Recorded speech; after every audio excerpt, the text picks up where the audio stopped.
Do-sa-do with your lady fair, now promenade her around the square.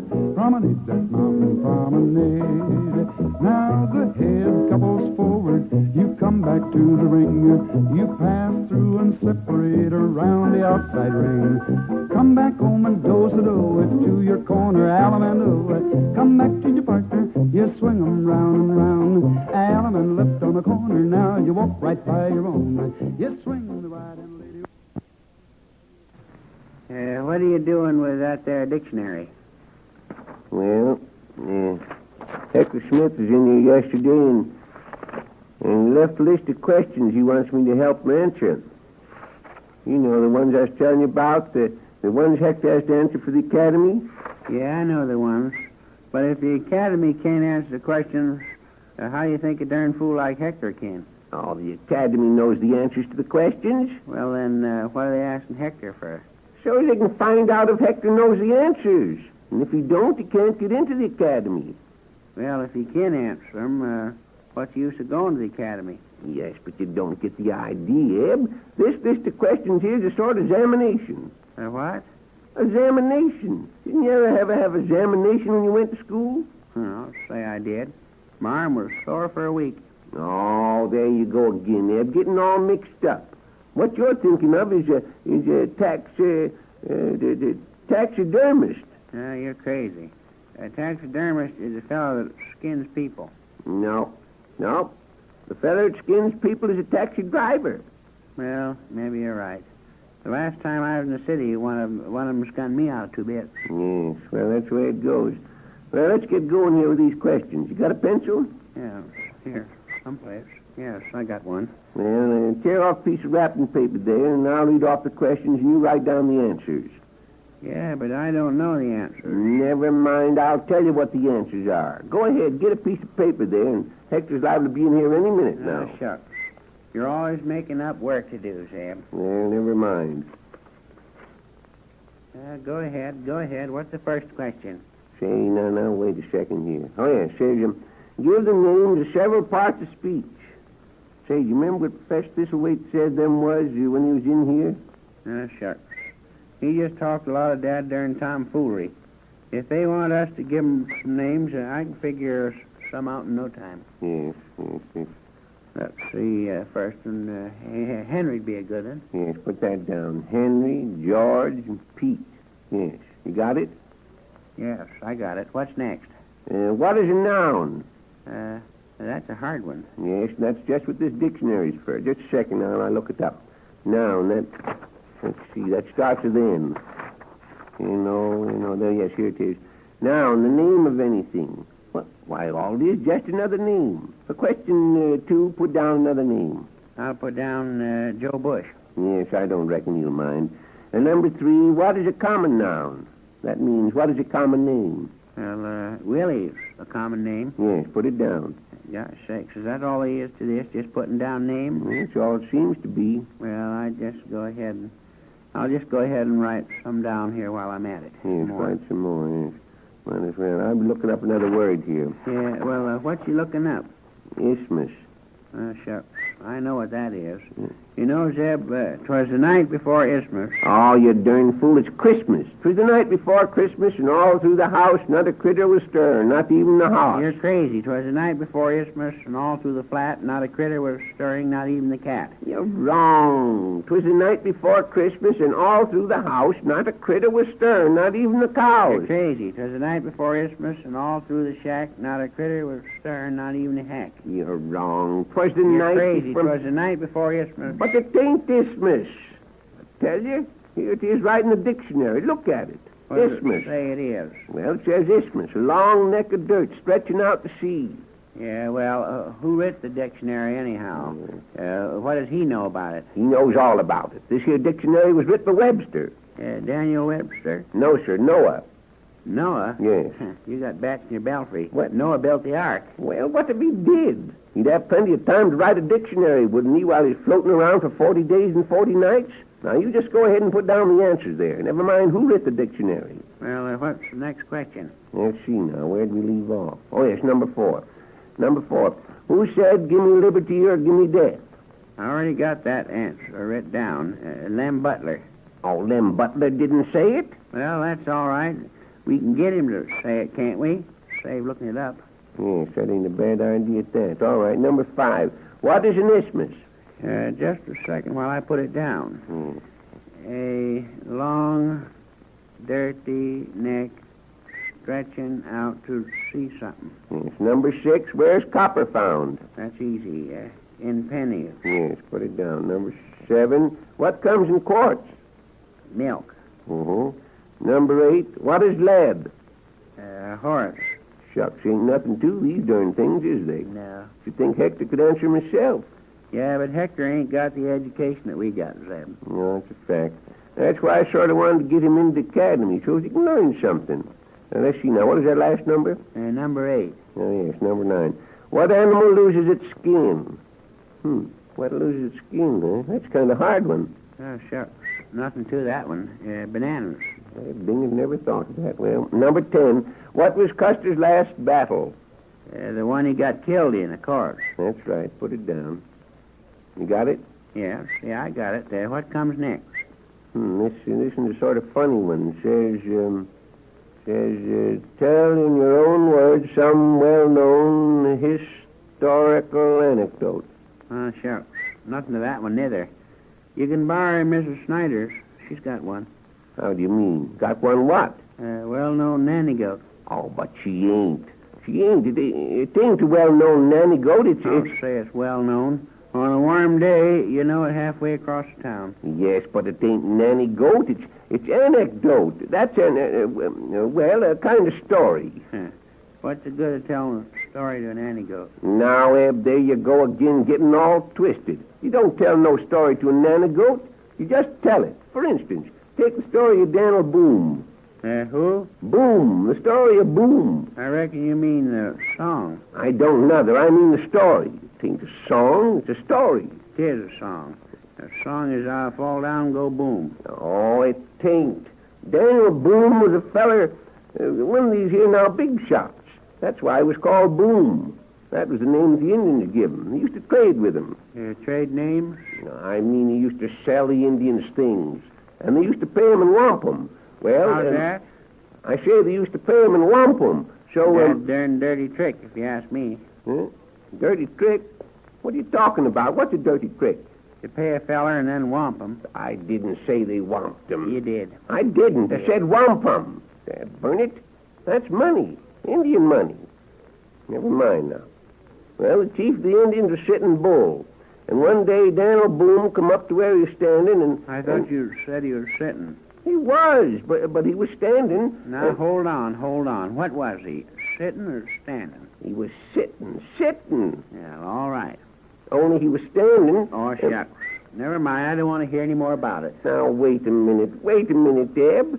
The chief's name was Sitting, and... His name was Sitting, and he was standing, huh? Yes. You're crazy, Zeb. You're crazy. I ain't crazy. I tell you, I know exactly what I'm talking about. That was the chief's name, Sitting Bull. But he was standing up when Daniel Boom come up to him. All right. Well, go ahead. Tire a feller out, you do. Well, so this chief had a daughter. That darn swell-looking gal, too. And her name was... I know what it was. Yes, well, what was it? Sitting pretty. Oh, it wasn't.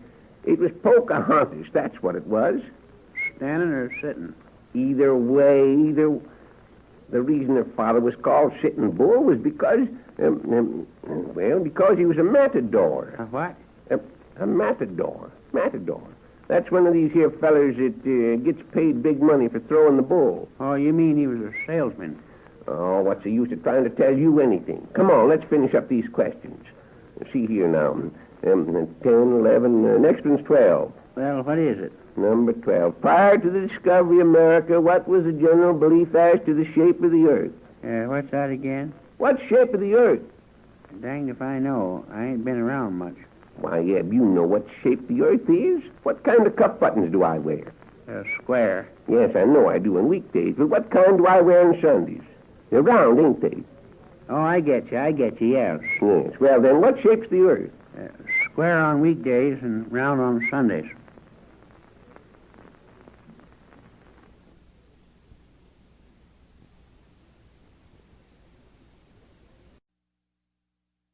Well, come on, Zeb. Let's close up and go home. Now, hold your horses. I want to look over the Corn Center Gazette here. Feels sort of good to sit down.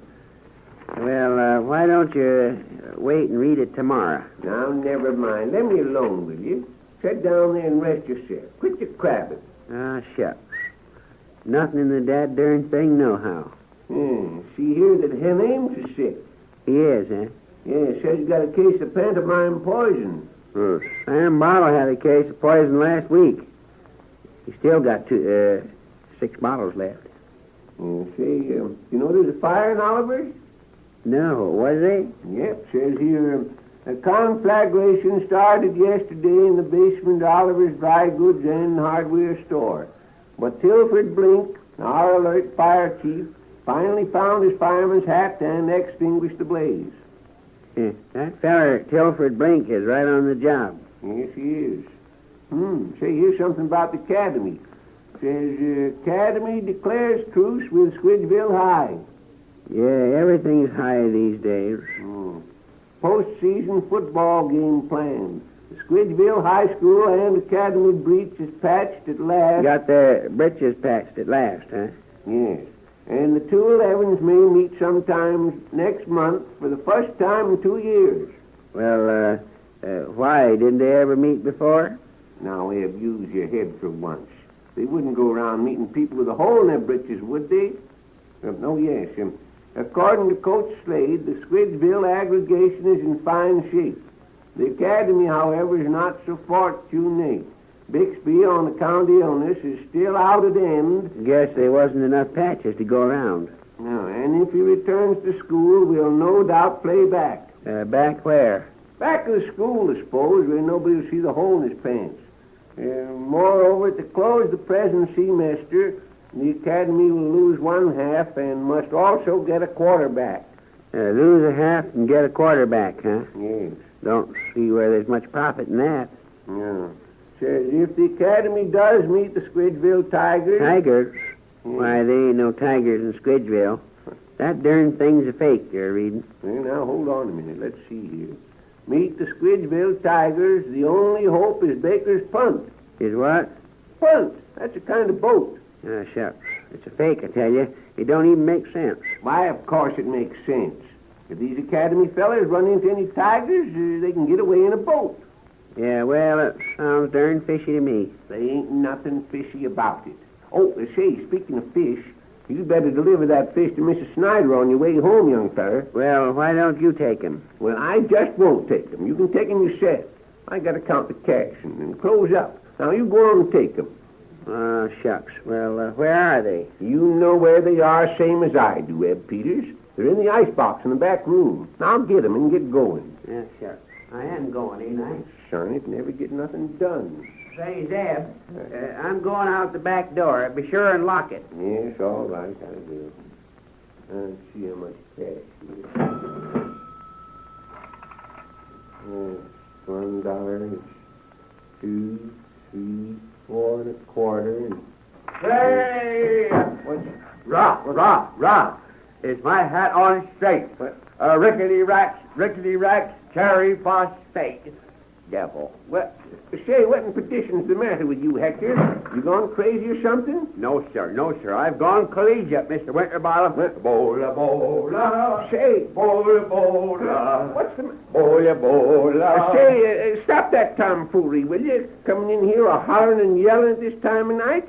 What's eating you anyway? What, haven't you heard? I'm going to the academy now. Yes, but sakes alive, is that all you learned at the academy? Just to make a lot of noise? No, sir. I've learned lots of things up there. I'll tell you, Mr. Winterbottom, my eyes were open. There's nothing like an education. Well, what did you learn, Hector? For instance, I learned a very interesting fact. Yes. Do you know what they call telephones in Hollywood? What they call telephones in Hollywood? Yes. Let's see. Nope. No, I don't, Hector. What do they call them? Why, they call them telephones. What? And another very interesting thing that I learned Hold was on there a second. What's the connection? the wires. Another very interesting... but that ding it, I don't get the connection. Well, what number was you calling? I wasn't calling no number. I just wanted to know... Well, hold the line, please. I'll give you information. Say, concern it, Hector, get down to earth for a spell, will you? I'm asking about the academy.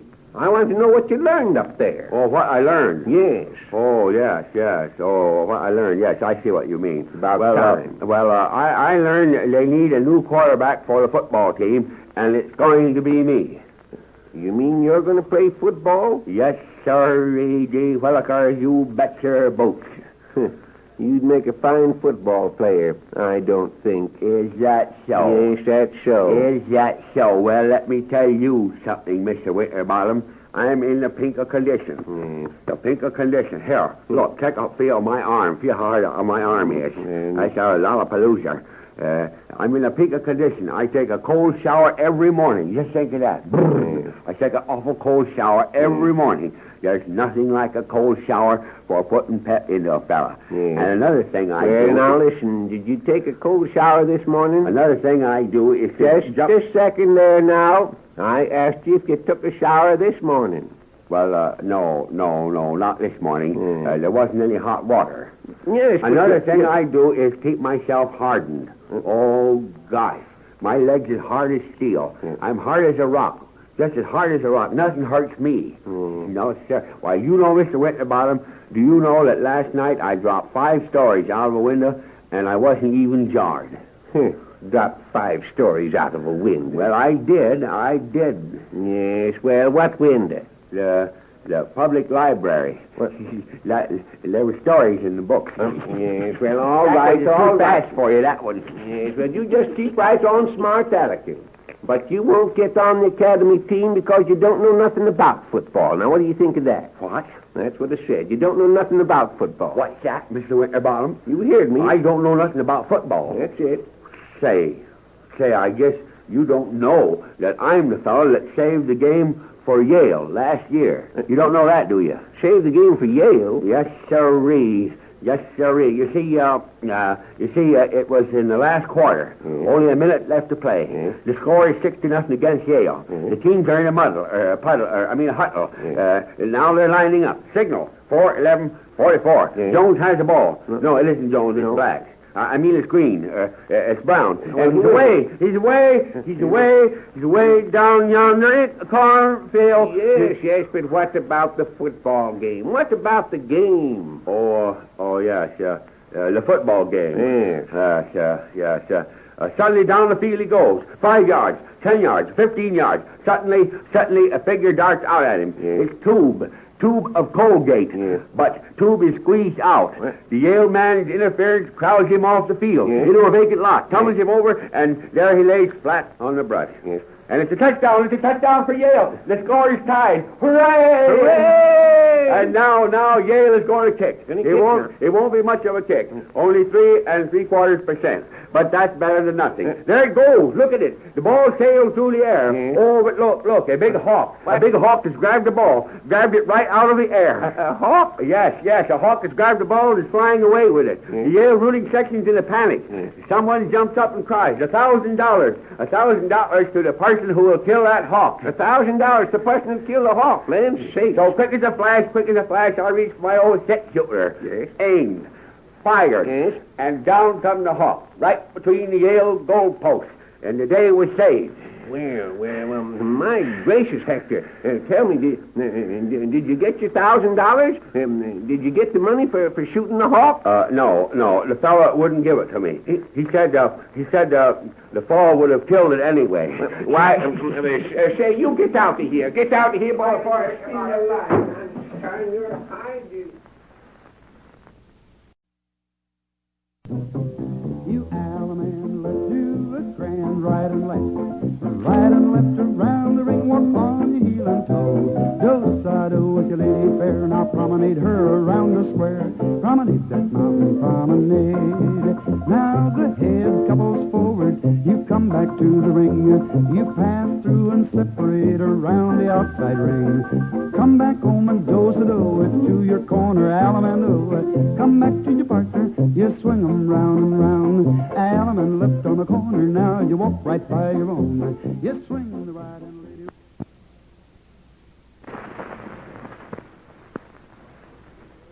You got everything there in the basket now that Miss Pinkley wanted? Yeah, I got it all. I got everything. Now, just a second. Let's see. Lettuce, eggs, can of milk. Now, say, where's the fly paper?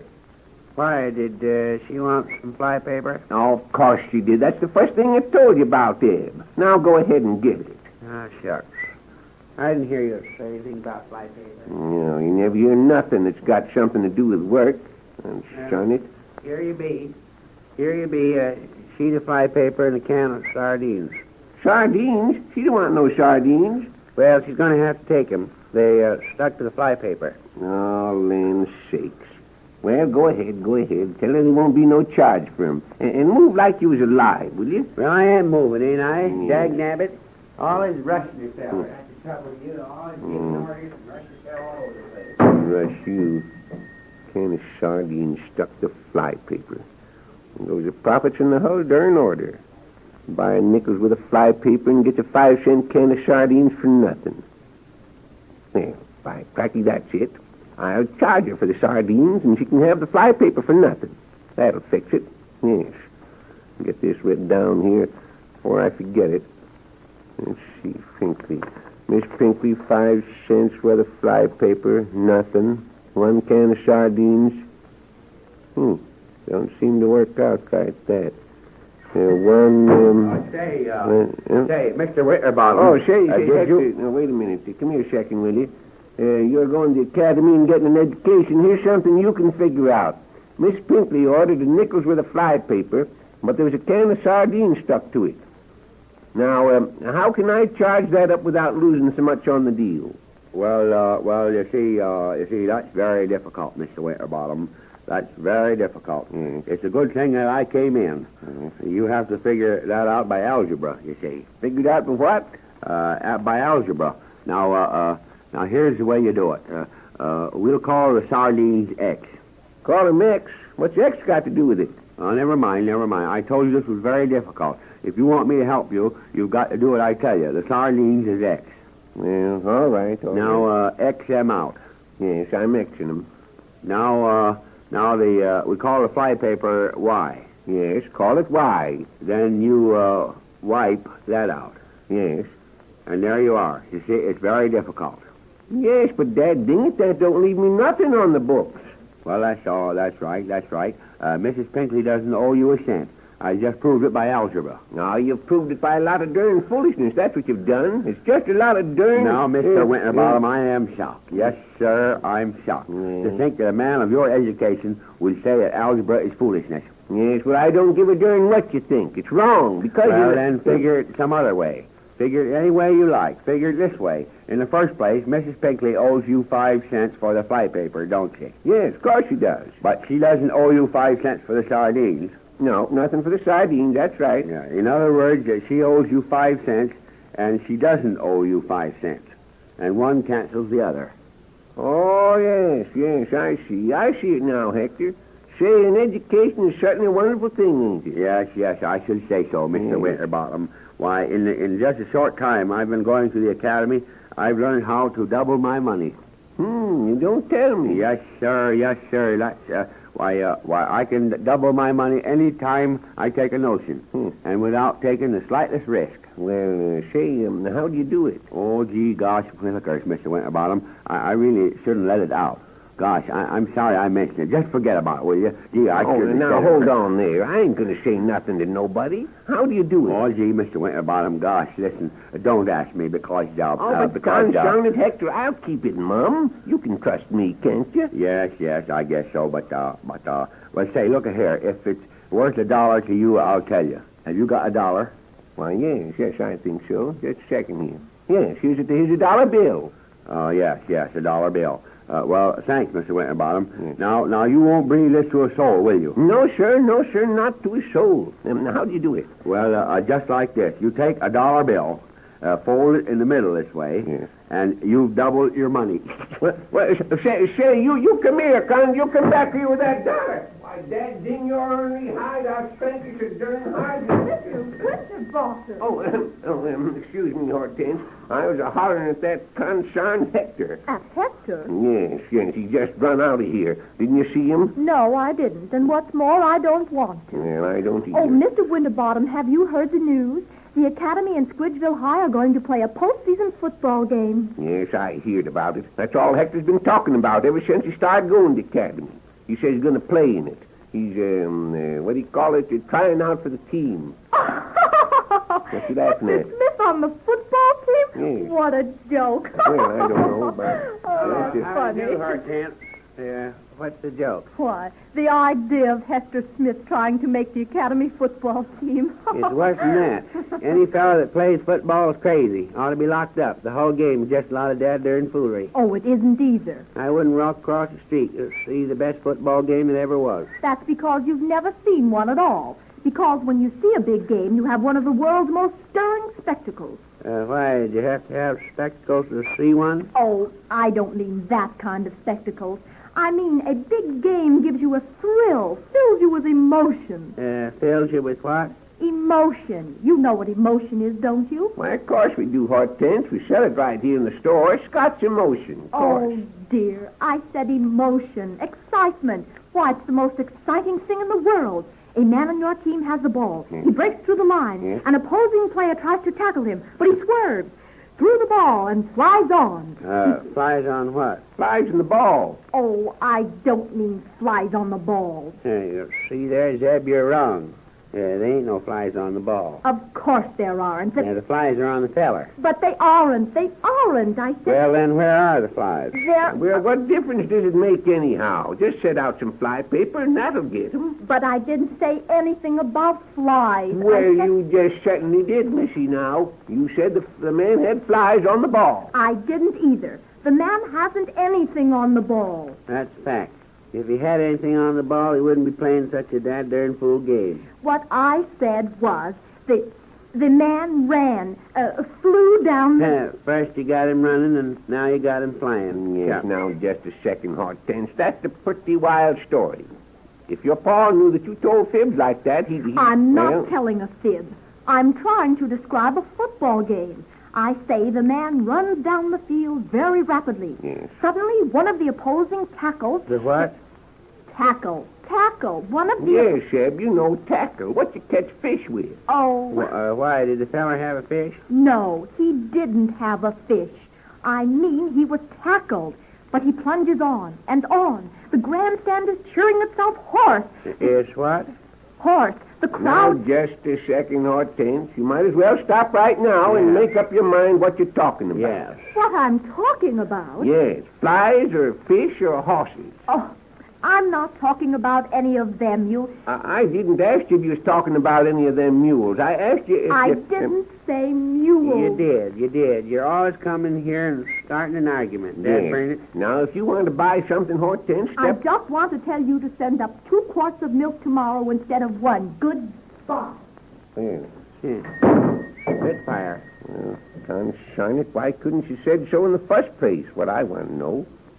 Somebody ought to tell her that time's money around him. Oh, say, What's that? Listen here. I bet you $1 I can tell you how to double your money. How? Well, I ain't telling you till you bet. You want to bet? Shucks. It's just dad-darn fake. A fake? Well, if you think it's a fake, why don't you bet then? Why don't you bet? You're scared. You're scared to bet. And give me $1 and I'll bet you I can double it for you. Scared nothing.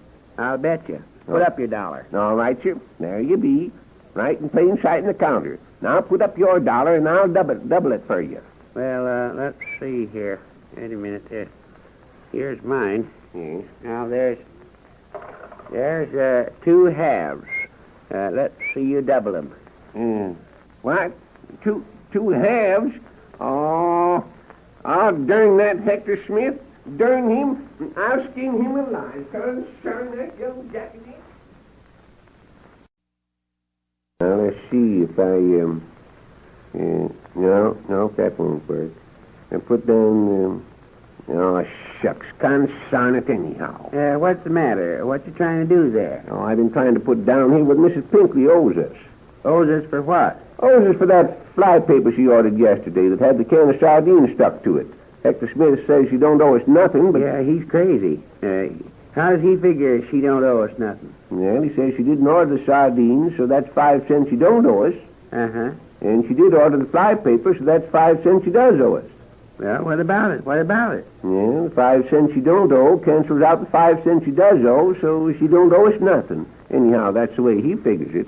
Yeah, but I tell you, he's crazy. I know it. I know he is. But just the same, I don't see no way of charging it up in the books here without being 5 cents in the hole, Eb. How do you mean 5 cents in the hole? Well, the fly paper and the sardines together come to a dime, don't they? Yes. If we give her the sardines and just charge her for the fly paper, that's only a nickel. Yeah. So we're out a nickel. And we charge her for the sardines and give her the fly paper, it's still only a nickel, and we're out a nickel. The whole trouble with you, Zeb, is that you never was good figured. Now, you ought to let me figure that in the first place. I can figure it so we won't lose a cent. I don't see how. What are you going to do? What are you going to charge her for, the fly paper or the sardines? Charge her for both. Yes, but you can't do that. She didn't order the sardines. They were just stuck to fly paper. Now keep your dad-ratted shirt on. I know what I'm doing. We'll charge her for both, but we'll only charge her half price. 2.5 cents for the fly paper and 2.5 cents for the sardines. See, we don't lose a cent. Yes, we do. Yes, we do. Them sardines is worth 5 cents, and we only get 2.5 cents for them. Yeah, but the 2.5 we get from the fly paper makes it up. I know, but consarn it, the fly paper cost a nickel. We can't sell it for 2.5 cents. Don't be a darn fool. We get 2.5 cents for the sardines, don't we? Yes. That makes up what we lose on the fly paper. See how it works out? Yes. Yes, I see. I reckon you're right at that. I'm always right when it comes to figuring, Zeb. And the next time you have any figuring to do, just tell me about it. Don't go messing around with Hector Smith. What does he know about figures anyhow? Well, he ought to know something. He's spending plenty of money to get educated up there at the academy. Ah, shucks. You know, Zeb, I figure we made a mistake getting Hector to go to the academy. How do you mean? He won't be able to get any learning up there. He's too dumb. Yeah, he says he's already learned a couple of things. Says he learned, what was it now? Oh, yes, says he learned trigonometry and... Why, is he going to shoot somebody? Shoot somebody? Yeah, you said he was learning trigonometry. Oh, that don't mean he's going to do any shooting. Trigonometry is when a fella has 3 wives. I should think that's just when he would do some shooting. Oh, but he couldn't shoot his wives. That's against the law. I didn't say nothing about shooting his wives. Well, then who would he shoot? Who would he shoot? Yeah, shoot herself. Yes, but I'm telling you, trigonometry ain't got nothing to do with shooting. Nothing to do with shooting at all. Hector said it was a kind of figuring. Figuring? Yeah. I thought you said it was when a fella had 3 wives. I did. If he had 3 wives, he'd suddenly have to do some figuring. Oh, shucks. I don't see what Hector's learning that for. That's just a lot of darn foolishness. It might come in handy sometime. He's learning about algebra, too. How's that? I say he's learning about algebra. That's, I know what it is. I know what it is. Yes, well, if you know so darn much, what is it? What is it? It's one of them there animals they have at the circus. Sort of white mule with black stripes. No, you're wrong. You're wrong. You don't know so much after all. It ain't a white mule with black stripes. Tis. It ain't. Tis. It ain't. It's a black mule with white stripes. You're crazy. It's a white mule with black stripes. You're wrong. It's a black mule with white stripes. Oh, you're crazy. Dad, Now, just a second. I'll prove to you I'm right. Where's that dad-darn dictionary? Oh, I ain't seen it anyplace. Oh, I had it out here just the other day when he was answering them questions for Hector's examination, and... Oh, here it is. Been a snake that bit me. Now, let's see. Well, what you looking up? Yeah, I'm looking up algebra. I'm going to show you wrong. It's a black mule with white, here it is. What's it say? Says he ain't figured it out yet. Ain't figured it out? That's what it says. Says, algebra, calculation by general symbols. Well, whose general symbols? Why, that's the fella that's trying to calculate whether it's a white mule with black stripes or a black mule with white stripes. Yeah, well, I don't see how all that truck's going to do Hector any good. He can't earn a living figuring out stripes on a mule. Now, wait a minute, Ed. Just a second. Here comes someone. Oh, yeah. It's Professor Thistleway. Yeah. How do you do, Professor? Hello, Thistleway. Professor Thistleway. Something for you out here? Why, yes, there is. We're having a football rally up at the academy, and I'd like to buy some bunting for decorations. Buy what? Buy bunting. You know, for... What was that again, Professor? buy bunting. Buy bunting. I've never heard of it. Oh, of course you have, Eb. Buy baby bunting. Papa's going to hunting. No, I'm speaking of decorations. Decorations for the football rally. Well, you know, something snappy. Oh, you want something snappy? Well, Eb, get the Professor Nichols worth of rubber bands. Oh, but I say I don't want rubber bands. I want bunting, decorations, flags. Well, we ain't got no flags. No, but I tell you what, you might try them Butlers or Olivers, and they might have flags. Oh, well, thank you. I shall. Goodbye. Say, Professor, how's the academy team coming along these days? Well, not very satisfactorily, I'm afraid. Yeah. That affair with Coach Slade in the early part of the season was quite a blow. Oh, you mean Slick Slade? Well, I thought he had something to do with the Squidsville team. Yes, he is coaching Squidsville at present. Last fall, however, he coached the academy. At least until we discovered that he was also coaching the Squidsville team on the sly. Sakes alive, you don't tell me. Of course, he was immediately dismissed from his position with the academy. Kicked out, huh? Precisely. And it was no more than he deserved. A veritable wolf in sheep's clothing. Now, what the academy needs You is... mean you kicked him out just because he wore cheap clothing? No, not cheap clothing.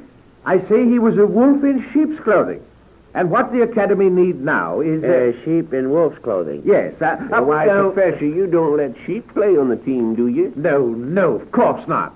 I say, can't you keep the sheep out of it? Out of the clothing? Out of the conversation. It hasn't anything to do with sheep. There's no sheep, huh? No sheep. Now, as I say, Slade pulled the wool over our eyes until last... Well, if there ain't no sheep, where'd he get the wool? Oh, for heaven's sake. It wasn't real wool, you know, and it wasn't actual sheep. Now, do you wish sheep to be the subject of this conversation, or... How's that? I say it wasn't an actual sheep. Do you wish... You see, Eb, it was a Jewish sheep. Oh, it wasn't a Jewish sheep. Why, Professor, you just said it was. No, I said nothing of the sort. Now, see here. Let's clear up this matter of the sheep, once and for all. A moment ago, I said that Mr. Slade was a wolf in sheep's clothing. Yes, sir, that's exactly what you said. And then you turned right around Now, just a moment. Wolf in sheep's clothing is simply an expression. Mr. Slade is not really a wolf, and there are no sheep's clothing. Now, is that clear? You understand it, do you? Yes. Yeah. Oh, yes. Yeah, certainly. That's yeah. plain enough. Yeah. Very well. Then we can consider those points settled and dispense with them. Now, as I... Well, which one had him? Had them? Which one had what? He had his pants with him. The wolf or the sheep? Oh! It was the wolf, Eb. He was wearing the sheep's pants. Oh, I say, now look here. Are you trying to chafe me about sheep? Do what, Professor? Chafe. Why, no, of course not, Professor. We couldn't shave a sheep. We're too darn busy going around shaving sheep. Yes. Let him go to a barber shop. But I didn't say shave. I said oh, well, never mind. Now, you asked me about the academy team's prospects. Well, they're very pessimistic. Goodbye. They're what, Professor? Pessimistic. That is, well, you know what a man is when he's always looking down in the mouth, don't you? Sure I do. He's a dentist. Oh!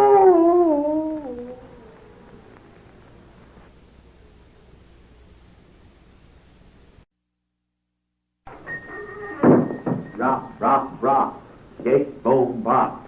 Academy. I say, Dad, didn't you, Hector Smith? What in tarnation's eating you anyhow? Coming in here and... I've got it. Gee Willikers. Got what? Quarterback. I'm on the team. You see, I'm on the team. What's the matter with Hector Q. Smith? He's all right. Who's all right? Say, did you stop your concerned hollering? You can't come in here without making a tarnation fool out of yourself. You can just stay out now. Yes, but you don't understand. I'm on the team, you see. Well, what if you are? What if you are? You don't have to be hollering your head off, do you? Then you're scaring me out of year's growth. Will you come tearing in here? Oh, gosh, I'm sorry. I'm sorry, Mr. Winterbottom. I guess it's just the Indian in me. Just the Indian in you? Yes. You see, I used to be a full-blooded Indian. What? Yes, sir, a full-blooded Indian. What? And one You day... used to be a full-blooded Indian. That's a fact, Mr. Winterbottom, that's a fact. Well, one day I was... Yes, but how could you used to be a full-blooded Indian? Who asked that question? Why, I did. Well, then answer it. Well, One day now, when I was wait a second, going along... Hector. Now, wait a second. That's a darn fast. I asked you how it is you used to be a full-blooded Indian. You ain't now. Well, because I sold half of my blood for a blood transfusion. Well, one day the chief sent for me. You mean Chief Sitting Bull? What was that? Sitting Bull? No, Standing Pat. Chief Standing Pat. Well, he sent for me and he said, "Oh, Walking Bear, you know that's what the Indians call me, a Walking Bear. Walking Bear," he said. What'd they call you Walking Bear for? Because I was born with bare feet. Yep. Walking Bear, the chief said, "The tribe has decided you must run the gauntlet." Think of that, Mr. Winterbottom. The tribe had decided I must run the gauntlet. Well, Yes, sir, listen, what's a gauntlet? what did you say? I said, what's a gauntlet? Gauntlet? Yes. A gauntlet? Yes, one of those things you said you had to run.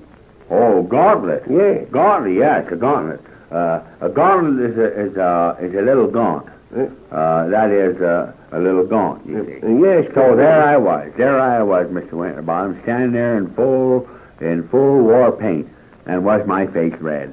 Gee, what a curse. Well, the Indians lined up on each side of the Mississippi River. On each side of the Mississippi River. Oh, gosh, there must have been thousands and thousands of them. And the idea was that I had to swim up the river, upstream, mind you, while all the Indians shot arrows at me. My sakes alive. Where'd all this happen, Hector? At New Orleans. Yes, that's at New Orleans. So the signal was given, and the signal was given. With a shout of defiance, I plunged into the river. Arrows were flying all about me, coming closer and closer. Well, tell me, was you hit? No, I wasn't hit. You wasn't hit? I fooled them. Yes, sir, I fooled all those Indians. You did, I dived to the bottom of the river, and I didn't come up till I got to St. Louis. Till you got to St. Louis? Yes. So the next day, the chief, he comes to me and he says... Just a second here, just a second. You say you dived in the Mississippi River at New Orleans, and you come up at St. Louis? Yes, sir. I dived into the river... Hector Smith, I don't believe a word you're saying. You don't believe I dived in the Mississippi River at New Orleans and come up at St. Louis? I certainly don't. That's a dad-darn lie. Now, ain't it? Oh, well, Mr. Winterbottom, I wouldn't deceive you. No. You know that. I might deceive other people, but not you. No, sir, not you. It is a lie. Yes. I didn't dive in the Mississippi River at New Orleans and come up at St. Louis. Yes, well, I thought you didn't. No. I come up at Denver, Colorado. Well, So the next now, day, when that'll I do, was... Hector Smith, that'll do. I ain't going to listen to another one of your dad-darn stories. Concern it. Talking like a crazy... Here's that box of truck from the General Supply Company. Oh, yes, it come, did it? Well, take it out in the back room and open it then. Say, Mr. Peters, what do you think? What? I'm going to play quarterback on the Academy football team. Just think of that. Yes, the way you act about it, you think he's elected president or something. Anybody that play football, they have the dad-darn head examined. That's what I say. It's just a dad-darn fool's game. That's all it is. It is. Is there a hammer in the back room here, Zeb? Yes, I think it's hanging right behind the door. Say, if it ain't there, look around amongst that truck in the corner there. Yeah. Well, I'll find it here someplace. Well, say, Hector, what is this fool job of quarterback anyhow? What are you supposed to do? Gosh sakes, don't you know what the quarterback is? No, I don't. Why, that's the head man of the whole team. He is, huh? Quarterback is, yes. That's the fellow that figures out all the plays, gives him the signals. Gives him what? Signals. He hollers out certain numbers, and those numbers mean certain things. Yes, sir. When I holler 4, 16, 24, that means I'm going to take the ball around left end. And what's more, I'm figuring out some plays that will make that fellow Coach Slade of Squidgeville dizzy. Yes, but just don't you forget that fella Slick Slade is pretty darn smart now. They wouldn't be calling him Slick Slade if he wasn't. Yes, just don't forget, I'm pretty smart myself. Yes, well. Well, so long, Mr. Winterbottom. I'll be seeing you later. Collegiate. Yes, I am collegiate. You're crazy, that's what you are. Never see such a worthless good-for-nothing. Why don't you pick up your feet when you come in, you old fool? Yeah, I got that darn box unpacked. Where'd Hector go? Oh, I sent him about his business. Got tired of listening to this consarn cock and bull stories. It did. Enough to make a fellow feel that he's... Say, have you guys got any iodine? What's that, mister? I say, do you sell iodine? Well, no, we don't sell iodine, but we sell gasoline, sardines. No, you don't get the idea. What? No, I want some iodine. You see, I skinned my knees, and I want some... How's that? I say I skinned my knees, and Out of how much? What do you mean, out of how much? You said you skinned your niece. I just wondering how much you skinned her out of. No, pin back your ears. I didn't say niece. I said knees. I got a couple of bum knees. Well, why don't you try some old Dr. Simmons syrup for cinnamon? I got a bum knee myself. It helps me sometimes. Yes. How much is it?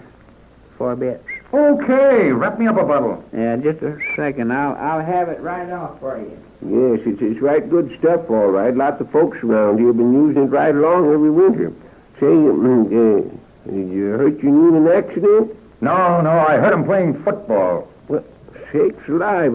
You mean that you're a football player? Well, yes and no. I'm a coach. Oh, yes, I get you, yes. You coach the academy football team. The academy? Yeah. Say, don't make me laugh. Why, that bunch of tramps up there don't know what football is. They're a lot of saps. Well, now, I don't know about that, young fella. That there fella Hector Smith that's playing on the team is pretty darn smart.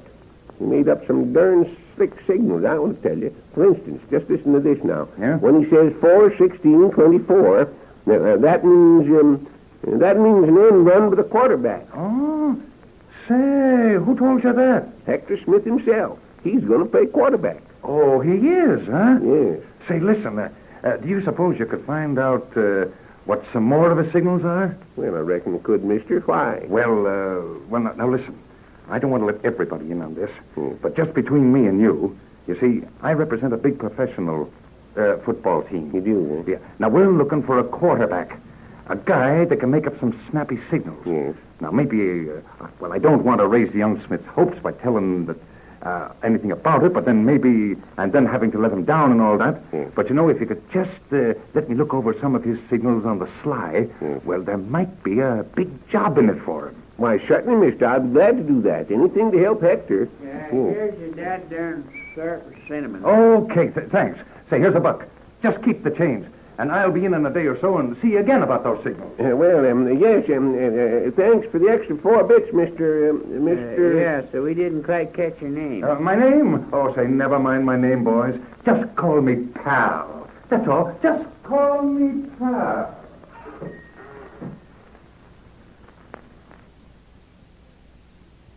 You pass through and separate around.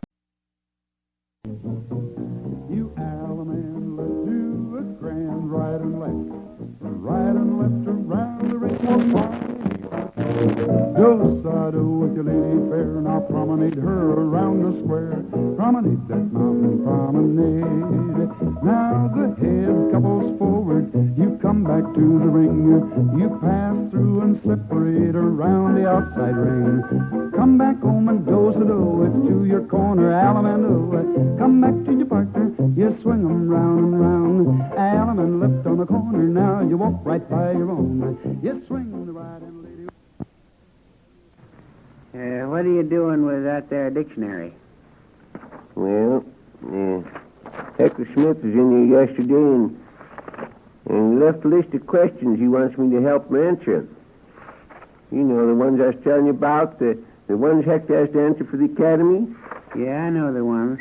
But if the Academy can't answer the questions, how do you think a darn fool like Hector can? Oh, the academy knows the answers to the questions. Well, then, what are they asking Hector for? So they can find out if Hector knows the answers. And if he don't, he can't get into the academy. Well, if he can answer them, what's the use of going to the Academy? Yes, but you don't get the idea, Eb. This list of questions here is a sort of examination. A what? Examination. Didn't you ever have examination when you went to school? Well, say I did. My arm was sore for a week. Oh, there you go again, Eb, getting all mixed up. What you're thinking of is a taxidermist. You're crazy. A taxidermist is a fellow that skins people. No. The fellow that skins people is a taxi driver. Well, maybe you're right. The last time I was in the city, one of them skinned me out of 2 bits. Yes, well, that's the way it goes. Well, let's get going here with these questions. You got a pencil? Yeah, here, someplace. Yes, I got one. Well, tear off a piece of wrapping paper there, and I'll read off the questions, and you write down the answers. Yeah, but I don't know the answers. Never mind, I'll tell you what the answers are. Go ahead, get a piece of paper there, and Hector's liable to be in here any minute now. Shucks. You're always making up work to do, Zeb. Well, never mind. Go ahead. What's the first question? Say, now, wait a second here. Oh, yeah, says, give the names of several parts of speech. Say, you remember what Professor Thistlethwaite said them was when he was in here? Shucks. He just talked a lot of dad-darn tomfoolery. If they want us to give them some names, I can figure some out in no time. Yes. Let's see, first one, Henry'd be a good one. Yes, put that down. Henry, George, and Pete. Yes. You got it? Yes, I got it. What's next? What is a noun? That's a hard one. Yes, that's just what this dictionary's for. Just a second now, I look it up. Noun, let's see, that starts with N. There, yes, here it is. Noun, the name of anything. Why, all it is just another name. For question 2, put down another name. I'll put down Joe Bush. Yes, I don't reckon you'll mind. And number 3, what is a common noun? That means, what is a common name? Well, Willie's a common name. Yes, put it down. Gosh sakes, is that all there is to this? Just putting down names? That's all it seems to be. Well, I'll just go ahead and write some down here while I'm at it. Yes, write some more, yes.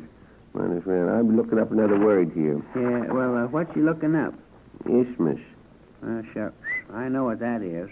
You know, Zeb, 'twas the night before Isthmus. Oh, you darn fool, it's Christmas. 'Twas the night before Christmas, and all through the house, not a critter was stirring, not even the house. You're crazy. 'Twas the night before Isthmus, and all through the flat, not a critter was stirring, not even the cat. You're wrong. 'Twas the night before Christmas, and all through the house, not a critter was stirring, not even the cows. You're crazy. 'Twas the night before Isthmus, and all through the shack, not a critter was stirring, not even a hack. You're wrong. 'Twas the You're night crazy. before... 'Twas the night before Isthmus. But it ain't Isthmus. I tell you, here it is right in the dictionary. Look at it. What does Isthmus. it say it is? Well, it says isthmus, a long neck of dirt stretching out to sea. Yeah, well, who writ the dictionary anyhow? What does he know about it? He knows all about it. This here dictionary was written by Webster. Daniel Webster? No, sir, Noah. Noah? Yes. You got bats in your belfry. What? Noah built the ark. Well, what if he did? He'd have plenty of time to write a dictionary, wouldn't he, while he's floating around for 40 days and 40 nights? Now, you just go ahead and put down the answers there. Never mind who writ the dictionary. Well, what's the next question? Let's see now. Where'd we leave off? Oh, yes, number 4. Number 4. Who said, give me liberty or give me death? I already got that answer written down. Lem Butler. Oh, Lem Butler didn't say it? Well, that's all right. We can get him to say it, can't we? Save looking it up. Yes, that ain't a bad idea at that. All right, number 5. What is an isthmus? Just a second while I put it down. A long, dirty neck stretching out to see something. Yes, number 6. Where's copper found? That's easy. In pennies. Yes, put it down. Number 7. What comes in quarts? Milk. Number 8. What is lead? Horace. Shucks, ain't nothing to these darn things, is they? No. You'd think Hector could answer 'em himself. Yeah, but Hector ain't got the education that we got, Zeb. No, that's a fact. That's why I sort of wanted to get him into the academy so he can learn something. Now, let's see now. What is that last number? Number 8. Oh, yes, number 9. What animal loses its skin? What loses its skin, huh? That's kind of hard one. Oh, shucks. Nothing to that one. Bananas. Bing had never thought of that. Well, number 10. What was Custer's last battle? The one he got killed in, of course. That's right. Put it down. You got it? Yes, yeah, I got it. What comes next? This is a sort of funny one. Says, tell in your own words some well-known historical anecdote. Oh, shucks. Nothing to that one, neither. You can borrow Mrs. Snyder's. She's got one. How do you mean? Got one what? Well-known nanny goat. Oh, but she ain't. She ain't. It ain't a well-known nanny goat. I'll say it's well-known. On a warm day, you know it halfway across the town. Yes, but it ain't nanny goat. It's anecdote. That's a kind of story. What's the good of telling a story to a nanny goat? Now, Eb, there you go again, getting all twisted. You don't tell no story to a nanny goat. You just tell it. For instance, take the story of Daniel Boom. Who? Boom. The story of Boom. I reckon you mean the song. I don't know. I mean the story. It ain't a song. It's a story. It is a song. The song is I fall down, go boom. Oh, it ain't. Daniel Boom was a feller, one of these here now big shots. That's why he was called Boom. That was the name the Indians give him. He used to trade with them. Trade names? I mean, he used to sell the Indians things. And they used to pay him and whomp him. Well, how's that?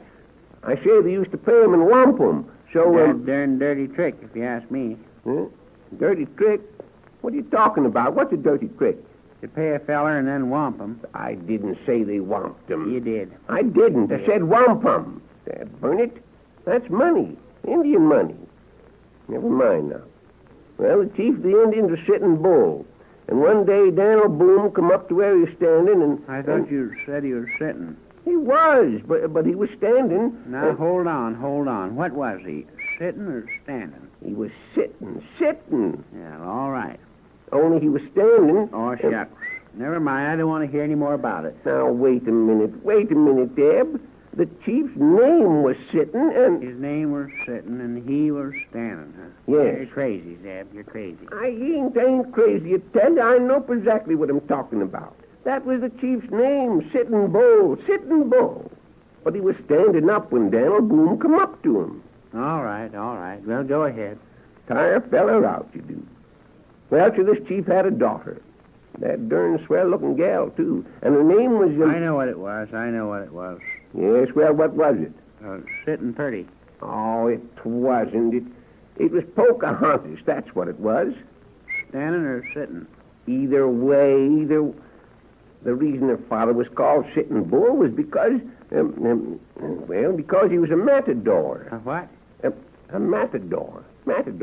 That's one of these here fellers that gets paid big money for throwing the bull. Oh, you mean he was a salesman? Oh, what's the use of trying to tell you anything? Come on, let's finish up these questions. See here now. 10, 11, next one's 12. Well, what is it? Number 12. Prior to the discovery of America, what was the general belief as to the shape of the earth? What's that again? What shape of the earth? Danged if I know. I ain't been around much. Why, Eb, you know what shape the earth is. What kind of cuff buttons do I wear? Square. Yes, I know I do on weekdays, but what kind do I wear on Sundays? They're round, ain't they? Oh, I get you, yes. Yes, well then, what shape's the earth? Square on weekdays and round on Sundays.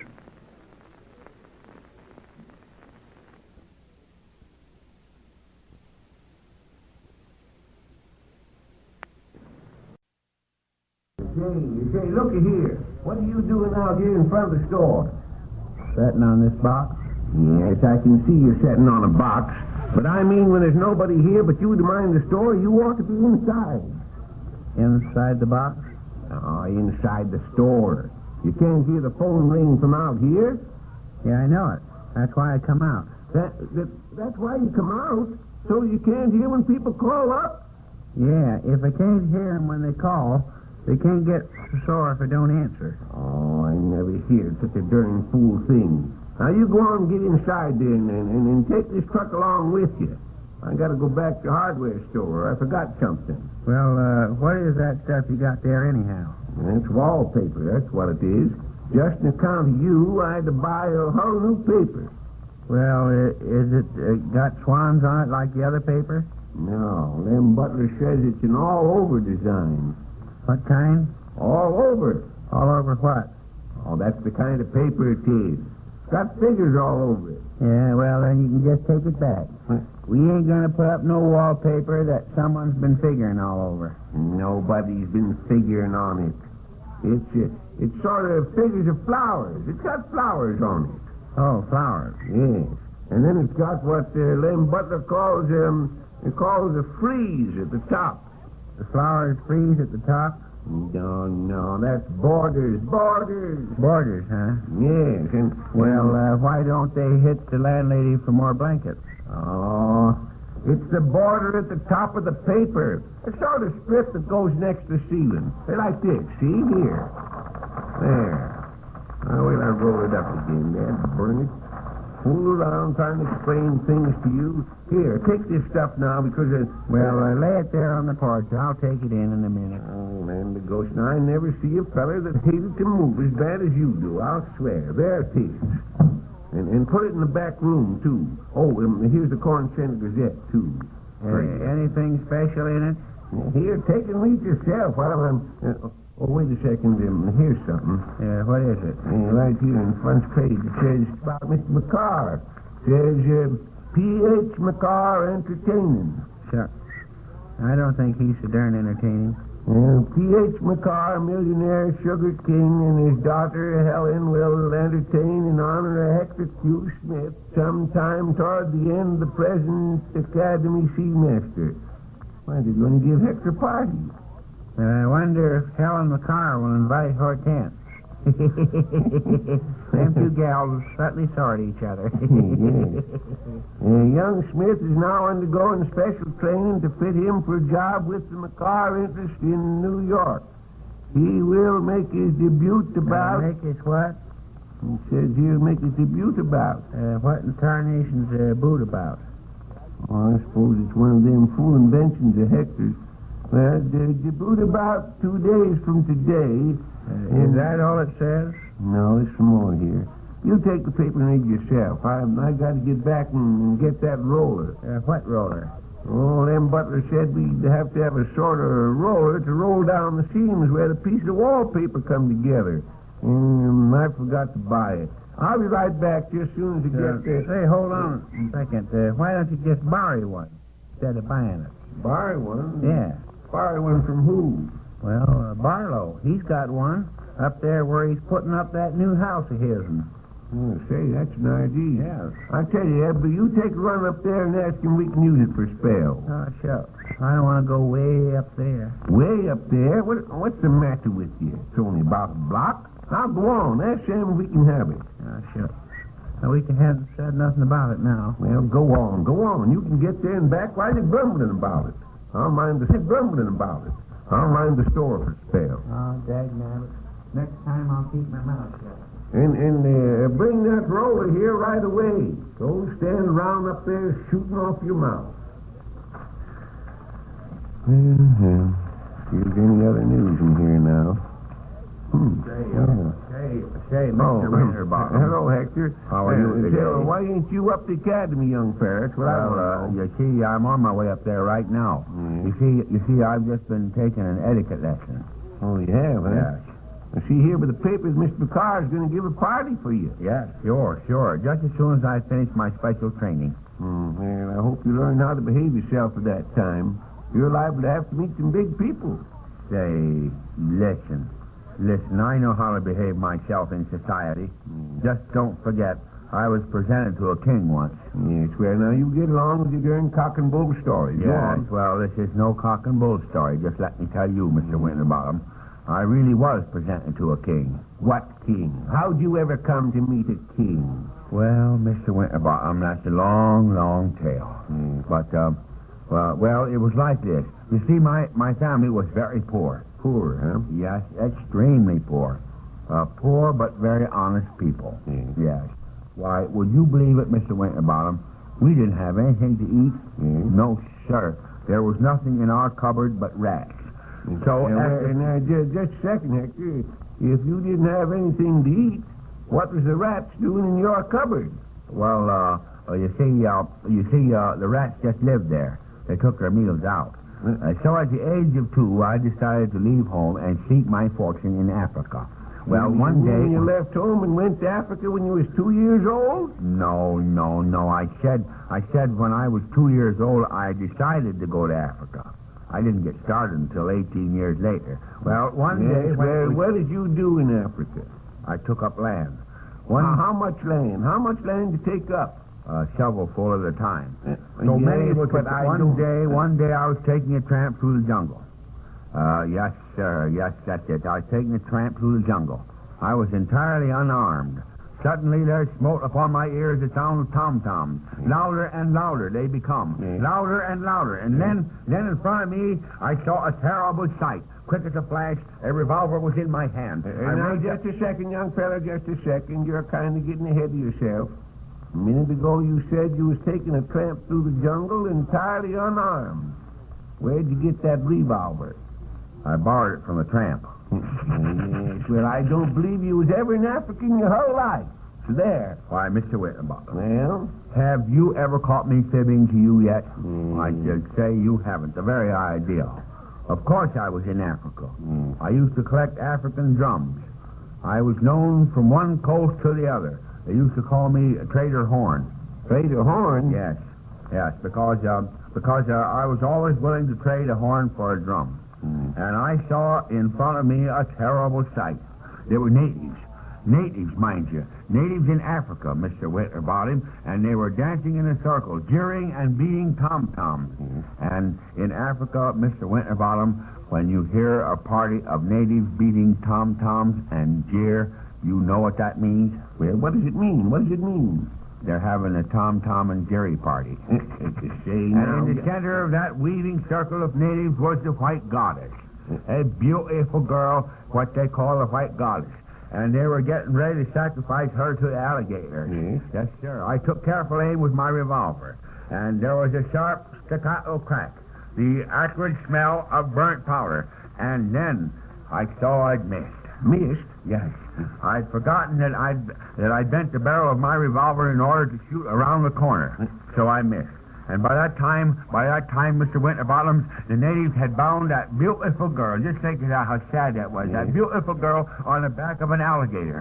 Bound her to the back of an alligator, and the alligator was swimming down the river. Well, what'd you do then? What'd you do? Without a moment's hesitation. You think I was as scared as you say I wasn't. I plunged into those raging waters, dived in, down I went, down. 3 downs and 4 to go. It's the Academy's ball on their own 28-yard line. Wait, what happened to the girl on the back of the alligator? Did you save her? Did you save the girl? Girl? Yeah. Yes, the girl. Yes, I saved her. But only with greatest difficulty, Mr. Winterbottom, with greatest difficulty. You see, she weighed 300 pounds. 300 pounds? Sakes alive. Yes, 300 pounds. But at last, I got her off the alligator's back, swam with her to the shore, returned her to her father, the king. And in appreciation, I was given a handsome gold medal. By her father, the king? No, by the alligator. Say, now that'll do, you Hector Smith. For 2 cents, what in perdition's that coming up the road there? Whereabouts? Right. Gosh sakes, it's Mr. Peters, Mr. Winterbottom, it's Mr. Peters. Yes, it is. Confound it. Well, now... But you darn fool, you got a steamroller.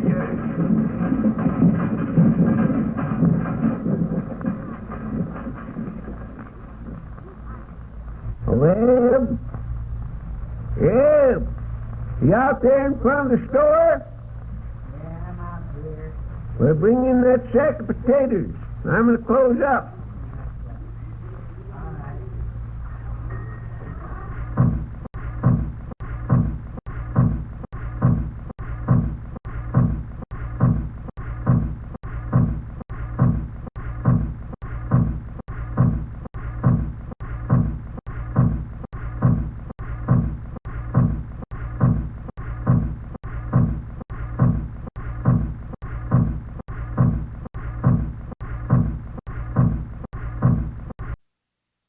Eb? Eb? You out there in front of the store? Yeah, I'm out here. Well, bring in that sack of potatoes. I'm going to close up.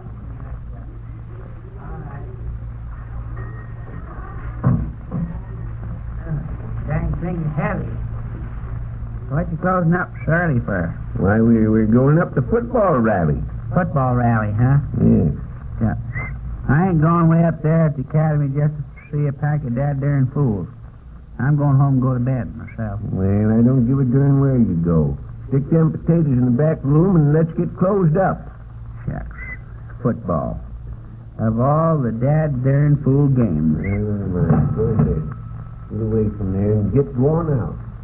It's time to get this cash counted up and get things going around here. You never know. Oh, Hector, will you sign my autograph album? Oh, gosh. Here on this table. Oh, now, Hector. Gosh, say, now wait a minute, please. What in tradition's all this? What is this? Hector's going to take me to the valley. He's going to take me. He promised to take me. He asked me day before yesterday. Don't fool yourself. He's taking me.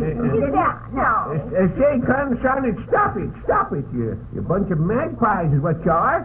You're going to have a fight, get outside. What do you want, anyway, Hector? Well, are you and Mr. Peters going to the rally? No, Eb ain't, but I sort of thought I would. Just getting ready to close up. Well, say, that's fine, by Willikers. Because we're going to have a swell show up there tonight, Mr. Winterbottom. Yeah. And you know it's going to be held in the new athletic field. So in case you don't know how to find it, I've brought you a road map. Road map? Yes, and here it is. You just follow this map, and you can't miss the place. Well, thank you. That's mighty nice of you, Hector. Yes, this map will come in handy. Oh, don't mention it, Mr. Winterbottom. You know the old saying, Hector Smith will do anything for his friends. Well, good night. I'll see you up at the rally. So please hurry. Don't keep us waiting. Sure, I'll be Hector. looking for you. Yeah, sure then.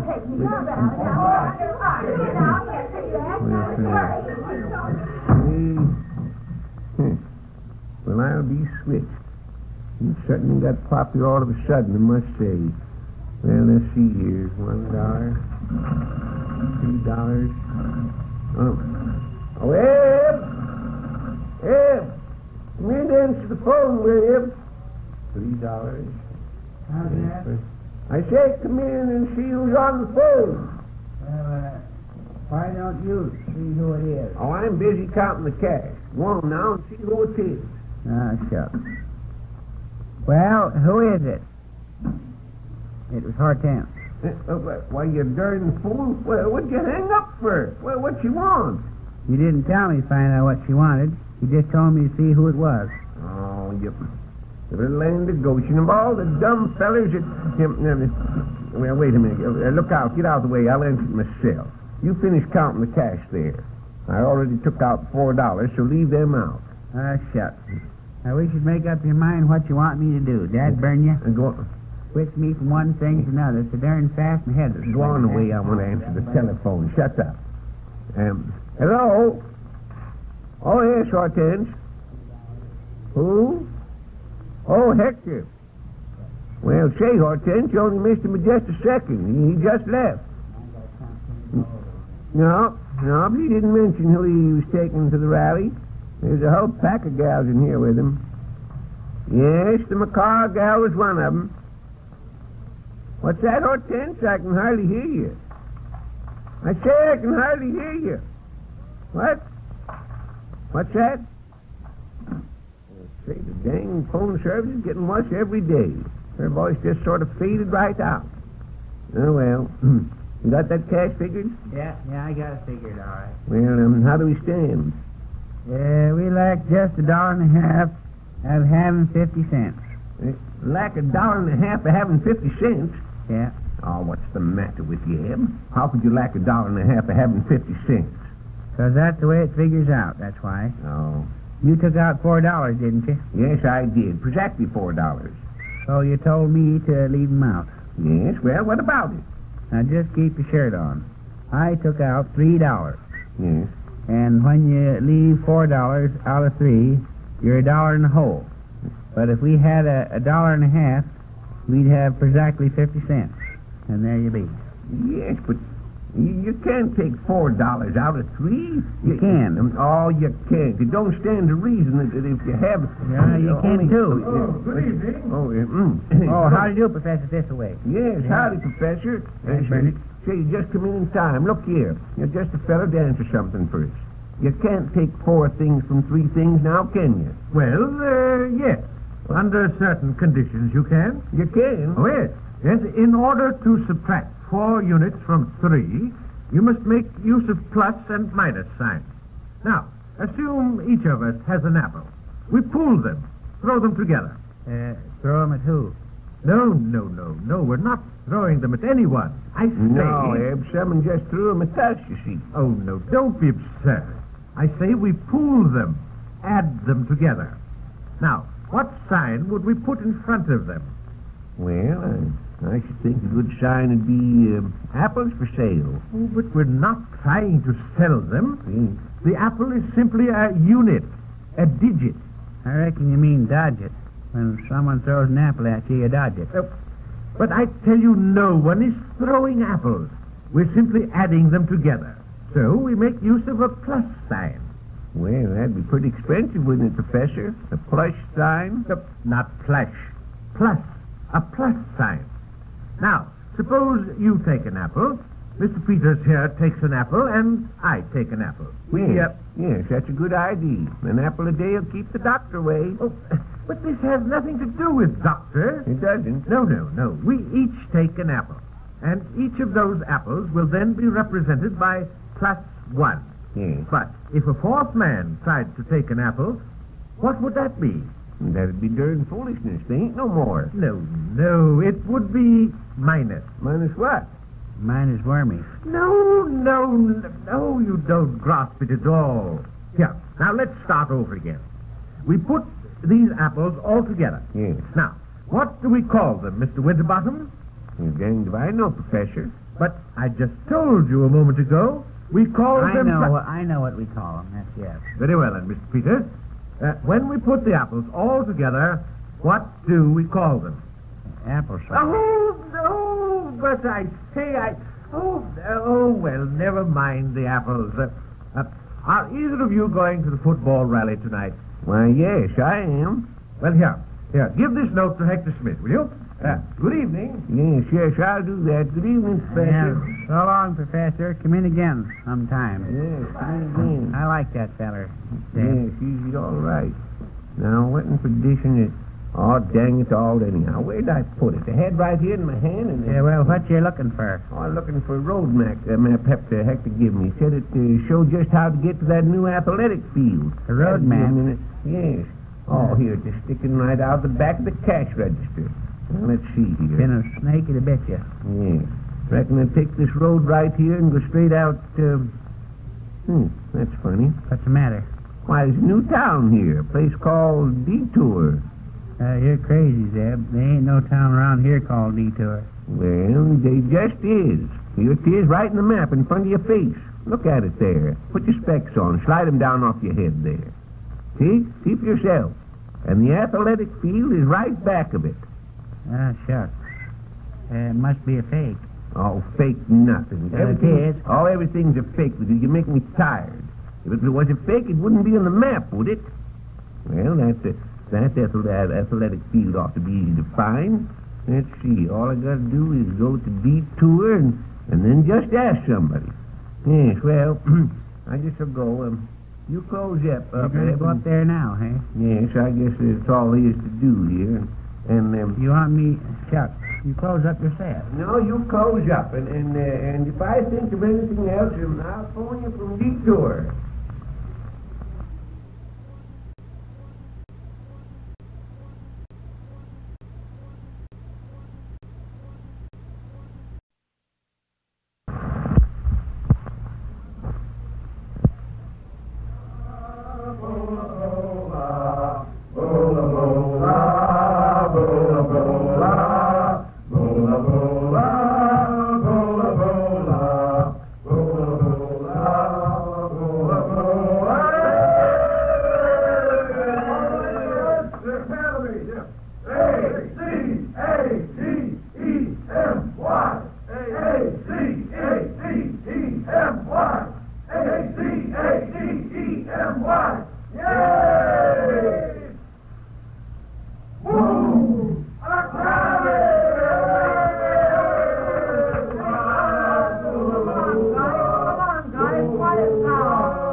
Overnight. Mr. McCart came all the way from New Orleans to see us beat Springfield. So we've just got to do it. Second, I want to present Captain Charles Bixley, class of 98. And now I'm going to turn this meeting over to the guy who pulled the team out of the rut and put them on the road to championship. The biggest man in school, Hector Smith.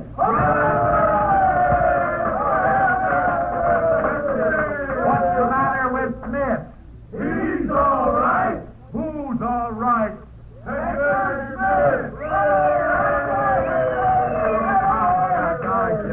God's sakes. Gee, Willikers, I can't make a speech, but I've got a little show for you this evening, and I hope you'll like it. And we're going to start out with a number first by the Academy Band.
Just a minute. All keep quiet, please. You all heard about the Squidgeville mascot. The Squidgeville mascot is a mule. And when the Squidgeville mule comes on the field, you can tell him from the rest of the Squidgeville team because he won't be wearing a uniform. And say, that just a minute, please. That just gives me an idea. You've all heard about the famous Four Horsemen. Well, in view of the fact that Squidgeville has picked a mule for their mascot, I think we ought to call their backs the Four Jackasses.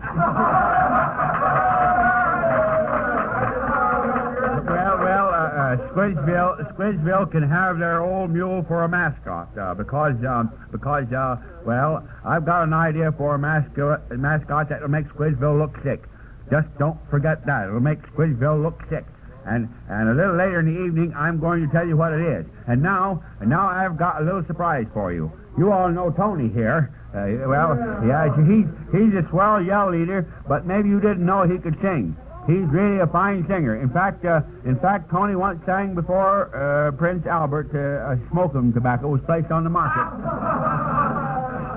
All right, Tony, go ahead. Here's your chance to make good in the big city. To a little country village came wise and carry wise. He met a farmer's daughter. They fell in love at sight. Every night the house was crowded, so they couldn't bill and cool.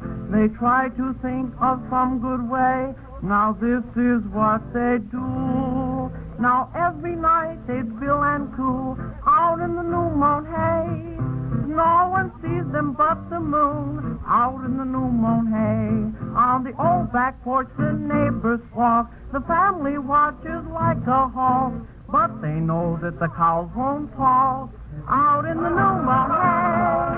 Every night they'd hug and kiss out in the new moon hay. Not a single night they'd miss out in the new moon hay. When it rained they'd both say let it pour. A always wore. For she been caught in the rain before. Out in the new moon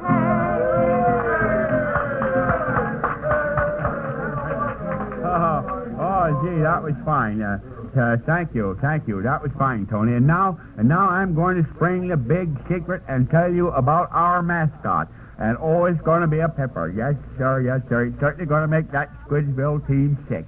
And while I'm sort of collecting my thoughts, I'm going to ask the band here to play another number while I'm collecting my thoughts. That's the only way you can collect things nowadays. Go ahead, boys. Go ahead and play a tune.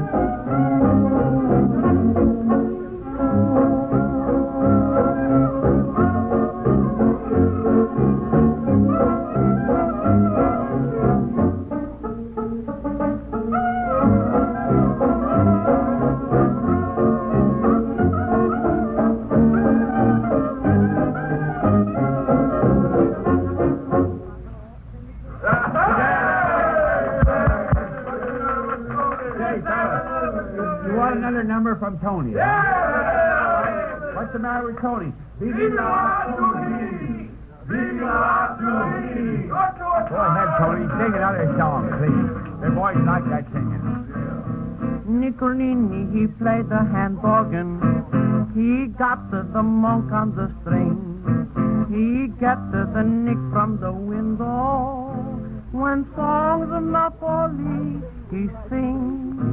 Nicolini, he loved Antonetta, who laugh in his face when he say, Antonetta, I break my heart for your sake, because you make answer this way. Oh, Nicolini, don't be so mean. If you will salad the grape and the banana, be big Italian businessman. Oh, Nicolini, I'll be your queen. If you will... Why, God's sake, it's Mr. Winterbottom. What do you want? Dang it, I thought I never was going to get here. Got lost and wandered over the whole dead darn country, did. Yes, but what's the matter? Mr. Winterbottom? Well, I had a note for you. A note from Professor Thistlethwaite. But Conscience went and lost it. Lost it? Yeah. Lost it? Oh, gosh. God's sake. But Maybe... it's all right, Hector. It's all right. I read it first so as I know what it said, all right. Yes, well, what did it say? What did it say? It said you didn't pass your examination this afternoon, so you can't play in the game against Squidville.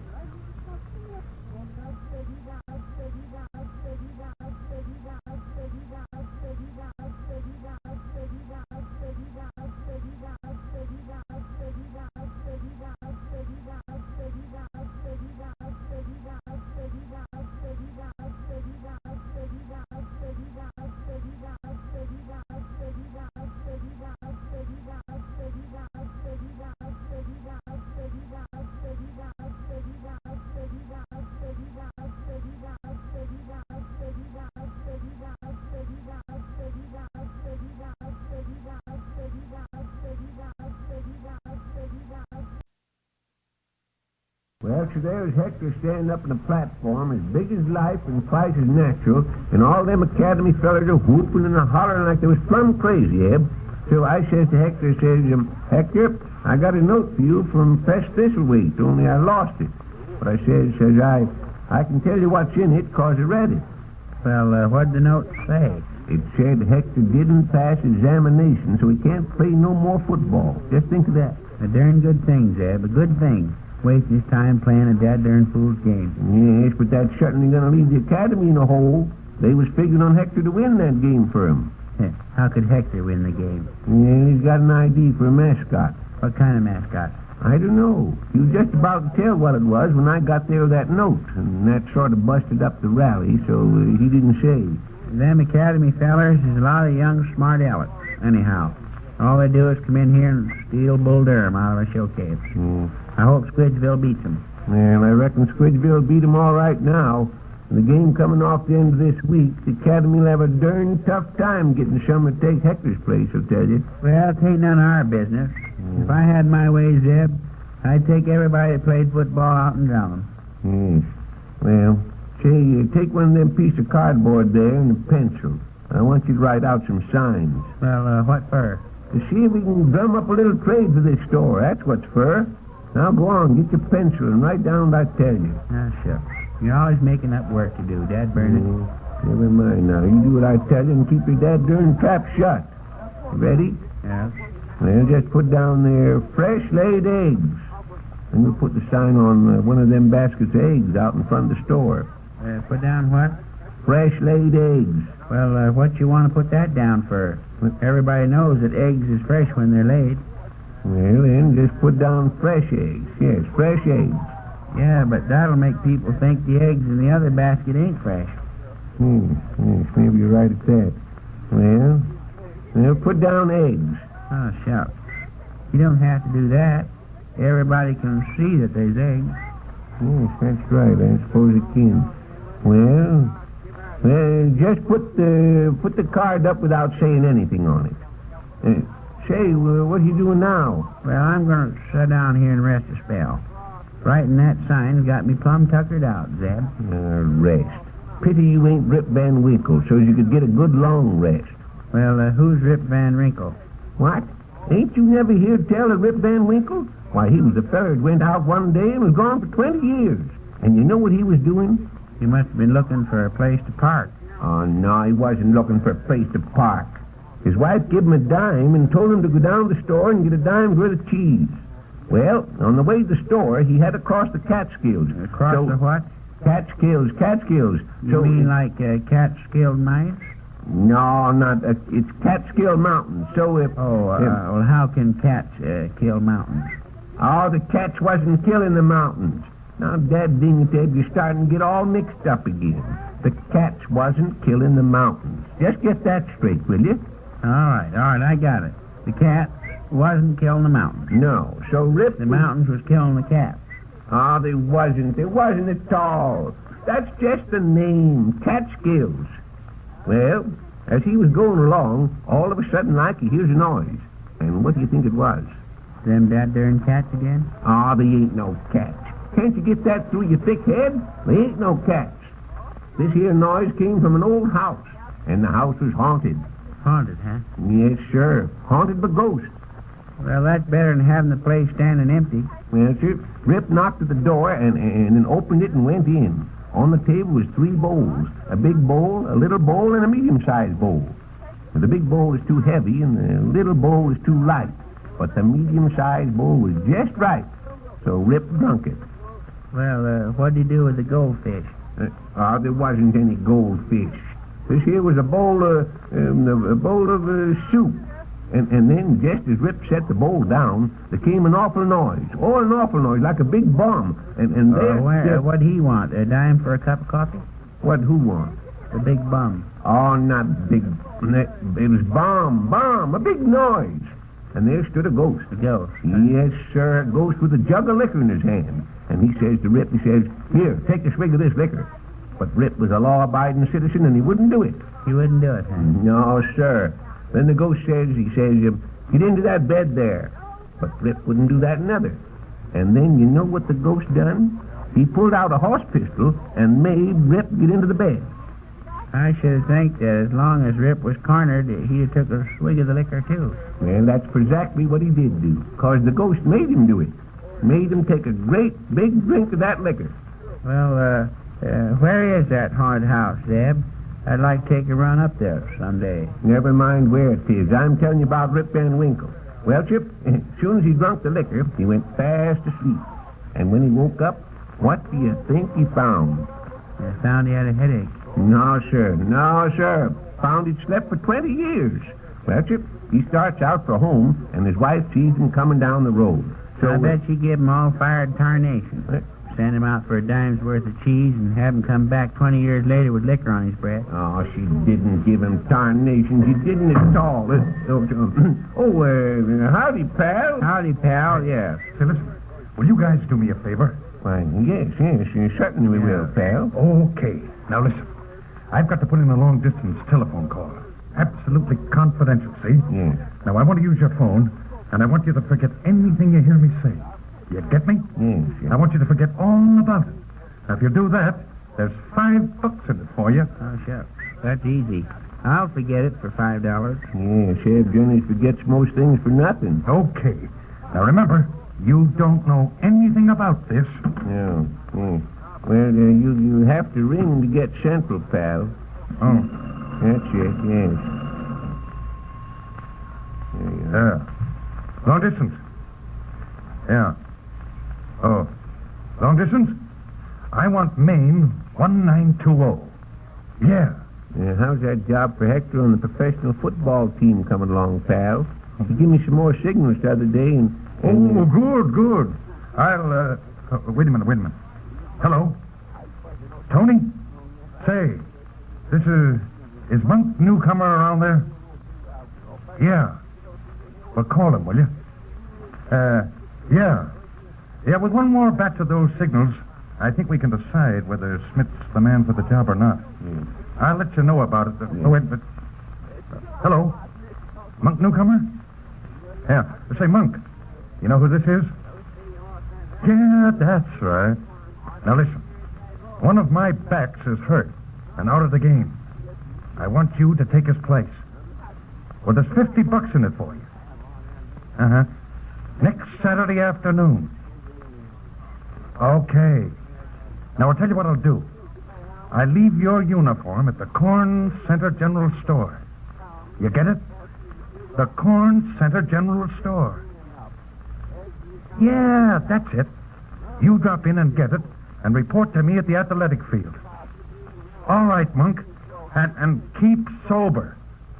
So long. You say you hurt your back, pal? Hurt my back. Oh, yeah. Yeah, that was the doctor I was talking to. I hurt my back. Playing football? No, certainly not.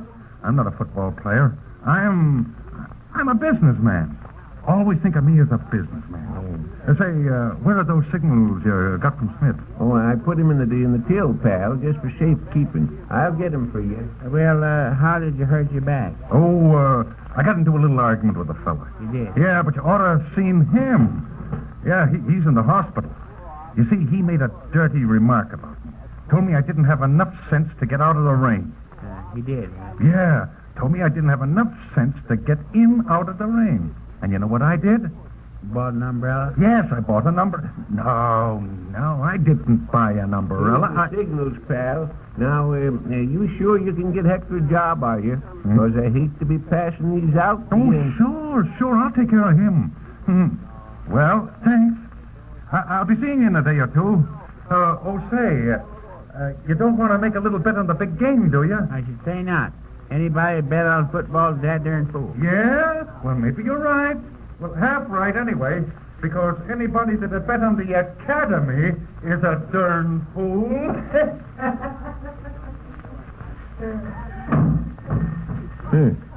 I wonder what in perdition he was laughing at.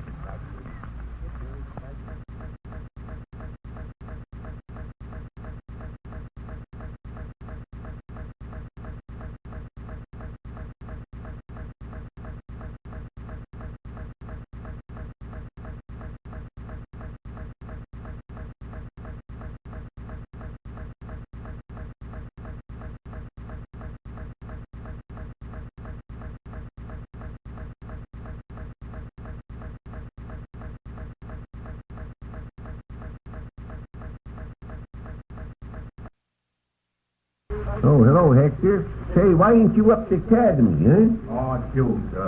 I'm going to quit the old academy. You're going to quit? Say, what you talking about, Hector Q. Smith? You lost your mind or something? After paying your money to get an education, you're going to walk out without it? Oh, shoot. What do I care if I don't get an education? What do I care? If they don't let me play football, I'm going to quit. Well, it's your own fault you can't play football. If you'd have passed your examinations, why, they let you play. I did pass them. I did pass them all but one, and that one wasn't very important. It was just art. Art? Why, are you studying art? Yeah, sure I'm studying art. I'm doggone good at it, too. Yes, you must be if you didn't pass the examination. Well, I am just the same. I come from a very artistic family. All our family were either artists or musicians. It was, yeah? Yes, sir. For instance, my mother was a pianist, my brother was a violinist, and my sister was a vocalist. Well, what was your father? He was a pessimist. Well, what's so darn funny about that? What kind of musician's a pessimist? Why, Mr. Winterbottom, I am shocked. What? I am really shocked. What do you mean? To think a man of your education would ask me a question like that. Why, you must know what that is. Well, yes, of course I do.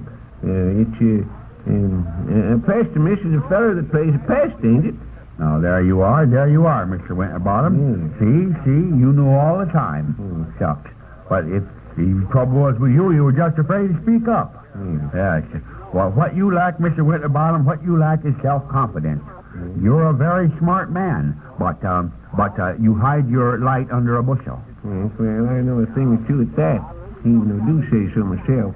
But it sort of escapes my mind right now just what a pest is.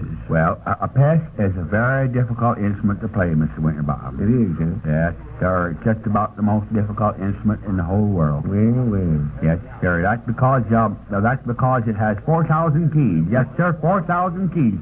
Well, my father... 4,000 keys? Say, how do you play it? Like a piano? No. You're blowing it. Oh, you're blowing it? Blowing it like a horn, yes. And it's so long, a pest is so long that when you blow in it on Sunday, the music don't come out until Wednesday. Well, my father... It doesn't come out until Wednesday?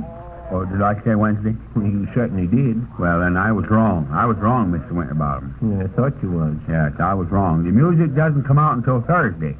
Well, my father... Hold on there a second, Hector. Let's get down to cases here. Just how long is this here contraption? What was that, Mr. Winterbottom? I say, just how long is a pest? Pest? Pest? Yes, this here horn your father plays. Oh, pest. Yes. Pest. Oh, well. Oh, that is, pest. Yes. Well, my father... Yes, but how long? How long? How long was my father? Well, I guess he was about... How long was the pest? Oh, shucks. How long was the pest? Yes. Oh, well, a full-grown pest is 12 miles long. Yes, that's it. 12 miles long. And the one my father had... Stay now just a second there, young feller. I tripped you up there all right. You say this here horn had 4,000 keys, huh? Yes, sure. 4,000 keys. Well, then, if it was 12 miles long and your father was blowing on it, how could he get to the last key? Oh, shoot. That was easy. He rode a bicycle. Well, my father decided to enter the championship contest and become the champion pest player of the world. So he went out to get the finest pest that money could buy. And he found one for $10,000. $10,000 cold cash. $10,000? That's a lot of money, Hector, to pay for a horn. Yes, that's right. That's a lot of money to blow in. But my father would not let nothing stand in his way. He bought the pest and entered the contest. And did he win it? No, he lost. Oh, he lost. He lost by just one note, mind you. He was cheated out of it. Cheated out of it? How do you mean? Well, shoot, Mr. Winterbottom, I hate to be talking about my father all the time, but if you insist, I'll tell you. You see, my father was a very short man. A very short man was he. Kind of a short feller, huh? Yes, extremely short. And he never wore garters. His socks were always hanging down, and well, that's why he lost. Say, Mr. Winterbottom, if you say, but wait a minute, Hector. What's his socks got to do with him losing the championship? Who? Your father. Your father when he was playing in the pest contest. Oh, yes. I see. Well, he was just going into the last measure, playing for all he was worth. Yes, sir, very excited was he. Very excited. Yes. Then all of a sudden, somebody yelled to him, pull up his sock, just like that. Pull up his sock. Yes, and then what? Well, he did. He pulled up his sock as far as it would come. But you see, he was so short that when he pulled his sock up, it covered his eyes and he missed the last note. Well, it covered his eyes oh, say, you get out of here. You get out of here and get up on the academy where you belong. Just keep your mind on your studies a mite more and lessen a lot of darn foolishness. You might have had a chance to play in that game with Squidgeville. It's all your fault if the academy gets whipped. Yes, but wait, wait just a minute. Now, that's just what I want to see you about. You better get down to cases. If I can play in that game, I promise I'll study hard. Very, very hard. Now, you ask Professor Thistlewaite if he'll give me one more chance, see? Ask him. Let me ask him if I can take another examination. I'll take another examination. Will you do that, Mr. Winterbottom? Will you do that for me? Well, I'll ask him, Hector. I'll try to fix it up for you. Oh, thanks.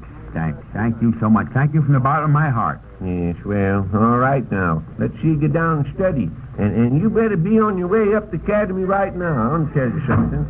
Oh, howdy, Hector. Say, Zeb, I just met Pal as I was crossing the street. He wants us to keep this package here. Says a feller will call for it. A feller named Monk Newcomer. Yes, well, Say, well, what's in that package anyway? Through the hole in the paper there, it looks like that's football pants. well, whatever it is. You go on and get up the academy now. You'll be late.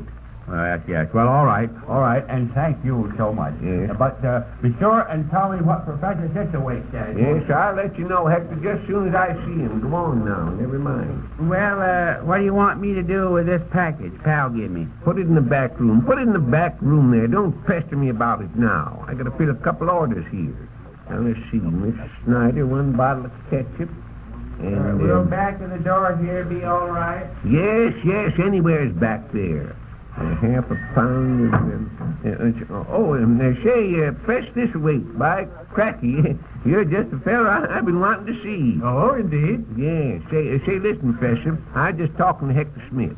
Now, why can't he play in that there Squidgeville game? The boy's just got his whole heart set on it. And if you don't let him, well, it'll bust him all up. Besides losing the game at the academy. Now, why don't you let him play? Well, Mr. Winterbottom, I can't do that. He didn't pass his examination, and it's a rule at the academy yes, that... but looky here, just a minute now. I just been talking to him, and he says he'll study up. He'll study hard. Now, why can't you give him another examination? Give him another chance. Well, Mr. Winterbottom, that would be rather irregular, I'm afraid. You see, at the academy, a man must... Shucks. All you care is as long as he passes, gets up in his work. And you know, without Hector, that academy team is going to be beat. And that there fella, Slick Slade, that's coaching Squidville, he's going to have the laugh on you. That's what he's going to have. You kicked him out of the academy because he's crooked, and he's coming back with a team that'll just beat the pants off of you. Yes, of course I have some pride, Mr. Winterbottom, but, well, I'll tell you. I will give Smith another opportunity. Well, say now, that's just fine. That's just fine, Professor Thistlewaite. How do you do, Professor Thistlewaite? How do you do, Mr. Peters? Glad to see you. Tell him I'll give him an oral examination on Italian art. Let me see. Well, day after tomorrow. I'll meet him right here.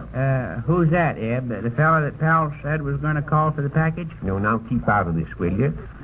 10 o'clock tomorrow morning. Day after tomorrow. Yes, day after.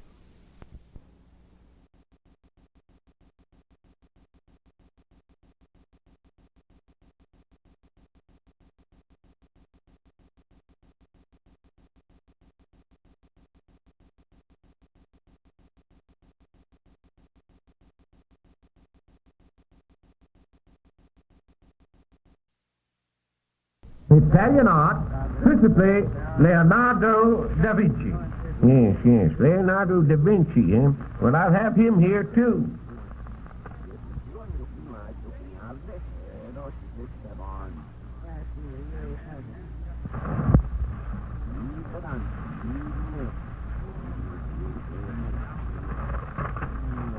Sunshine it. Oh, Dad, burn it anyhow. What's the matter? Oh, I'm looking up the phone number that fella Professor Thistlewaite was talking about yesterday. That's Leonardo da Vinci. But it don't seem to be in the phone book. Well, why don't you look in the dictionary? In the dictionary? Why, you fool, it wouldn't be in the dictionary. Certainly it would. Oh, it wouldn't. Well, the fellow that sold us that dictionary said it would. What you talking about? How do you mean you said the dictionary'd have Leonardo da Vinci's phone number in it? He said it was, on their bridge dictionary, didn't he? Yes. Said it'd have everything in it. Well, what about it? So it must have that phone number. Oh, yes, well, he didn't mean that. Now, let's see. Well, who is this Da Vinci feller, anyway? The one that's coming in here to pick up that package pal left? No, he ain't the fella that's coming in here to get the package pal left. The fella that's coming in after the package is named Newcomer. Newcomer. Oh, yeah. Well, let's see now. Maybe it's under D. Well, what do you reckon is in that package, anyhow, Zeb? Oh, I don't know. Hector said that through the hole in the package it looked something like a football shoe. Let's see now. D, A. Oh, dagnabbit. It ain't in the D's neither. Well, you'll find it if you look in the dictionary. Oh, you won't, to tell you. Well, why don't you look and see? Why don't you look and see instead of being so dad-darn bull-headed? Yes, but I tell you it ain't there. Now, quit pestering me about the dictionary. Maybe it's under L here. Let's see. Well, I'll look it up in the dictionary myself. I bet you I can find it. Yes, I suppose so. Go on and look it up then. Say the feller's name was Leonardo da Vinci. What'd you say? Did you say the feller's name was Leonardo da Vinci? Yes, Leonardo da Vinci. But you won't find his phone number in the dictionary. You're just wasting Well, it just is in the dictionary. What do you think of that? Huh? What? Oh, you're crazy, I tell you. Well, look at it. Here it is. Right in front of your eyes. There's his phone number. Leonardo da Vinci, Italy, 1452. Well, I'll be switched. Think you're so dad-darn smart? Well, he certainly must be an important feller to get his phone number in the dictionary. Well, I suppose I'd better call him up and get it over with. What's that number again now? Italy 1452. Rouse Central up here. Probably sleeping late again. Hello. Yes. I want Italy 1452. I say I want Italy 1452. Italy. Well, all right. What's the matter there now? Oh, I said I'd have to talk to long-distance operator. Sure. Always trying to dodge work, ain't they? Yes. Putting the work off on someone else. In fact. Hello? Yes, 52. Oh, Dad Dings, what's the matter with you gals? You all deep? I said Italy. Yes. The number is 1452. That's it. The fellow I want to talk to is Mr. Da Vinci. Yes, that's it. Oh, my name? It's Winterbottom. Oh, shucks. Well, all right. Dang it. Ain't he at home? Oh, she said it'd take a little time to get that connection. Said she'd call me back. You know, it's a pity a fella can't call a phone number without having to wait for this. Good morning, gentlemen. Good morning. How do you do, mister? Gentlemen, I have something here that no business should be without. The finest form of advertising in the world. Something that's going to bring people into your store. Here, take a look at this. Well, There you are. The Static Cold Stick. yes, but that's nothing but a radio set. How's that going to bring trade into the store? Why, with music. Music. If you want to influence people, play music. Haven't you ever heard the story of Orpheus? Orpheus? No, I never heard that one. Well, Orpheus was a wonderful musician. He played on a lyre. And he how's was- that? My partner's a mite hard to hearing, mister. You said a liar, Eb. Who? Why, the feller. Yeah, I figured he was the minute he started talking. I beg your pardon, but lyre is a musical instrument. Oh. That's what Orpheus played on. It's something like a harp. And when he played it, even the trees and the rocks were moved. Played a harp and moved trees and rocks, huh? Yes, played a harp and moved trees and rocks. Oh, shucks. That's nothing. There was a fella in our neighborhood that played a saxophone and moved 6 families. Yes, but I'm... No, I don't figure we need a radio, mister. Not today. You see... No, wait a minute, Well, wait a minute. Wait until you hear this set operate. You've got a treat coming. If you don't mind, I'll just hook it into this light socket right here. Yes, well, look out you don't get your finger in there. Eb got his in the other day and just about burned All right, just wait a minute Yes, now. you say you got a treat coming, huh? Absolutely. Now, there you are. Now, you see this little dial here with a little knob? Yeah. Just twist that and you can get anything. Now, what would you like? Well, I'd sort of like a cup of coffee and a ham sandwich. Yeah, me too, and put some mustard in mine. No, I mean you can get any kind of radio program you like. Symphonies, jazz, comedies, dramas, mysteries, serials. Yeah, I like them. Well, as a matter of fact, I do too. What's your favorite cereal? Sherlock Holmes? No, oatmeal. Oh, now say, listen, I'm not talking about things to eat. I'm talking about programs, radio programs. And this set will bring in anything. Well, let's see it bring in that sack of taters out in front of the store. Oh, I mean anything on the air. It will get distance. Now, for instance, have you ever heard the station at New Brunswick? How's that? I say, have you ever heard New Brunswick? Why, no, mister, we ain't even heard the old one. New Brunswick's the name of a place. Say, what's the matter with you fellas anyway? Now, look here. You see this knob here? Yeah. This little knob, Yeah, that one there, yes, I see that's that. the one. Well, that's for shortwave reception. Shortwave, eh? Yes, it's shortwave. Now, you just turn that, and you can pick up police cars. Well, for how much? Yes, if they don't want too much, we'd kind of like to pick up a good car. Ah, for Pete's sake. You don't... Oh, what's the use? Now, here, I'm going to turn this set on, and I want you to listen to the marvelous tone quality.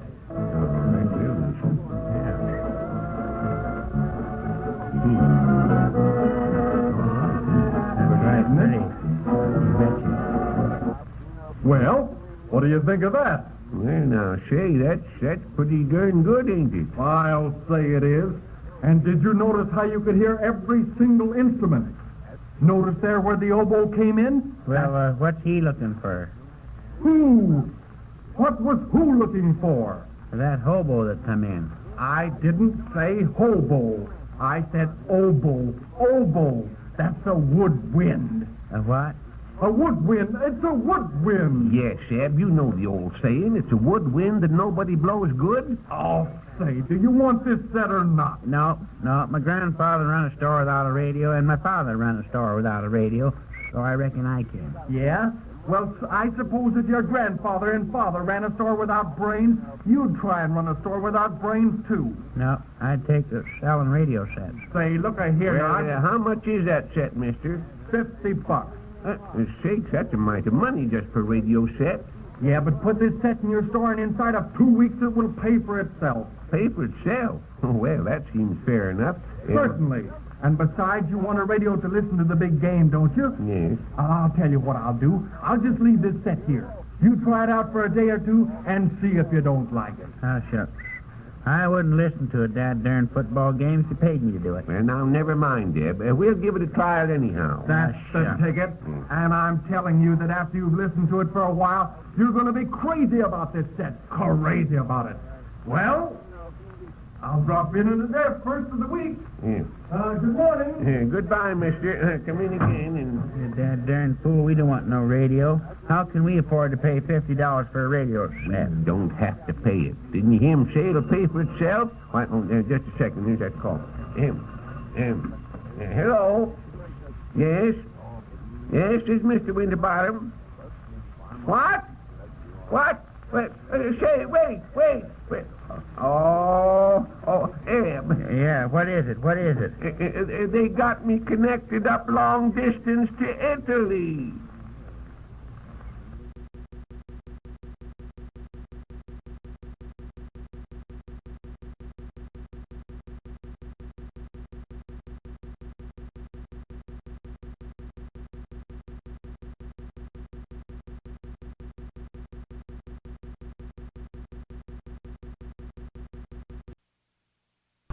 That's funny. Fella said all you had to do was just twist this little knob here, but nothing seems to happen. Ah, shucks. I told you when you bought that radio set that it weren't no good. You'd just been slickered, Zeb, that's all. Slickered nothing. Worked yesterday, didn't it? You just keep your trap shut and get them cans put up there in the top shelf. I'll get the contraption going, don't worry. Well, what cans you want put on the top shelf? Them right there sitting on the counter, concern it. These here? See there? I got a noise out of it anyhow. Well, I can't climb up there without a ladder, and you'll have to hold the ladder. You don't need no ladder. Just to get up to the top shelf, what are you talking about? Pile up a couple of cracker boxes and stand on them. Shucks. Well, go on. Pile them up there. Well, there's the dad-darn boxes. What cans you want put on the shelf? Them cans right there in the counter. Sakes alive. Use your head there. Will you? All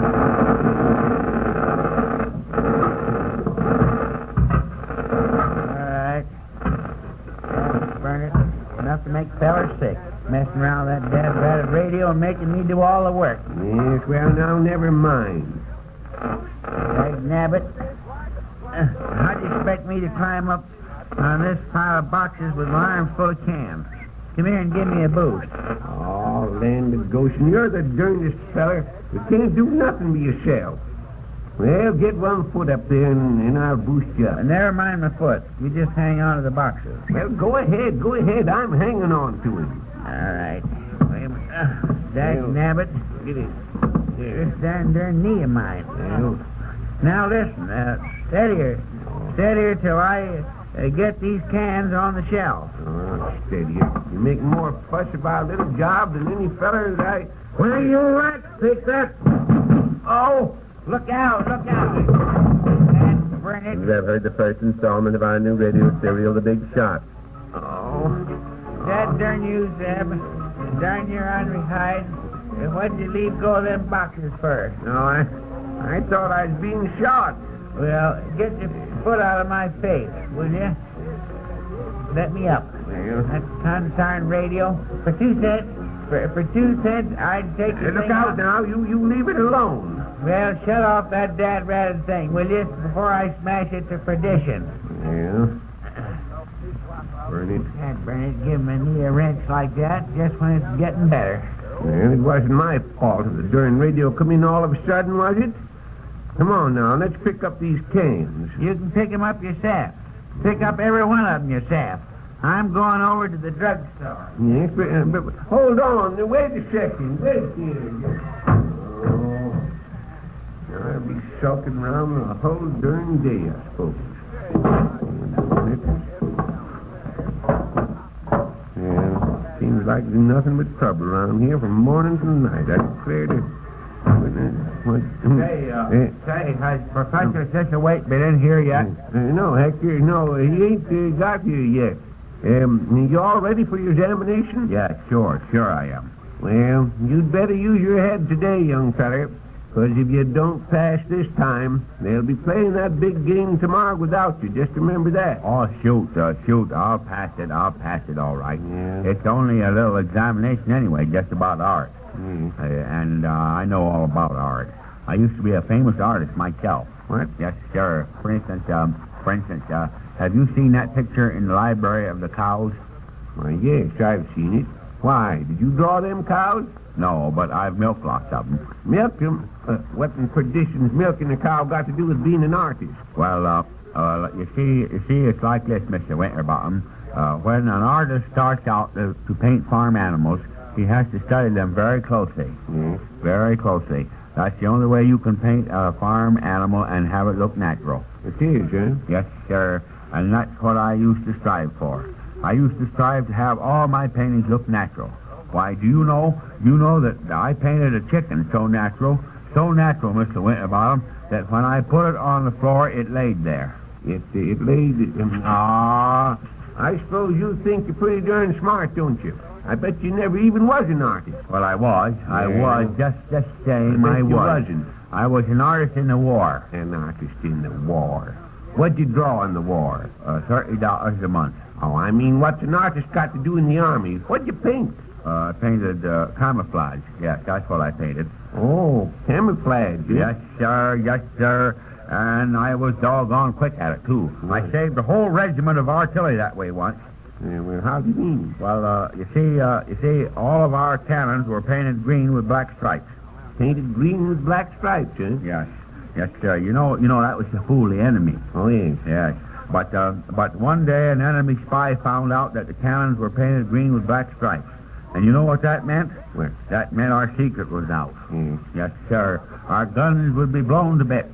But before that spy could get back to the enemy and report, I repainted the whole artillery. Sakes alive, you did, huh? Yes, sir. Well, what color did you paint the cannons that time? Black with green stripes. And another time... yes, when but I now, was- wait a second.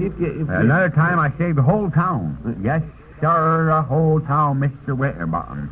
You see, I had been left in that town to guard the women and children. Suddenly, one day, I saw the whole enemy army approaching. The whole enemy army. And there I was, one soldier to protect the whole town. Well, what'd you do? I grabbed my paints and a piece of canvas and painted a camouflage. I painted camouflage so well, Mr. Winterbottom, that the enemy army didn't even know the town was there. In fact, they turned around and marched away again. Turned around and marched away again? Absolutely. And the town was saved on account of my camouflage. Well, what does this here camouflage look like? Yes, sir, that's right. And the next day, the general priest handed my show and he yes, said to but me... listen, I asked you what the camouflage looked like. Now, what did you paint? What did I paint? Yeah. I painted a huge picture I painted a huge picture of a Sunday school picnic. So the general said to me, Now, Hector, hold on there, Hector Smith. How in perdition would a picture of a Sunday school picnic stop an army? What was that? I said, how would a Sunday school picnic make an army turn around and go away again? Well, you see, it was like this. The army stopped, and all the soldiers went to the picnic, caught poison oak, and had to go home. What? Say, now, you listen here, young fella. If you think I'm going to believe a story like that, you just got another guess coming. Yes, sir. You wasn't in the army in the first place. In the second place, you Good morning. Good morning. Oh, how do you do, Professor? Oh, gosh.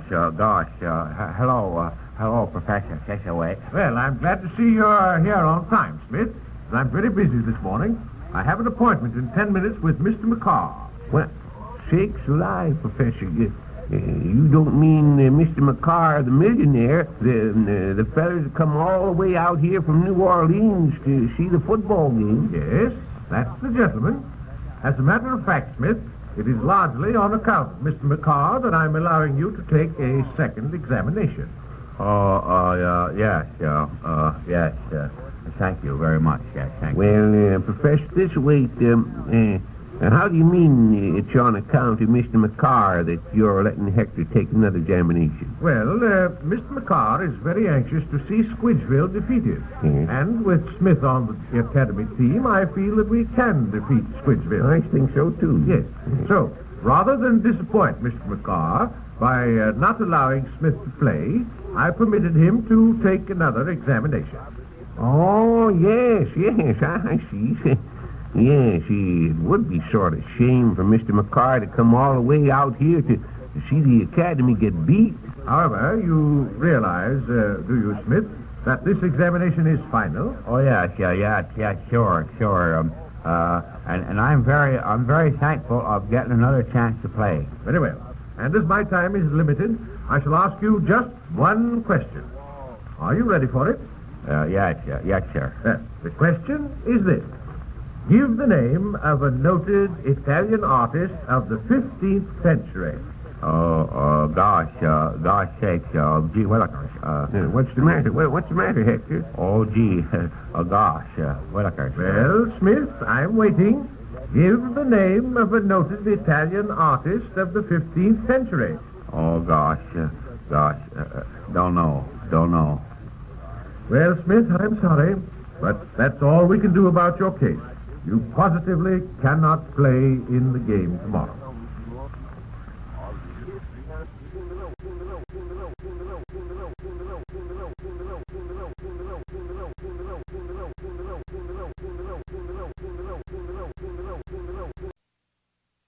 And there stood Hector just like a bump on a log. He did, eh? Yes. After all his dad durned bragging about how smart he was, he couldn't even answer one question, Eb. Well, what kind of question did Professor Thistlewaite ask him? Oh, he asked him the name of an artist. Artist, eh? Yes, let's see. What was the exact question now? Oh, yes. He told Hector to give him the name of an artist of the 15th century. And Hector just stood there and said, don't know. Well, I guess Hector won't be playing that game today then, will he? He certainly won't. And just on account of that, the Academy will get the pants beat off of him. Well, I hope they do. That dad-darn bunch up there is just a bunch of young smart Alecks anyhow. I hope Squidgeville does beat them. Yes, but it'll be kind of tough on Mr. McCarr. Why, how do you mean it'll be tough on Mr. McCarr? Because he come all the way out here from New Orleans to see the Academy beat Squidgeville. And now... Well, it serves him right. It'll serve him right. Any fella that'd pay any attention to a game like football is just a dad-darn fool. Just a dad-darn fool, Zeb, and you know it. I've said it before, and I'll say it again. Wait a minute. Hello, pal. How do you do, pal? Yeah. Say, has that fellow newcomer been in here yet for that package I left? Why, no, he ain't, pal. No. See, we still got the package in the back room there. See, if that guy is giving me the runaround again, I'll... Say, look here. Go get that package. Yes, you go get it, Eb, but you know where it is. And make it snappy. I'm in a hurry. Sure. Well, I am making it snappy, Now, listen. I'm going to take that football suit along with me. And if newcomer shows up here, tell him to come up and see me at the game. Yes, I'll tell him. Now, tell him to come up there no matter what time it is. Even if it's only to play in the last quarter. I've got Play? Why, is Mr. Newcomer a football player? I thought you said he was a doctor. Yeah, he is a doctor. Well, then, what's he want a football shoot for, and why... Oh, never mind. I haven't got time to explain it. I'm due at the athletic field right now. Where's that partner of yours? Is he going to take all day to... Just a second, I'll call him. Eb! Oh, Eb! Hurry up there, Mike, can't you? Pal's in a hurry. Say, pal, while we're waiting, how was them last signals the Hectors have got for you? Do you think they're good enough to give Hector a job on the big professional team? Oh, yeah, the signals were great. They were good, didn't they? Yeah, he'll get the job all right. Well, that's fine. What time have you got there? Let's see here now. Well, sure, my watch says exactly 7 minutes past 2. But then I might be a little fast, or a little slow. What'll I do? Tell Hector see about that job? Yeah. Tell him to see me. Yes. Well, I hope he gets it. 'Cause you know, pal, I'm not so darn certain I should have give you them signals without letting Hector know about it. And if he don't get the job... Oh, he'll get it. He'll get it. Stop worrying about it. Well, I hope so. Where's that package? I can't stick around here all... Hey, fetch out that package, will you? What in perdition's the matter with you? I'm fetching it out, ain't I? Yeah. The trouble is with you, you're always rushing the feller. Okay, now, let me have it. Now, listen. If newcomer comes in, tell him to beat it up to the athletic field. Yes, I'll tell him all right. So long, pal. So long, pal. Sort of seemed mighty excited about something. Oh, it's that darn football game. The whole plague of town is acting like a pack of darn fools, Zeb. You ought to seen them over at the post office this morning. Grown fellas running around like a pack of young idiots. By the way, you didn't see Hector over there, did you? Yes, he was there. Well, what do you have to say for himself now that he didn't pass that examination? Said he was going to quit the academy and leave town. He said he was going to quit the academy and leave town? Going to go away just because he ain't going to get to play football? That's what he said. Said he was leaving right off. Oh, the darn young fool. Why, he must have lost his mind. Well, that just goes to show what football will do to you. Oh, I never heard tell of such a thing. Did he say anything else? No, he just said he had a mascot, but he reckoned it wouldn't do him any good now. Yes, he's been sort of bragging about that mascot of his, kind of keeping it a secret without telling nobody what it is. You suppose he's got a rabbit's foot? I don't know. I ain't never seen him with his shoes off. Oh, I mean a rabbit's foot for good luck. For good luck. Just like the Squidgeville team's got a mule. Why, is that what they got? Yes. I'll be danged if I can figure where there's any good luck in a mule's foot. It ain't just a foot. They got a whole mule. I reckon you don't know what a mascot is, do you? Certainly I do. It's a mule.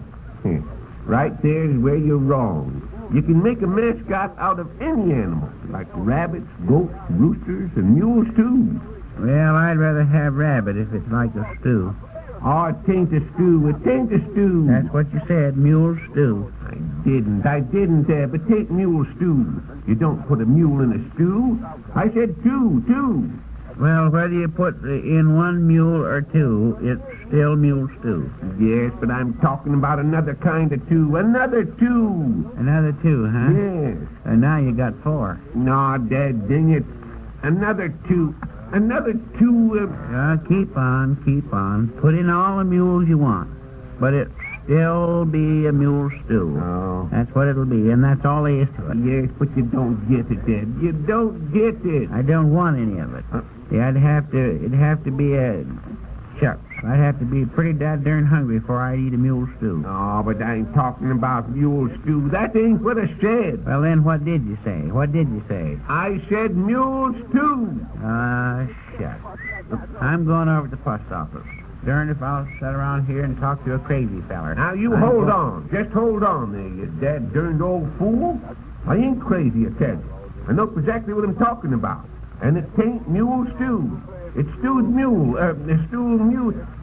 New stew. See, you're crazier than a loon. Oh, I ain't. Well, then shut your dad-darn trap for a second. There's a machine stopped outside. Yes. I bet you it's that there Mr. Newcomer. He ought to belong here about now. No, it's Professor Thistlewaite. How do you do, Professor? Yes, how do you do, Professor? How do you do, gentlemen? How are you this morning? You know, for a second I thought you was Mr. Newcomer that's going to play football this afternoon. Newcomer? Yes. Newcomer? Yes. Why, there is no newcomer on either of the teams. Yes, I know. He was supposed to come out from the city and play. Yeah, they're going to give him $50. Yes. What? Who is going to give him $50? Well, I don't know his name. Me and Eb just call him Pal. And you see, Mr. Newcomer was supposed to stop in here, and I was supposed to tell him to go on up to the athletic field. Great Scott. Yes. They surely couldn't be bringing in a professional player. What? Oh, I must look into this. Mr. Winterbottom, if this newcomer should come in here, hold him until I return. Where is Hector Smith? Well, Hector left town. Left town? Yes. Why, what's the matter, Professor? I've made a terrible mistake. What? I must find Hector Smith. We've got to get him. Yes, but what's wrong? Oh, that examination. He passed it, you know. Passed He it? passed it? Yes, I asked him to name an Italian artist of the 15th century. I had in mind Leonardo da Vinci. Yes, but when you asked him that question, Hector said, don't know. Yes, and that's precisely the point. Dono was an Italian artist of the 15th century. Paolo di Dono. You mean don't know is the feller's name? Yes. Smith answered the question correctly, so he can play this afternoon. Turn on your radio there. See if the game has started. Yes. In just a second. I'll see if I can make it work here. The minute they get mixed up with football, they go crazy. Now, let's see here. You push this thing and then that thing. Yeah, that ought to be it. Yes, Squidgeville versus Academy game. And now just a moment. I see Coach Slade of Squidgeville over there, and I'm going to have him say a few words before the teams come on the field. One moment, please. But the game hasn't started yet. I'm going to find Hector Smith, and if newcomer arrives, hold him here until I return. Crazier than $1 million. Here he is, folks. Coach Slade of Squidgeville. Just call me Pal, buddy. Just call me Pal. Well, I'll be dad-darned. It's Pal. Well, I'm not much on making a speech, but... what's that, Terry? Oh, just a minute. Pal. Oh, no, Eb. He's Coach Slade of Squidgeville. Pal is Coach Slade of Squidgeville, and I gave him all them Academy signals.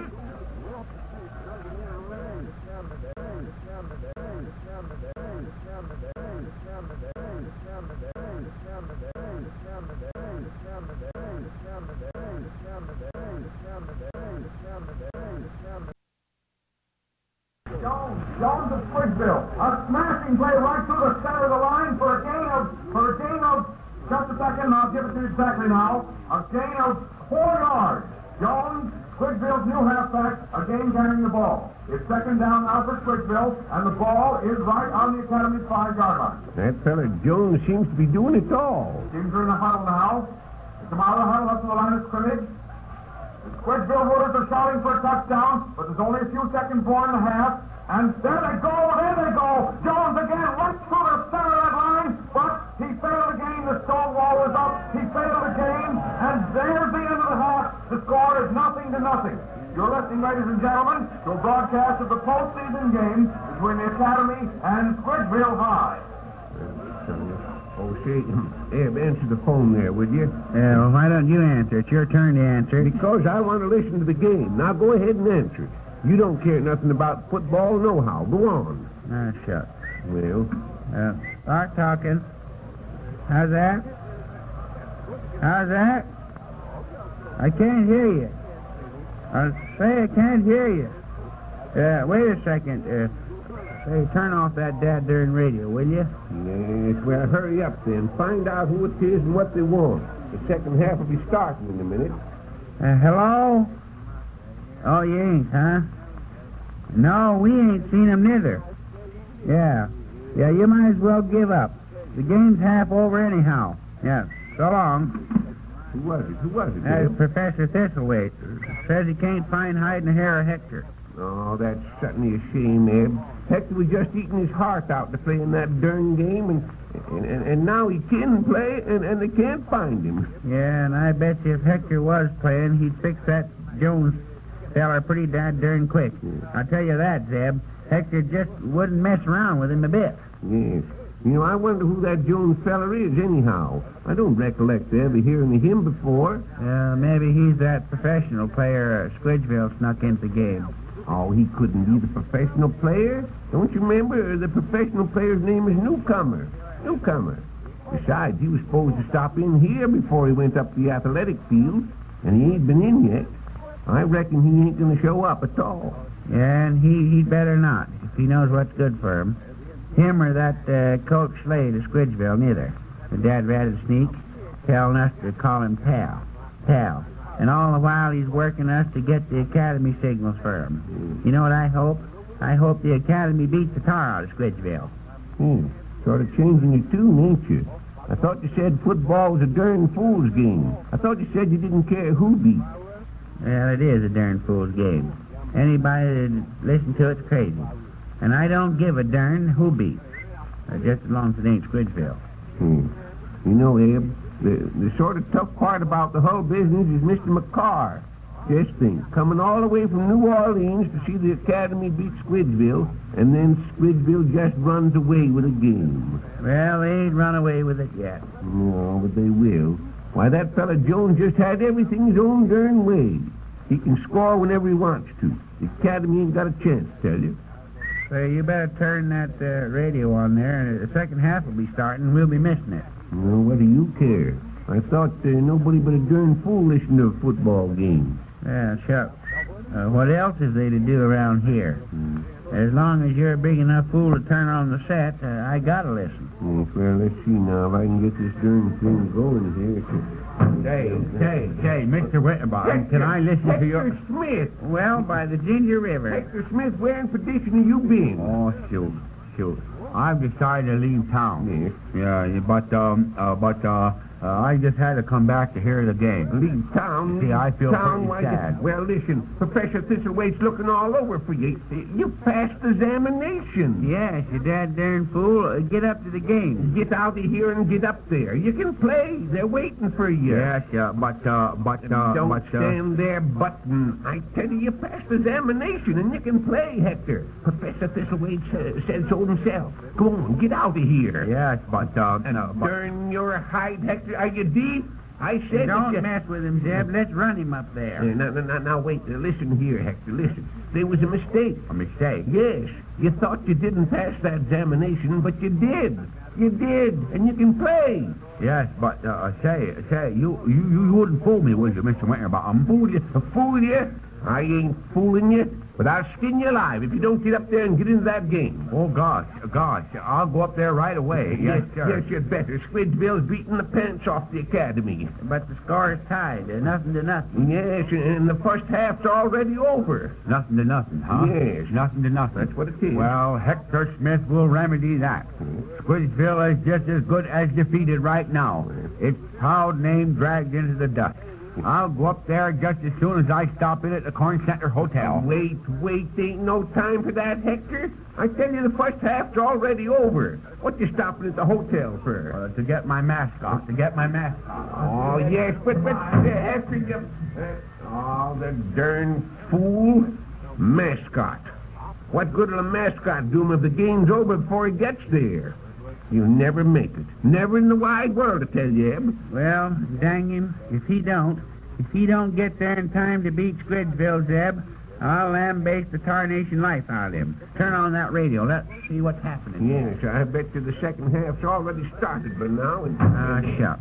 Who's that now? Oh, there's someone coming in here. Keep your shirt on. Yes, sir. There's something we can do for you.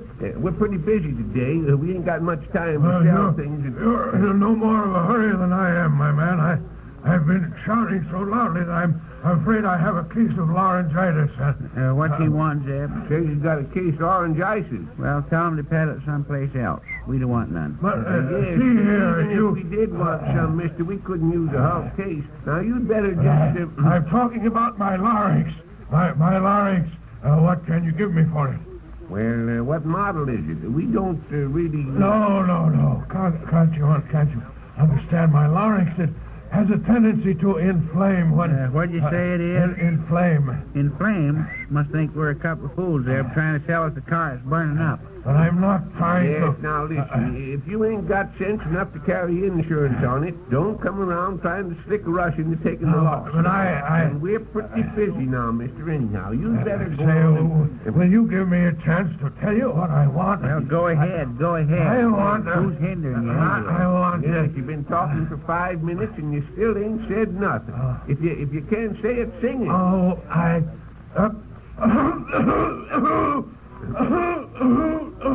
Never mind the tune. Just give us the words. The words? The words? The hole! Old oaken bucket, The iron-bound bucket, the moss-covered bucket. You fellas are crazy. You're crazy. That's a fine way to treat a newcomer to your... what's that? What'd you I say? said a newcomer. Newcomer. Grab him, Eb. It's newcomer. Grab him. No, let go of me. Let go of me. I've got to get to the game. Let me loose. You ain't going to that game. Hold him, Eb. Hold him there. No, let me go. Help. What'll I do with it? Put him in the back room and lock the door if the game's over there. That's the thing to do. Help. Police. Shut up and come on. Police. Wait. Go on, I've put got him to back. get to the game. Help. Get in there. Got your answer. Lock the door on him, Connie. Darn right. Here. Now, turn on that radio set. Yes. Let's see if Hector got there. Well, I'll see what I can get to now. Yeah, burn it. It's quite easy to run with that. We got him anyway.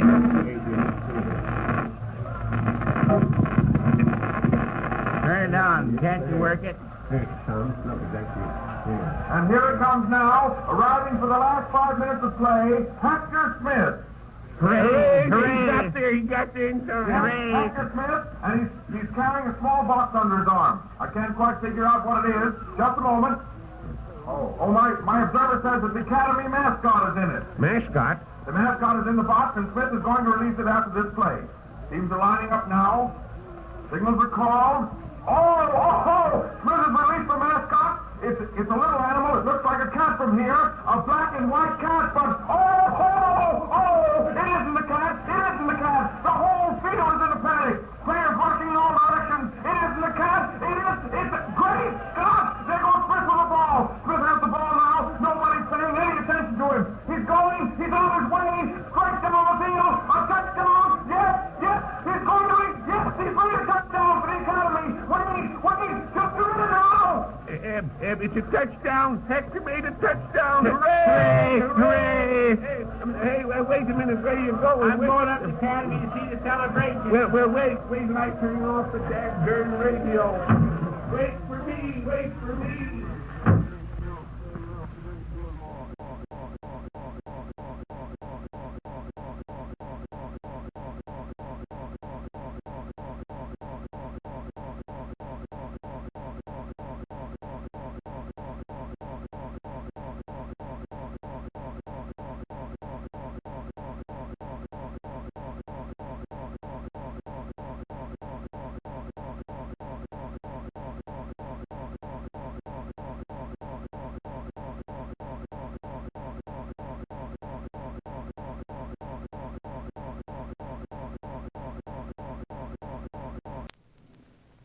Now, let's see here. Mrs. Jones, 1 can asparagus, and 20 cents for the Limburger cheese. Shucks, we ain't got no Limburger. Well, I'll just send her an ordinary cheese. She's got a cold, won't be able to tell the difference nohow. Well, what you got there? I got some letters.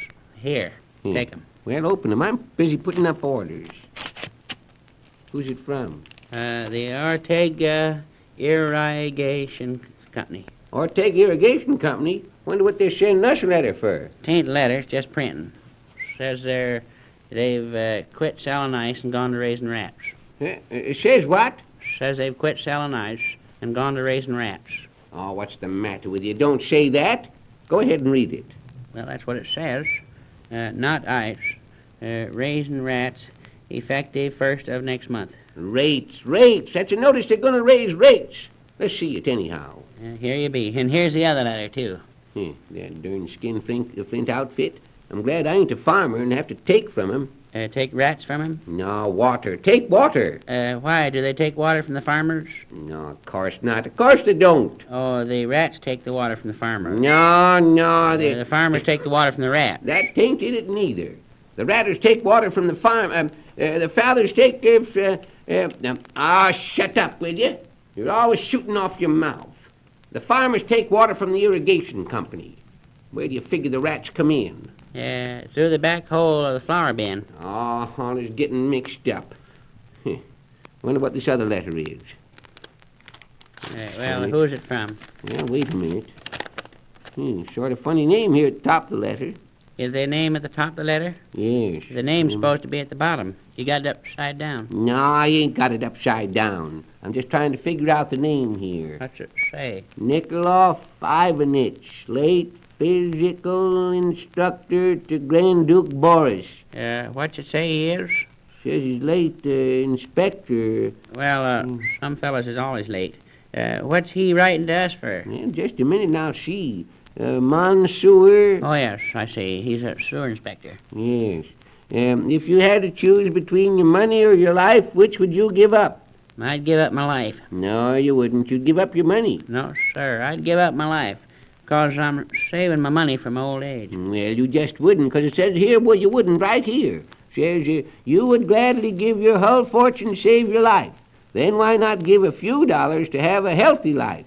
For the small sum of $10, I can give you vim, vigor, and vitality. Think of that. I can add 8 inches to your chest. 8 inches of what? Keep still, will you? I can take 10 inches off your stomach. Hold on. There's something funny here. How do you mean there's something funny? 'Cause there is. He says he takes 10 inches off your stomach and puts 8 inches on your chest, don't he? Yes, what about it? What's become of the other 2 inches? Say that's right. Yeah, I'll say it's right. Nobody can slicker me, Zeb, when it comes to figures. The darn thing's a fake. Oh, it can't be a fake. They wouldn't let it come through the mail if it was a fake. Well, there's something funny about it, just the same. It ain't regular. Well, now, where'd I leave off? Oh, yes. I can add 2 full inches to your height. See? There's the other 2 inches. Fake. I can take puny, undersized men and transform them into stalwart athletes. What kind of athletes? Says stalwart. I will... Well, what's a stalwart? Oh, it's a wart you get from standing in a stall. Now keep your trap shut and let me read this, will you? I will give you the strength of a horse and an easy, graceful carriage. Give us a horse and a carriage, huh? That's what it says. And listen to this. I am only in your city for a few days. To take advantage of this offer, just fill out and mail the enclosed card. Well, I'll be darned. All we have to do to get a horse and carriage is to mail this here card. Shucks. Just a dad darn fake, and I'll bet the horse ain't no good. Oh, certainly it's good. I bet it ain't. Says right here in the letter it's got stalwarts. Well, what if it has? What if it has? Tain't costing us nothing, is it? And we get a graceful carriage besides, just for filling out and mailing this here postcard. Let me have your pencil there, will you? Here you be. But you can fill it out yourself. I ain't going to sign my name to nothing. And you don't have to. You ain't going to do it. There. Now, you take it over to the post office and mail it. Oh, shucks. Well, give me it. I'll take it over the next time I'm going by there. You take it right now. The fella says he's only going to be in town a few days. If we don't get that card to him, he'll have all them horses passed out. And take some money and buy a stamp to put on the card. I already got some stamps.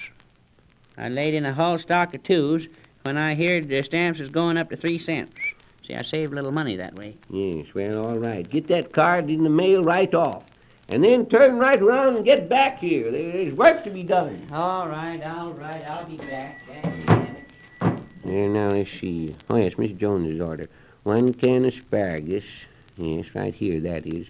Dimes worth of Limburger cheese. I'd better get that in there. Hello, Hector. How are you? Oh, pretty good, pretty good. Say, where's Mr. Peters? Eb? Yes? He just left to go over to the post office just a second ago. It was one who didn't run into him. He ought to be back in a minute. Well, I'm in a very great hurry, Mr. Winterbottom, a very great hurry. So I'll just talk to you, and you can tell Mr. Peters. Yes. Mr. Winterbottom, I'm going to let you in on a big thing. A very big thing indeed, is it? Yes. It's just about the biggest thing you've ever seen in your whole life. It is, huh? Well, what is it? Yes, sir, it certainly is. In fact, it's tremendous. It's colossal. That's what it is, colossal. Yes, but what is it? It's going to revolutionize our whole conception of the from the stern and rock-bound coast of New England to where the blue waters of the Pacific kiss the golden sands of California, and from the great roaring cities with their gilded cafes Hector. out into the open spaces where the sun is sinking and purple shadows are coming down the hillside. Yes, but Dad, and there's a little gray cottage, Mr. Winterbottom. Yes. Just picture it, a little gray cottage with the honeysuckle swinging over the door. Oh, but sunshine and Hector, what is it? What is it? What's what? What you talking about? This here thing that's so darn big. Oh, yes, that's right. Sure. You know, Mr. Winterbottom, you can always depend upon me to get right at the root of the matter. You have what we call a keen analytical mind, you have.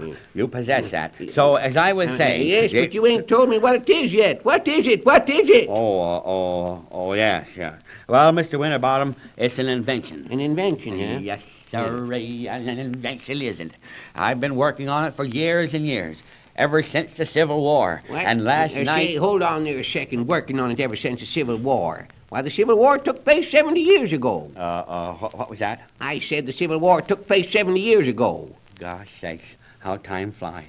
Yes, Mr. Winterbottom, I've given the best years of my life to this invention. I've sacrificed health, wealth, social position for it. I've labored by candlelight in a little dingy garret with nothing to chew on but a crust of bread. You don't say. Give it up, Smith. Give it up, Smith, my friend said to me. You can't do it. But I wouldn't give up. What cared I for their contemptuous remarks? What cared I for the sneers they let fall and the scoffs they dropped? It was nothing but a couple of scoff drops. Yes, but wait. I knew, Mr. Winterbottom, that the problem could be solved, and so I said to those skeptics, begone, avant. Avant? Yes, avant. Avant, the girl just like the girl that married dear old... Ding you, Hector. Have you gone crazy or what's the matter with you? Don't stop me now, Mr. Winterbottom. This is the exciting part. Just at the time I was down to my last cent, mind you, and my last crust of bread, I got it. The answer to my question. I solved it, and here it is. Here it is, Mr. Winterbottom. Well, what is it? What is it? The plans and specifications for the Hector Q. Smith Peerless Rainmaking Machine. Ta-da! A rain-making machine? You mean a machine for making it rain? Yes, sir, that's it exactly. A machine for making it rain. Well, yes, I'll be switched. Yes, sir. You mean that contraption you got drew out there in that piece of paper will make it rain? It certainly will. Well, how does it work, Hector? Well, look. You see, it's something like a cannon, you see. Now you see this wheel? Yes. And this hopper? Yes. Well, you point the barrel of the cannon up at the sky.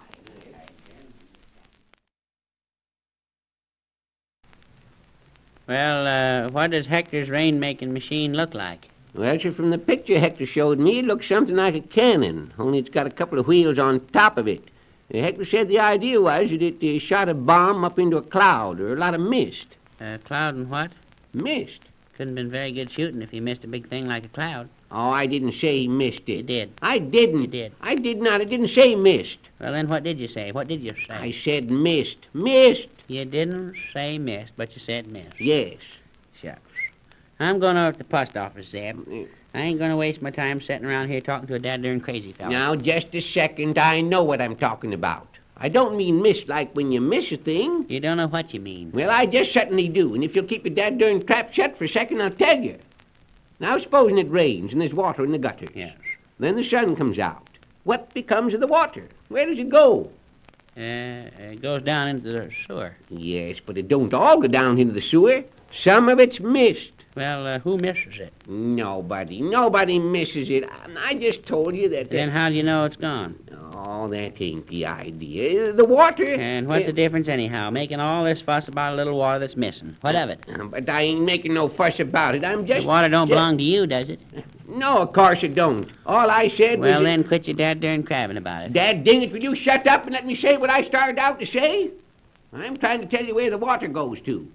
It turns into a kind of mist or haze. And, How's that? And a mist or a haze. And well, then... does he own the water? Who? Does who own the water? Mr. Hayes. Mr. Hayes? They ain't no Mr. Hayes. The water You is... just said the water goes to Mr. Hayes. I didn't. You did. I didn't. Shucks. I'm going over to the post office, I tell you. I ain't going to waste no more time. Just never mind about going to the post office. I'm going to the post office myself. You can stay here and mind the store. Yes, but I said never mind. I'm going over myself. I want to see if that horse and carriage is coming yet. Now, that horse and carriage is just a dad-darn fake, and you know it. Yeah? I tell you that. Nobody's going to send us a horse and carriage just for mailing them a postcard. Well, you seen the letter, didn't you? You said all you had to do was to mail a postcard. Yes, but... Hello, boys. Oh, howdy, Judge. Yes, howdy, Judge. How be you? Yes. Is there something we can do for you, Judge? Yes, I believe I'll have a couple of cigars. You bet you boots. Yes, you get 'em, Eb. Will you get 'em for the Judge? Same brand as ours? Yes, same old brand. Better let me have 4 of them. All right, sir. Yeah, right here you be. All right. Thanks, Eb. Say, I didn't see you at Mr. McCarr's party the other night, Judge. No, I had to be in the city that night, Zeb. They tell me it's quite a party, though. That Mr. What's-his-name, the physical culture fellow who's staying at the Corn Center Hotel, he's still looking for the 2 roughnecks who broke into his room.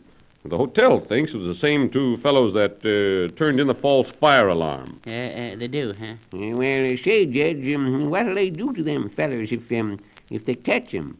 Well, there's a law against turning in false alarms, and what that physical culture fellow will do to them if he ever catches them, well, I can just imagine. Well, I've got to be going. I'll be dropping in again. Yes. Be sure and do that, Judge. Come in any time. Yes, do that, Judge. Oh, yeah. What's the matter? Did you hear what he said? They can send us to jail for turning in that fire alarm, and that feller whose room we busted into is looking for us. Shucks. Yes. How are they going to find out it was us that done it? Well... Just keep your mouth shut and it'll be all right. Oh, but that feller, he's still looking for us. Well, we didn't hurt his room none, did we? No. Just got into it by mistake. Yes. And anyhow, he wouldn't remember how we looked. Yes. I don't remember how he looked. Yes. So it's something he wouldn't know us. Yes. Just keep your damn trap shut and don't say a word about I it. see what that feller wants here. Yes, sir. What can we do for you, sir? I got your card. It asked me to call. I am Nikolov Ivanich. How's that? That's me. I'm Ivanich. You send me the card you asked me to call. Shush. About the book Well, of... just a second, mister. You better talk to my partner. Zeb, come here and talk to this feller, will you? Yes. Put up them crackers later. Well, what you want? Who is he? Ivanich, Well, sakes alive, why don't you scratch it? Don't come in here pestering us about it. No, not scratch. It is my name, the book. Oh, yes, you want us to scratch your name off of the book. The book that you... Well, what is your name? What is it? Yes, before we can scratch it off the books, we got to know what it is. I told you, Nikolov Ivanich. What, say? Nikolov! Well, now, hold on. You don't need to get so darn excited about it. Eb, go ahead and scratch a nickel off the books for this feller, and let's get it over with. Yes, but I can't scratch it off if I don't know his name. But that is it. Nikolov Ivanich, the late physical instructor to the Grand Duke boys.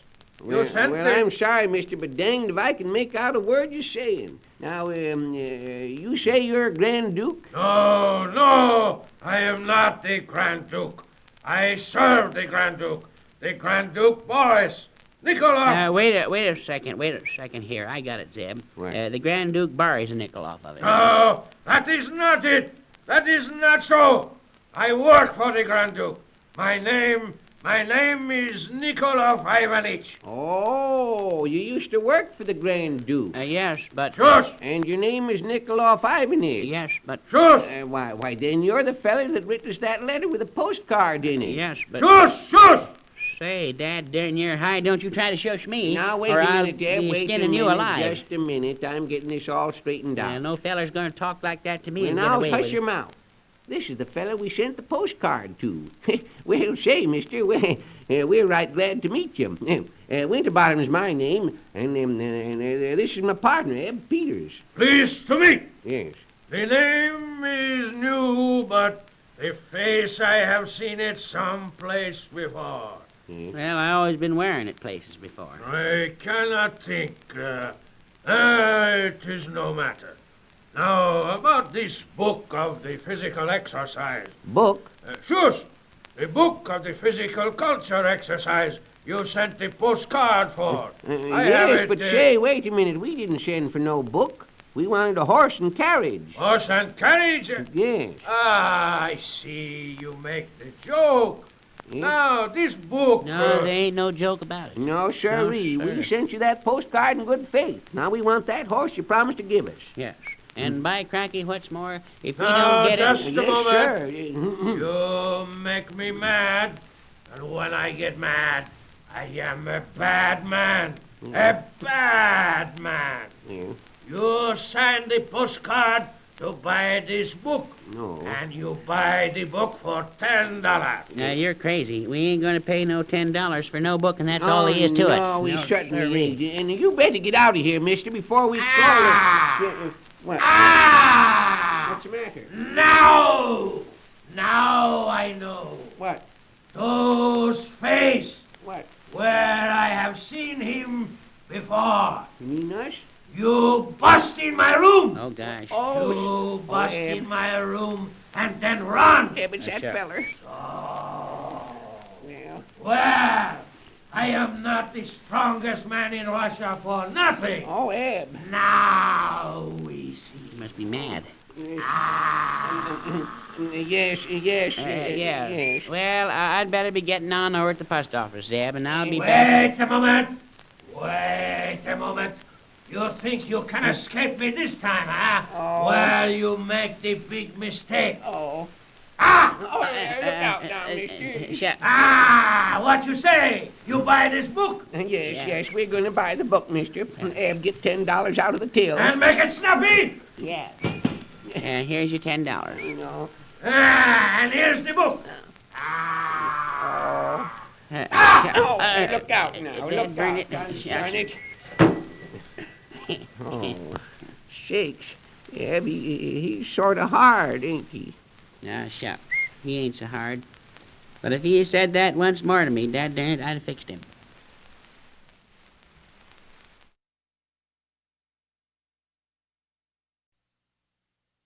Say, what in petition you sitting out here in the porch for?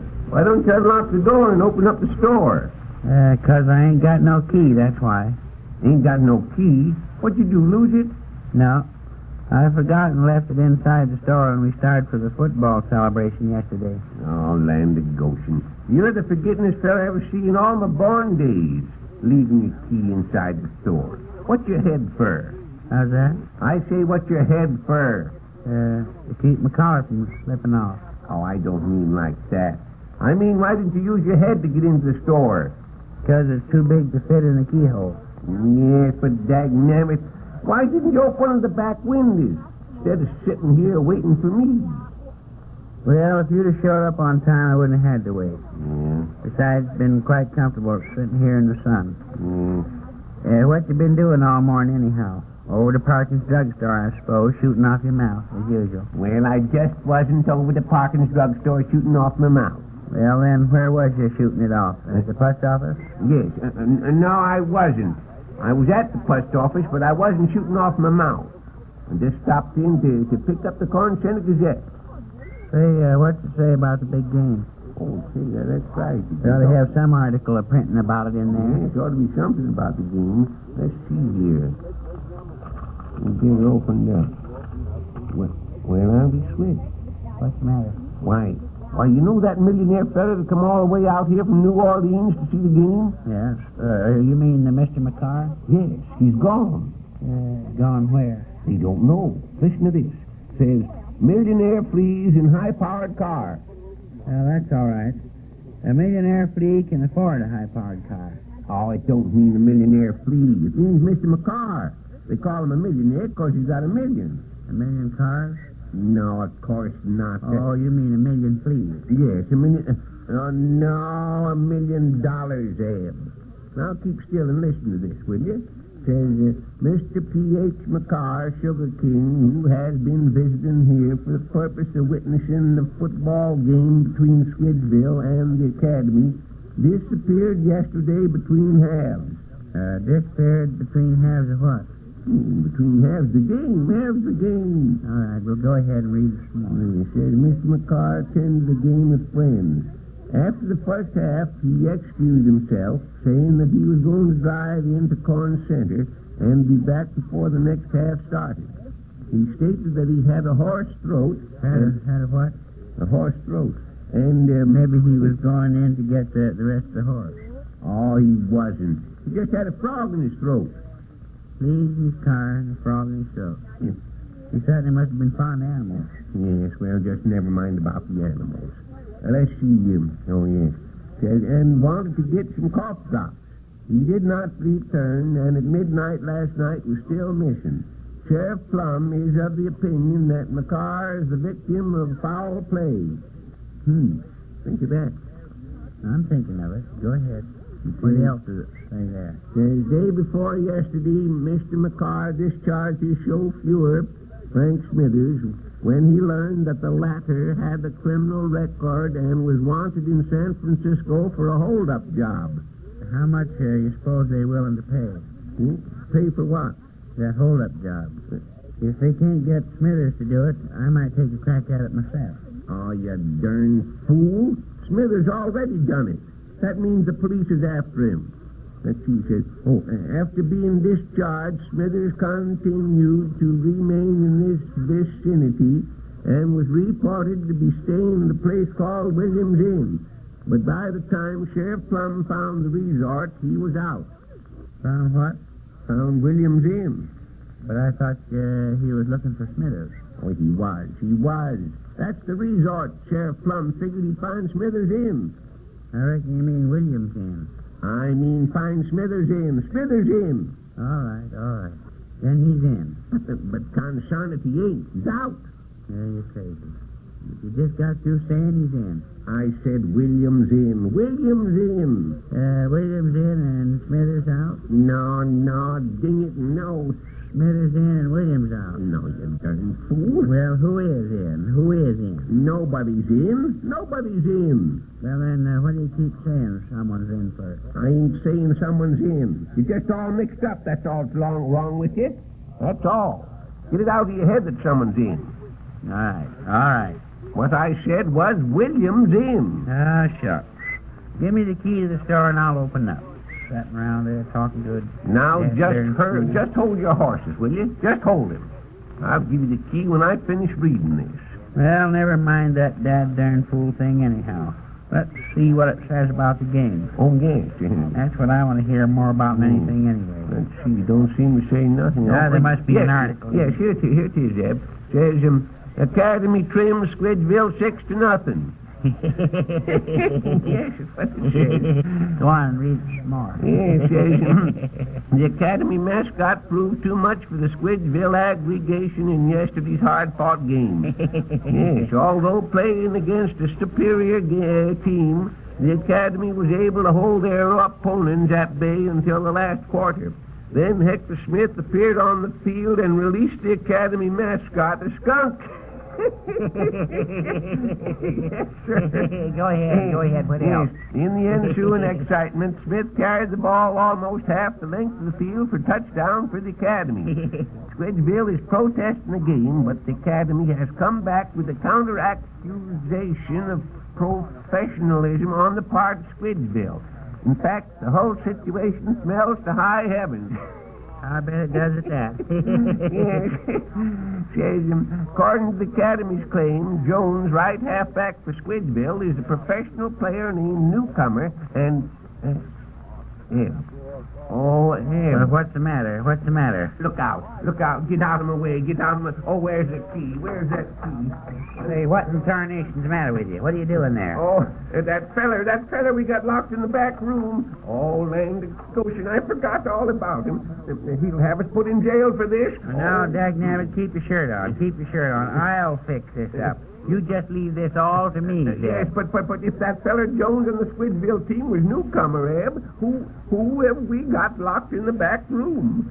Well, I don't know. But you just leave it all to me. I'll fix it, Zeb. Don't you worry none about it. Go ahead and unlock the door. Oh, I'm shaking like an aspirin.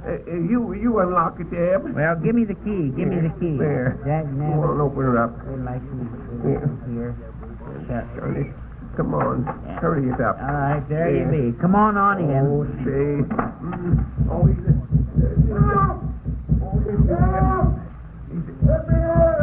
He's a hollering. Yes, just a second, mister. Just a second. We're coming. Yes. Open the door. Now, wait, mister, wait. Now, let us explain it first. You see... Where I get my hands on you, I'll kill you for it. Yes, but now listen, please. It was a mistake. Open the door. Sounds kind of like these stores, Eb. Yes. Let me in like a prisoner. Make me miss a game I came all the way from New Orleans to see. Eb, why, it's the millionaire. It's Mr. McCarr. Mr. McCarr? Yes, and they say he killed a feller in a duel once. He's a regular fire eater. Well, let's get him some fire. Maybe he's hungry. Oh, consign it. What do we do there? Hey, Mr. Winter, say, who's in there? Hector. Look out, Hector. Don't you hear that door? He'll kill you. Yes, but you can't keep a man shut up here. Get away. Look out, Hector. Don't open it. Don't. Oh, what? Why, it's Mr. McCarr. Smith, thank heavens you rescued me. Quick, tell me before I kill those two ruffians here. Who won the game? Oh, gosh, haven't you heard? We did, the Academy. You see, I made the only touchdown. You made a touch, Yes, my yes, boy. Why, come with me, my boy. I'll settle with these varmints later. Yes, but, Not a word. I'm going to reward you. Come with me. I'm going to reward you. Come with me. Eb, I think I'm going to faint or something. Shucks. You're all right. I told you I'd fix it, didn't I?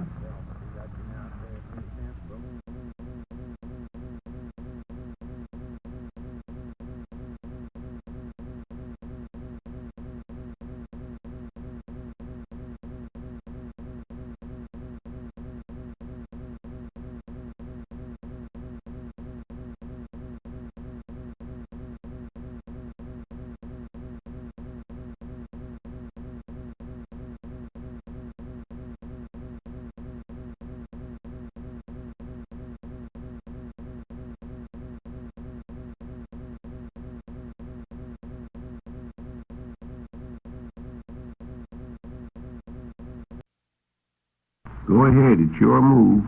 Well, I'm going to move, ain't I? Give me a chance. You always rushing the feller, Zeb. Let's see here if I move that one there. You know, Eb, I've been sort of thinking about that insurance proposition.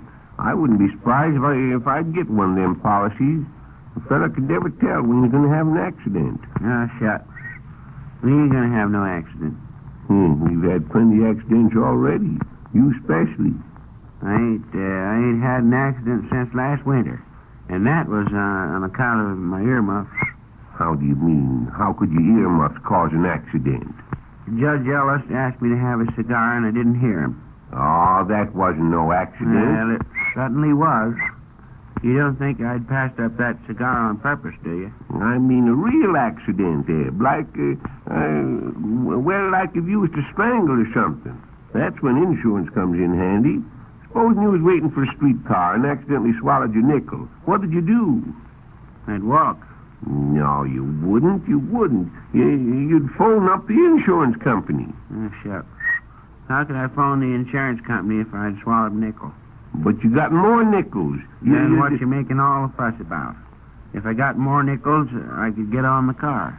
Oh, but that ain't the idea. It ain't the idea at all. You've had an accident. So we get a hold of the insurance company and make them pay. Pay him a car fare? No, make them pay you. Make them cough up.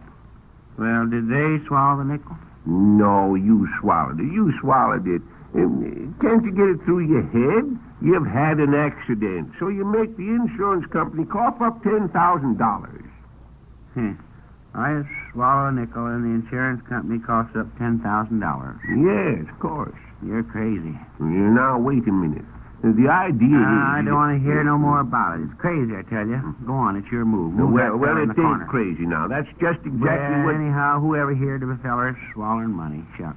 Lots of people have swallowed money. Look at old Jim Feely over to Squidgeville. He swallowed a quarter once. They had to get an x-ray to find it, and it cost him $10. Don't see any profit in that. Spending $10 to get back a quarter. Oh, it wasn't what they wanted to get the quarter back. The idea was that if it stayed in the stomach, it'd have killed him. Why, is quarters poison?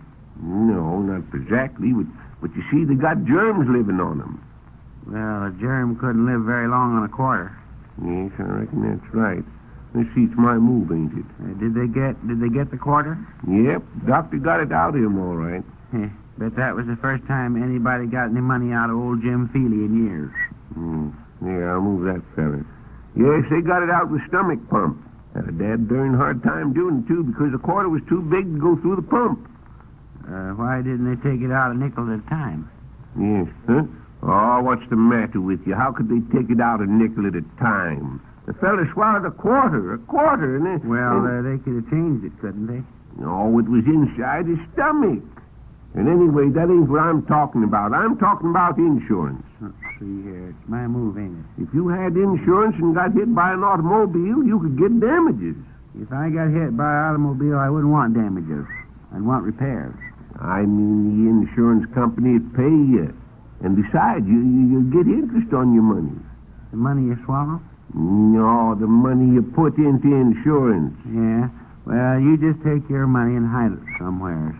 And you'll know it's safe. Maybe it won't be as safe as you figure. I was reading the paper the other day about a fella who hid his money. And two robbers busted into his house and burned his feet with lighted candles till he'd tell them where it was hid. Oh, shucks. You can get around that. Get around it? How do you mean? Let me hide the money for you, so you won't know where it is. Then you can't tell, see? If robbers burn your feet with lighted candles, you can lay there and laugh right in their faces. That might not be a bad idea at that. Yes, you can hide my money, and I'll hide yours, and then if... good afternoon, gentlemen. Howdy, mister. Something you wanted? Yes, I'm looking for Mr. Winterbottom and Mr. Peters. Well, you come to the right place. I'm Mr. Winterbottom, and this is my partner, Eb Peters. Eb, come here a second. Never can start a game of checkers without someone coming and busting it up. Well, Mr. Peters, I am sorry to intrude, but I think you'll find it for your benefit. Now then... Why, are they getting me up a benefit? No, I mean I think it will be to your advantage. Now, I understand you have some money to invest, and I'd like to tell you about several desirable securities. Have you any oil investments? Well, what was that, mister? I say, have you anything in oil? Oh, yes, sardines. Yes, we got them in mustard, too. But I'm talking about investments. Have you any money invested in oil? Any oil stocks? Well, no, we ain't. Well, that's fine, because I've got the very thing for you, the Bonanza Oil Company. Now, this organization... What kind of oil is it? Didn't you hear what the feller said? Banana oil. No, not banana. Bonanza. The Bonanza Oil Company. As I say, this organization is... How many miles do you get on a quart? It isn't that kind of oil. It's crude oil, out of wells. Shucks. You get water out of wells. Yes, but you get oil, too. Now, let me explain this, will you? The Bonanza... Yes, Zeb, keep your trap shut and let the feller say what he's got to say. The Bonanza oil holdings are located in what is practically an untouched field. In fact, the region was unexplored until 1927, when the noted German botanist, Herr Heinrich Sachs... Hair who? Hair oil. No, not... Oh, yes, I get. You're selling hair oil. I'm not selling hair oil. That was the botanist, Herr Sachs. I say in 1927, he made an expedition into the region, invading the... What'd you say he done? Said in 1927 he went in wading. You see, my partner started deep, mister, and... But he didn't go in wading. He didn't. No. In 1927, Sachs made a trip into the region, invading a heretofore unknown valley. See, you think you're so darn smart? He didn't go in wading. He went into a 2x4 valley. Not 2x4, heretofore unknown valley, which Sachs named El Lucifer because... What say? No, El Lucifer. Lucifer. Lucifer what? Let Lucifer Sachs. Say, for Pete's sake, have you any idea what I'm talking about? No, have you? Certainly I have. I'm trying to tell you about oil. Oil? Oh, yes, oil. He's talking about oil, Eb. Well, what about it? Now, listen. I'll put this in words of one syllable. There was a man named Sachs. Yeah. He was a botanist. Yeah. He was out looking for flowers. Yeah. One night, just before dark, he found himself in a little valley. I thought you said he was looking for flowers. He was. Yes, Zeb, he was looking for flowers. But he found himself. Oh, he didn't find himself. Well, say now, just a minute. You just said he did. I heard that myself. Yes, said he found himself just before dark. I heard you distinctly. I mean, he came to a little valley just as it was getting dark. He noticed that the ground was rather moist and slippery, but he was so tired he didn't pay any attention to it. Didn't know what it was. In fact, he slept in it unaware. Well, in addition to this... Didn't he have any nightshirt? Why, I don't know. Yes, he had a nightshirt. Then why did he sleep in his underwear? Oh, say, now listen, give me a break, will you? Why, certainly we will, mister. Go get him a brick. I didn't say brick, I said break. Break. Let me finish my story. Well, shucks. Go ahead. Yes, we're listening. So he slept all night in this valley. Well... How's that? Slept.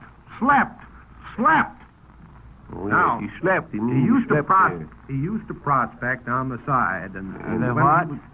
The what? Prospected on the side. Oh, yes. You see, he slept on one side and prospected on the other. He didn't sleep on one side. He didn't. You know what he was sleeping in? What? Oil. Oil? Yes, oil. When he got up, he was oily. I reckon what you mean to say is that when he got up, he was early.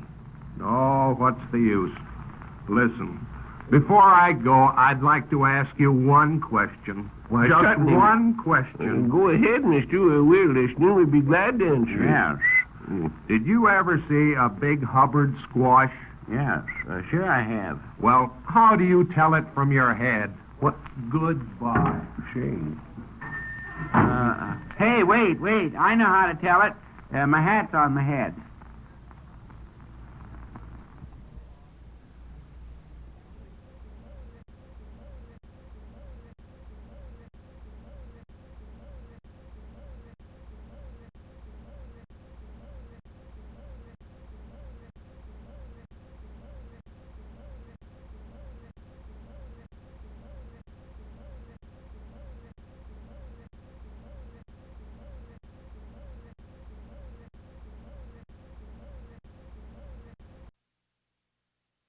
Let's see now. There's 2, 4, 6, and... howdy, Hector. Say, Sakes, where you been keeping yourself? Ain't seen you since... Yes. Never mind that. Listen, was there a fellow by the name of Trent in here trying to sell you some oil stock? Well, there's a feller in here. I don't know what his name was, but he did do a mite of talking about oil. You know, only me and Eb couldn't figure out... Wait, did you give him any money? Why, no. Oh, gosh, I was kind of worried there for a minute, Mr. Winterbottom.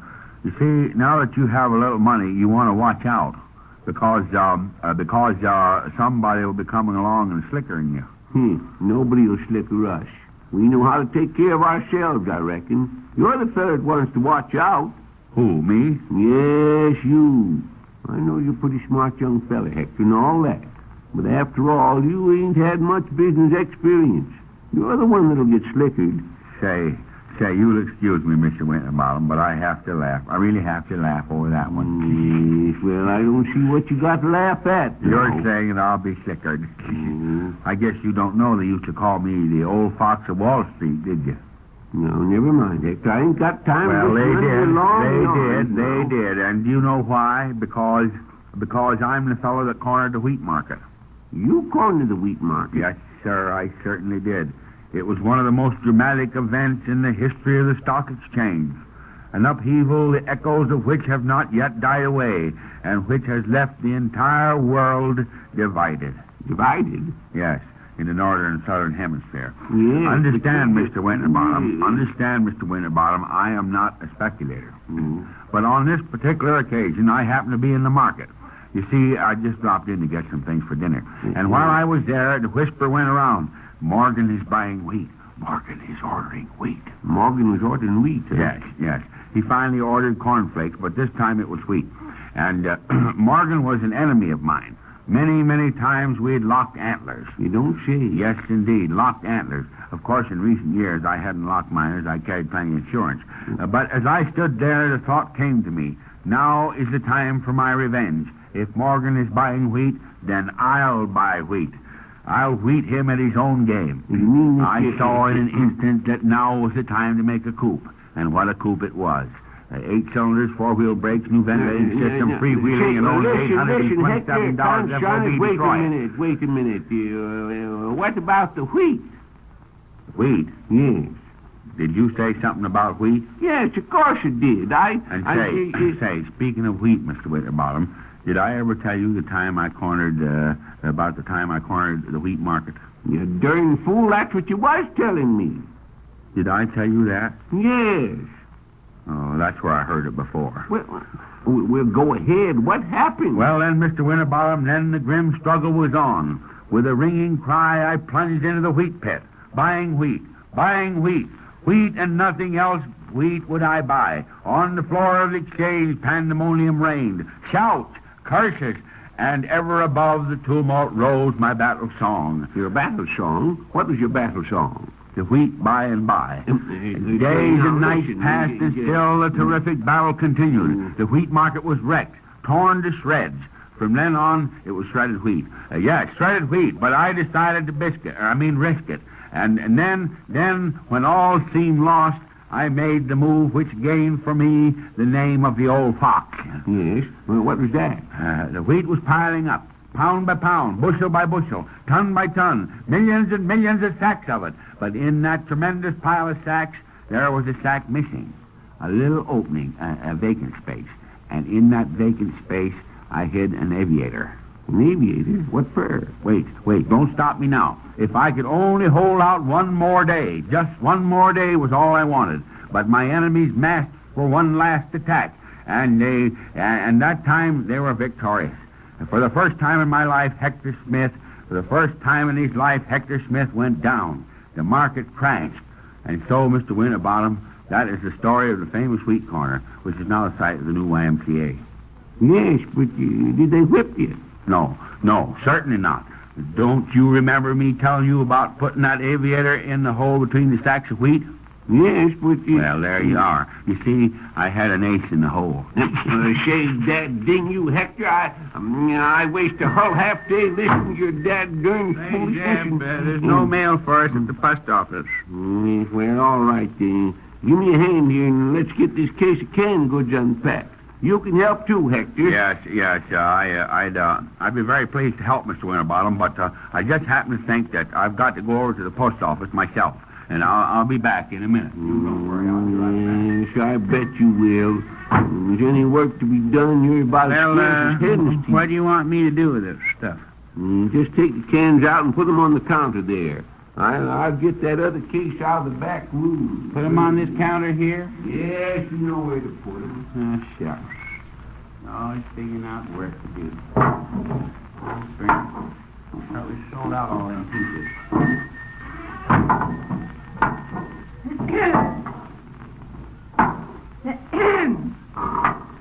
Well, how long are you going to let me stand here?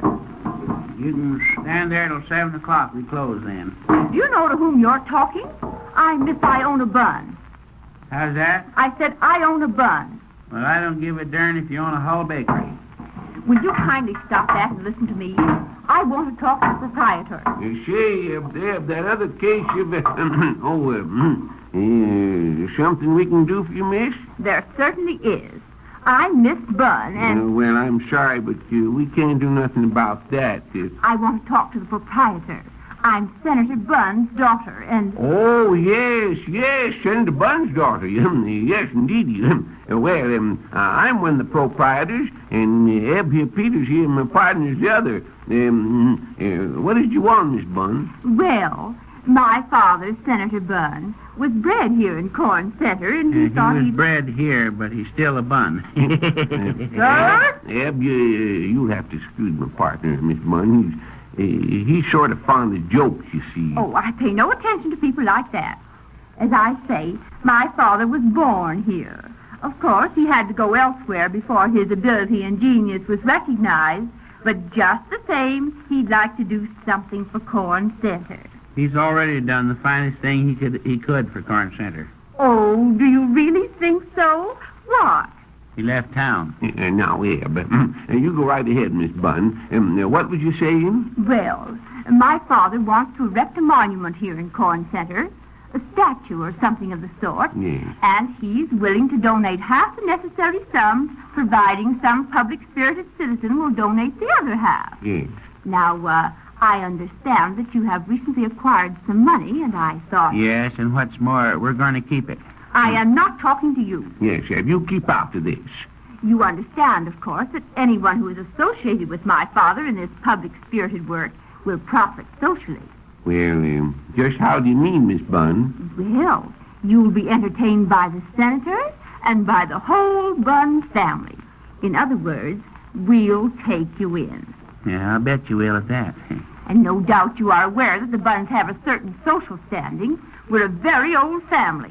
As a matter of fact, 300 years. Well, you don't tell me. Why, you don't look a day over 40. Oh, I'm not referring to my own age. In case you are interested, I am just 21. What? I'm talking about the Bun family. We're the elite. How's that? Elite.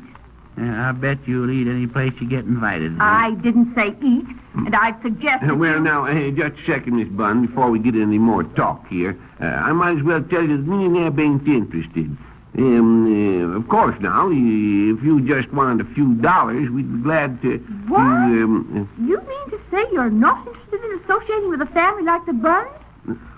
Well, now, hold on. No, wait, I didn't say that. I said that... Did I leave my... Oh, gosh, excuse me. Oh, yes, Miss Bun, this is Hector Smith. Tom. Yes, how do you do, I'm sure. Why, you're not by any chance the young man who invented the rainmaking machine. Yep, he's the feller, Miss Bun. Yeah. Oh, I see. Oh, I wonder, Mr. Smith, if I could have a moment's conversation with you. Why, yes, I guess so. Then would you mind strolling down the street with me while I explain? You see, Mr. Smith, my father, Senator... Well, by the Ginger River. A woman of her age picking on Hector. Oh, shucks, she ain't so old. Didn't you hear her say she just reached 21? Just reached 21, huh? Yes. She must have took a detour.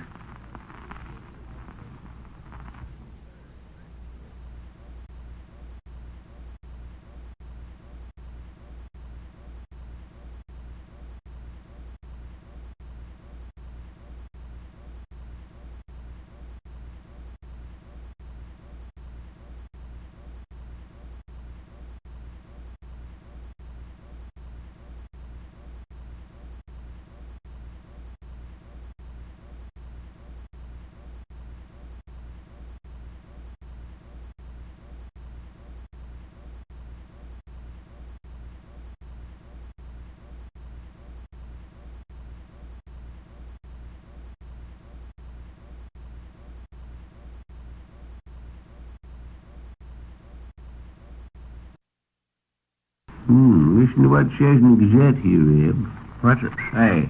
Says residents of Corn Center will be pleased to learn of the return to our city of Mrs. and Senator Sidney Bunn and their daughter Iona. That's the gal that was in here yesterday, wasn't it? Yes, that's her. I see one. Yes, well, it says, although Senator Bunn left Corn Center as a young man, he has always regarded it as his hometown and now plans to settle here. Oh, shucks. I remember him, Zeb. Sid Bunn, old man Bunn's boy. Yes. Don't you remember he got run out of town for stealing chickens? They caught him with him under his coat.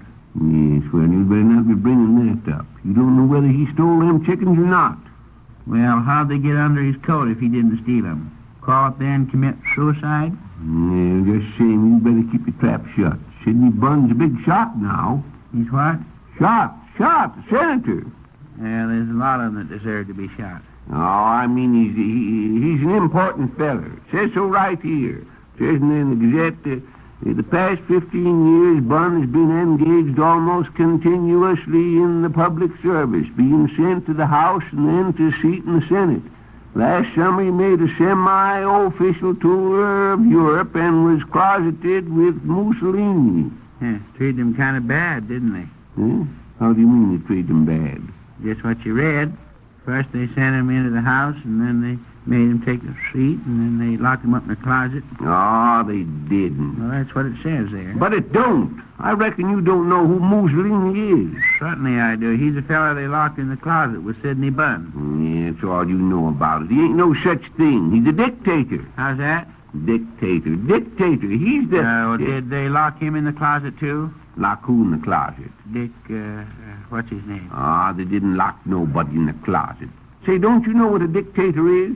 No, I don't reckon I do. Well, then I'll tell you and learn you something. A dictator's somebody that tells you just what you can do and just what you can't. Somebody that runs things. And Mussolini was the first one. He wasn't. He was. He wasn't. He was, I tell you. What? Well, then who was? Who was? Eve. Oh, but I'm talking about a man who gets things done and goes places. A fellow with a fist of mail. Oh, yes, I get you now, yes. Yeah, it's about time, is it? You mean a mailman? Oh. He goes places with a fistful of mail. But it ain't that kind of mail. I mean armor. You know what armor is, don't you? Yes, sure, I know what armor is. Well, what is it? A ham. Oh, what's the use? You just keep your dad darn trap shut and I'll finish reading this. It says here... While in Washington, D.C., Senator Bunn married Miss Matilda... Say, here's something funny. She's got two last names with a dash in between them. Well, what about it? Go ahead and read it. Married Miss Matilda Wilmington Dash Board, socially prominent society debutante. And niece Arthur Wilmington, millionaire sportsman and owner of the famous racehorse Fleetfoot. Senator Bunn will be... Who did you say he was? Her uncle. Senator Bunn will be the honored guest at a luncheon to be given next week with the Corn Center merchants. And, Good evening. Howdy, Professor Thistleway. Good evening, Professor. By Jove, this is fortunate finding you here. I rather fancied the store would be closed. Yes, well, we're just about to close. Something we can do for you? Yes, there is. The merchants are giving a luncheon next week in honor of Senator Bunn. Yes, we were just reading about it. Yes. Well, they've asked me to make a short address regarding the senator's father and also say something about the senator. And I'm frank to say I don't know either of them. Were you, by any chance, acquainted with Senator Bunn's father? Old man Bunn? Say, we certainly was. Yes, he used to trade here. Yes, and we used to know Sidney, too, when he was a young feller. Yes, he stole... Shut up. Well, I've consulted Miss Barrows over at the library, you know, and she has given me some information concerning the elder Bunn. But if you don't mind, I'd like to check it over with you. Why, of course, Professor. I'm glad to oblige you. What do you want to do, Zeb? Check. He wants us to... We ain't gonna cash no checks for Sid Bunn. No, Mr. Peters. I have some information about Senator Bunn's father, and I simply want you to tell me if it's correct. Oh, yes, I get you. Well, I understand the Bunns were one of the first families to come to this community. As far as I'm able to determine, James Bunn left San Francisco in 1886, traveled part of the distance by rail, Yes, that's a fact, Professor. Me and Eb knew one of the fellers that helped carry the rail. Oh, but I'm referring to the railroad. Railroad. Oh, yes. Yes, he came part of the way by railroad and tramped the rest of the distance, crossing the mountains on foot. In fact, he crossed them double. That's Jim Bunn, all right. He'd double-cross anybody. It was the mountains that he crossed them twice. For in 1888, he went back for Kate and Sidney. Went back for steak and kidneys. No, He always was right fond of meat, but I remember. Yeah, he still owes us for the last he bought here. No, but I'm not talking about meat. I said Kate and Sidney. Kate, his daughter, and his son, Sidney. Oh, Sidney. Say, did you ever hear about the time Sidney stole... Shut your damn darn trap, I tell you. Now, what was I saying? Yes. The Bunns arrived here in 1888. At that time, there were only 5 other families living in the valley. The Pinkleys, the McCars, and several others. Yes, that was even before me and Eb come here. Yes, precisely. And mining was the chief occupation at the time. So James Bunn began to pan gold while his wife... and her neighbor. Yes. No, she didn't. She... That's all you know about it. I mean to say his wife established a home. At first, they lived in a tent. Times were very, very hard. One night, James Bunn awoke to the realization that they faced starvation. There was nothing for his family to eat but 2 small pieces of bologna. 2 small pieces of bologna for a family of 4. So do you know what Bunn did? He got up and ate the bologna himself. Oh, but he didn't. He didn't at all. No, he had faith. Faith. And... Yes, well, I'd rather have the bologna. So died. Goes better in a sandwich. I say, let's not discuss the bologna. James Bunn realized that he must do something to protect his loved ones. He was not the kind of a man who would let his family go to the dogs. No, I'd bet he'd hide the dogs so the family couldn't find him. But I don't mean that kind of dogs. We're not discussing the bologna. I say that James Bunn was a man of faith, of courage, a real pioneer throughout. Throughout what? Threw out the bologna. More than likely he's getting a mite moldy or something. He didn't throw out the bologna. That's all there was to eat. And I wish you'd stop talking about it. Now, shucks.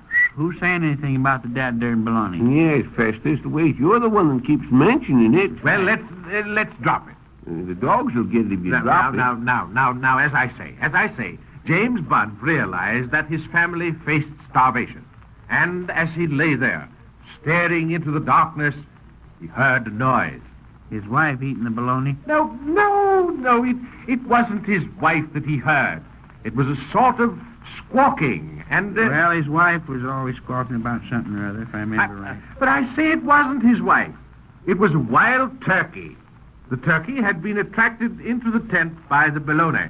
In fact, it had eaten the bologna. You don't say. Ate that bologna, huh? Yes. But turkey is better than bologna any day. Yeah. So James Bunn shot the bird, and the next day the family dined handsomely. So you see, Bunn had faith, and everything turned out all right. There's quite a moral in that. Yes. But of course, all that happened before our time. Well, do you know anything about Sidney Bunn? I'll say we do. He got run out of town for... Shut your dad-doing trap. Why, yes, Professor. Sidney left town when he was just a young feller. Yeah, he went to Washington and married a prominent dashboard. What? Eb means he married a girl by the name of Dashboard. Her uncle was a famous racehorse named Flatfoot. Oh, he wasn't. Her uncle was a man named Flatfoot. But isn't that rather a curious name? Yes, but that's what it was, all right. Well, I'll make a note of that. And thank you very much. Good evening. That's all right, Professor. So long, Professor. Come in again sometime. Say, Zeb. What? Danged if I can, if I get that there story about the turkey eating the bologna and squawking and Jim Bunn shooting it. Oh, shucks, ain't nothing to it. Why don't you get it? Yeah, but he said there's a moral to it. What's the moral? The moral? Yes. Why, the moral is when you're full of bologna, keep your mouth shut.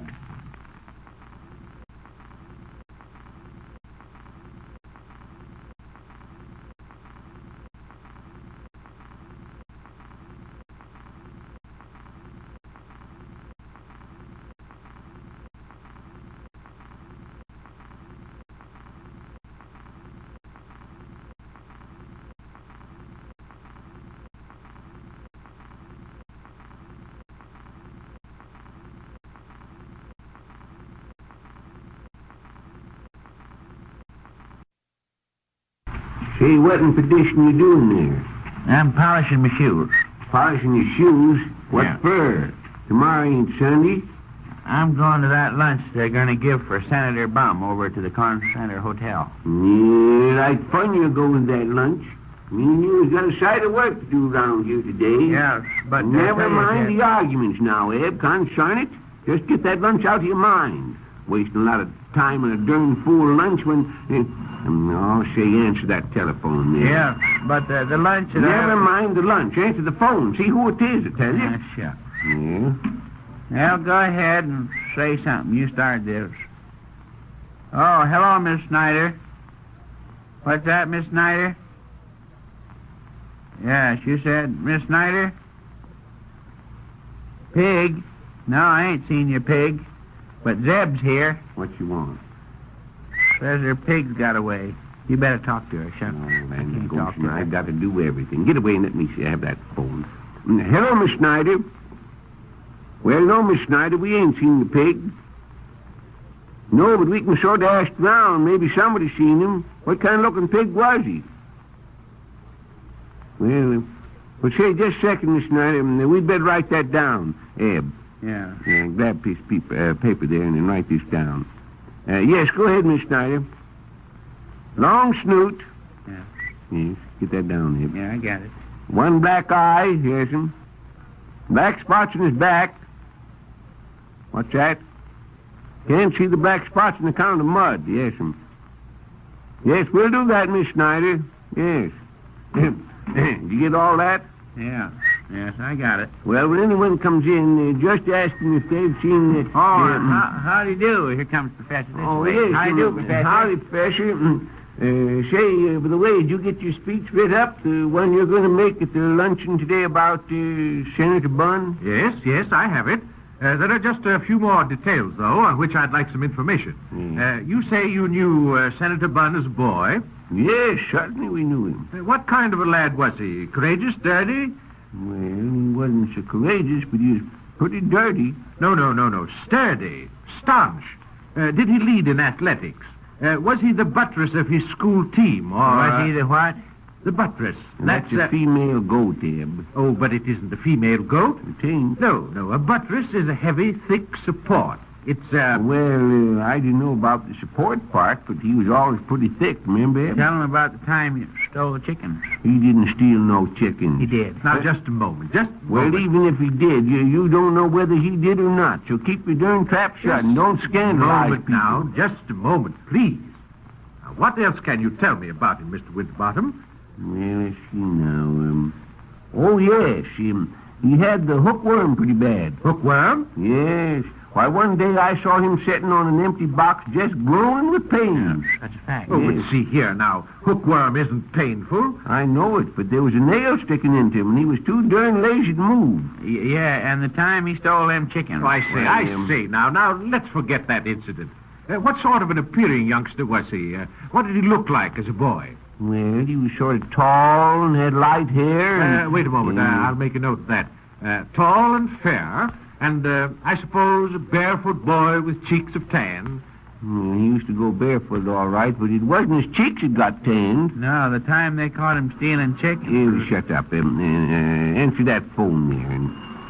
Why don't you answer it? Because I got to talk special thistleweight, that's why. Now go on and answer it. Yeah, shut. Well, go on there. Well, go ahead. I'm listening. Now, you say, Mr. Winterbottom, that he was... Wait a second. It's, shucks. It's for you, Professor. Oh, thank you. Hello? Yes? Oh, yes, I'll be there at once. Goodbye. They're waiting for me at the hotel. Are you coming to the luncheon? Well, we're sort of busy today, Professor. I don't reckon... There is no charge, you know. Don't reckon we need to stay here during lunchtime, though. Good. Then I'm sure you'll enjoy the luncheon. Well, good morning. Yeah. So long, Professor. So long, Professor. Come in again sometime. Say, listen, Eb. You got your shoes shined or ready, so go out and see if you can find Hector while I'm sticking up a mic, will you? What you want Hector for? To mind the store for us. See if he's at the post office, and if he ain't there, try Parkin's drugstore. And hurry up about it. It's almost noon now. All right, but you wait here for me till I find him. Yes, go ahead now. Hurry up there. I'll wait till you get back, but keep moving. Now, where in tarnation's that shoe brush? Dang Eb, anyhow. The minute he gets his fingers on the thing, it's gone. You can't trust him in...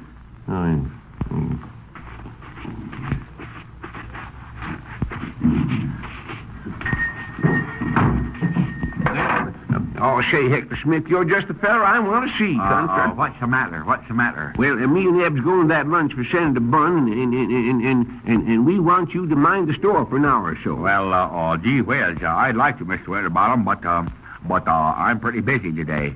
Busy? What you got to be busy about? I'm working on a new invention. What kind of invention? Another rainmaking machine? No, sir. This is, this is a new kind of electric light. New kind of electric light? Yes, sir, Willikers. And say, it's a pepper, too. Absolutely non-breakable, Mr. Winterbottom. Think of that, absolutely non-breakable. Made out of solid concrete. And as soon as I get a patent... Now, hold on a minute. Wait a minute. Made of solid concrete? Why, you darn fool, a concrete electric bulb wouldn't give any light. Sure, I know it. And as well, soon then, as... Dad, dang it, what's it good? What good is it? What's it for? It's to use in empty houses. And when I get it perfected, I'm going to take it to South America because it's an absolute revolutionary idea, and that's what they're looking for down there. Revolutionary ideas. Well, you better stay away from them revolutions down there, young fella, if you know what's good for you. Oh. I'm an old hand at revolutions. Why, I went through my first revolution when I was 1 year old. Went through your first revolution when you was a year old? Yes, sir. My nurse carried me through a revolving door. Oh, but I mean South American revolutions, Constance. Yes, and I've been through plenty of them, too. Don't forget that. Why, I fought with the revolutionists for 2 years one day. What? Have you ever heard of the great South American revolutionary leader, General Fernando Francisco Filippo de Tamales? No, I never have. Neither have I. And he was the man we fought under. We were only a handful of troops, Mr. Winterbottom, just a mere handful, only 200 men and 1 horse. But all of us, every man jack of us, were fired with enthusiasm. You was, huh? Yes. In fact, I'd been fired just the day before. Say, now, just... One day we were riding along. What's that? Riding along? Yes, sure. Riding along when you only had 1 horse in the whole army? Well, it was a pretty long horse. We were riding along, yes, but what's the matter with you? 200 men couldn't get on 1 horse? Yes. Yes, that's right. That's right, isn't it? Oh, well, we all had horses. We were riding along... Say, where'd you get the horses? We shook dice for them. What's that? You shook dice? Yes. We shook dice until we had a horse apiece. No. Suddenly, the general came galloping up to where I was. Smith, he said. Smith, we are being pursued by federal troops. I want 2 men to stay here, man the cannon, and hold them at bay while we escape. Did you do it? Yes. Another fellow myself. And what a man that other fellow was. What a man. He didn't even know the meaning of the word fear. He didn't, huh? No, he was a German and thought it meant 4. What? No, you're dead. So we sprang to the cannon. Up we sprang to the cannon, aimed it at the approaching federal army. And then we discovered there was no powder. And now the federal troops were coming closer and closer, only 5 miles away. And now they're 3 miles. They're coming up 2 miles. I knew something desperate had to be done, so I picked up a cannonball and hurled it into the ranks of the federal army. Well, wait. What are you trying to tell me, Hector Smith? Do you mean to say you threw a cannonball 2 miles? Did I say I threw a cannonball 2 miles? Well, you certainly did. You said you threw it in the ranks of the federal army 2 miles away. Well, that was just a slip of the tongue, Mr. Winterbottom. That was an accident. I'm not going to try to deceive you. I really didn't throw the cannonball 2 miles. Well, I thought you did. No, I threw the whole cannon. What? And then in the midst of a confusion with shot and shell breaking on every side, our general cried, Men, now is the time to strike for home and country. Strike for home and country. Yes, and did you strike for the country? No, I struck for home.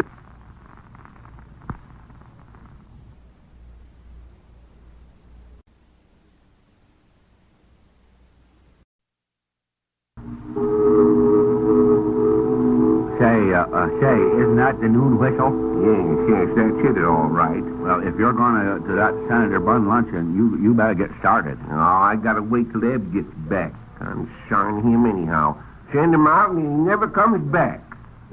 Say, listen here, Hector. Now, I want to be all ready to leave the minute he gets here. I got to change a bit. Now, I reckon you know where everything in the store is in case the customer comes in, don't you? Oh, yeah, sure. I know where That's everything fine. And listen, if the phone rings, you just write down the order and I just happened to think of it, too. One of Mrs. Snyder's pigs is lost. And she phoned us and wants us to ask anybody that comes in if they've seen him. Eb written down what the pig looks like, and it's on that piece of paper there. You mean this piece of paper here? Yes, that's the one. Doesn't it say what the pig looked like? Yeah. It says it's tall and fair with light hair and big blue eyes. Huh?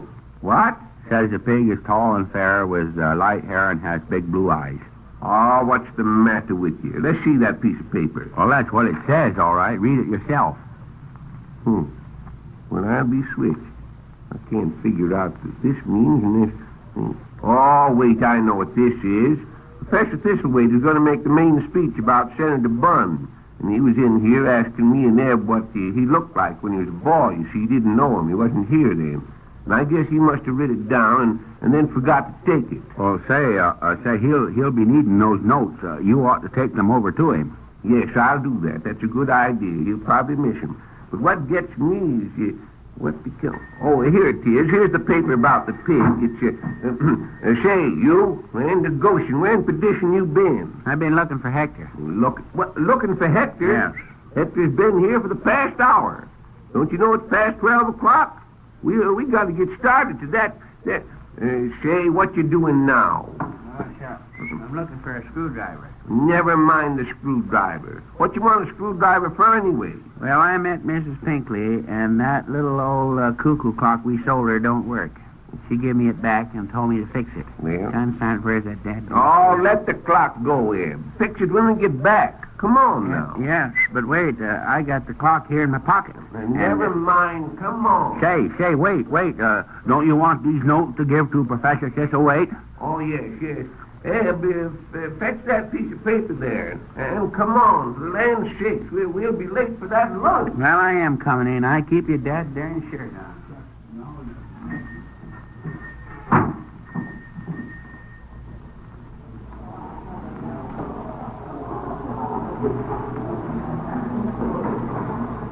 Will this table be satisfactory?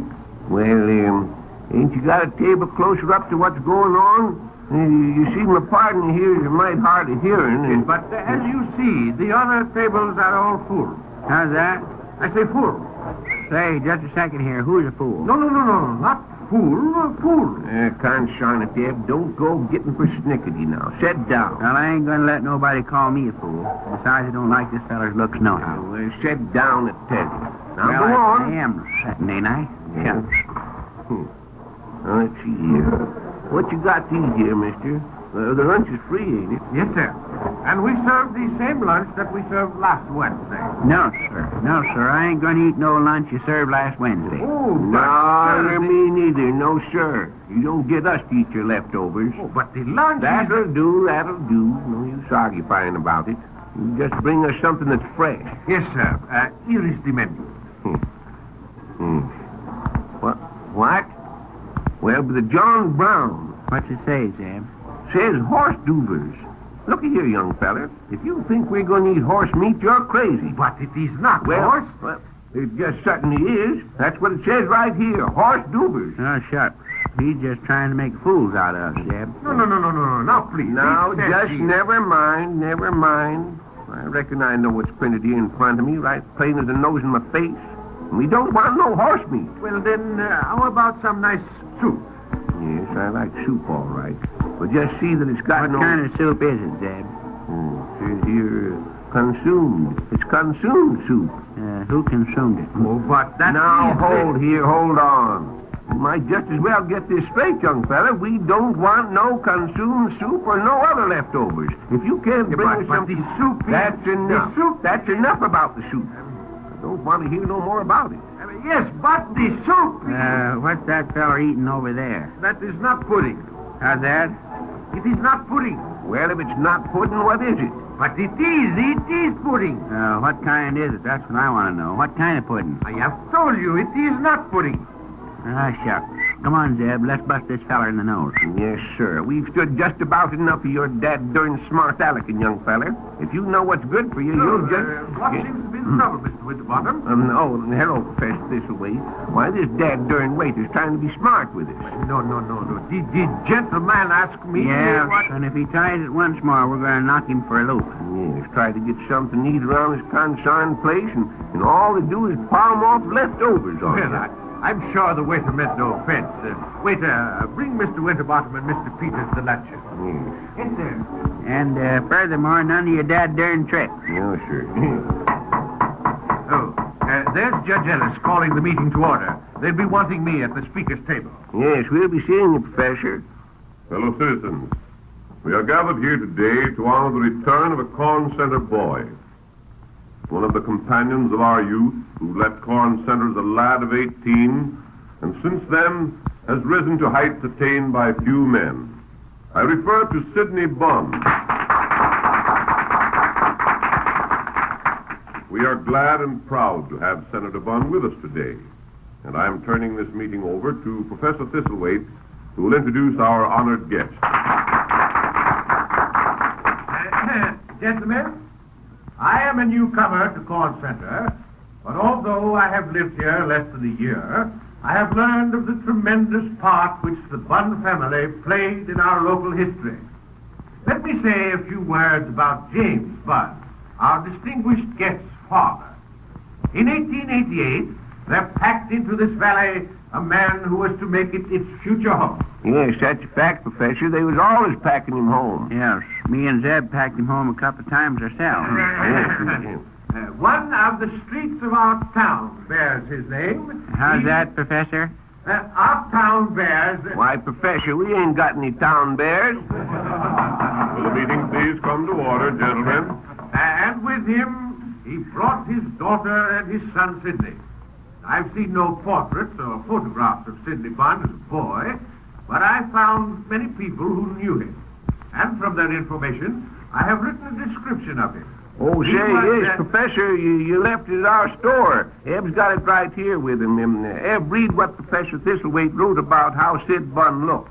If you just let me have it says here he had a long snoot, one black eye, and black spots on his back. Oh, I didn't say Only you couldn't see him for the mud. Oh, you darn fool, Eb. That's the pig. That's the pig. How's that? Pig. I'll say he was a pig. Gentlemen, order, please.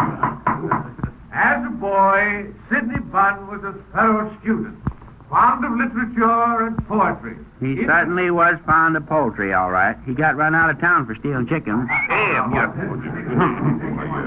My friends, gentlemen, this is the most outrageous lie that a malicious tongue ever devised. From my cradle days, gentlemen, my life has been an open book with spotless, unsullied pages.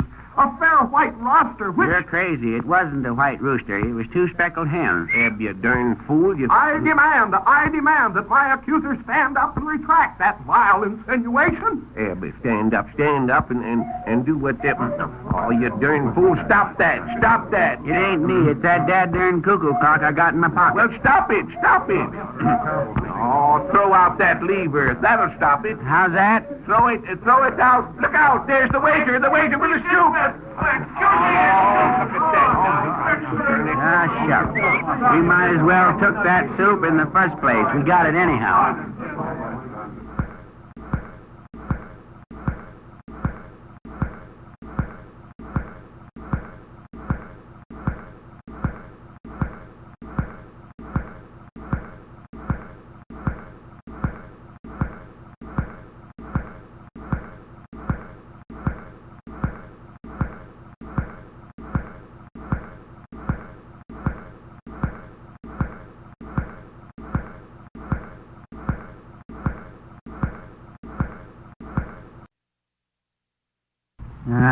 Dagnabbit.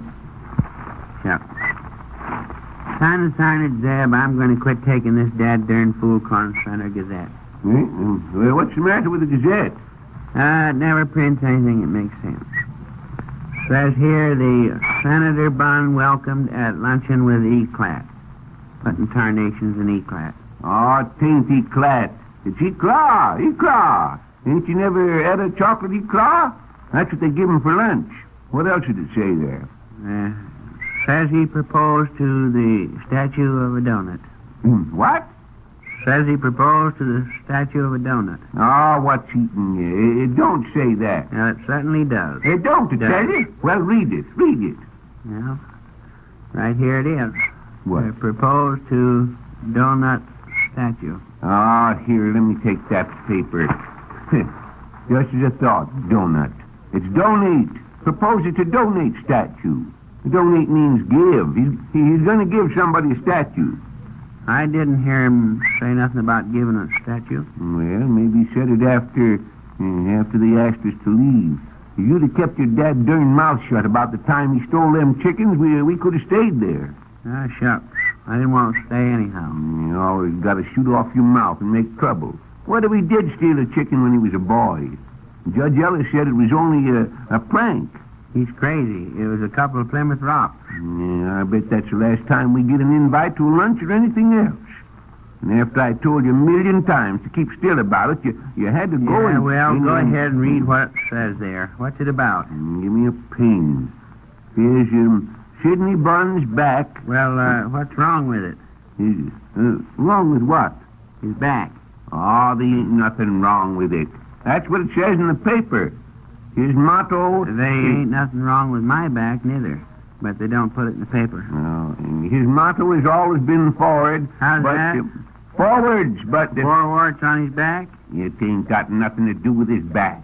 This is about the lunch we had yesterday. Oh, yes, the lunch. Yes. Now keep your trap shut, Eb. And says, but now he has retraced his steps to his boyhood home. How many of... I didn't have none of that. Have none of what? Hominy. Not hominy. It's how many. How many of us remember James Bunn, his father, who settled here when Corn Center was a little Spanish hamlet? Probably... Say? What say? Spanish hamlet. Probably... I reckon it means Spanish omelet.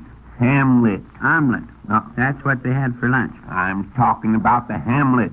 It's over 100 years old. Well, Probably... the omelet didn't taste any too fresh. Oh, land of Goshen there. But don't you know the difference between an omelet and a hamlet? An omelet's made out of eggs. Yes, I know all about it. Yeah, all right then. Probably... And a hamlet's made out of ham. Oh... Now just keep your trap shut, will you, and let me finish reading this. Well, go ahead, shut. I ain't saying nothing, am I? Made me lose my place and everything. Now, how many of us remember James Bunn, his father, who settled here when Corn Center was a little Spanish hamlet? Probably only a few. But most of us remember Sidney, who rode away like the noble knight, sir. Wonder if he didn't catch cold. Catch cold? Now, how do you mean? Riding away in his nightshirt. Oh, Sidney Bunn didn't ride away in his nightshirt. That's what it says. It don't neither. It does. It says Sir Galahad. Sir Galahad. He's the fellow that rode away. In his nightshirt? Oh, I don't know whether he rode away in his nightshirt or not. It just says here that who rode away like the noble knight Sir Galahad to in his coat of arms. Two what in his coat? 2 chickens? Now, I'm telling you, Eb, you'd better keep still about that. You got it in bad already on account of what you said yesterday. Just forget about Sid Bunn taking them chickens. Now, where'd I leave off? Oh, yes. And now Sidney Bunn is back with us again, and what a welcome we give him. In reply, Senator Bunn said, I have traveled this old world from Greenland's icy mountains to India's coral strand. That's kind of pretty, ain't it? Yeah, but go ahead, read what he said. But, as the poet says, there's no place like home. When the evening shadows fall, I creep back like a chicken to roost. See, there you be. What? He says so himself. When the evening shadows fall, he used to creep into chicken roost. Yes, but he don't mean that. Now keep still. Says, there's always been a warm spot in my heart for Corn Center. I have always wanted to do something for Corn Center, and now I see my opportunity. Well, what's he going to do? Now, just a second. I propose to beautify my native city with a public statue.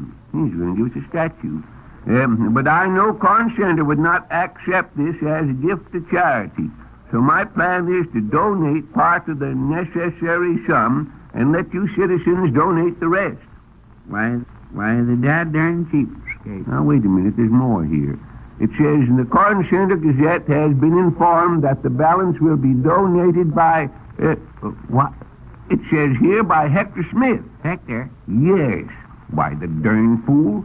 Say, you remember, Eb? You remember that day when Senator Bunn's daughter was in here trying to get us to put up some money, and Hector come in? Yeah. Well, she must have started working on him right then. Well, how much do you suppose he's going to put up? Well, I'll tell you how much. Not a darn nickel. I'm going to get hold of him and... Oh, just a second till I see what this fellow wants. Yes, sir.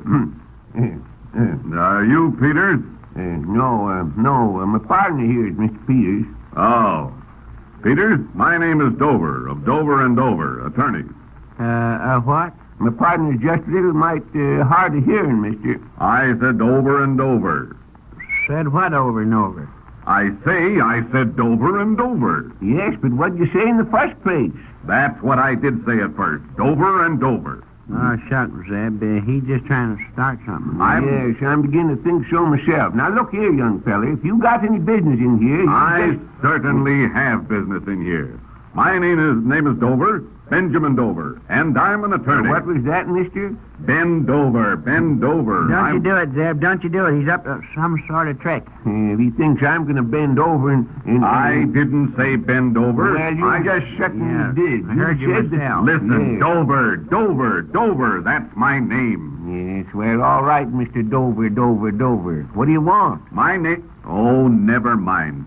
Listen, I am an attorney, a lawyer. I've been retained by Senator Sidney Bunn. Oh, you're a lawyer. Yes, a lawyer.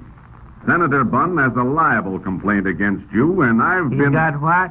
A complaint. And he's crazy. If he's got a complaint, he don't want a lawyer. He wants a doctor. No, you don't get it. I have been... What? Say? I say you don't get it. No, you won't get it, Dad, but they ain't catching. Now, say... what's the matter with him, anyhow? There isn't anything the matter with him. Oh, well, that's fine. I'm glad to hear it, mister. Glad you stopped in to tell us. Yeah. Drop in again sometime. Yes. So long, So long, mister. Now, just a moment. Don't be in a hurry. What? I've got something to say to you, fellas. And to Peters here in particular. I understand that you have been insinuating that Senator Bunn is guilty of larceny. Who's been doing that? Your partner, Peters here. Well, say, you must be mistaken about that, mister. You mean to say that Mr. Peters didn't insinuate that Senator Bunn was guilty of larceny? Why, of course not. Eb wouldn't do nothing like that, would you, Eb? Certainly not. No. Are you sure? Why, yes, of course I am. Well, maybe I'm mistaken. All I said was that Senator Bunn was the dad-darn chicken thief. Oh, so you did say it, eh? Don't you know that gives Senator Bunn grounds for libel? What? Libel. You mean he's liable to steal more chickens? He didn't steal any chicken. You dad-darn tootin' he did. He stole 2 of the most... I say he didn't, and if you persist in claiming that he stole 2 chickens, it will just cost you $10,000. Shakes, mister, that's pretty high, ain't it? $5,000 a chicken? No, that's not the idea. I mean, you'll have to pay the senator $10,000 for detaining his character. Now, look here. The senator doesn't want to make any trouble for you fellows. All he wants is a public apology and a retraction of the statement. You write a letter to that effect. Put it in your local newspaper here, and we'll forget the matter. Well, what do we say in the letter, mister? Well, you know he didn't steal the chickens, don't you? Yes, I know that. You know he's absolutely innocent of the accusation you made, don't you? Yes, of course. And how about you, Mr. Peters? You're convinced he didn't take the chickens, too, aren't you? Oh, yes, certainly, yes. Well, there you are. Just write a statement to that effect and put it in the paper. Is that clear? Now, have you any questions? Yeah, I got one. Just what did he do with them chickens, anyhow?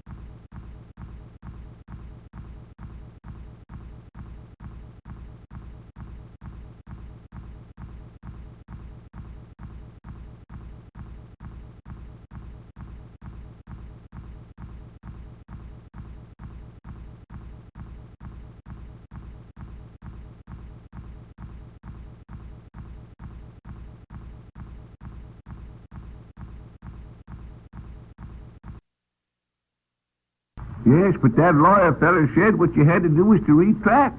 I know what he said. He told me I had to say I was sorry about them chickens and put it in the paper. Just being sorry you said that Senator Bunn stole chickens ain't going to help you none. I tell you got to retract. You better go ahead and do it, or it'll cost you $10,000. Now, here. You take this piece of paper and get busy. Well, how do I start? Let's see. Why don't you start it out by putting down NB? I see a lot of notices in the paper that starts out that way. Yeah, but what does NB mean? Why, it stands for, it means, oh, land of Goshen, you don't know nothing, do you? I never see such a dumb feller. Now, wait a second, I get the dictionary, and I'll look it up for you. Now, where in petitions is that, oh, yes, here it is, that's where I left it. Now, let's see here.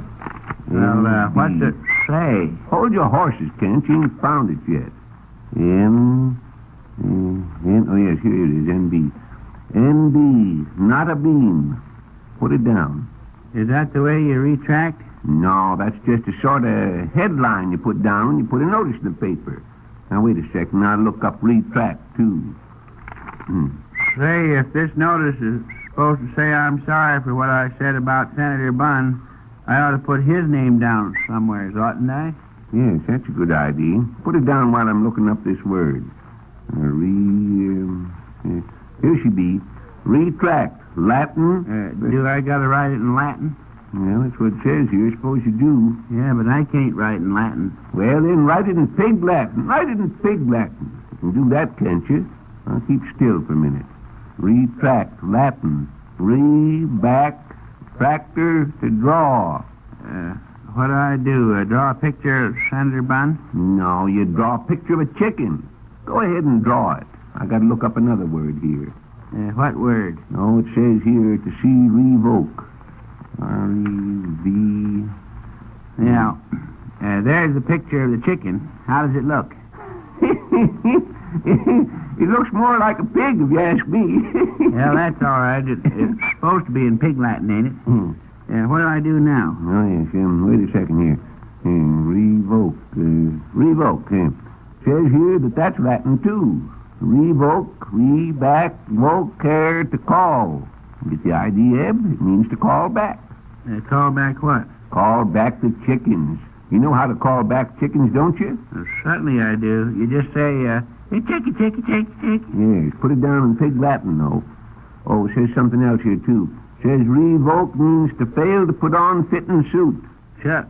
I only got one suit. Oh, it don't mean your suit. Whose suit does it mean? The chickens? There you go, getting all mixed up again, Eb. Senator Bunn's suit. Put it down. In pig Latin? Let's see. No, I guess this part is in just straight American. Well, is that all? Nope, there's some more here. To fail to put on fitting suit. Not to be confused with, can't seem to make out this next word. S-L-O-U-G-H. Shucks. Look it up. A bit more dad darn monkey business. I wish you'd kept your trap shut in the first place about them chickens. We wouldn't have had all this... here it is. S-L-O-U-G-H. It's pronounced slough. Says it's a marsh, drainage canal, or sewer. You got that? Now, don't rush me. I'm getting it. Just a minute here. Go ahead. There you be. Well, read it over and let's see how it sounds. Not a bean bun. And then comes the picture of the chicken. That's all right. Go ahead. Ick and shay. Hold on. What's that? They're calling chickens in pig Latin. Oh, yes. Go ahead. Your suit don't fit, and you're confused with a sewer. That sounds kind of funny to me, but that's what the dictionary said, all right. Well, I reckon you better put that down about being sorry, too, just to make it airtight, huh? Yeah. All right. I'm sorry you stole them chickens. Yeah. Well, that ought to cover it. Yes. Now, just sign your name at the bottom and take it over to the Gazette office. All right. And say, Eb, don't forget that lawyer fella said it had to run the first page. Yeah, I won't forget. If you don't, it'll be a miracle. Never see such a fella, always getting messed up into trouble. Didn't have me to tell him what Do around here, Say, Mr. Winterbottom. Oh, so it's you, is it? Look at here, Hector Smith. What's this I hear about you putting up half the money for a public statue? Yes, that's right. Me and Senator Bunn are donating it to the city. You and Senator Bunn? Yes, sir. Don't you know that he's just working you? You'll put up half the money and he'll get all the credit.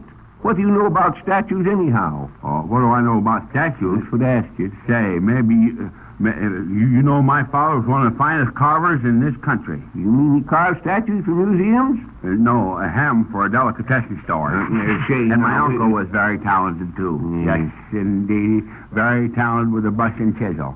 In fact, he had the reputation of being the biggest chiseler in town. You know, I used to do a little sculpting, too, in my spare moments. Yes, I suppose so. Well, I did. If you don't believe it, you just write to the British Museum. They'll tell you. Well, I was the one who carved the bust of the famous British statesman, Sir Charles Thomas Beer. It was carved out of a solid block of terracotta that weighed exactly... Wait a minute. What's terracotta? Yes, that's right. A solid block of terracotta that weighed... What's terracotta? Terracotta? Yes. Why, terracotta terracotta is... it was carved out of a block of marble.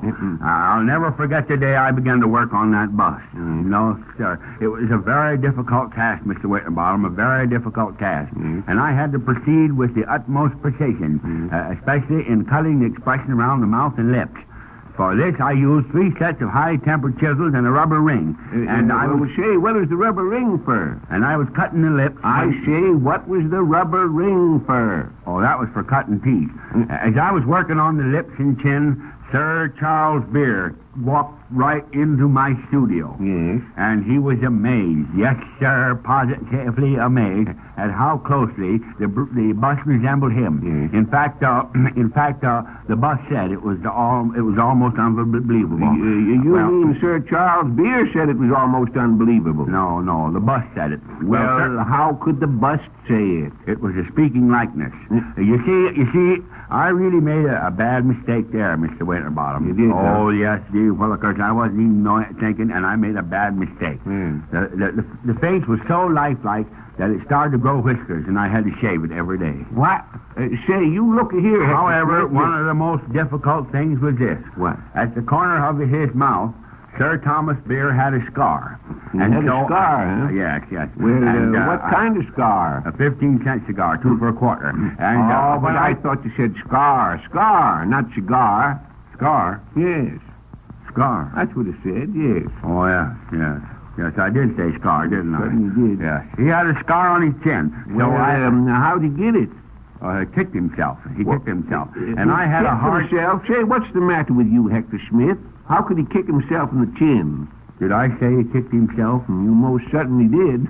Well, say, I certainly got to compliment you now, Mr. Winterbottom. What? Gee willikers. What? Why, that's a very keen observance of yours, Mr. Winterbottom. Yes. Yes, sir. It all goes to show that breeding counts. Now, he kicked himself, and I had Oh, wait a minute now. Just stop all this for a minute. How in perdition could a fella kick high enough to kick himself in the chin? Huh? He climbed up on a stepladder. Now, say, just a minute here. You look here, Hector Smith. Just stop it all now. Stop it. You never carved no bust to Sir Thomas Beer or nobody else. Oh, is that so? Yes, that is so. Is that so? Well, let me tell you something, Mr. Winterbottom. I just did carve the bust of Sir Thomas Beer. Yes, well, where is it? What'd you do with it? What'd I do with it? Yes. Oh, yes. I donated it to the public library. Oh, So when I went... You did you? Yes. Well, I reckon right there's where I caught you in a lie. A lie? Yes. Why, Mr. Winterbottom. Well, that's what I said, a lie. Oh, gosh. Because there ain't no bust of Sir Thomas Beer in the library. Yes, that's right. I wanted to give it to the library, but they wouldn't take it. Well, why wouldn't they? Because they said the public library was no place for a beer bust. What? Say, you get out of here. Go on, get right and skin you alive. That's what I do. I'll skin you alive. Hyde.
Well, get your hat and come on. If you're going to the dad-darn meeting, I ain't got no time to mess around. I got to deliver this package to Mrs. Jones before 5 o'clock. Well, now, just hold on a second. Don't forget you got to get up and apologize for what you said about Senator Bunn. Ah, shucks. Make more dad-darn fuss about a little thing. All right. I'll get up and say I'm sorry stole them chickens. Now, there you go again. Didn't that lawyer fella tell you a million times you wasn't even to mention chickens? You ain't supposed to say a word about chickens. Well, what am I supposed to say he stole? A horse? You ain't supposed to say he stole nothing. You're just supposed to say that you're sorry for what you said. Just say the speech the lawyer fella read out for you to say. What speech? Why, the one that... well, I'll be dad-darned. Say, it's a good thing you mentioned that, Eb. He brought it in here while he was across the street, and I forgot to give it to you. Just stuck it in my pocket, and here, you better get busy and learn this. Well, what's it say? Well, we'll open it up here. There, it says, Citizens of Corn Center, a carelessly uttered boast, an idle jest, the uncalled for verbiage of a lightly tossed innuendo may work more harm than common malice. What's that got to do with chickens? It ain't got nothing to do with chickens. You ain't supposed to say nothing about chickens. Just leave the chickens out. I wouldn't leave no chickens out with Sidney Bunn around. I mean, leave him out of your speech. Now, keep still and let me finish reading this. Just a lot of dad-darn foolery. Never mind now. Common malice, though the latter is foul... They was both fowls. It ain't that kind of foul. Though the latter is foul, the farmer... You mean the farmer he stole the chickens off of? Oh, now listen here. You got in bad twice for mentioning chickens. The first time at the lunch and the second time when you put that picture of the chicken in the paper. Now, what are you going to do, get in bad again? Ah, shucks. You never learn nothing. Now, keep still about chickens. Don't mention chicken in the same breath with Senator Bunn. What's the matter with his breath? Though the latter is foul... Why don't he try a good gargle? Oh, shut your trap, will you? Though the latter is foul, the farmer is worse. For scant recourse may be had by one who... How's that? Sakes alive, I wish your hearing would get better. Scant recourse may be had by one who... One what? One who... No, one what? But I'm telling you what. Well, what? What? That's what I want to know. Who? Me. Yes, but you ain't got nothing to do with it. And then who has? That's what I'm telling you. Who? Never mind. Shucks. Let it go. Well, I just won't let it go. You asked me a question, and I'm telling you the answer. It says, scant recourse may be had by one who is the target for that or is hurt. So it is with Senator Bunn. I made remark in jest. By many it was taken seriously. I wish to retract that remark and offer my sincere apologies to the senator for whom I have the greatest respect. That darn thing don't make sense. Yeah, whether it makes sense or not, you take it and learn it. Yeah, but I can't learn all that. Now, don't start to argue, Pop. You got to learn it. You got to get up in the meeting and say it. No, sir. I ain't going to the meeting. The whole dad-darn thing is off. Now, Ed... I ain't going to learn that, and that's all there is to it. I'll be dad-darned if I will. But you darn fool, you got to learn it. Yeah. If you don't, it'll cost you $10,000, I tell you. Senator Bunn and that lawyer fellow will sue you as sure as you're foot high. Dad rat it. How can I learn all this mess? I can't do it, I tell you. Yes, you can. You certainly can. You go ahead and sort of be studying up on it while we're going over the meeting. And when the time comes for you to say it, I'll hang on to the speech and sort of help you out. Well, give me it. Come on, let's get going. Now, wait, don't forget that box for Mrs. Jones. Wait a minute. I got it. All right, come on. Well, just a second. Citizen, the Corn Center, a carelessly uttered boast, an idle jest, and the showing.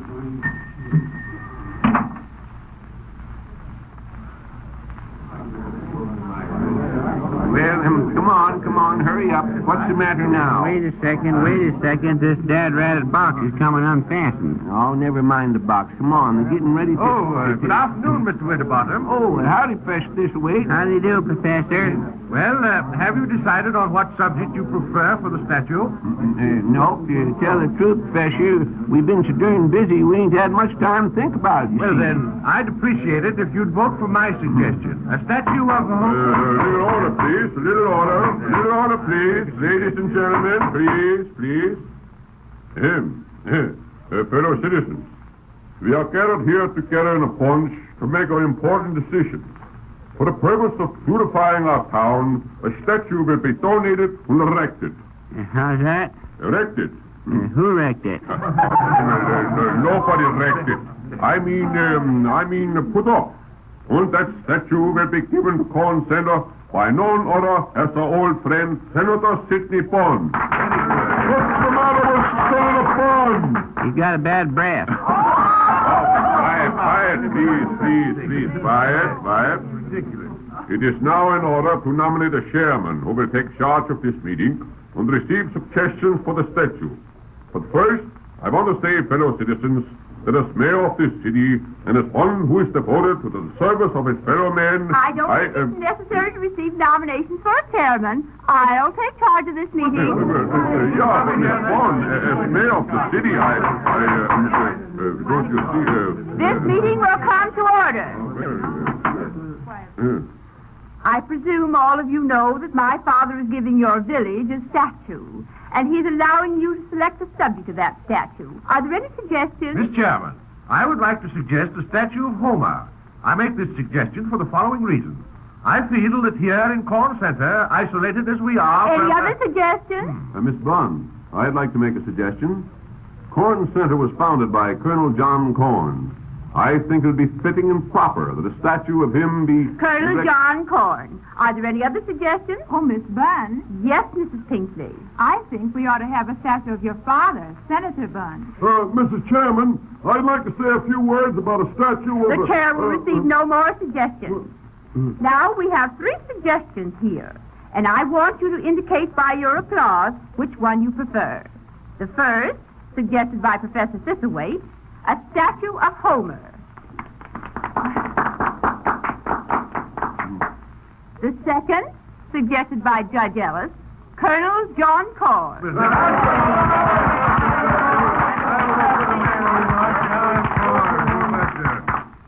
The third, suggested by Mrs. Pinkley, Senator Sidney Bunn.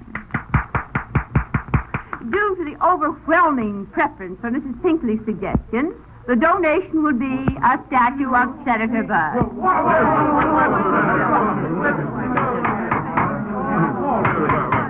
This meeting is adjourned. The meeting is adjourned. The meeting is adjourned. Now, what, Mr. Peters? Now, just a moment, please. Mr. Peters has a word to say. Eb, go on, that's you. How's that? Go on, it's time for your speech. Yes. How's it start? Citizens of Corn Center. Oh, yes. Cornizens of Set Center. That's wrong. Citizens of Corn Kittens. No, citizens. Citizens of Kit Corners. Not Kit Corners, Corn Kittens, sitting corners. Darn fool, go on. A carelessly uttered boast. How's that? Uttered boast. Buttered toast. Uncalled verbiage and lightly tossed innuendo. Oh, yes. Uncalled for garbage, lightly tossed in the window. What's next? It may cause more harm than common malice. Garbage tossed in the window may cause more harm than Tom and Alice. Order! Mr. Peters! The fifth recourse may be had the one who is the target for that or is hurt. What say? That or is hurt. That Tory's shirt. So it is with Senator Bunn. Sew it, you darn fool. Let him sew it himself. I ain't going to sew his shirt. Any fella that steals... Shut up. Order! I say order! I say, Mr. Peters, your box is coming open and... Well, he did steal. Your box is coming open!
Oh, Eb! What in tarnation you doing? Hey, don't you yell at me that way. I was just counting the loaves of yesterday's bread. How many was they? 15 of them. 15? Yeah. Why, dagnabbit, if we sell all of them a cent under what they cost us, we're going to lose 15 cents. Well, what are you going to do about it? Do? Well, I'll tell you what we're going to do. We're going to stop selling yesterday's bread. You're going to give it away? No, we're not going to give it away. What'd be the sense of that? That's what I was wondering. Yeah, just stop your wondering and listen. Now, lots of our customers is behind in their bills, ain't they? Yes, plenty of them is. All right, here's what we'll do. Every time anybody that's behind in a bill asks for a loaf of bread, we'll give them yesterday's bread and charge them the regular price for it. And I'll bet we don't get nary a kick. That ought to... how did you, Miss Bunn? There's something you wanted? You don't think there's anything in this store I'd want, do you? Is Hector Smith here? No, he ain't here, and I don't know as I'd tell you if he was talking that way about our store. What do you want of Hector? I've got news for him. Oh, you mean you ain't going to build no statue in Corn Center after all? Of course we're going to erect it. And just think, I've engaged one of the most famous sculptors in America to do it. Who's that you say you're engaged to? I'm not engaged to anybody. No, of course not, Eb. She's hired this feller. Hired him to do her, to be her hairdresser. Oh, I have not. He's a sculptor. Yeah, you can call it sculpt if you want to, but here in Corn Center, it's always been just plain scalp, and was good enough for our daddies is good enough for us. Your dad darn tootin'. Yes. Oh, listen. This sculptor is the man who's going to make the statue. What? You mean you're going to send out of town somebody to do it?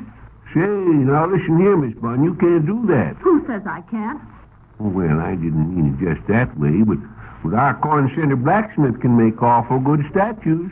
What's he ever made? Well, ain't you never see the hitching posts around town here with a horse's head on top of them? Well, he made every one of them. Yes, and he made the weather vane on top of the depot, too. Yes. This is to be a work of art. Your blacksmith couldn't make a $4,000 statue, could he? Well, maybe not. But now that you brought that up, ain't that a lot of money to spend for one statue? Our new schoolhouse didn't cost that much. Oh, you have no appreciation of art at all. Oh, well, now, that's just where you're wrong. Why, you ought to see Eb's room. He's saved pretty near every calendar we ever got, especially if there's pretty girls on them. What's the use of telling her all that? Shut your mouth. Oh, you wouldn't know a masterpiece if you saw one. Oh, we wouldn't we? Well, now, that's all you know about it. Shucks. We got one right here in the store. A masterpiece in this store? Oh, I don't believe it. Can't help it whether you believe it or not. What in tarnation you talking about? Our cheese cutter. A cheese cutter? Yes, indeedy. It says it's a masterpiece right in the catalog. I'll get it here and show it to you. Never mind.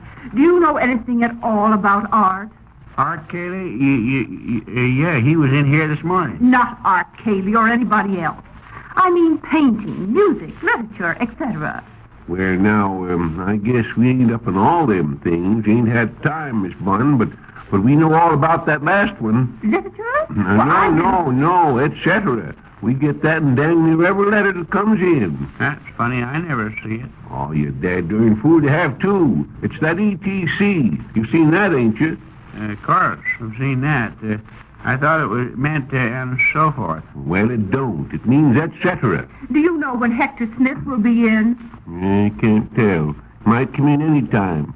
What do you want with Hector? I don't know whether it's any of your business, but I want to tell him this sculptor will be here in a day or two, and I want to get the money he donated for the statue. Oh, you want the money, do you? Yes. Well, if you ask me, Hector's just throwing his money to the birds. I'm not asking you. Hector Smith has proved himself to be a fine, public-spirited citizen of Corn Center, and you ought to be proud of him. Proud of him? Well, I guess we are. Just think what this statue will mean to the town. Suppose you tell us what it'll mean. I'm tired of thinking. All right, I will tell you. In the first place, it will help everybody to appreciate art.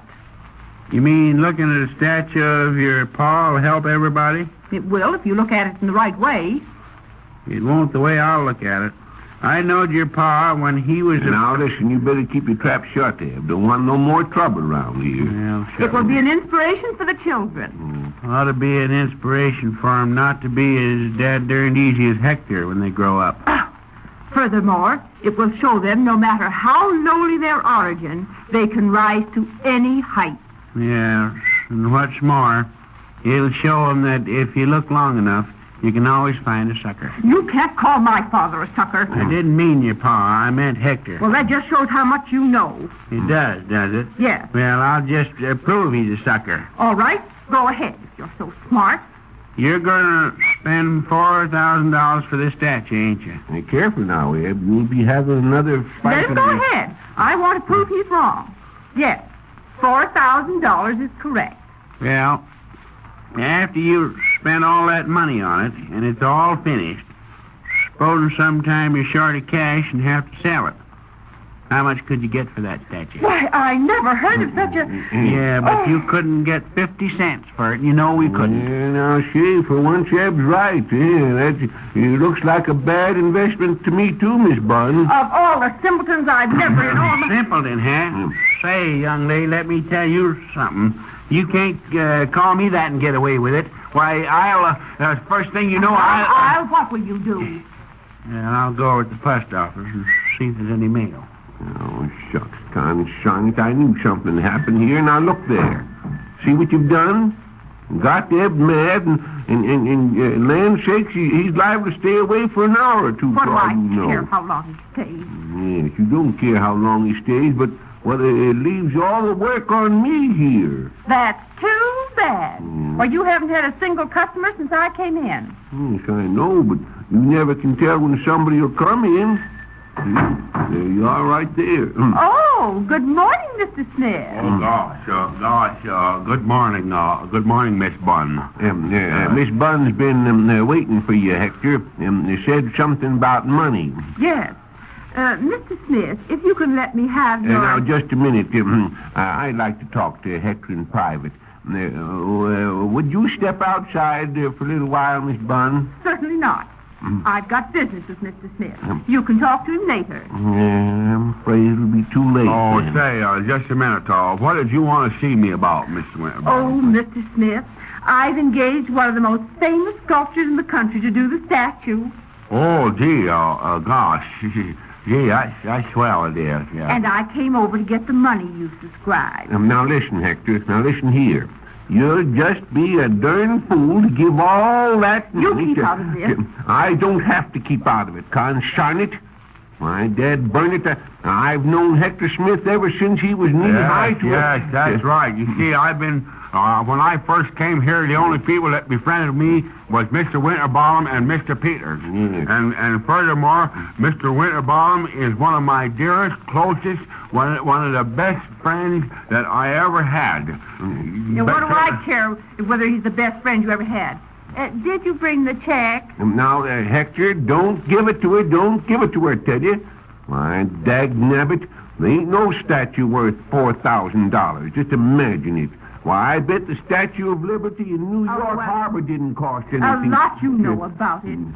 Just think how you'll feel when you see this beautiful statue with these words in big letters across the base.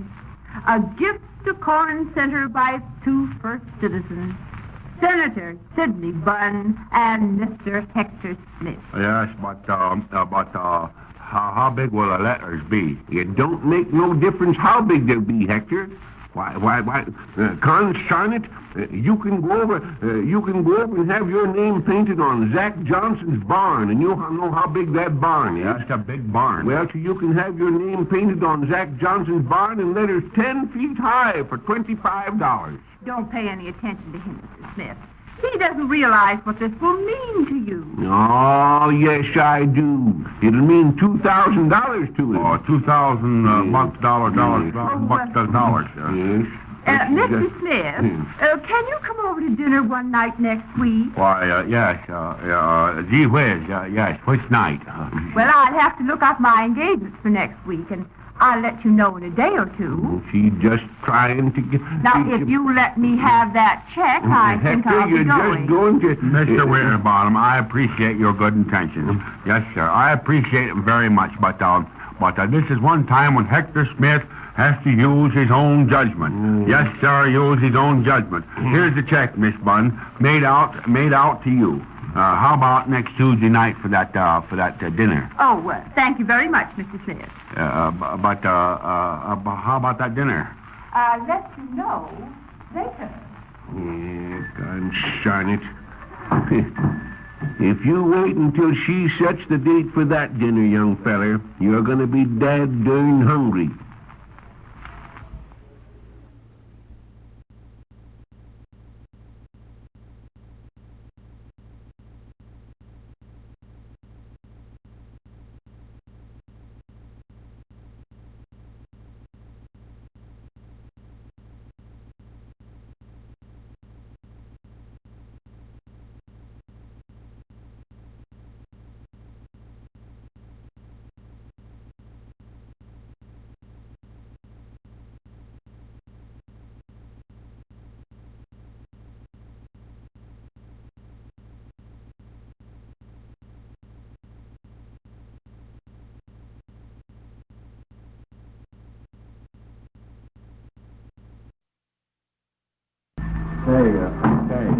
Say, Mr. Winterbottom. Now, Hector Smith, you just be on your way. Eb's over the post office, and I mind the store all by myself. And ain't got no time to be talking to anybody. Just a minute. I'm here on business. That's what I am, on business. Yes, well, what kind of business? Business concerning the Hector Q. Smith rainmaking machine. I've just drawn up the Constitution and bylaws of the company, and I want you to type them. What? Want me to type them? You better get busy and type them yourself. I ain't going to type them. All right. If that's the way you feel about it, you can just turn in your resignation as secretary of my company. But when we make a couple of $1 million on my machine, don't come crying around about how you... Now, wait a minute, Hector. Dad, burn it? Keep your shirt on, will you? I'll get the thing typed up in time. Shucks, you give a fair chance. In the first place, before you go making up any laws, you better see a lawyer. See a lawyer? Yes, sir. I guess you don't realize, Mr. Winterbottom, that you're talking to one of the finest lawyers in this country. Huh? Who do you mean, one of the finest lawyers in this country? Who do you mean? Well, as long as you press me for an answer, Mr. Winterbottom, it's me. You make a fellow laugh, Hector. You never was a lawyer in your born days, and you know it. But gosh, I wasn't.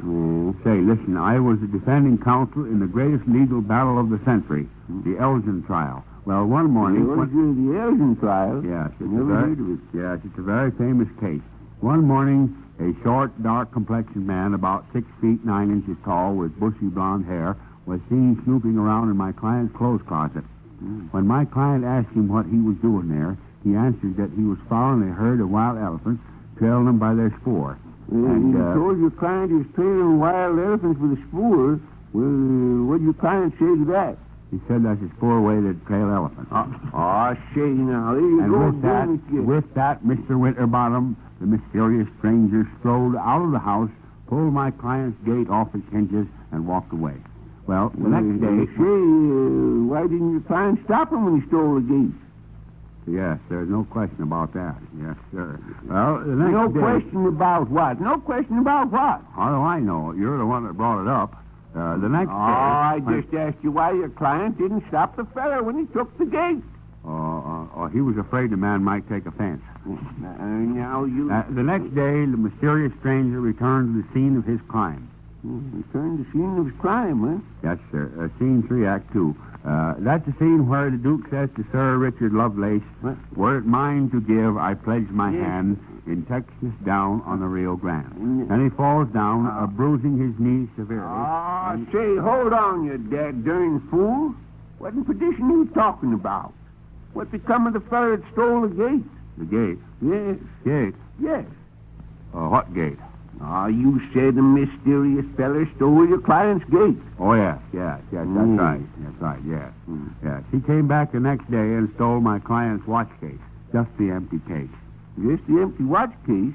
Well, what'd your client do then? He gave him the work. Well, say, you mean your client killed him, Hector? Yes, he shot him. Shot him with a big knife. And after that... After that, he took the body and nailed it up in a box labeled wool bedroom slippers. And for 3 or 4 days, the mysterious stranger was not missed. He wasn't, huh? And then a couple of professional missers came to town, and the stranger's absence was discovered. At first, they simply thought that he had lost his absence. But after advertising it in the found column of the paper and receiving no reply, they decided there must have been foul play. The next day, my client was arrested. For murder? No, for having a box with a misleading label on it. He was immediately brought to trial. Yes, sir, he was immediately brought to trial, and the wheels of justice started to grind. Gosh, Willikers, you should have heard him grind. You could have heard him for miles. Our first job was to panel the jury. And a difficult job it was, Mr. Winterbottom, because we were using solid oak panels, 3/4 of an inch thick. Yes, but listen, Hector, you don't panel the jury with oak panels.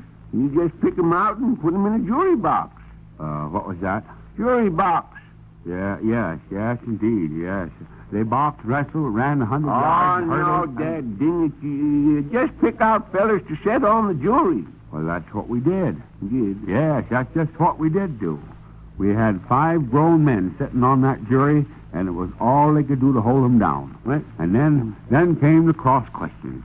Some of the crossest questions I've ever heard. Yes, but they And were... finally it came my turn to address the jury.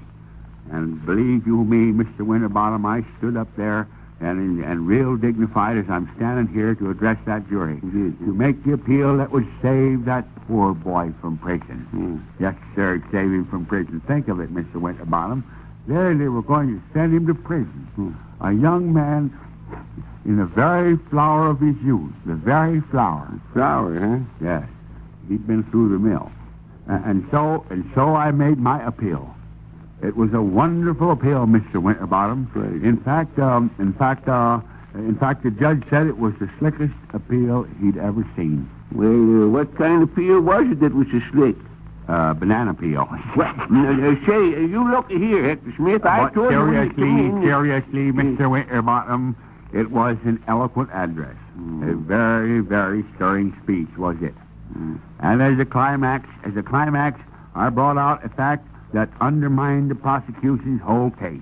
Yes, sir. I said, gentlemen of the jury, this young man has been accused of forgery. But how can he be guilty of forgery when he cannot even write his own name? And did you get the fellow off? Did you get him off? No. You see, it wasn't his own name he wrote. It was somebody else's name. Well, that's just a long cock and bull story, Hector, and you know it. Why, Mr. Winterbottom. Yes, sure, just a dead darn cock and bull story, and you better get the tarnation out of here before I get in there. Just a second now. How about typing this Constitution that I brought in here? I've got it all written out here in longhand, and all you have to do... Well, here, give me it and quit talking. I can't work that plagued typewriter myself, though. Maybe I can get Eb to do it. I'll ask him to do this in there. Well, you finally got back, did you? Yeah. Hello, Hector. And there was no mail for it. Well, go fetch the typewriter. We got a job of writing to do here. Well, sure.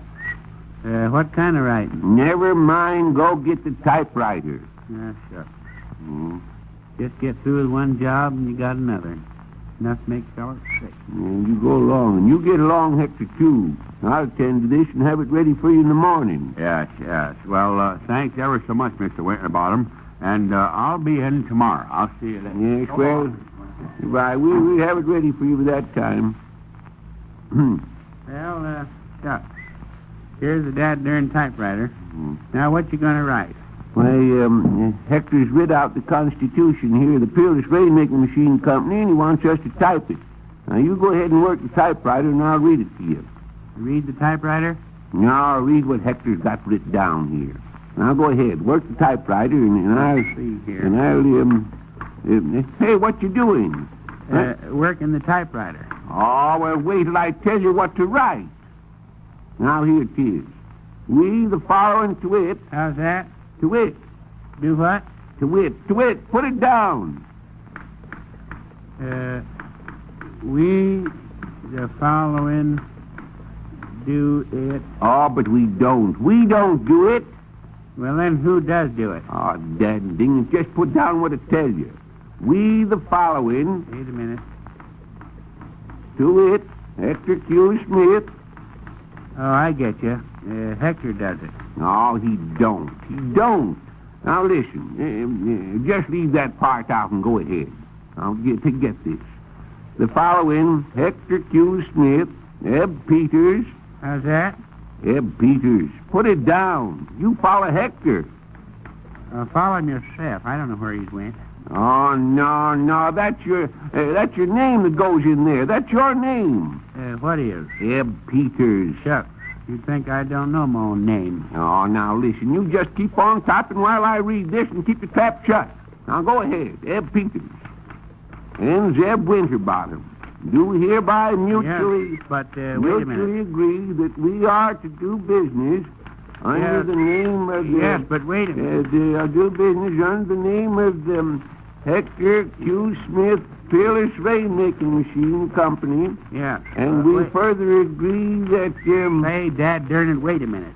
Well, what's the matter now? Maybe I better put a piece of paper in this machine.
Shucks. Dagnabbit. Well, go on. Go on. What you stopping for? Well, I get my breath, can't you? What's next? Yeah, now let's see here. Hector's handwriting ain't so darn plain. In fact, it looks to me exactly like an old black Minorca walking across the paper in muddy weather. Let's see. It says, each to receive 1/3. Oh, shucks. I got that already. Oh, yeah. Well, as president of the concern, said Hector Smith. How's that? Hector Smith. Said Hector Smith. Go on. Hector Smith said Hector Smith, go on. No, wait a minute. He didn't say that. I said... How's that?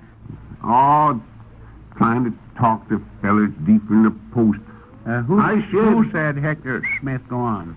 Oh, nobody said it, Eb. Nobody said it. Well, somebody must have said it because I got it written down here. No, but that's wrong, I tell you. It's wrong. It says the said Hector Smith promises to... Yeah, but it don't say that. I mean, that's what it says here on this paper I'm reading. Now, just put down what it tells you. Never mind trying to help. Said Hector Smith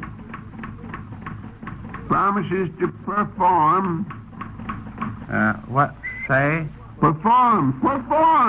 Yes, and that's right where he'll land, too. Right where he'll land? What do you mean? In the poor farm. Oh, it's perform. Perform the duties of his office. Write it down. Write down what? Perform the duties of his office. Wait a minute. No, you don't need to get so darn persnickety about it. Yeah, never mind. And agrees to pick if... Duties of his office. and to grease 2 pigs. Wait, consarn it, wait. Say, Dad, burn it, Zeb, I wish you'd quit stopping me just when I get going good. Yes, but you got it wrong again. Hector don't promise to grease 2 pigs. Just 1 pig, huh? Yes, just one. No, he don't. It says here a manager. A manager! Fine kind of business where the pig is a manager. Oh, but the pig ain't the manager. Well, then who is? Who is? Keep your trap shut and I'll tell you. Says here, named herein before. That is... Named what? Named herein before. That darn funny name for a pig, herein before. That ain't the name. It ain't the name at all. Well, shucks.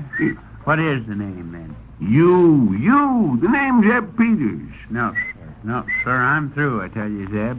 I ain't gonna be in the darn company. Shucks. Oh, now, hold on. Listen here. Shut up. What's got into you? Why, you'll make millions of dollars out of this. I don't give a darn. I ain't gonna let him name no pig Eb Peters. Oh, they ain't no pig named Eb Peters. That's just what you read. A pig named Eb Peters. Now, listen, Eb, you're getting all mixed up again. It don't say nothing about no pig. It just says that you're going to be the manager of this rainmaking company. The manager. That's a sort of head man. Shucks. Why in tarnation didn't you say so in the first place? Well, now go ahead and write it down. Named herein before. That is Mr. Eb Peters. And to select the competent secretary. Yeah, what's the matter now? Oh, that rather thing don't seem to make sense. Says here to select the competent secretary, i.e., Mr. Zeb Winterbottom. Well, that's all right, ain't it? Yes, but what's that I.E. mean? Well, let's see it. Where is it? Right there's the hand. That is funny, ain't it? Hello, Mr. Peters. Oh, good morning, Hortense. How do you do, Hortense? Danged if I can make it out. Have you heard the news? A man named Mr. Mortimer has sent Hector a check for $5,000 so he can make his rain machine. Oh, shucks. You ain't telling us nothing new, Hortense. We learned all about that last week, didn't we, Zeb? Yes, in fact, me and Heb's gonna... Well, we're going in the rain-making business with Hector. Yeah. Yes, Heb's gonna be manager of the company, and I'm gonna be... say, Hortense, you can read Hector's writing, can't you? Yes. Well, take a look at this, will you? Yeah, that's what we want you to do, is figure out what's that I.E. mean there. Yes. Am to select a competent secretary, i.e. Mr. Zeb Winterbottom. I know what that is. It's Latin. I studied it at school. It's what, Hortense? Latin. That's what Julius Caesar wrote in. Well, if he's a friend of yours, you just tell him to never mind writing things in Hector's contract. We have hard enough time reading as it is. Oh, but he didn't write anything in that. Then, what'd you say he did first? I didn't say he did. You did. I didn't. Well, you I certainly didn't. did, Hortense. Yes, you did. Now, listen. You said Julius Caesar wrote that in there. Oh, don't be silly. Caesar was a Roman general. He conquered Gaul and... What, say? Gaul, and he... I'll say it's Gaul. Go around writing people's contracts. It isn't that kind of Gaul. It's G-A-U-L. Oh, ghoul. Oh, that's what you mean, ghoul. Gaul. Ghoul. Gaul. Ghoul. Gaul. Ghoul, that's Gaul, the country. Gaul. Now, hold on. Neither one of you know what you're talking about. It's Gal, the country gal. Oh, it isn't. Gaul was the name of the country where today France is. It was where's today what? Francis. Now, there, she would have tell you Francis. It's a gal. But it isn't. I'm talking about a country, a foreign country, the country of Gaul. It was inhabited by barbarians, savages, and Caesar's army fought them. What'd they fight with, guns or pistols? Neither one. Caesar's army had swords and spears, and the Gauls had sticks and stones. Yes, you know, Eb, gallstones. Oh, shucks. Couple of bottles of old Doc Simmons syrup cinnamon would have fixed that. Why, Steve Brinkley over in That's a Squidgeville. fact. Yes, you tell Mr. Caesar to drop in someday, and we'll... Julius Caesar is dead. He is? He died hundreds of years ago. That's the whole trouble, Zeb. People just won't start taking medicine soon enough. Yes, you're right there. They wait till the last minute. Well, and expect the doctor medicine wouldn't have helped him. He was assassinated, and by his best friend. And do you know what he said to his friend as he fell? No, never heard. He said, "Et tu, Brute." Et what? He said, tutti frutti. That's a kind of fancy ice cream. He said... But I suppose he had a bad stomach, more than likely. Oh, huh? he didn't. He didn't. He was Well, that stuff will kill anybody. A feller ought to stick to just plain food, and he won't be bothered with his... Stabbed. Stabbed. Oh, he was stabbed. Yes. You mean while he was fighting them there fellers you was telling about? No, it happened a long time after that. He conquered Gaul and a lot of other countries. Aquitania, Helvetia. How's that? Oh, don't you ever hear anything? Helvetia. Say, Dad Bernard, that'll do, you. Why, I didn't... Yes, we ain't gonna have none of that kind of talk in this store. But I only said... We know exactly what you said. We know what you Helvetia, said. Say, if we was to tell your poor old father you talk like that, he'd wash your mouth out with soap. You ought to be a mite careful of your language, young lady. But that's just... Never mind now. I don't want to talk about it. But Helvetia... That'll do, I tell you. Say that once more, and you can just get out of the store and stay out the rest of your born days. Yeah, you ought to be ashamed of yourself for coming in here, a nice gal like you, and saying that kind of trash. Shut up. And anyhow, what's that got to do with this dad-darn word here?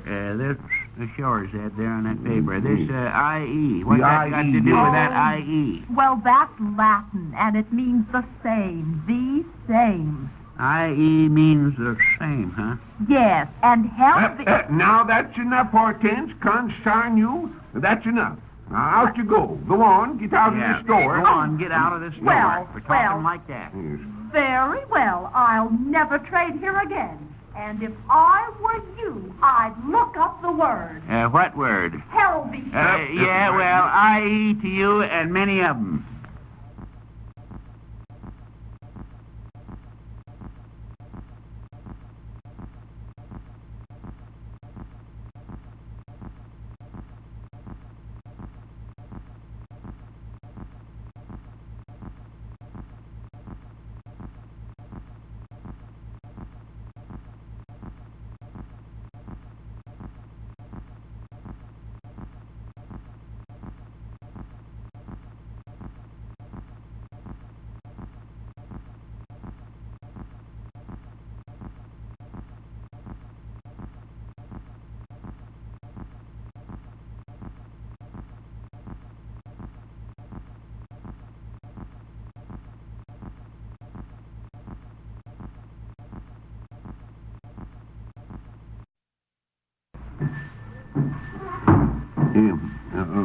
Hello, Hector.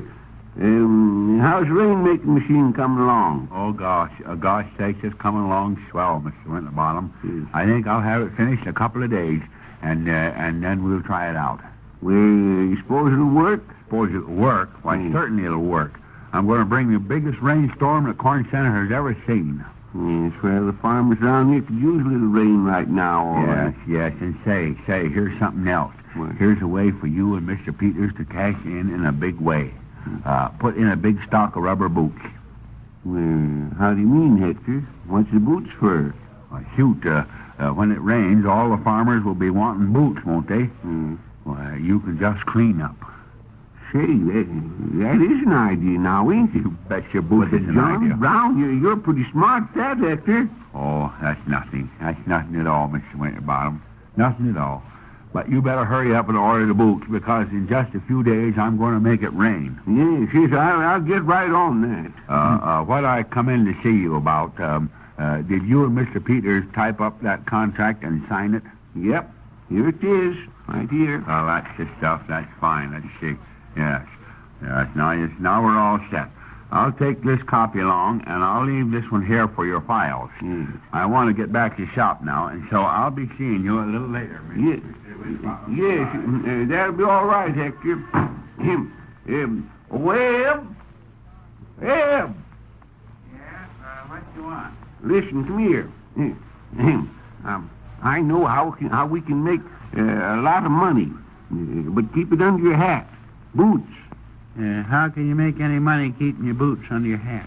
Oh, I don't mean we're going to make money keeping our boots under our hats. Well, whose boots are we going to keep under our hats?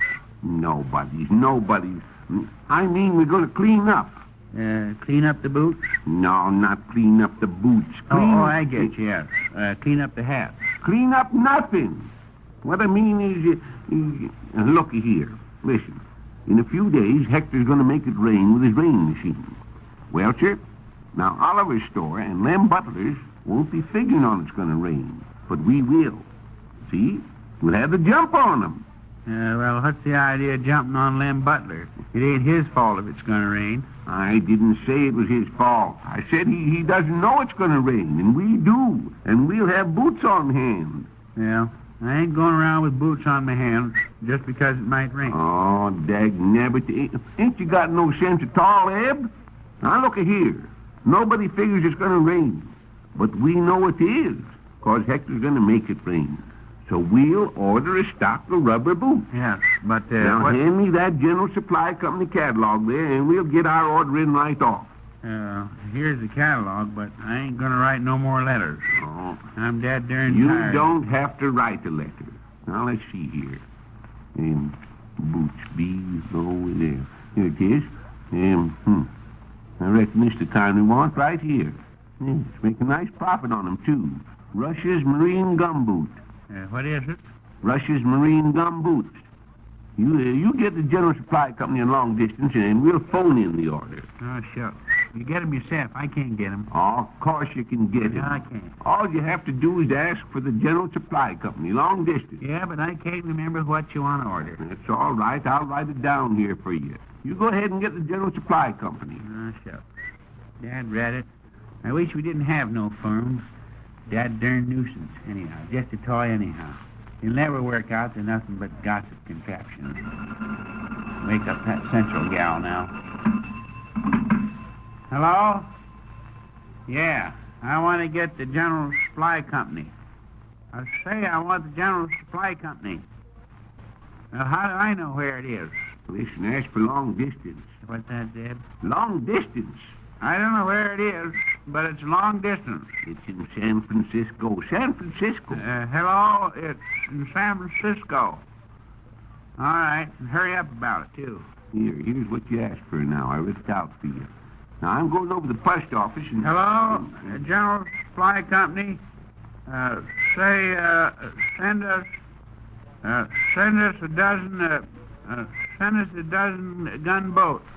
Yes, gunboats. And not gunboats, you darn fool. Gum boots. Russia's Marine Gum Boots. Just a second. What was that, Zeb? Russia's Marine... Hello, yes. Gunboats and Russia's Marines. Oh. Marines. No, we ain't having no revolution. Wait a minute. Let me do that order and give me that phone. I'm darn it. Take it, Dad Burnett. Go ahead if you think you're so dad darn smart. Hello? Say, this is the general store at Corn Center. I say, this is the general store at Corn Center. Corn Center. No, we don't want no corn. We want boots. Yes, Russia's gum boots. I say we want Russia's bum goats. No, wait. No, we don't want no goat. We want you to send us the Russia's gum boots you advertise in your... I say, give us the rum... I say, give us the bum's rush. Shut up. Let me have that phone. Get out of the way. I'll talk to him. Hello? Say, listen, we want gum boots. Gum. We don't give a darn what flavor it is. Yes, mint'll be all right. I say mint. Wait. She thinks you're talking about chewing gum. How's that? She thinks you're talking about mint gum. Here, let me have that phone. I know how to get that order across. Hello? Say, miss, that is my partner talking a minute ago. Yes, but he never meant gum. No, not mint gum. Mint gum, I said. I say he never... Now, wait. I do know what we want. I don't want mint gum. I want mint boots. I meant... hello, listen, send us a dozen umbrellas. Son it. Reckon the umbrellas will be just as good as the boots. And if you... well, look who's coming with you. Look here. That darn crook Flint. Yes, coming in here after we... Yeah, now, what do you want? Now, I don't want to start an argument. Well, get outside and you won't be starting an argument. Now, please. I know you gentlemen don't like me, in spite of the fact that I tried to do you a favor. I've just stopped in... favor? What favor? I tried to warn you that Hector Smith was going to get into trouble, and that he was a flagrant fool. You're crazy. Hector might be a fool, but he's a long ways from being fragrant. All right, we won't go into that. But Hector Smith has been stepping high, wide, and handsome in this town for a long time. He set himself up as the sort of bellwether, and well, if you just come in here to talk about the weather, Mr. Flint, you can just I'm not right talking along. about the weather. I said bellwether, who leads, as opposed to you that follows. And well, who do we follow? I didn't say you followed anyone. I said... who did you say then? I said you. That's, See, he's crazy, Zeb. You're crazier than a bed tit. I'm not crazy. Well, you certainly talk like you was. What do you want in here, anyhow? I want What are you talking about? I'm talking about a female sheep. Say, Dad, darn your hide, don't you call me a female sheep. I didn't call you a sheep. Well, you just did, Mr. Flint. He hid you with my own ears now. Oh, what? Look here. Haven't you ever heard of a U? E-W-E. E-W-E. Here, I'll write it down for you. Now, hold on. Don't you touch that. That's a contract. I see. What's the matter? I see why you're so eager to defend Hector Smith. So you're partners of his in this rainmaking scheme, eh? Well, what we are. I might have guessed it. Hector Smith is out to gyp the public with this fake rain machine of his, and you're in business with him. This is excellent. What do you mean? I'll tell you what I mean. Young Smith's machine hasn't the slightest chance of working. And when it's proven that it's a fake, he'll go to jail for fraud. And as his partners, you will too. You're all a bunch of gyp artists. We ain't gypping nobody. The only person who's put any money in Hector's machine is a fellow named Mr. Mortimer. Yes, I know. Mr. Mortimer is in the employ of the Ortega Irrigation Company. He's my secretary. I'm really the one who put up that money. And if Hector Smith fails to produce rain, well, it's just going to be too bad for all of you. Good morning, gentlemen. Eb. Yeah. Eb, supposing that machine don't work, supposing Hector can't make it rain, Eb, what'll we do if it don't rain? Cancel that order for them umbrellas.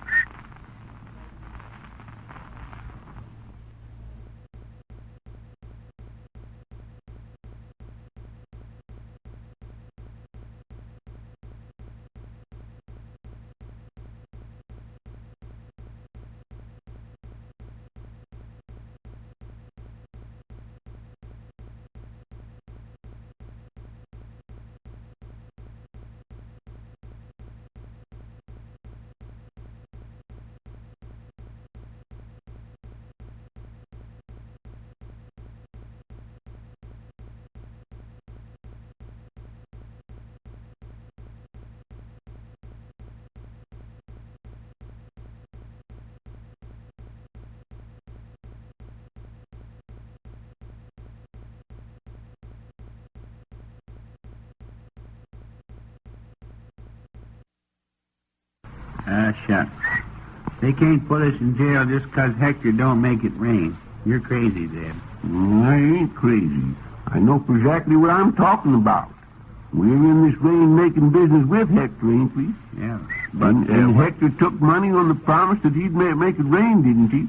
And now his machine won't work? Hector only took money from one feller. Yeah, one feller's enough, especially when that feller's Mr. Flint. I thought it was a feller named Mortimer that put up the money. Yes, but I told you 100 times, Eb, that Mortimer worked for Flint. It was really Flint that put the money up. And if Hector don't make it rain... Why don't you get a hold of Hector and ask him if his machine will work? Oh, of course, Hector thinks it'll work. He wouldn't be building it if he didn't. Well, maybe it will work. Maybe it will. Quit your dad darn fussing around about it, and let's have a game of checkers. Checkers nothing. That stuff from Mrs. Newbright ain't been delivered yet, and you'd better get going with it. Well, I figured I'd take it tomorrow when I make my regular rounds. And you'll take it right now. Mrs. Newbright's got to have that stuff for supper. And besides, oh, sakes, I darn you forgot. What? Oh, she wants us to look up in the cookbook and see how to make cabinet pudding.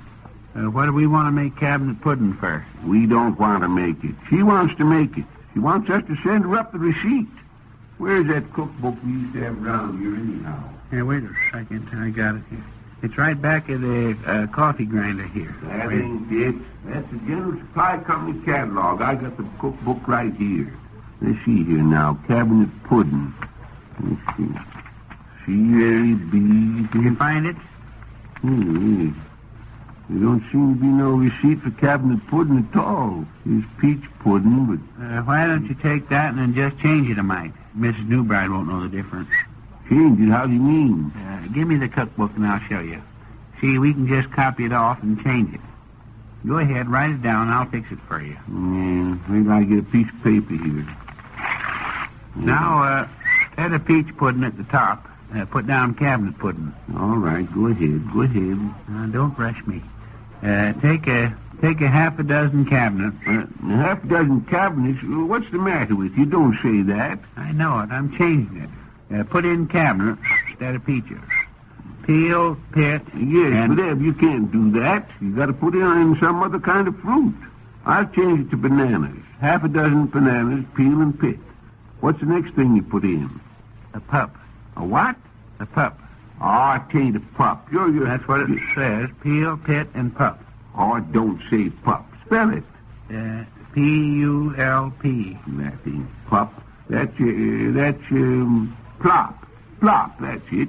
You peel and pit the bananas and plop them into the pudding. Now go on. What goes in next? Cigar. What? You put in cigars.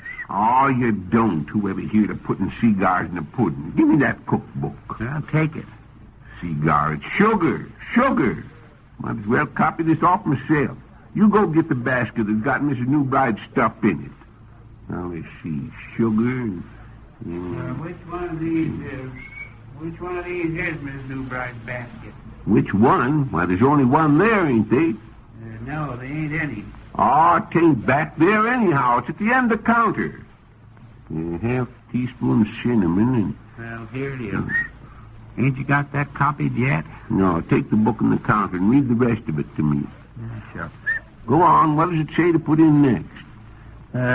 Says, red ink, black ink... What? And mucilage. Oh, it don't say that. It does. It don't, does it? Oh, it can't. It certainly does. Take a look here for yourself. If you think you're so darn smart, there it is. Red ink, black ink, and mucilage. I'm dad darn. Sounds kind of funny to me. And I suppose if it says to put it in, I might as well write it down. Red ink, black ink, and mucilage. There. Here you be. Give it to Mrs. Newbright. Hello, Hector. Say, you're just the fellow we want to see. Yeah, we want you to take this stuff over to Miss Newbright. We don't want nothing of the sort. You take that basket of stuff yourself. Well, I am taking it, ain't I? Yes, and what's more, don't be all day doing it, neither. Shun it. Did you say you wanted to see me about something, Mr. Winterbottom? Yes, I certainly do. Is that rain-making machine of yours going to work? Certainly it'll work. Why? Because if it don't, all of us is going to jail, that's why. Listen, Mr. Winterbottom. You can quote me as saying, quote, Hector Q. Smith declares rain-making machine cannot fail, period, unquote. Well, I hope it works. Because if you can't make it rain like you said you could do, we're going to be put in jail. Put in jail? Yeah. Shoot. There's no jail in this country strong enough to hold me. Why, I escaped from one of the strongest prisons in Siberia. I guess you didn't know that, did you? No, and I don't know it now. What was you ever doing in a prison in Siberia? Oh, that's a sad story, Mr. Winterbottom. A very, very sad story. Something I don't very often care to relate. But it was like this. I was born in Russia and had to go to work very young. So when I was 5 years old, I got a job in a barber shop. One day... You mean you was a barber when you was only 5 years old? Yes. I was just a little shaver then. One day, the Grand Duke got into my chair, and he said to me, look, my hair is so long that it comes clear down over my coat collar. And what'd you do, cut his hair? No, I cut off his coat collar. Well, now, looky here. And so, Mr. Winterbottom, I was sent to Siberia, sent to prison. And, oh, gosh, what a terrible place. I shudder when I think of it. My cell was only 3 feet high, so I couldn't stand up, and only 2 feet wide, so I couldn't sit down. And for 10 long years... Hold on just a minute. If you couldn't stand up and you couldn't sit down, what did you do? Yes, that's exactly right. And for 10 long years... Wait. I said if you couldn't stand up in the cell and couldn't sit down, what did you do? I kept running. There was a great big fellow by the name of Ivan who used to be my jailer. And by slipping him a few rubles, I got him to bring me my correspondence. A ruble? What's a ruble? A ruble is a Russian coin. You see, the Russian system of coinage is very intricate. 10 rubles make one samovar. 10 samovars make one vodka. 10 vodkas make one dizzy. It's very, very intricate. Yes, I see. So every day Ivan used to bring me my letters. Very soon I had quite a correspondence file. So I took the file and filed my way out of prison. But that's a different kind of... I was heading for the coast, but between me and safety lay an impenetrable forest. A great wooden area covered with a thick growth of every kind of tree imaginable. A forest that was 5,000 miles long. Now, wait a minute, Hector. And 2 feet wide. The temperature was 50 below zero, and I was scantily clad and barefoot. But the woods and the cold were not the only danger. No, sir. Suddenly I heard the worst terrifying hearing of all. I heard the baying of wolves. Wolves? Yes, wolves. Their wild cries rent the midnight air. You see, in Russia, you can rent the midnight air very cheaply. I started to run. My bare feet cut and bruised by the sharp, jagged edges of ice. But I was no match for the wolves. On and on they came. Their cries sounding closer and closer. Now they were only a quarter of a mile behind me. Now only a few yards. Now I can feel their hot breath on the back of my neck. Yes. There was only one thing to do. Turn and fight them, Mr. Winterbottom. Can you imagine a hand-to-hand struggle with 1,000 wolves? Yes, sir, 1,000. 500. 500 ferocious. How many wolves? How many wolves? 100. 100 wild wolves. How many wolves was they, Hector? Well, now that you mention it, there was only one. But, one wolf. Oh, but he was the biggest wolf you ever saw in your life. And for 2 days, I fought with that wolf. For 2 whole days, we struggled. Just a second, Hector. You mean you and that wolf fought for 2 whole days? Of course, we took time out for lunch. And then, just as I was on the brink of exhaustion, an idea came to me. I pulled off my shoe, rammed it down the wolf's throat, and choked him to death. Well, sir, the next morning... Well, just wait a minute there, young feller. Sort of tripped yourself up that time. A minute ago, you said you was barefooted. Where'd you get that shoe? I got it off of a tree. So the next morning... What tree? What kind of tree? A shoe tree. Yes, well, all right, Hector. Just never mind your darn smart alecken and fool stories about Russia. If you're going to hang around here, you can make yourself useful.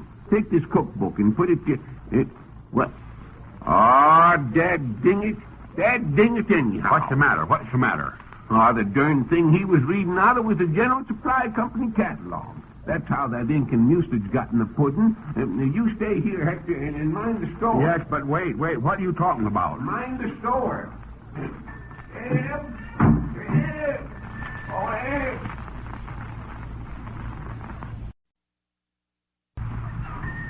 Oh, Eb! Listen to this. What in tarnation's the matter? Listen what it says here in the Corn Center Gazette. Listen. Judge Ellis orders rain machine test. Huh. That's pretty darn good. He's ordered one already, huh? No, I don't mean he's ordered a machine. He's ordered Hector to try it out. Listen to this. Acting on the complaint filled by Mr. Charles Mortimer, Judge Ellis has ordered an immediate test to Hector Smith's so-called rainmaking machine. Mortimer claims that he invested $5,000 in the invention on the strength of Smith's promise that he would produce rain. And thus far, he states, Smith has failed to do so. The order issued by Judge Ellis makes Hector Smith face test... What's the matter with Hector's face? His face? Well, there ain't nothing the matter with it. Then what's Judge Ellis want to test it for? Oh, it ain't Hector's face they're going to test. Says, makes Hector Smith face test of his machine within 48 hours. Now, how's that? Oh, don't you ever hear nothing that's said to you? Hours. And should No, sir, no, sirree, not by a jugful. Well, what are you talking about? They ain't going to test my face. Oh. It suits me and the rest of them can go to blazes. Ah, but it don't say nothing about testing your face. It don't say... They're going to test ours. And that's the same thing. Oh, but... You can have yours tested if you want it, but for me, I'm... Now listen, concern it, Deb. It don't mean that kind of hours. It means like hours on a clock. On what? The clock. Well, they can test the face and the clock if they want to. But now, hold on a second, I tell you. You're getting all mixed up again. What they're going to test is Hector's rainmaking machine. And it says here right in the paper, and should the device fail to produce rain, legal action will undoubtedly be taken against young Smith on the blanket charge of fraud. What it says? Good thing Hector charged it and didn't pay cash then, huh? Charge what? The blanket. If the darn thing's a fraud. Oh, you ain't getting the idea at all. Hector didn't charge no blanket. That's what you just said. Oh, I didn't at all. What I read was... How was that? Red. A red blanket? No, it's not a red blanket, and Hector didn't charge it. Just said he did. No, Hector ain't got nothing to do with the blanket. It says here right in the paper, I'm telling you. Rumors have it, moreover, that... Oh, I get it. It's what? It's the rumors that's got the blanket. Oh, it ain't. Rumors have it, moreover, that several businessmen... See, there you be, just like I said. What? The rumors have got the blanket over a couple of businessmen. Oh, you... And anyhow, what's that got to do with the rainmaking machine? That's just what I'm trying to tell you, Eb. If you keep your trap shut... So go ahead, shut. Well, let me read this. Several businessmen are implicated in the alleged swindle and may be brought to trial. And that's us, Eb. That's us. Shucks. Yeah? We don't know nothing about the darn blanket. Oh, listen now, Eb. Listen for just a second and let me explain this. It's serious, I tell you. Me and you is in the rainmaking business with Hector. And if Hector really is trying to swindle people, they'll pin it on us, too. Pin the blanket on us? No, they'll send us to jail. Oh, That's shucks. Shucks. Don't go believing everything you read in that darn paper. The whole thing is crazy. Don't make sense. Testing faces, looking for a red blanket. No, you still don't get the idea. I'm telling you that if Hector's machine don't work, we're going to be arrested. You're crazy. I ain't crazy. You are. I ain't at all. You are. You're crazy. Wait a minute. There's someone coming. Oh, yeah. Howdy do, Professor Thistleweight. Well, good afternoon. Yes, howdy, Professor. Say, Professor, do you know anything about law? Well, of course I'm not an attorney, Mr. Winterbottom, but I know something of law through the study of history. You do, Yes, American law is based upon English law, which, in turn, was founded on the Magna Carta. That's found it where? Found it on Maggie Carter. Shut up. No, not Maggie Carter. Magna Carta. That was a document drawn up in the time of Prince John. You see, Prince John got into considerable difficulty with his knights. So, an agreement or legal instrument was...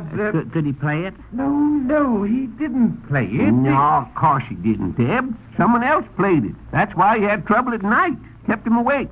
Oh, but it isn't that kind of knight. No, I mean a nobleman, a baron. How's that? baron. He was a baron, and... bear on what? A bear on the instrument. Oh, now see here. I'm afraid you don't grasp it. Well, say, a feller'd be crazy to grasp a bear. What are you talking about? No. I'm speaking of the various ranks of English nobility. Now, first, there's the king, then the queen, then the... Jack. Yes, the Jack... No. Prince. Prince and princess, duke and duchess, and then... Yes, and then comes the Jack. Jack and jackass. Oh, but there isn't any Jack. There isn't any Jack. There ain't. No, I'm not referring to cards. I'm talking about the... Well, where does the law come in? Yes, Professor, that's what we want to find out. Yeah. See about the law. Yes, of course. I understand. I was merely digressing for a moment. You thought we were talking about cards, didn't you? No. Just the law. yes. Just the law we're aiming to find out about. Now, the Magna Carta sets forth certain principles which are still embodied in modern jurisprudence. Yes. For example, trial by jury, habeas corpus. Yeah, that's right, Zeb. Bert Parkin's kids has got a couple of them for Christmas. Got what for Christmas? Hobby horses. Oh, I didn't say hobby horses. I said habeas corpus. Habeas corpus. That means... Yes, that means, Zeb, that means you can't hang a man twice for the same crime. No, nothing of the sort. A habeas corpus is a legal writ which prevents anyone from holding a party in prison without their... Shucks. Who in tarnation want to have a party in prison anyway? Oh, well, it's a nice, quiet place, Zeb. Maybe some folks But might... I don't mean that kind of party, Mr. Peters. I'm speaking of alleged felons. You mean the fellas that having the party? Not fellows. It isn't fellows at all. It's felons. Felons. Yes, Zeb, it's a couple of other felons. Oh, now, see here. Well, I'll illustrate the purpose of a writ of habeas corpus. Now, suppose I should accuse you of stealing a horse. Yeah, but now, just a minute here. Hold on, Professor Thistlethwaite. I didn't steal no horse. I know. And you know it. But this is simply an illustration. Yes, Zeb, it's just an illustration of a horse. Now, I accuse you of stealing a horse. Yes, but and I have you thrown into jail. You immediately telephone your lawyer and ask him to get you out. Now, in order to secure your release from prison, what does your lawyer get? Half interest in the horse. No, he doesn't. He don't. Don't be a darn fool, Eb. Of course he don't. No, certainly not. Your lawyer gets... the whole darn horse. Precisely, he gets... Yes. He gets a writ Yes, of... but listen, Professor, it's all right about the horses and all that, but listen, what we want to find out is can they put me and Eb in jail on account of Hector's rainmaking machine? That's what we want to know about. On account of Hector Smith's rainmaking machine, eh? Well, I'm afraid I don't understand. Well, you see, it's sort of like this. And me and Eb here is kind of partners of Hector's in this rainmaking business. And Hector's collected some money on it, and now they say that Hector's just jipping people. Oh, but I'm sure young Smith wouldn't be guilty of anything like that. Yes, but supposing the dang machine won't work, then what? Well, of course, then he'll have to return the money. He can't give the money back. He spent it to build the machine. Yeah. Oh, I see. Well, just who is accusing Hector of accepting this money under false pretenses? Mr. Flint of the Ortega Irrigation Company. Yes, and what's more, he's an old skinflint, too. Yes, he's well named, I'll say. And he says he's going to have Hector arrested. Now, listen. Can they arrest me and Eb, too? Does Mr. Flint know you're associated with Hector Smith in this venture? Yep. He's seen the contract we signed with Hector. Yeah. Well, as I say, I'm not an attorney, but it would seem to me that under the circumstances you would have to assume equal responsibility with Hector Smith. Now, of course, if his invention will really produce rain, There is nothing to worry about. But if... Mr. Winterbottom, Mr. Peters. Oh, gosh, sakes, gee, Hector, what's the matter? What's the matter? Oh, gosh. What is it? What's wrong? Oh, gee whiz. I just got my rain machine finished, and it won't work.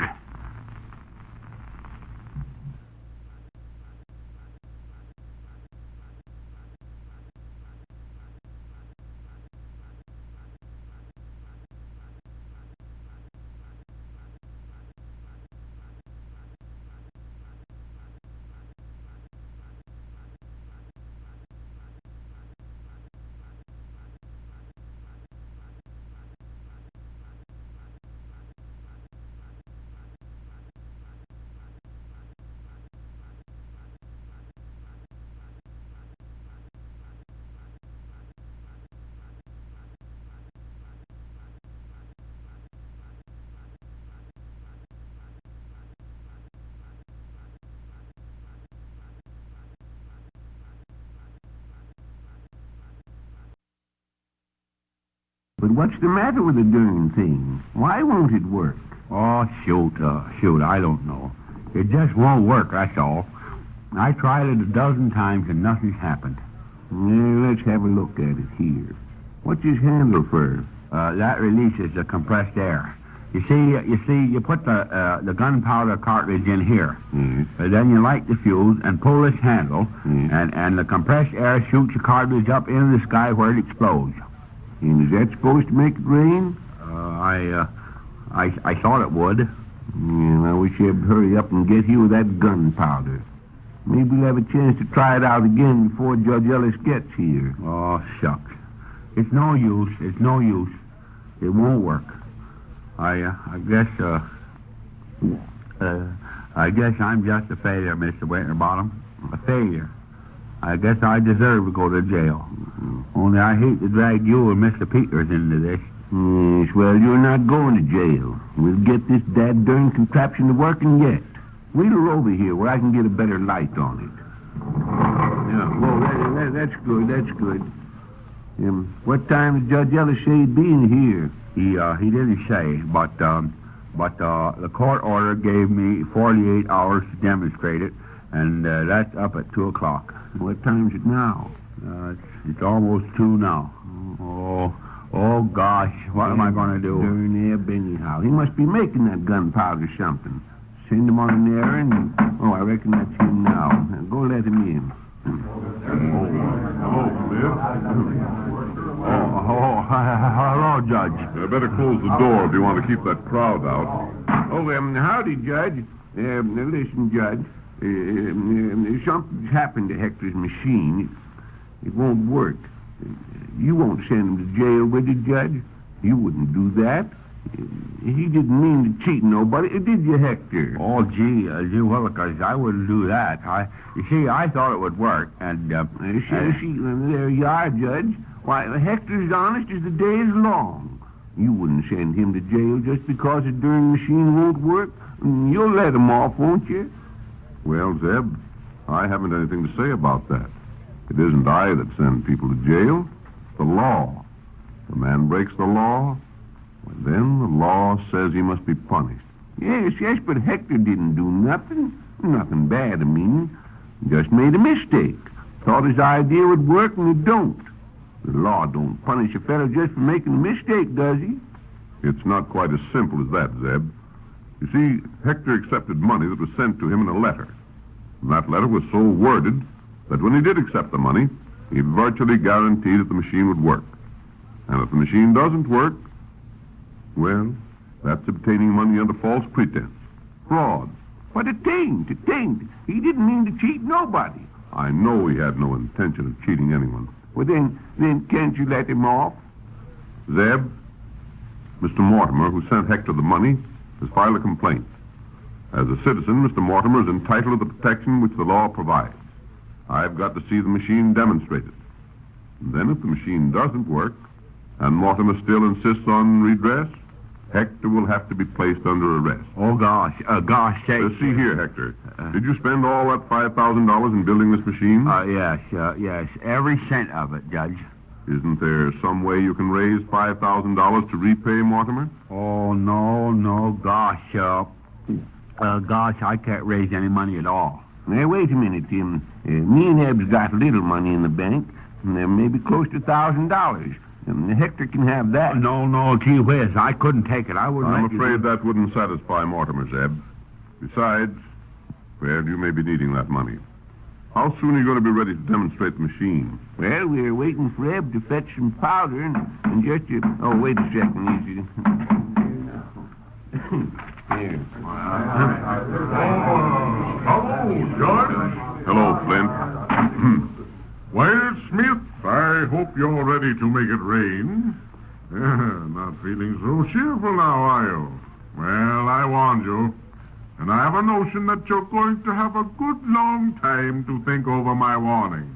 About 10 years. The court will decide on that point, Mr. Flint. Oh, of course, Your Honor. I didn't mean to infer that Yes, and you're not wanted in here nohow. Go on, get outside. Now, you see here, my man, I'm not used to being ordered around like that, and I might warn you that you're Did it ever going to... occur to you, Flint, that there's a law against making threats as well as perpetrating a fraud? Well, since you stand so much on the law, Your Honor, perhaps you will order this machine taken outside and demonstrated. I've already attended to that. The machine will be tested at 2 o'clock. Well, it's 3 minutes of 2 right now. And I think you and I can spend that 3 minutes outside. Come on. All right. But if that machine isn't outside in 3 minutes, well, I'm making no threats. But lots of luck, Smith.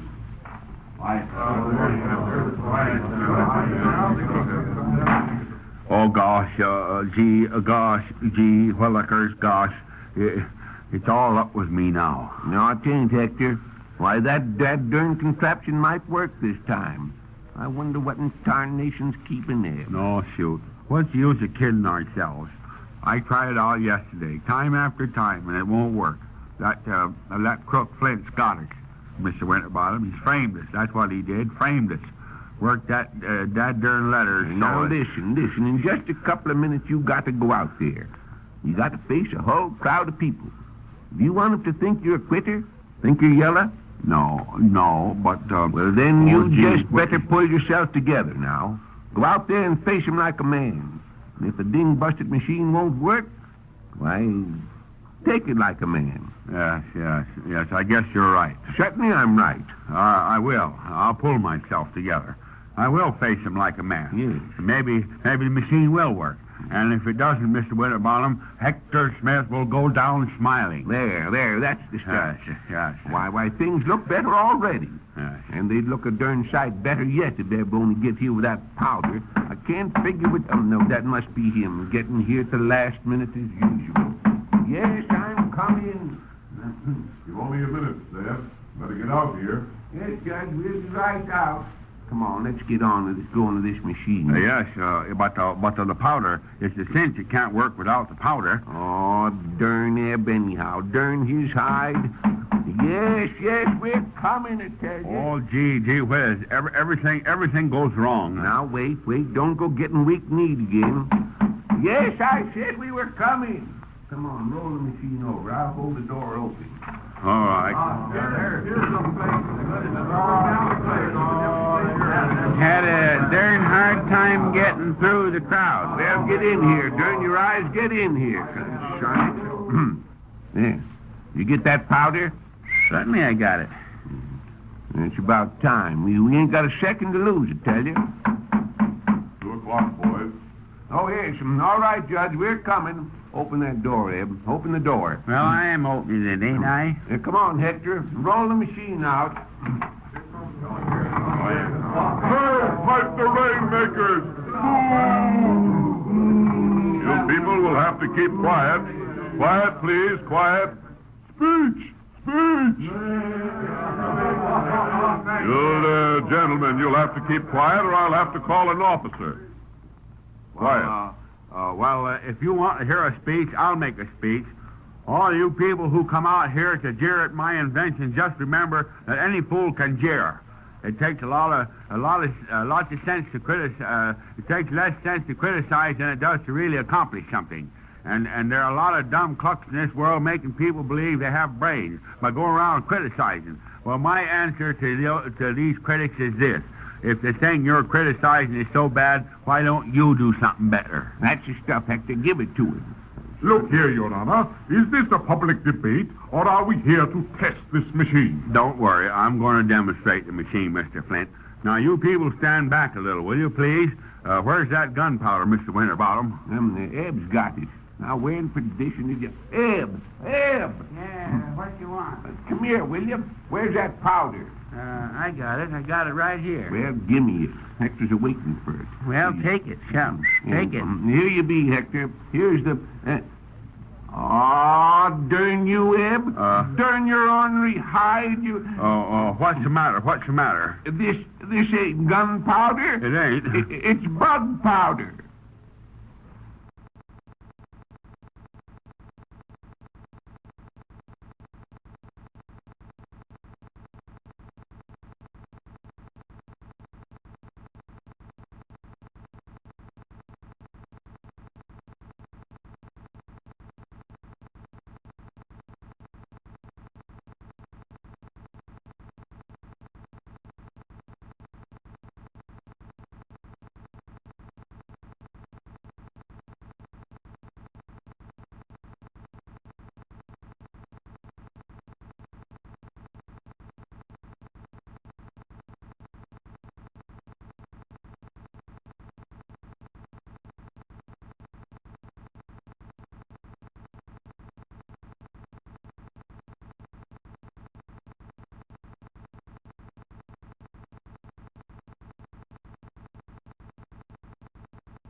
Dagnabbit, coming down like pitchforks.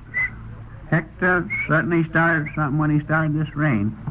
Oh, didn't Soaking wet. Didn't I tell you a million times Hector didn't start it? It would have rained anyhow. Was any mail for the post office? Nothing but the Corner Center Gazette.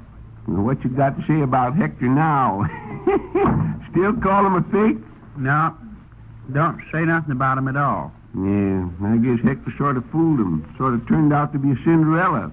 Turned out to be what? Cinderella. Turned out to be a Cinderella. Yeah, That's yes, I know what it is. An ash can. Well, it just ain't. That's a girl's name. That darn funny name for a girl. How do you mean? How do you mean? Ash can. Ash can ain't nobody's name. I'm talking about Cinderella. Man, the Goshen. Ain't you ever hear the story of Cinderella, Eb? No, have you? Of course I have. That's what I'm telling you about. Cinderella was a poor girl. Well, she had a couple of half-sisters. What'd you say they was? They was half-sisters. What was they the other half? Oh, I mean they were stepsisters. Stepsisters. When they ain't a whole relation, then you call them step, like stepfather, stepmother. Stepladder? Yes. No, not stepladder. Stepladders ain't got nothing to do with it. Now keep your trap shut, will you? Well, I ain't saying nothing, am I? Well, these two stepsisters made poor Cinderella do all the hard work, you see. And then one day the prince decided to throw a big party. Who did? The prince. He decided to... Oh, yes. I know a prince. What was his last name? I don't know his last name. He was just a prince. And he lived in a palace. Oh, yes. I guess it ain't the same one. Because, you see, the prince I know is a Horace. Well, this prince was a feller. And he threw a big ball and... busted a window. Yeah. No, he didn't bust no window. Dad ding it. Who's telling this story? It wasn't that kind of ball. Now, go ahead and tell it. Well, it was a dance. He was giving a dance. And he invited Cinderella. But she couldn't go because she didn't have nothing to wear at the party. How's that? Oh, I wish you'd do something about your hearing, Eb. Son, you've got to see a doctor about that. We're at the party, and so... You can search me, I don't know. You don't know what? Where at the party? I didn't say where at the party. I said where? Where? Where are your clothes? Home in the closet, except when I got 'em on. Now, wait a minute, Eb. You're getting all mixed up. Ain't. Well, what I'm telling you is that Cinderella didn't have no fancy clothes to wear at the party. Well, she was sitting there in the kitchen crying like when all of a sudden like there was a witch. A what? A witch. Which was? Not which was. She was. Who? The witch. Which? Cinderella? No, the other one. Which? Yes. Shucks. Danged if I'm going to sit here talking to a crazy feller. Shucks, half the time you talk like a loon. Yeah. If it wasn't raining so darn hard... Now, just a second, Mr. Smart Aleck, that don't knows everything. I ain't crazy, and I know exactly what I'm talking about. You don't sound like you do from here, I'll tell Well, you that. you keep on butting in, I can't get myself my own words straight. Now, keep still. And where did you leave off now? Oh, where'd I leave off? I said all of a sudden there was a witch. An old witch. The kind that rides on a broomstick. Yeah? Well, what about it? What about it? Shucks. That's what I'm telling you. If you'll give me time to tell you. Better keep her riding. See if I can. Keep still now. She felt sorry for Cinderella because she didn't have no clothes. And so she waved her wand, and then dad ding it Eb if Cinderella wasn't all dressed up fit to kill. Fit to kill, huh? Yes. And then... And then the witch killed her. No, the witch didn't kill her. This was a good witch, and she... What say? Good witch. Good witch. You know what that is, don't you? Certainly I do. Well, and then... It's a tire. No. Now listen. I said the witch was good. She was sorry for Cinderella. So she waved her wand and changed her. You changed her tire? Changed her clothes. Changed Cinderella's clothes from rags to silks and satins. But Cinderella didn't have no coach to go the party in. And you know what the witch done then? Loaned her car fare. No, she didn't. There were no cars. She had Cinderella bring in a pumpkin. And then she waved her wand and changed into a gold coach. Well, shucks. That's just a dad-darn cock and bull story, and you know it. It ain't neither. Yeah, it's just a dad-darn fake, the whole passel of it. Yes, well, what's a fake about it? What's a fake? That coach. I bet it was just imitation gold. It was real gold. And then the next thing, the witch took a couple of rats and turned them into fiery steeds. And what do you suppose she done with them? Hitched them to a fire engine. No, sir. She hitched them to that there gold coach. And then the last thing, she gives Cinderella a pair of glass slippers. Yes, sir, glass slippers. And Cinderella was off to the party. Well, sir, there she was, riding in a gold coach and setting in silk and satin and gems and... Well, did it spoil her dress? It did what spoil her dress? When she sat in the jam? Oh, I didn't say jam. I said gems, jewels. Well, she got to the party and made a big hit. But after midnight, all the magical charm wouldn't work. And at the first strike, she started home. Who was pitching that game? What game? There wasn't no game. You said she made a hit and then tried to steal home. They was playing baseball, wasn't they? No, they wasn't playing baseball. They was Mr. Flint. Where can I find Hector Smith? Where can I find Hector Smith? Why, Mr. Flint, what's the matter? Yeah, you're all wet and covered with mud. What do you want? I don't... Yes, Zeb, get a brush and let Mr. Flint brush off. Never mind the brush.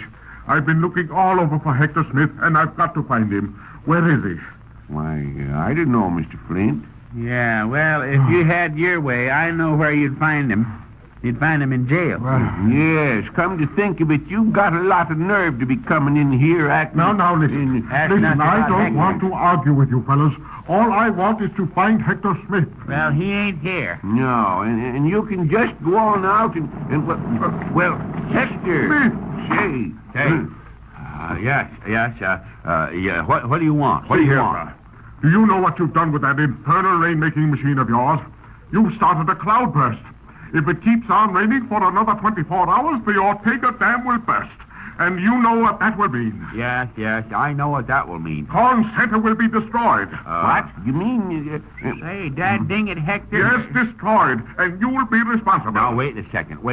If the Ortega Dam bursts, nothing will happen to Corn Center. The water will just run down the canyon into the river. And I'm going to keep it raining until the Ortega Dam does burst. Why, you... Shucks. Shut your trap, Eb. Yes, I'm going to burst the Ortega Dam, Mr. Flint, because that dam belongs to your irrigation company. And when it bursts, your company bursts along with it.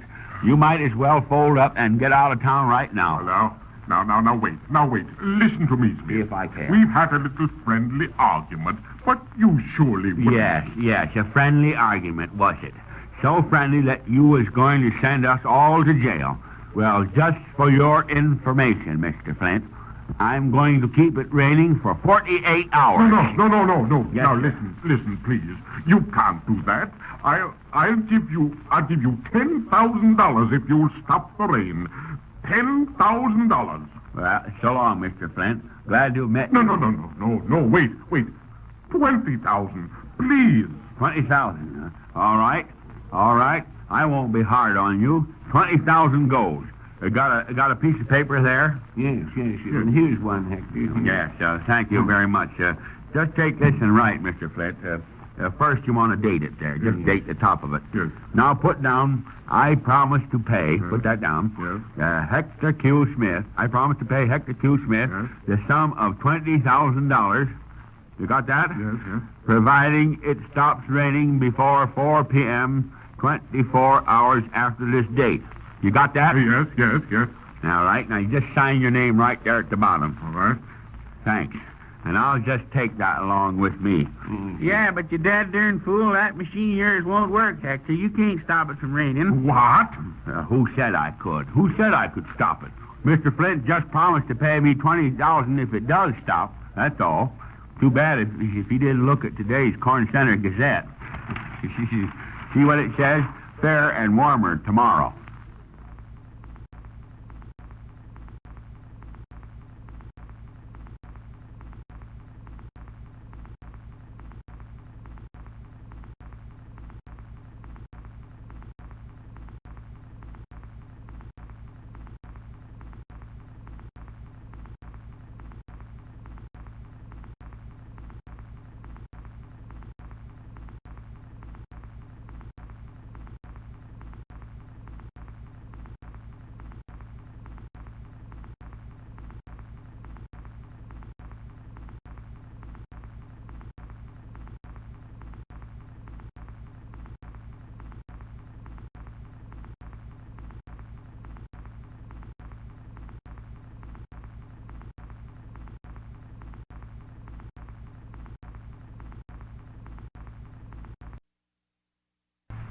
Now, let's see. The next is lettuce, 10 cents. Put that down. You got it? Yeah, I got it. 1 can of mincemeat, 15 cents. How's that? A 15-cent can of mincemeat. Now, what does that make? Pie, don't it? Oh, I mean add it up there. Add up the bill. What does it come to? Yeah, now, don't rush me. I'll add it up. Dagnabbit. $1.10. All right. Now, make out a bill for Mrs. Snyder for $1.10. Now, the next one here is Miss Pinkley. 1 small loaf of bread, 7 cents. Another small loaf. 2 more small loaves. Think I'll just add them all together and call them one vacation. Oh, it ain't that kind of loaves. It's loaves of bread. 4 of them. Put them down. 4 loaves of bread. The next thing's, say, what in petition you got written down here in the books, anyhow? Yeah, what's it say?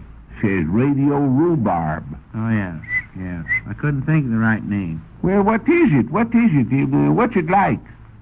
Yeah, it's like rhubarb, only it's got static in it when you eat it. What? Got static in it? Say, what in the... Wait, I remember what it is now. It's celery. Oh, celery. Well, put it down, 10 cents worth. And the next is 2 dozen eggs at 12 cents a dozen. And how much does that make for the 2 dozen? Now, wait a second now, I'll figure it out. 12 cents a dozen, huh? Yes, that's right. And there's 2 dozen, huh? Yep. 2 into 12 is 6 cents. Yeah, comes to 6 cents. What? Well, hold on there, that ain't right. That's what it figures out. I just figured it, didn't I? Yes, but you figured it wrong. It can't be 6 cents. 1 egg cost 1 cent. If we sold an egg for less than that, we'd be losing money in every egg we sold. Yeah, but we'd make it up on the volume. You don't even know what you're talking about. I'll figure this out. 1 egg cost 1 cent. Now, how many eggs is there? 2 dozen. Yes. And 1 times 2 is 2. What? Oh, sure. I figured it better than that. Yes, but there's something wrong. I tell you, there's something wrong, Eb. With the eggs? No, with the figure. Now, hold on a minute. If you let me figure... now, keep your trap shut, will you? I'm trying to figure. 1 egg's a cent. How's that? Cent. Now, what's the 2 dozen? Sent to Miss Pinkley. Oh, I know they were sent to Miss Pinkley, and I'm trying to figure out how much they cost. Now, 1 dozen eggs cost 12 cents. What do they all cost? Well, how many is they? 2 dozen, 24. Oh, sure. That's easy. 24 at 12 cents. Yes. Dagnabbit. Oh, yes, I got it. It's $288. Oh, that can't be right. Well, there's the figure. Listen, put them on that bill, an egg at a time, and charge a cent apiece for them. Oh, shucks. I'll be writing down eggs all day. Well, just put down the first one and ditto the rest. Do what? Ditto him. Ditto him. How in perdition do you ditto an egg? Just put down 1 egg. 1 egg, 1 cent. Got that? Yeah, I got it. All right. Now, underneath it, put down the same. The same egg or the same cent? Neither one. Neither one. How can you put down the same egg? Well, sure. All eggs look alike to me. You just put down 1 egg and 1 cent, and underneath that you put 23 ditto marks. 23 ditto marks. Yes, but the Don't stop to argufy about it. Put it down. Let's get it over with. Eggs is kind of peculiar things anyhow. You ever figure how funny it is that a chicken comes out of an egg? It's a darn sight funnier how the chicken gets in there. Yes, you know, I never could figure how the... hello, Professor Thistleway. Yes. How do you do, Professor? Good morning. Good morning. We were just talking about eggs here, Well, Professor. Don't say. Yes. That's exactly what I came in for. A coincidence. Well, we ain't got a coincidence, Professor, but we can order one for you. Well, I'm afraid, Mr. Winterbottom, you don't quite understand. A coincidence is the simultaneous occurrence of several related events. Yes, that's what I say. We ain't got any in stock. You still don't get it. I say it's 2 events which are related and correspond. For instance... like me and my Uncle Jake. We're related and correspond. Oh, but you don't. We certainly do. I got a letter from him just yesterday. Yes, but it isn't that kind of correspond. A coincidence is 2 events which meet and... How's that? Meet. 2 events which... Oh, meat. Yes, we got meat, Professor. Shucks. Well, what kind of meat you want? Oh, but I... Yes. How about a nice slice of ham? But I don't want any meat. I came in for eggs. And a coincidence is when 2 things happen together, such as... Well, Professor, ham and eggs happen together. But the ham has nothing to do with it. Now, see here. You said you were thinking of eggs. Yes. And I also was thinking of eggs. Yes. And coming together, that was a coincidence. Yeah, you mean when 2 eggs come together, you... Shucks, Zeb, he means an omelet. Oh, it isn't an omelet at all. Now here. Let's take an example. Something concrete. Yes, but, Professor, what good's a concrete egg? Well, for one thing, if you dropped it, it wouldn't break. I mean, let's take an actual case. A case of eggs? A story of something that really happened. Now, the other day, I was reading in the newspaper of a man named Foot, an elderly gentleman who was the inmate of a fraternal charitable institution. One afternoon, he left the moose home to go to a picture show. And why didn't he take the moose with him? Don't be a fool, Eb. They wouldn't let him take a moose into a picture show. But it wasn't a live moose. Well, shucks, they wouldn't let him in with a dead one, neither. No, not if it had been dead very long. But I'm speaking of the fraternal order, the moose. Mr. Foot belonged to it. Now, as I say, he left one afternoon and didn't return. He was lost. He lost him? Well, why didn't they advertise for him? Shucks. What good did that do? A moose can't read. Oh, but you don't understand. It wasn't a real moose, and it wasn't lost. Mr. Foot was the one who was lost. Well, where does the eggs come in? Yes. The eggs have nothing to do with it. There aren't any eggs. Now, about this same time, the police were looking for a criminal, a man who had been robbing safes. So they decided to set a trap. A mouse trap? No, a moose trap. Oh, now look here. Look here. There isn't any moose, and it isn't that kind of a trap. Well, say, now wait a second, Professor. If there ain't any eggs, and ain't any moose, and ain't any trap, what's this story about? Yeah, you better sort of get straightened away on this. Yes, The story is about a coincidence. Coincidence. Now, the police were looking for Mr. Foot, and they were looking for the safe robber. And when they caught him, his name turned out to be Foot. Only the one they caught wasn't the moose. See, I told you. It was a mouse. No, it wasn't. It wasn't a mouse. What? It was Foot, but the wrong one. Yes, oh yes. You see, Eb, they caught the wrong foot. Well, what foot was they aiming to catch him by? No Foot. It's simply that the foot they caught wasn't right. It was the left foot. Oh, now wait, you're all wrong.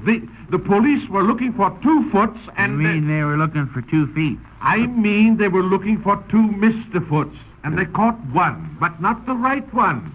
And the right foot was left, and... Now, say, hold on just a second. For heaven's sake, how could the right foot be a left? Yeah. Trouble is, he's getting worse than Hector with his dad doing yarns. Yes, Professor, you're getting all mixed up, ain't you? Now wait. I'm not talking about feet at all. Well, then, what are you talking about? Coincidence.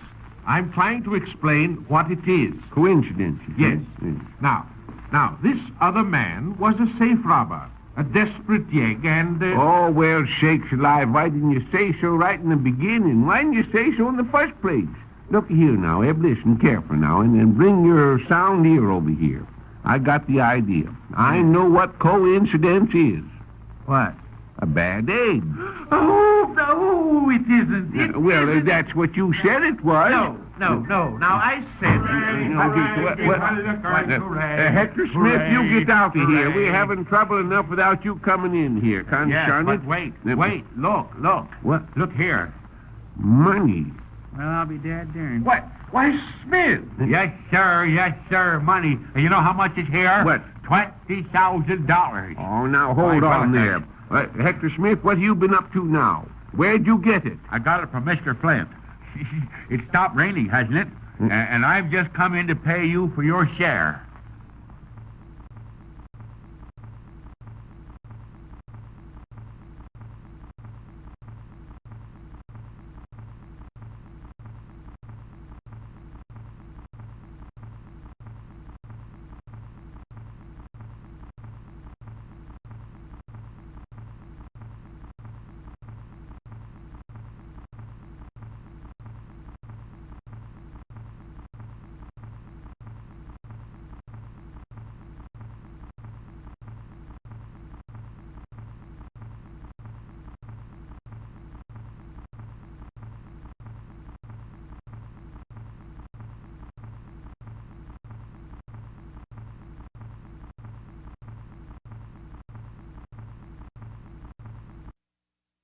Yes, sir. I want to tell you that Hector Smith is one of the smartest young fellers I ever seen. Shucks. He is so smart. How do you mean he ain't so smart? Well, his goddamn Rainmaking machine didn't work, did it? That's just why I say he is smart. He invented a rain machine that wouldn't work and still made $20,000. Dad ran it anyhow. Well, what's the matter now? Well, what are you doing messing around there on the floor? I lost a dime down this track, and I'm trying to pick it out. What's more, Hector not only made that money, but he done the whole darn country good. He certainly done Flint good. Flint ain't so bad off that when it comes to figures. He's got a whole reservoir full of water, ain't he? The next summer when things get dry, he'll be able to sell it for irrigation. Well, how was it that Hector settled with him for $15,000? I thought he had to give Hector 20. Oh, didn't I tell you? Hector agreed to settle for 15 if Flint wouldn't raise the water rates. So you see, everybody around here gets the good out here. And with the rain coming just when it did, crops will be better and the farmers will be sort of cheering up and buying things again. You know, I wouldn't be surprised to see trade pick up right brisk. Land of Goshen, what are you messing around trying to fish that dime out for? What's a dime against all the money Hector give us? And that's another thing about Hector. As soon as he got the money from Flint, he come right over and give us some. Yeah, but he kept most of it himself. Well, why shouldn't he? It's hidden. Say, what you doing now? I'm putting a $50 down this crack. What? Putting $50 down the crack? Yeah. Are you crazy or what? What you putting $50 down there for? Well, I gotta take the board up, and it ain't worthwhile just for a dime. Yeah, well, you just ain't gonna take the board up. I ain't gonna have the floor all tore up here. Yeah, but the $50's already down there. It can just stay there then. Never mind arguing about it, Eb. Grab the duster there and get busy. Get this place cleaned up. Now that it's stopped raining, we're going to have a lot of customers in here placing big orders. I tell you, prosperity's back. Back where? Back. Go on and get that duster. Quit asking fool questions. Mark my words, we're going to do a big day's business today. You hear that phone ringing there? Go and answer it. It's starting already. I'll get that order pad. Answer it. Go on while I'm finding that pad. Oh, shucks. I bet it ain't nothing. Answer to tell you. Dag nabbit. Start the conversation. Yeah. Well, all right. Who is it? 100 pounds of coffee at 40 cents a pound. What? 100 pounds? Wait a second, I get it down. All right, go on. What was that? Oh, 20 loaves of bread at 10 cents a loaf. I told you the ordering big. 100 cans of baked beans at 15 cents a can. 100? Yeah, I got that. Man, this Goshen, this is the biggest order we ever took in the whole morning days. I'll bet you. 100 cans of sardines at 10 cents a can. Well, yeah, just a minute. Zeb's been taking it down. I'll see. How much does that come to, Zeb? Just a second here now. Put down the 7 and carry the 4 and... It was actually $67. Who's it for? Hello? That comes to $67. Yeah. Goodbye. See, I told you we was going to get some big orders. Who was it that was phoning? Willie Snyder. Willie Snyder? Why, what would he be ordering all this stuff for? He wasn't ordering. That was just his arithmetic lesson. He wanted us to add it for him. Oh, shucks. Well, go ahead. Take that duster and... Oh, wait a second. Here comes the customer. And he looks like he means business, too. Oh, so he does. Yes, sir. What can we do for you? I wish I could get that 60 cents out of here. Is this Mr. Winterbottom or Mr. Peters? My name is Winterbottom, mister. That's Mr. Peters over there. But get up there and come here a second. Yes, Bernie. I wish I could get that. This is Mr... What is my name, gentlemen? Oh, yes, sir. Howdy, Mr. Bott. I understand you had some money left you. Yeah, 60 cents left me. It went down that crack in the floor there. Oh, but I'm referring to the money which you secured as your share in the profits of the recent rainmaking venture. I understand you did quite well. So I thought I'd drop in and see how you were fixed for insurance. I have something mighty interesting here in the way of accident. Well, we have plenty of accidents, thanks. Oh, I mean accident insurance. This is really quite an unusual policy. It costs only $50 a year.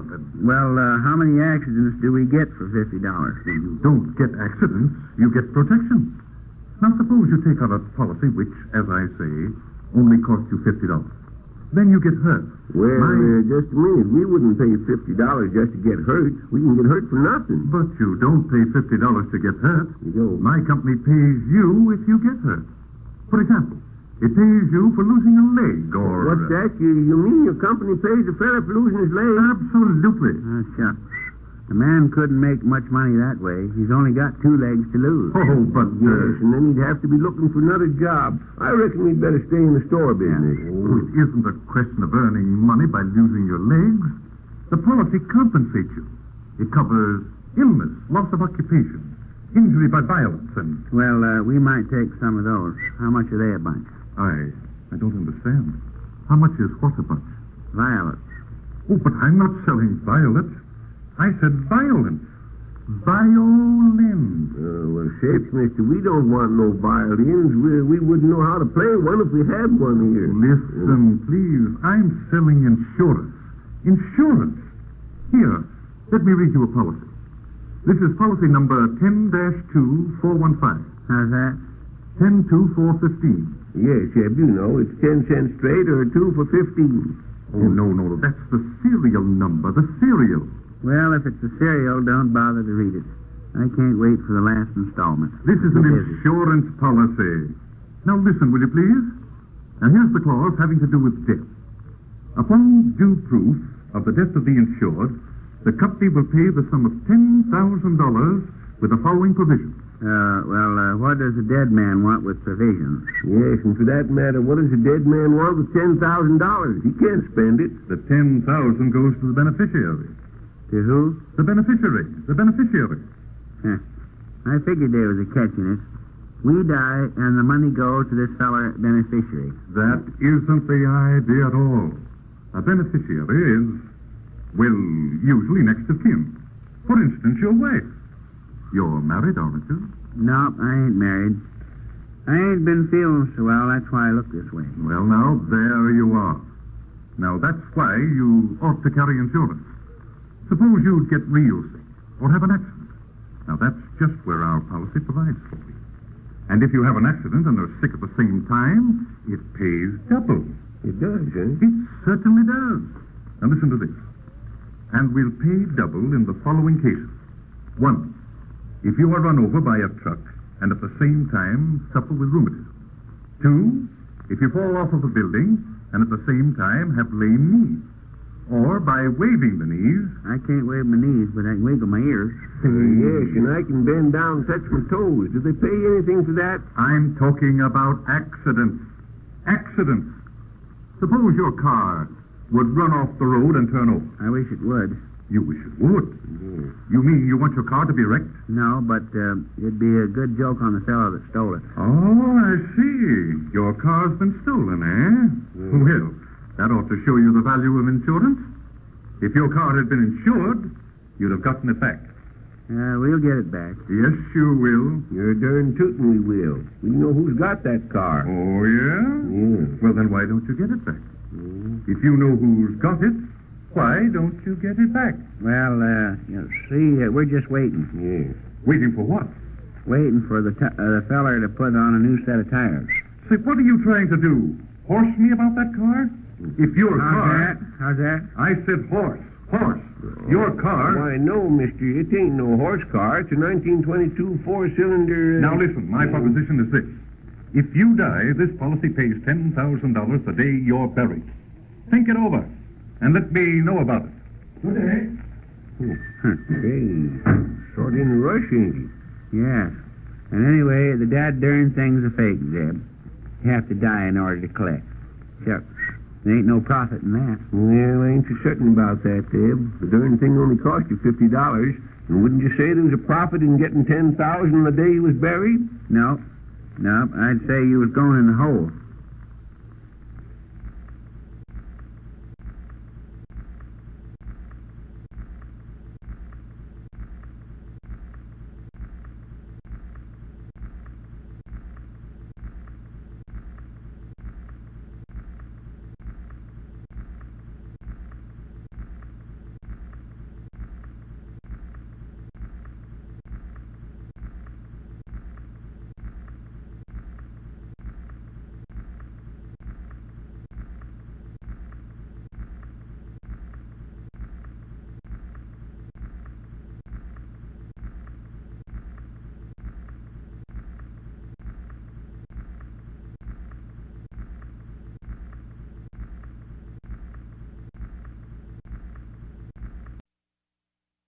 Oh, shucks, now, what combination's this?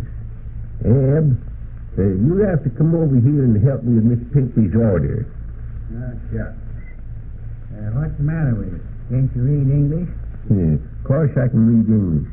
Doesn't look like you either can read it or write it, though. Look at here, look at this mess. Just chicken tracks is all it is. Now, let's see. What's this here? That there? Yes. That's 1 pound of cheese. Yes, well, I know it's cheese. But what's that 100 HP got to do with it? That's horsepower. She wants Limburger cheese. Oh, you dirty fool. Well, if you're so smart now, you can just go and get it. Bring it. Now, let's see what else you got here. Land of Goshen. I never see such writing. Oh, say, what kind of malt does she want? Light or dark? It's writ with a black pencil in it. Oh, writ with a black pencil. What in tarnation got into you? Why don't you write things down right so a fella can read them? It's a new kind of shorthand I figured out all by myself. It'd take you all by yourself to figure out such darn foolishness. What's this here? 1 tin of polish. What kind of polish? Well, if it had been silver polish, I'd have writ it down, wouldn't I? Yes, I suppose so. But what kind And is if it had it? been stove polish, I'd have writ it down, wouldn't I? I suppose you would, but what And if it kind? had been furniture polish, I'd have writ it down, now wouldn't I? If you don't tell me what And kind... if it had been auto polish, I'd have writ it down, wouldn't I? Oh, what in tarnation you Did didn't I there? write any of them down? Now, did I? No, you didn't. That's just what I'm trying to tell you. Then it must be shoe polish. Oh, you darn fool. Well, now, just for that being so smart, you can just finish putting up this order yourself. Danged if I... Oh, good morning. Good morning. Is something we can do for you, mister? Bonjour, monsieur. Yeah, but you better call up Professor Thistlewaite and ask him to come over. He understands German. Pardon, monsieur, I am not German. I am French, but I speak the English perfectly, no? What is it you speak? English, the language of America. Oh, you speak English, huh? Oui. Well, now, that's fine. Suppose you try it once instead of that French or whatever it is you was talking. Oh, but monsieur, I have all the time spoken the English. Maybe you have, but it ain't the kind we talk in Corn Center. Now, what can we do for you? I have a letter received telling me that in the Corn Center food map, I will find the monsieur named... pardon, monsieur. Your name is what? Why, my name's Winterbottom, and this is my... What is it? That is it. The letter yours will speak of Monsieur Peter. Me? I ain't done nothing, mister. Zeb's the head of this firm anyhow. Pardon, monsieur. The letter no say you have something done. Well, what does the letter say?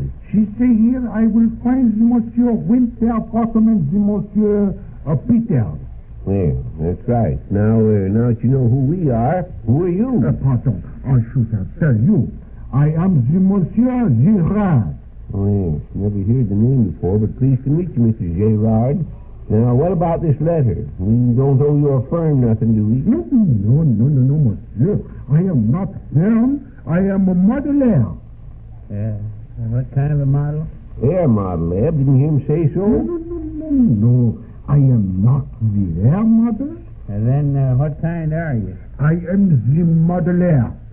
Well, now we're right back where we started from. Yes, that's right, we are. You mean you make model airplanes or what? If you want him, oui, monsieur, I can make... No, we don't want none. I'm just trying to find out what your business is. And I have twice tell you I am... Yes, I know you're a model air. But can't you tell us what your work is? What you do? I have twice... Pardon, monsieur. You have in this village... Mademoiselle... Now, looky here, mister. Maybe you're a model air, but you better not go around calling Corn Center a village. That's right, yes, sir. Monsieur, this town. City. You have... City, yes. You have here Mademoiselle Rose, oui? No, nobody here but them names, neither one of them. Oh, but you do not understand. The Mademoiselle, she means the young girl. No husband, see? Oh, you mean Miss? That is it. Do you have here the Miss Rose? Miss Rose? No, not in Corn Center. But this letter, she comes from Corn Center, and she is signed by Mademoiselle I have a rose. Madam Sell what? Must be selling rolls. No. She is not said anything. Her name it is I have a rose. Yeah, maybe you Frenchmen have names like that, but we don't here in Corn Center. But she is, her father is what you call in France, deputy. Oh, a deputy, yeah. Yeah, to tell you what he means, Zeb, it must be Jim Tully, the deputy sheriff. Oh, you darn fool. Jim Tully ain't got no girl. Yeah, that's right. He ain't even married. Yeah, that's right. I guess it wasn't Jim. Wait. I think I have him. What? He's what you call the deputy. In America, a senator. Well, I'll be switched. Oh, yeah. Yes, you mean Senator Bunn. Exactly, exactly. Senator Bunn. The Senator Bunn. Yeah. You know him, we? Oh, sure we know him. But his gal's named Iona. That is her. That is her. What did I call her? I have a role. Yeah. Iona Bunn. Practically naturally mistaken, no? Yes, but I don't know about that. But say, then it was Iona that wrote you that letter, eh? Oh, she is right me to come to consent to model a statue of her father, the senator. Well, I'll be... why, you're the sculptor she's been talking about. Oui, monsieur. Well, then why in tarnation didn't you say so when you first come in? I have lately what you call valiant attempt, monsieur, but she is not successful. Well, what do you want to see Iona for? To get the instruction. I must first see small model of this statue. Well, now, looky here, young fella. You're barking up the wrong tree. I do not understand. That tree? I mean, it ain't Iona Bunn you want to see. It's Hector Smith. I still do not understand. This Iona Bunn, she has... Yes, I know all about that, but Hector Q. Smith's the fellow that's paying for the statue, or half of it anyway, and you've got to get your instructions for him before you make that model. And this Hector Smith, where can I find him? Well, I don't know exactly where he is right now, but Eb and me here is Hector's best friends, and business associates, too. Now, maybe we can help you get started, like. Oh, so you represent this Smith, we? I guess that's what you'd call it. Now, what do you need? Have you the photograph of the senator? No, I don't think... Yes, we have, too. Say, Eb, bring that Gazette over here. It's got a picture of him, remember? And it's right behind the beams there. Yeah. Here it is. Right on the front page. Yeah. The senator is a golfer, we? Is it good likeness? Well, I never see him playing golf, but that looks like him all right. Fine. Now, how shall we show him? Show him what? He means show him how to play golf, Eb. No. I mean, monsieur, shall we model him as the great orator, the kindly philanthropist, the successful businessman, or what? Oh, yes. Well, now, that's kind of hard one. You see, we've known the senator ever since he was a kid, and none of them things you said fits him. Well, I wouldn't put it just that way, Mr. Gerard, but Eb's more than half right at that. Then what would Monsieur Joseph? Is the senator a hobby? Yeah, chicken. Now, Eb, you better not... Chicken? You mean he is the chicken concierge? Sure he is. Ain't nothing he fancies more. Oh, wonderful. I will show the great man at home with his chicken. Such a statue has never before been done. It will make me famous. Yes, that's all right, but now hold on. It is an inspiration, monsieur. The senator and his chickens immortalized in enduring rock. Enduring rock, monsieur. Enduring rock. Hey, wait a second. You're wrong. Them chickens he stole was Plymouth Rock.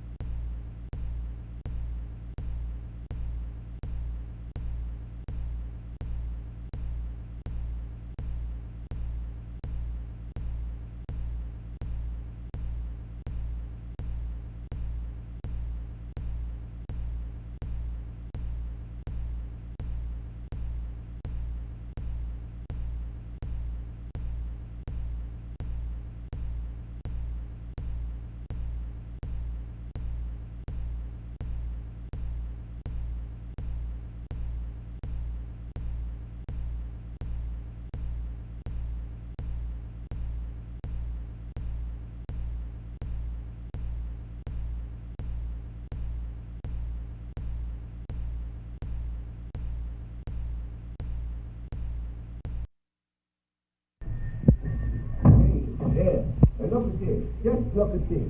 Enough to make a horse sick. I told Hector right along what was happening. What's the matter? Oh, look. Look at this Corn Center Gazette here. Nothing but a picture of Senator Bunn here as I can see. Yes. They've been printing his picture ever since he hit town. Yes, but look at what it says under it. Read it. Let's see. Best toes at meetings. Shucks. I bet his toes ain't any better than anybody else. No, it don't say nothing about his toes. It says bestows. Bestow. That means to give. Let me have that paper and I'll read it to you. Let's look at this. Take it. I don't want it in the first place. It says here, bestows at meeting $4,000 statue. How's that? Statue. No, it ain't me. It's Senator Bunn. Oh, I know it's Senator Bunn. It says here he's given a $4,000 statue. And listen to what else it says. Senator Sidney Bunn, through whose generosity we are to receive rare work of art, and to whom we will long owe a debt of gratitude. Oh, a what? Debt of gratitude. Well, what's gratitude? No, sakes alive. Don't you know what gratitude is? It's, it's sort of, looky here. Supposing I see a poor homeless yaller dog that's got a tin can tied to its tail, and... You mean Senator Bunn tied a tin can to the dog's tail? No, Senator Bunn didn't tie no can to a dog's tail. I'm trying to... Well, who did? How do I know who did? It ain't a real dog nohow. All I'm trying to do is... Is it a real can? No, it ain't a real can neither. I'm just... Then what are you worrying about it for? I ain't worrying about it. Seems like you are. Well, I ain't. It's just an imaginary dog, and I'm trying to tell you what gratitude is. Now, suppose I run after the dog and... You'd look dead darn funny running after an imaginary dog. People think you're crazy. Oh, that ain't the idea. Now, keep your trap shut, will you, and let me learn you something. I run after the dog and take the can off of his tail, and that dog licks my hand. Now, why does he do that? Maybe it needs washing. No, I mean, what does he lick my hand with? With his tongue. No, you don't get it yet, Eb. Listen, when the dog licks my hand, what would you call it? I'd call it that darn pest. No, you wouldn't. You'd call it gratitude. Gratitude. And that's what the Gazette says we owe Senator Bunn. Well, what if we do? The other dog won't cost much. Oh, now, Eb, you're getting all mixed up again. The whole idea is this. It says here we ought to be thankful to Senator Bunn for giving us that $4,000 statue. But it don't say a dad darn word about Hector. Well, how do you mean? Hector put up half of that $4,000, didn't he? Yeah. Why ain't his picture in the paper? Why don't they give him some credit? They let Senator Bunn hog it all. Well, it's his own dad darn fault. Whose? Hector's. Oh, yes, but it's a shame the way they roped him into this. And on top of that, it's going to be a statue of the senator. A statue of the senator, and Hector's paying half of it. That was Mrs. Pinkley's idea, having a statue of Sidney Bunn. Yes. I suppose we ought to talk about our customers, but I darn near forgot. I met Hortense Schulzenheim over at the post office, and she gave me a list of some things she wants us to send up right away. Oh, dagnabbit, always wanting... somebody wanting to buy something. I wish we'd never got in this business anyway. Yes, well, now, just never mind. You go ahead and read me the list here, and I'll fix up the order. Now, what's fuss? 2 heads of lettuce. Now, wait a second, Jim. 2 heads of lettuce. Yeah. These 2 heads look pretty good. Now, what's next? Thousand Island dressing. Yes, just a minute. Papers out of there. Yes, looks like we're all out. Ain't got any in stock yet. And I'll tell you what to do. You go out and see if you can get some for her. Well, why don't you go and let me fix up the rest of the order? I'll fix up the order myself. Now, go ahead. See if you can find some Thousand Island salad dressing around town. Yeah, but what'll I get it in? Oh, land of Goshen. You get it in jars. Jars. Now, go ahead. Thousand Island dressing. Yeah, I am going in. Seems like to me we run out of something. Someone sure to want it. Now, let's see here. Cauliflower and tomatoes. Well, we got them anyhow, I reckon. And, Mr. Witterbottom, did that sculptor ever show up? I was sort of hoping you'd drop in. You seen the Corn Center Gazette?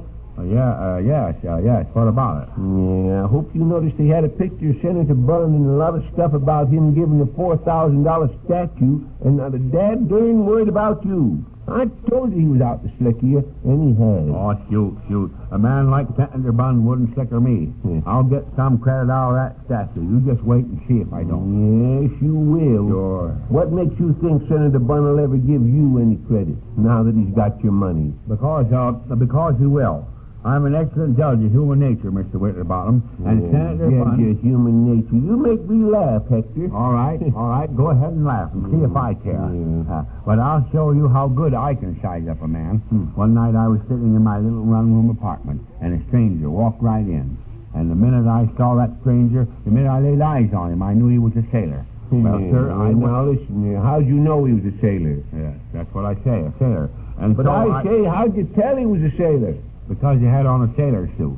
Yes, but that And ain't... you know what he wanted me to do, Mr. Winterbottom? You know what he wanted me to do? I don't. Hunt buried treasure. Yes, sir. He had a map of a treasure island. Well, that night he slept in my cellar. And the next morning... Slept in your cellar? I thought you said you lived in a one-room apartment. Yeah, sure, I did.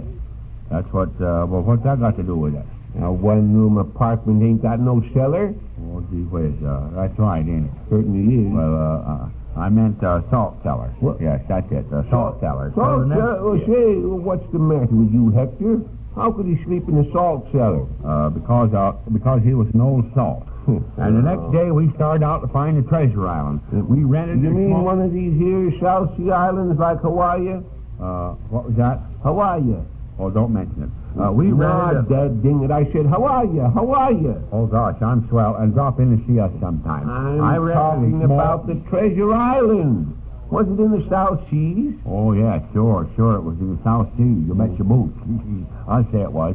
So we rented a rowboat, and I navigated while the sailor sculled. Well, pretty soon we came in sight of the island. What? Wait a minute here. You're way ahead of me. You mean the sailor sculled all the way to the South Seas? Yes. You see, he was a gentleman and a scholar. And as we came in sight of the island, we were surrounded by canoes. Thousands and thousands of natives paddled out to our boat and climbed aboard. In fact, several of them fell into my lap. They were that thick. Yes, sir, fell right into my lap. What was they, Hector? South Sea Islanders? No, Laplanders. Now, wait a second, Hector. And listen, there were great big husky fellows, too. Some of them weighed 200 and 300 pounds. And one of them was a butcher. He was the biggest of them all. A butcher, huh? Well, what did he weigh? Meat. No, I mean, how much did he weigh? Oh, about half what you paid for. Yes, but how big was he? How big? Oh, he was a great big fellow, Mr. Winterbottom. He was so big that when he stood up in his canoe, it turned turtle. Turned turtle, huh? Yes, sir, turned turtle. We caught the turtle and made turtle soup, and say it was the finest turtle soup I ever tasted. I had 3 bowls of it. Wait a minute, I tell you. Wait a minute. Tell me about these here natives. What did the butcher do when he got into your boat? Oh, he just squatted on his hams.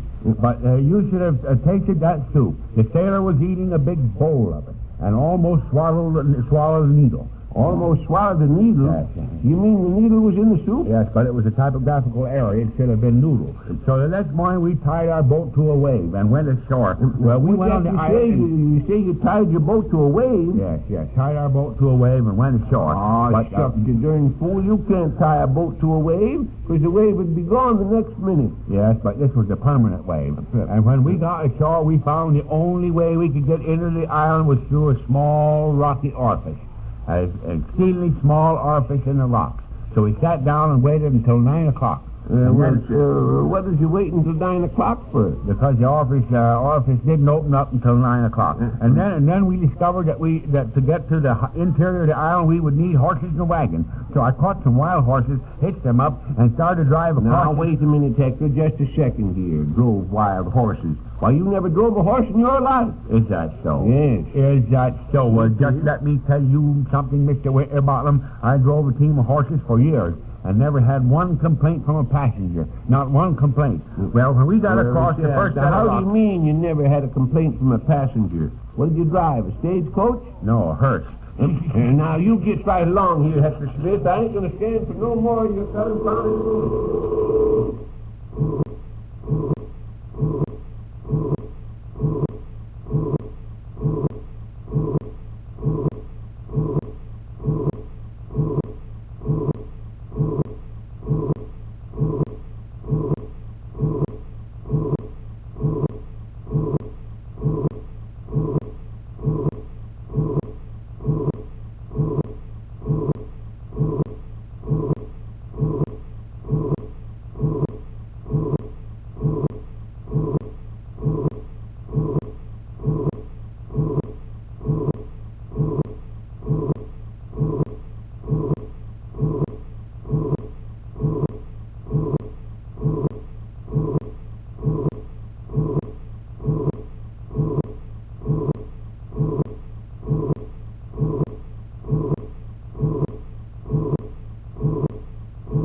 What you laughing at all yourself, you darn fool?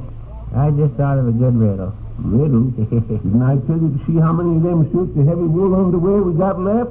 Yeah, that's what I was doing. Yeah, you can't count and think up riddles at the same time, can you? I guess it was the underwear that made me think of the riddle. Never mind. I can give you a good riddle about that underwear, too. How are we going to get rid of them before the summer sets in? I don't know. There's 26 suits. 26 suits? Yeah.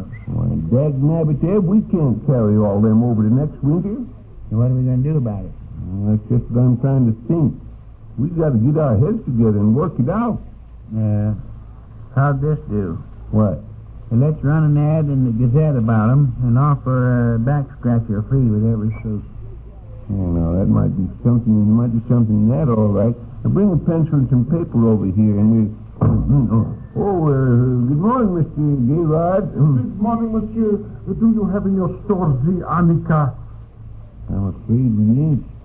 Say, what made that bump in your head? No, I have suffered a small accident. It is for what I want, the Annika. Oh, you mean Arnicky? Sure, we got that. Ed, bring a bottle of Arnicky over here. Yes, we'll fix you up. 1,000 thanks, monsieur. Oh, it is very painful. Hurts, eh? Looks pretty bad. How'd it happen? I will explain fully. As you know, here's the Arnicky. Yeah, sit it down in the chair there. Now, take the top off it there. Now, just over there a little bit. Yeah, this ought to help. How's that? Oui, monsieur. Merci. Please, do not hold up so hard, oui? Yes, I guess must be pretty sore, all right.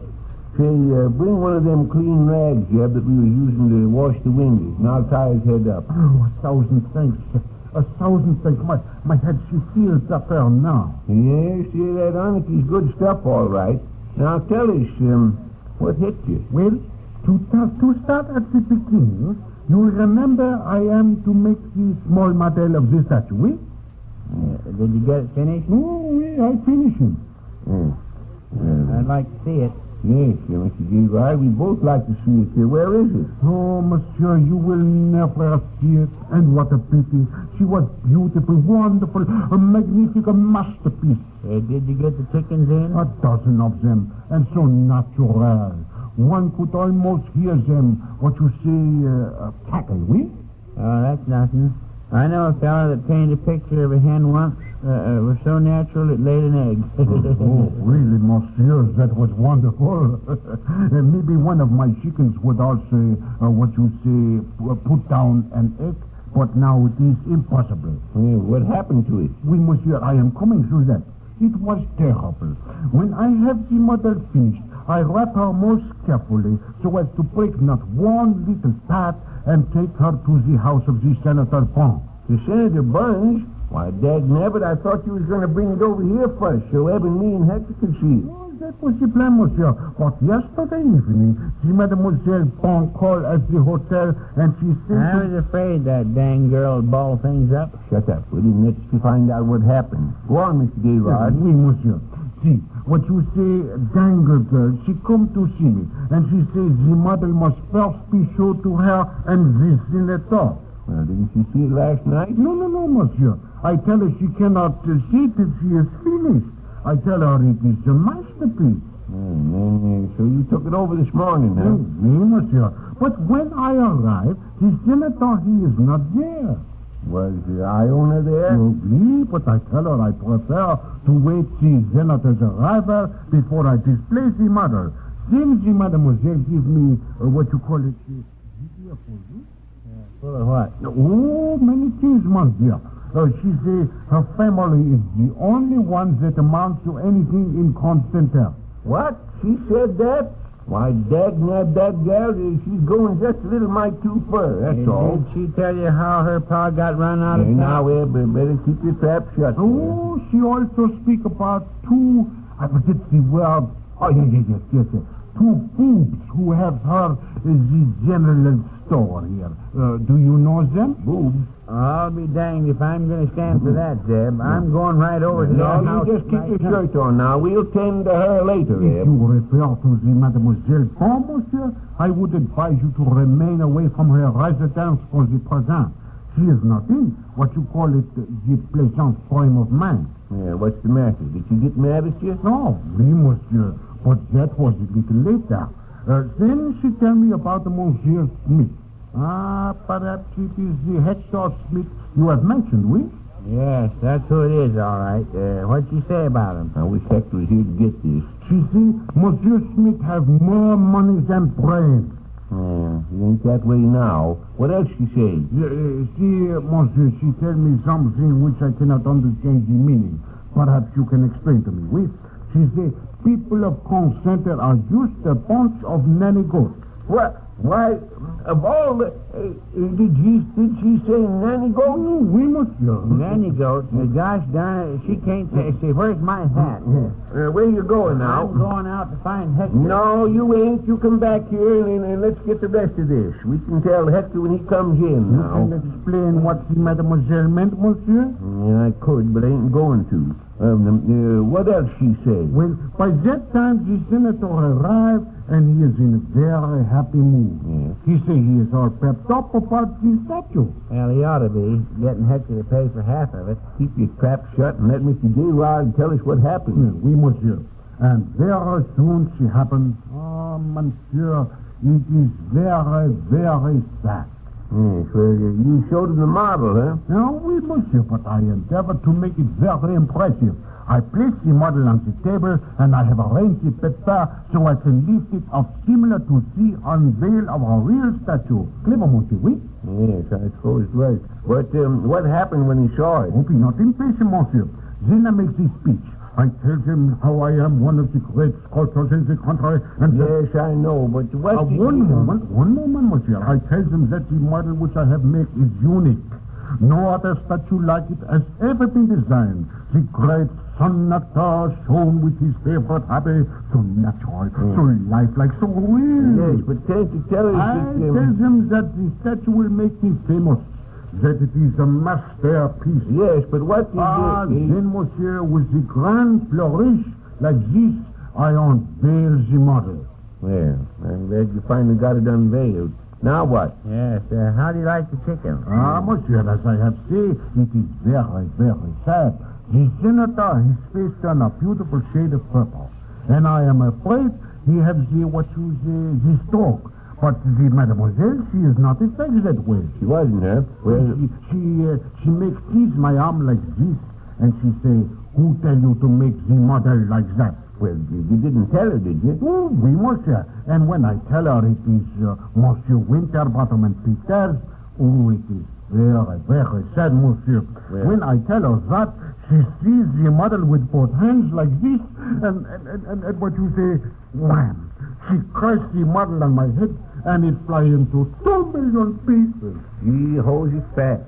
So that's how you got that bump in your head, huh? Oui, monsieur, but that is not the saddest part. Well, what do you mean, Mr. Gaylord? Did the senator take a crack at you, too? No, monsieur. But after this happened, the mademoiselle, she say I must make the new model according to our instruction.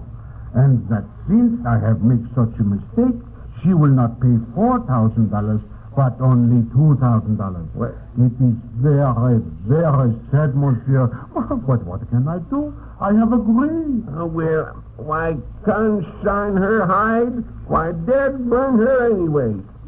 That means Hector's paying for the whole bloomin' thing.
And then after Senator Bond had took all the credit for donating the statue and Hector had put up half of the money, Iona Bund decided all she's going to pay that sculptor feller is $2,000.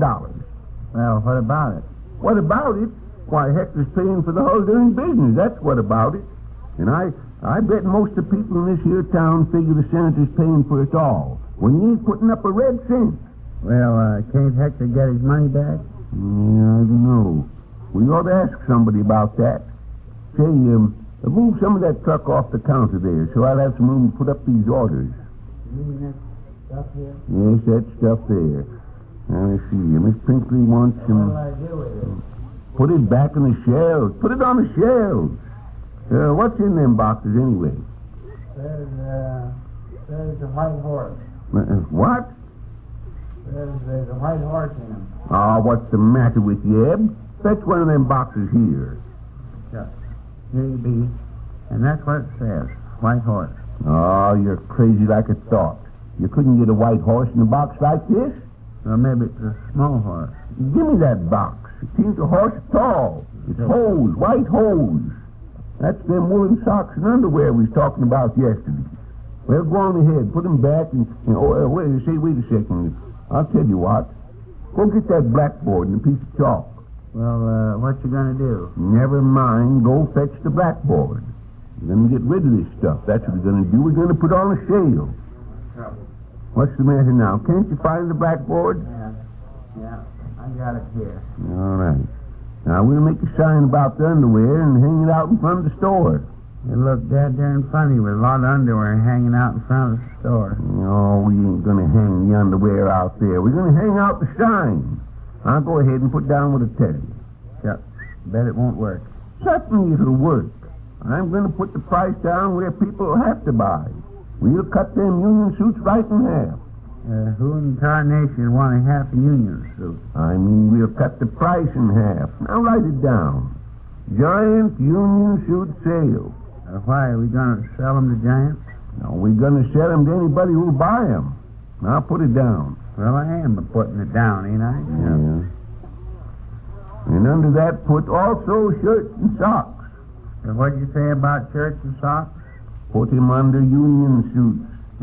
Anybody that put his shirt and socks under his union suit's crazy. Oh, right shirts and socks. Write it. That's what we're selling. Union shirts and shirts and socks. Man, that's the idea. Oh, yes, you better say highest quality. Oh, yes, you'll use your shirt oftener if you buy here. Our low prices and... you getting that? Yeah, I got it.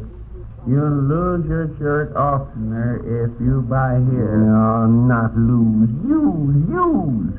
Where? I mean, where? Oh, yeah.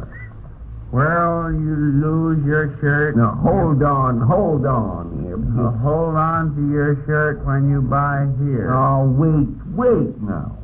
You got the whole darn thing wrong. Now, rub that out. All except about the sale. Rub it out. That's Sonny. Never know from 1 minute to the next what you want. Well, I know what I want, all right. You just put down what I tell you. Now, go ahead. A lot of dead darn foolishness, anyhow. Never mind. Cheap union suits.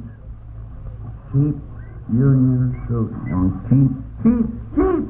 Cheap union suit, cheap. Oh, that's wrong. That's wrong again. Listen now. Cheap union sheep. Shoot union suit. Rub it out. Rub it all out. I never see such a fella for getting things mixed up. Rub it out. Well, I am rubbing it out, ain't I? Oh, shucks. Now start all over again. Big sale of shirts, socks, and union suits. Go ahead, put it down. Our shirts are half off. Our socks down. I wouldn't go around bragging about it. You keep your trap shut and write down what I tell you. We are practically giving away our underwear. Hold on. I ain't going to give away my underwear. No, I didn't say you had to give away your underwear. You did, too. I didn't. When you bought it, I never stood right there. I never said no such thing, Constance. You did. Mr. Deep, you can't... Good morning, gentlemen. You seem quite busily engaged this morning. How do you do, Professor? Yeah, so, Festus, wait. Yes, we were a bit busy. We were going to have a big sale, you see. Say, we couldn't show you some shirts and socks, could we? Oh, no. I'm quite well supplied at present. Have you rolled oats? No. Have you, Eb? Shucks. No, I never rolled a note in my life. No. Rolled oats. Oatmeal. The breakfast food. Oh, yes. We got breakfast food. Well, let me have say, Professor, while you're here, I'd like to ask you something, if you don't mind. You know, Hector put up $2,000 for that statue of Senator Bunn, you know. You suppose he can get his money back? Well, I don't know, Mr. Winterbottom. I should imagine that would be a trifle difficult.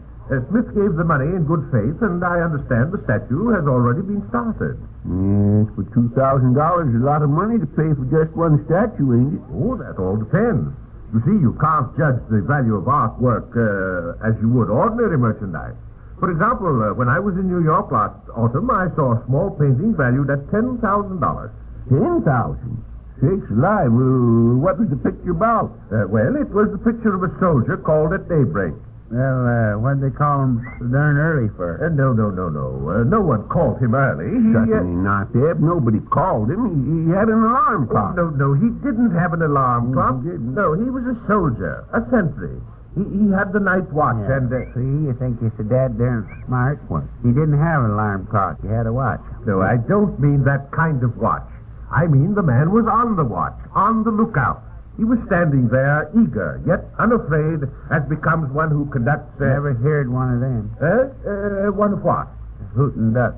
But I didn't say hootin' ducks. What's the matter with you, Eb? They wasn't hootin' ducks. Of course not. I said... No, they was just ordinary ducks. That's what the fellow was looking for. He wasn't. He wasn't at all. No, he was a guard, a picket. You know what a picket is, don't you? Why, of course you do, Eb. What is it you see on fences? Oh, yes, Bull Durham signs. No. This has nothing to do with Bull Durham signs. And the man wasn't looking for ducks. He was doing duty as a picket. The other soldiers... Well, who was looking for ducks? The other soldiers, and when they got one, it was up to him to pick it. Now, just a moment. Just a moment, please. You're not getting this at all. The man was a guard, a sentry. He'd been watching all night. And with the break of day, he saw in the sky... A duck? Yes. No, he didn't see a duck. No, he saw a rocket, an exploding bomb, which meant the enemy was attacking. So he seized his drum and beat it. I don't blame him. I'd have beat it, too. He beat the drum, gave a rolls on the drum. Oh, yes, rolls. Yes, to let the soldiers know the foe was charging. Charging for what? Charging for the rolls. No, they weren't. Well, what about that picture you was going to tell us all about? It cost so much money. Well, that's precisely what I'm trying to describe. Well, why don't you go ahead and do it? Well, now, it's a picture of a soldier sounding the alarm. How's that? Sounding the alarm. Sounding the alarm, he said. Yes. And in the background are the troops, drawn up for battle. Yes. They're attired in blue trousers and red coats with white gloves. White gloves? Yes. Oh, it's very colorful. I saw it last year in the false alarm. What time? The false alarm. Yes, Eb. You see, now pay attention here. They thought there was going to be a battle, but it was just a false alarm. What's the matter, Professor? You're impossible. Say, wait a second, Professor. You forgot your breakfast food. No, I don't want it. I don't want it. You know, Eb, sometimes he's the funniest acting feller I ever see in these counties. Yes. Sometimes he acts crazier than a loon. Yes, crazy than a bedbug, I'd say. But say, at that, you know, that must have been quite a picture when he's talking about there. You know, Eb, you know what I'd have done if that there battle that took place in my time, if I'd been a young feller then? I'd have put on a pair of white gloves and got right into it.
Yourself the last couple of days, Hector. Oh, gosh sakes, I've been laying low, Mr. Winterbottom. You see, I'm in bed with Mrs. Pinkley. In bed with Miss Pinkley? How do you mean? Well, you see, it was like this. The other morning, she asked me to take her dog out and give him some air. And now she's sore at me. Well, wouldn't you take the dog out and give him some air? Yeah, sure. I took him out and gave him some air. I took him over to Hathaway service station. Well, if you give the dog some air, what you sore about? Well, before I could get the air hose out of his throat, he choked to death. What? Well, now listen, young fella, you just listen here. I got some news for you that'll make you laugh on the other side of your face. News? Yeah. What news, for instance? Well, I suppose you figure that you and Senator Bunn are putting up the money for that statue, huh? Yeah, sure. We're putting up. He's putting up half, and I'm putting up the other half. Yes, well, right there's where you're wrong. You're putting up all of it. No, Mr. Winterbottom, you're wrong. No, gosh, no. In other words, you are in a tremendous error. Yes. The statue is going to cost $4,000, and I put up $2,000, and was glad to do it. Yes, well, that's what you think. But Iona Bunn's got different ideas. Since you give her that check for $2,000, she's changed her mind how much she's going to pay for that statue. All she's going to give that sculptor feller is just the amount you put up, $2,000. So there. Oh, shoot. You must be mistaken. Iona Bunn wouldn't do anything like that. She said her father was going to put up $2,000, and she wouldn't break her word. Yes, well, you just ask her and see. Well, I certainly will. I'll ask her when I go over to her house for dinner some night this week. I thought you was going over there for dinner last week. Yes, I was. But the senator wasn't feeling so well. He's all right now, so I suppose Iona will be asking me over next time she sees me. Well, you'll find out what a dad-darn fool you made out of yourself when you... say, Hector, me and Eb is selling out some union suits. Now, here's your chance to get one cheap. Union suits? Yes, sir, all wool. I think I got one back there just fits you. I'll go get it. No, sir, never mind. I wouldn't wear a union suit. What? A union suit almost cost me my life once. Say, what are you talking about? Cost you your life? How? Well, Mr. Winterbottom, that's one of the deep secrets of my life. I made up my mind never to tell it to a human being. So listen. One evening, just as darkness was falling, I was riding along through a desolate region, the Goulash Mountains. I had rid 150 kilometers that day, and my poor horse was so lame he couldn't go another step. No, sir, not another step. As I rode on, I saw a light. Oh, say, wait a minute. Rode on? I thought you said your horse couldn't go another step. Yes, that's right. Not another step could he go. So pretty soon we came to the inn. Oh, but dad ding it, how could you get to the inn if your horse couldn't walk? Oh, yes, that's right, ain't it? My horse rode the rest of the way. Rode? Wait a minute, rode? What did he ride on? Mr. Winterbottom, in case you want to know the details, when I saw my horse was going lame, I got off of his back and let him get on. What? So we rode up to the inn and I knocked at the door. Finally, after a long time, the door was opened by an old man who said to me, "Auf Wiedersehen." That means goodbye in German. Yes. And so I said to him, "Auf Strychnine." Off strychnine? What does that mean? That means goodbye in any language. Well, never mind now. Where does the union suit come in? Union suit? What union suit? The union suit you was talking about. You said it almost cost you your life. Almost cost me... Oh, yes, the union suit. Yes, that's right, the union suit. Well, you see, the old man was the owner of the inn, and he didn't want me to stay there because the only room he had vacant was haunted. Haunted? Yes. You don't say. You mean there was a ghost in the room? Yes. The business had been pretty bad, so he'd rented the room to a ghost. But I was so tired I didn't care what happened. So I took the room and went upstairs and went to bed. So the next morning the salesman said to the farmer, "Who's that?" And the farmer said, "That's the baby." What in tarnation you talking about, Hector? What salesman and what farmer? Why, the farmer that was stopping at the farmhouse, the salesman that was stopping at the farmhouse over there. Oh, no, wait a minute. That's another story. What did I say I did? You said you went to bed in the haunted room. Oh, yes, I remember. I did go to bed in the haunted room, and I went sound asleep. And then all of a sudden I found myself wide awake and staring through the darkness. And there There, just inside the door of my room, was a ghastly white shape. Shakes a lot. My blood ran cold. You see, I got hot and cold running blood. Slowly, I pulled a revolver out from under my pillow. Who's there? I shouted. Answer or I'll fire. And there was no reply. So I pulled the trigger. Bang, bang, bang. Jumped out of bed, switched on the light, and I found I'd shot 3 holes in my union suit that was hanging there. It was a narrow escape, Mr. Winterbottom. A narrow escape was it. A narrow escape? Well, how do you mean? Supposing I'd been wearing that union suit when I shot it. Why, say, you... Now, that'll just do you, Hector Q. Smith, taking up my time with a long cock and bull story like that. Now, you come over here and take a look at these... No, sir, I won't buy one of those union suits. They're made in sweatshops. How can you tell where they're made? Well, I can tell. I can tell where you got every piece of merchandise in this whole store. I can even tell you where you got that hat you're wearing. Yes, you can. All right. If you don't believe it, I'll bet you a dime I can. And right here is my dime. There. Well, Dad, darn you, Hector. This is once that I'm going to learn you a lesson. I'll take that bet. Wait a second now. I've got a dime here somewhere. You produced a dime. Well, here it is. Here's my dime. Now tell me where I got the hat. On your head. Why, Dad, during your Hyde, I've got a darn good notion to... Gosh sakes. Whitakers. Hello, Miss Bunn. Oh, well, howdy, Miss Bunn. Say, Miss Bunn, what night this week do you want me to come over? I beg your pardon? I say, what night this week do you want me to come over to dinner? Dinner? What are you talking about? Well, don't you understand? As soon as your father was feeling better, I thought I would come over some evening, and we... My dear Mrs. Smith, simply because you've had a small business transaction with my father, don't presume that we care to know you socially. Yes, but you asked me to come over to dinner. Yes, you certainly did. I heard you say it myself. I beg your pardon. I don't wish to discuss the matter any further. If I have to be annoyed by scenes like this when I come in here, I'll trade some other place. And furthermore... Yes. Say, what's the matter here, Zeb? Why, she invited Hector over to dinner before he gave her that $2,000, and now she claims that... See here. Are you attempting to criticize me? Shoot. Don't get in a scrap about it. I'll get out of here. I'll go on. So long, Mr. Winterbottom. So long, Mr. Peter. Now, wait a minute, Hector. Wait. Now, see what you've done? You see what you've done? You ought to be ashamed of yourself. You was nice and sweet before he gave you that money, but it wouldn't melt in your mouth. And now that will do, please. Yeah. I'm not interested in your opinion of me or of anything else. Yeah, well, whether you're interested or not, you're going to get him. Why, the very idea... You're nothing but a dad-darn crook. Eb, now... Yes, sir, a dad-ratted, two-faced, scheming, she-male crook. Eb, you'd better keep still, now. Why, I've never been so insulted in my life. Why, I have a notion to sue you for this. Sue you. Well, go ahead and sue us. Now, wait a minute, Eb. Listen, Miss Bunn, Eb's just sort of excited. He don't really mean... dad-darn tootin', I mean it. I'll see my attorney tomorrow. Yes, well, you'd better.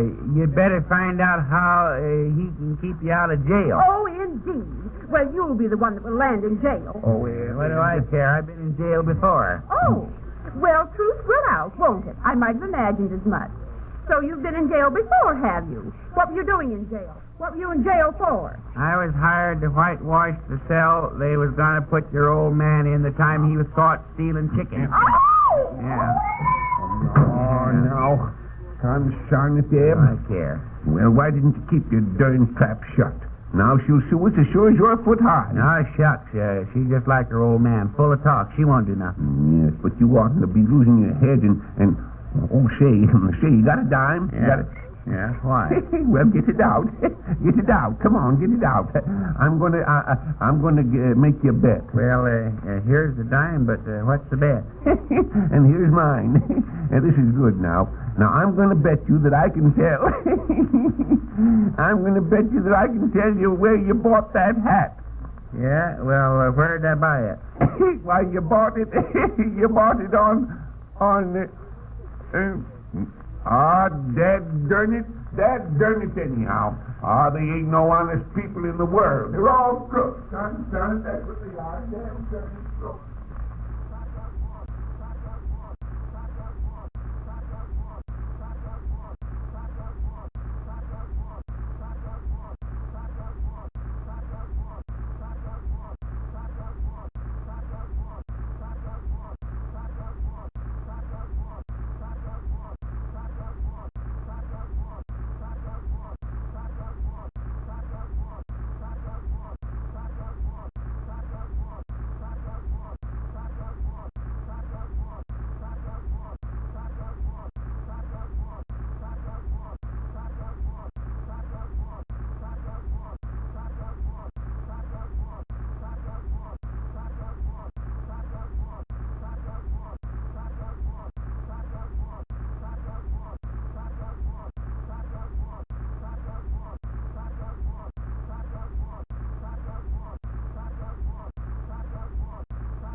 Oh, you darn fool. Turn that blackboard around the other way. Huh? Turn it around. Around. Like that? No, that's just like it was. What'd you turn it twice for? You said it twice. Oh, dagnabbit, turn it around so folks can read what's on it there. Yeah, you like that? Why, of course. Now come on in here before you turn it again. Bertie? We just make up your mind what you do want. Oh, you're getting worse every day. I know what I wanted all the time. Why'd you say so, then? I did say so. I wanted so folks will know about this special sale we're running. You mean the sale of union suits and shirts and socks? Well, what else could it mean? Well, I don't know. You didn't You say know that- darn well I don't mean nothing else. Ain't that what's on the blackboard? No, it ain't. Look. Oh, you're crazy. What is on it then? Nothing. Nothing? Yeah. What? Why, daggum, I'm going out and see you. Don't believe you. What do you mean, Oh, Sonny. Who in tarnation rubbed that out? I did. You did? Well, Yeah. why? That's what I want to know. Why'd you do it? Well, the sale is finished, ain't it? Finished? Why, you darn fool, we only started it yesterday. I didn't know he was going to run it more than one day. One day? Did you think we was going to sell all them union suits in one day? That ad we put on the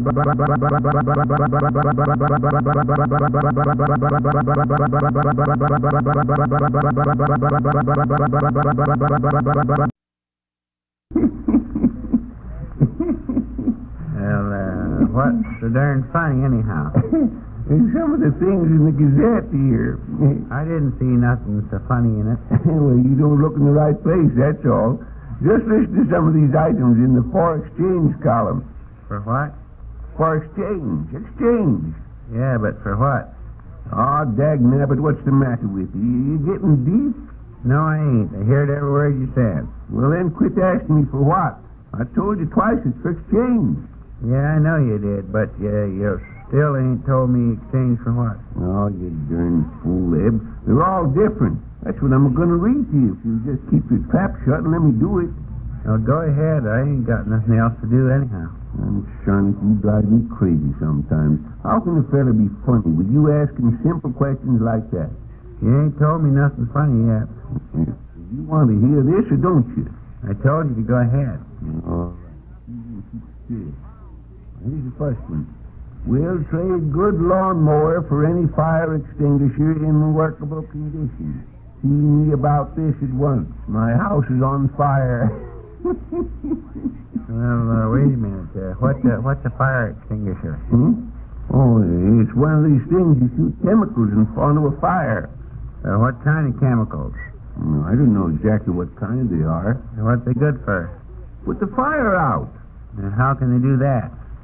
Why, it's some kind of... all dagnabbit, the fire's out this time anyway. Here's another one. Another fire? No, another exchange. It says, 10 jigsaw puzzles to exchange for a good pair of spectacles. Wonder what's the matter with the puzzle? Bet he's lost some of the pieces. Oh, he ain't needed. He's hurt his eyes working the darn things, that's all. Then why don't you get a better lamp then? Oh, how do I know why you don't? Here's another one. We'll exchange wedding ring for good used car and a rolling pin. Well, yeah. What do you suppose she wants with the car? Why, don't you see? She wants the car to take him to the hospital after she used the rolling pin. You mean the biscuit she rolls out will make him sick, huh? Oh, what's the use of telling you a joke? You always get it mixed up some way. You won't answer that phone there, can't you? Answer it yourself. Oh. Yeah. I'm trying to figure out that last joke you told me. No, play, take it. Have to do everything around here. Hello? Yes, this is Zeb. She was. What'd she want? Did you see him? He wouldn't. Yes, I'll bet she was. Yes, thanks for calling me. Goodbye.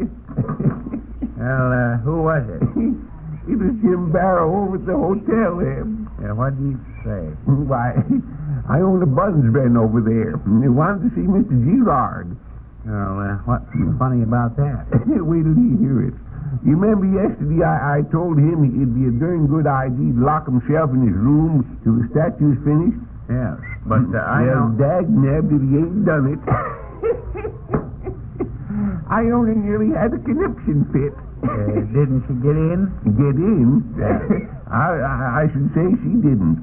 She went up there and pounded on his door and yelled, and then she kicked on the door for a while. She almost broke a heel off her shoe, and finally give it up and come back downstairs crying. Gosh, I bet she was mad. Well, it's good enough for her, and I hope she was plenty mad over it. Yes. If she comes there uppities around here, it makes me mad, too. Okay, now look, good morning, mister. What? What's this?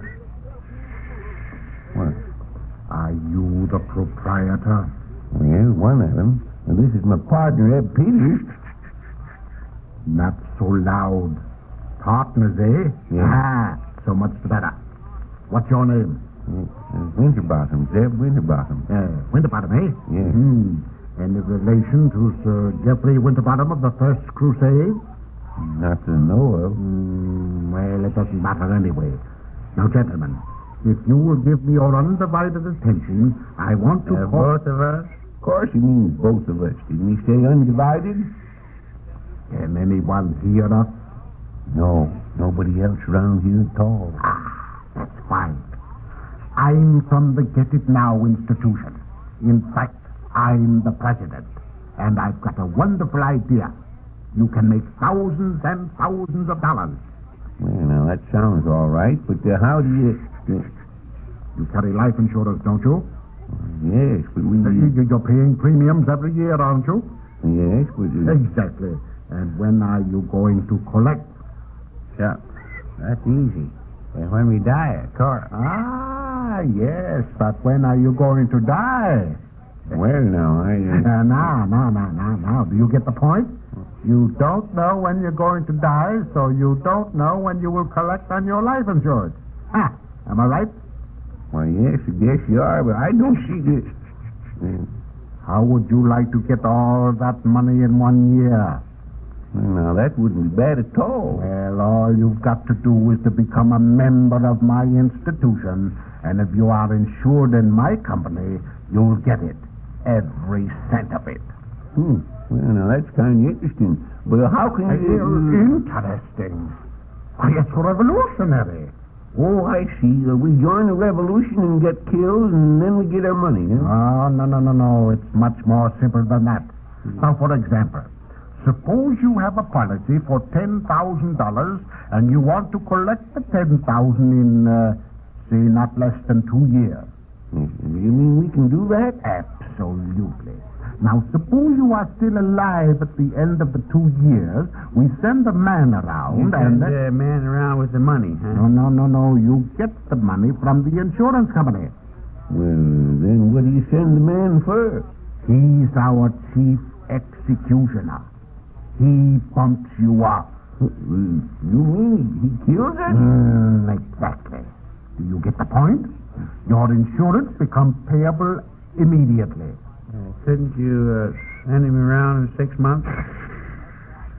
It's against the law to kill you in less than 1 year. Well, supposing I change my mind. Oh, don't worry about that. We've taken care of everything. Our executioner is deaf and dumb. He won't understand a word you say. Well, how does he kill us? Now, I'm glad you asked me that. It shows how we look after the interests of our members. When you join, you can specify the manner in which you wish to leave this world. Yes, but supposing you don't know what you want. Now, in that case, our executioner uses the new death ray machine. It's a marvelous invention. Why, you won't know you're dead till 5 minutes after it's all over. Must be a pretty slick machine. Well, does it hurt? Well, it does. Of course it hurts, Eb, but you can't feel it. Is that right, mister? Absolutely. All it does is make a little black spots on your neck. But you'll never know. Couldn't you make it green? I always did like green. Oh, you darn fool. What's the difference what color it is after you're dead? Well, it looks like you've got a pretty good idea, all right, mister, but supposing you have an accident before the 2 years is up. I was just coming to that. This institution doesn't leave anything out. Why, if you should get an arm cut off, we give you $500 in cash and pay you $25 a month till you get back to work. Well, that ain't so bad. I'd never go back to work if I could get that $25 every month. And if you should have an accident and have a leg cut off, you are entitled to $1,000 in cash and $50 a week while you're laid up. Looks like you've got it pretty well covered. Does it make any difference which leg you have cut off? None whatever. Well, you better put me down for the left leg then. You got a lot of very close veins in it anyhow. Oh, Eb, don't be a darn fool. How do you know which leg you're going to get cut off? Say, how much does it cost to join your institution, mister? But that isn't all, not by a long shot. If you should be so unfortunate as to have your head cut off, what do you do then? We give you $2,000 in cash. Think of it, $2,000 in cash. Yeah, but how much a month do you pay till we can get back to work?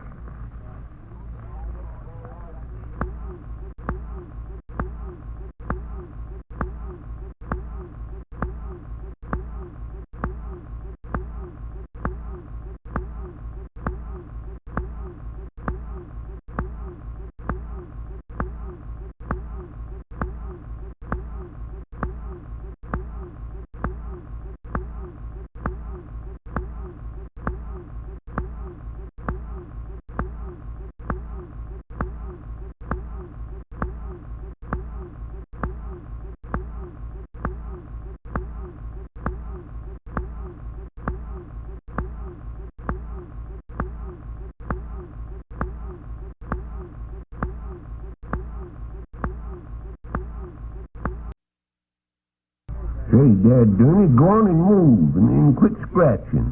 Well, they started it. Never mind who started it. Go on with the game. Well, whose move is it? It's your move. That's what I'm telling you. Your move. And now, don't rush me. Let's see here. Yeah, there you be. Oh, hold on. You can't move that one. That's my man. Well, I can fix that. Say it'll do, I'll just turn the board around here. Look out there now. Just let that alone, consarn it. You're playing with the blacks and I'm playing with the reds, and you know it. Now go ahead and move. Yeah, shucks. Yeah. You make more dad darn fuss about a little thing. Well, there. Nab it. Now, you see if you can move. Well, wait a minute. Just a minute here. Let's see here. Say, how soon do you suppose that fella's going to get that statue of Senator Bunn finished, anyhow? Well, I don't suppose it'll be long now. Once you get started, that statue ought to go up faster than Jack's beanstalk. Faster than what? Beanstalk. I never heard him say nothing. Heard who say nothing? Beans. Oh, I didn't say talk. I said stalk. You know what a stalk is, don't you? Certainly, it's a bird that brings babies. No, that's a stork. A stork. I'm talking about a beanstalk. Goshen, didn't you ever hear about Jack and the beanstalk? No, shucks. I ain't got time to listen to all the new stories that come out. Yeah, this ain't a new story. It's an old one about a fella and his mother. Oh, they was darn poor. Didn't have nothing in the whole world but a cow. That's all. Just a cow. What'd they do when it rained? Sit under the cow? Oh, they had a house, of course. Well, finally times got so bad the cow didn't have any fodder. So they figured... What become of him? Become of who? Cow's father. Oh, not father. Father! Hey! What, say? Hey! And what in tarnation you celebrating about? Oh, I ain't celebrating. I'm telling the cow didn't have nothing to eat. So Jack figured he'd take her to town. Well... Look for her father? Not the seller. Who? The cow. Darn funny place to look for a cow in the cellar. No, he wasn't looking in the cellar for the cow, Eb. He was looking in the cellar for say, Dad ding it, how'd the cellar get into this anyhow? The cellar ain't in it. I reckon you mean it ain't in the cellar. Yes, I mean, no, son, forget the cellar. Now listen, Jack took the cow to town and brought back some beans.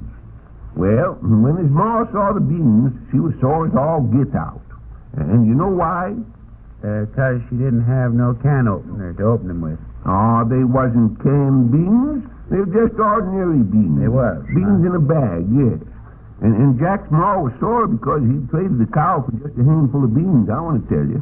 So she grabbed them and slung them out the window and sent Jack right straight to bed. Well, in the middle of the night, what do you suppose Jack done? Oh, shucks. I know that one. He got up and ate the rest of the beans. No, he didn't. He got up and looked out the window. And danged if them beans hadn't grew into a great big beanstalk. So Jack started to climb it. And pretty soon he come to a castle. Well, sir, he knocked, and a giant came to the door. A giant, huh? Yeah, so Jack asked him if he wanted to subscribe to Saturday Evening Post. Yes. No, he didn't do no such thing, Eb. He asked the giant if he could stay there all night. Well, the giant said he could, and he showed Jack to his room. But instead of turning in, Jack put a log of wood in the bed and slept in the closet. Well... Yeah, my Uncle Jake used to be like that. Your Uncle Jake used to be like what? Sort of absent-minded. He drove home one night, put his horse in the bed, and slept in the stable. Yes, but Jack wasn't absent-minded. He knew what he was about. Because in the middle of the night, the giant come in with a great big club, and he thought the log was Jack asleep. Yeah, my Uncle Jake used to be like that, too. How do you mean? Sleep like a log. Oh, but Jack wasn't asleep. So the giant... My Uncle Jake used to walk in his sleep, too, but we broke him of that. So the giant... We got him a bicycle. Say, son, keep your Uncle Jake out of this, will you? Now, listen. So the giant hit the log a lick with his club, and then he went downstairs and went to sleep himself. And that was just the chance Jack was awaiting for. He took a big bag of money from the giant and started out. Well, you know what the giant did when he found the money gone? Phoned for the police? No, sir. I guess you don't know much about giants. He changed himself into a dragon, and every time he blew out his breath, it'd set things on fire.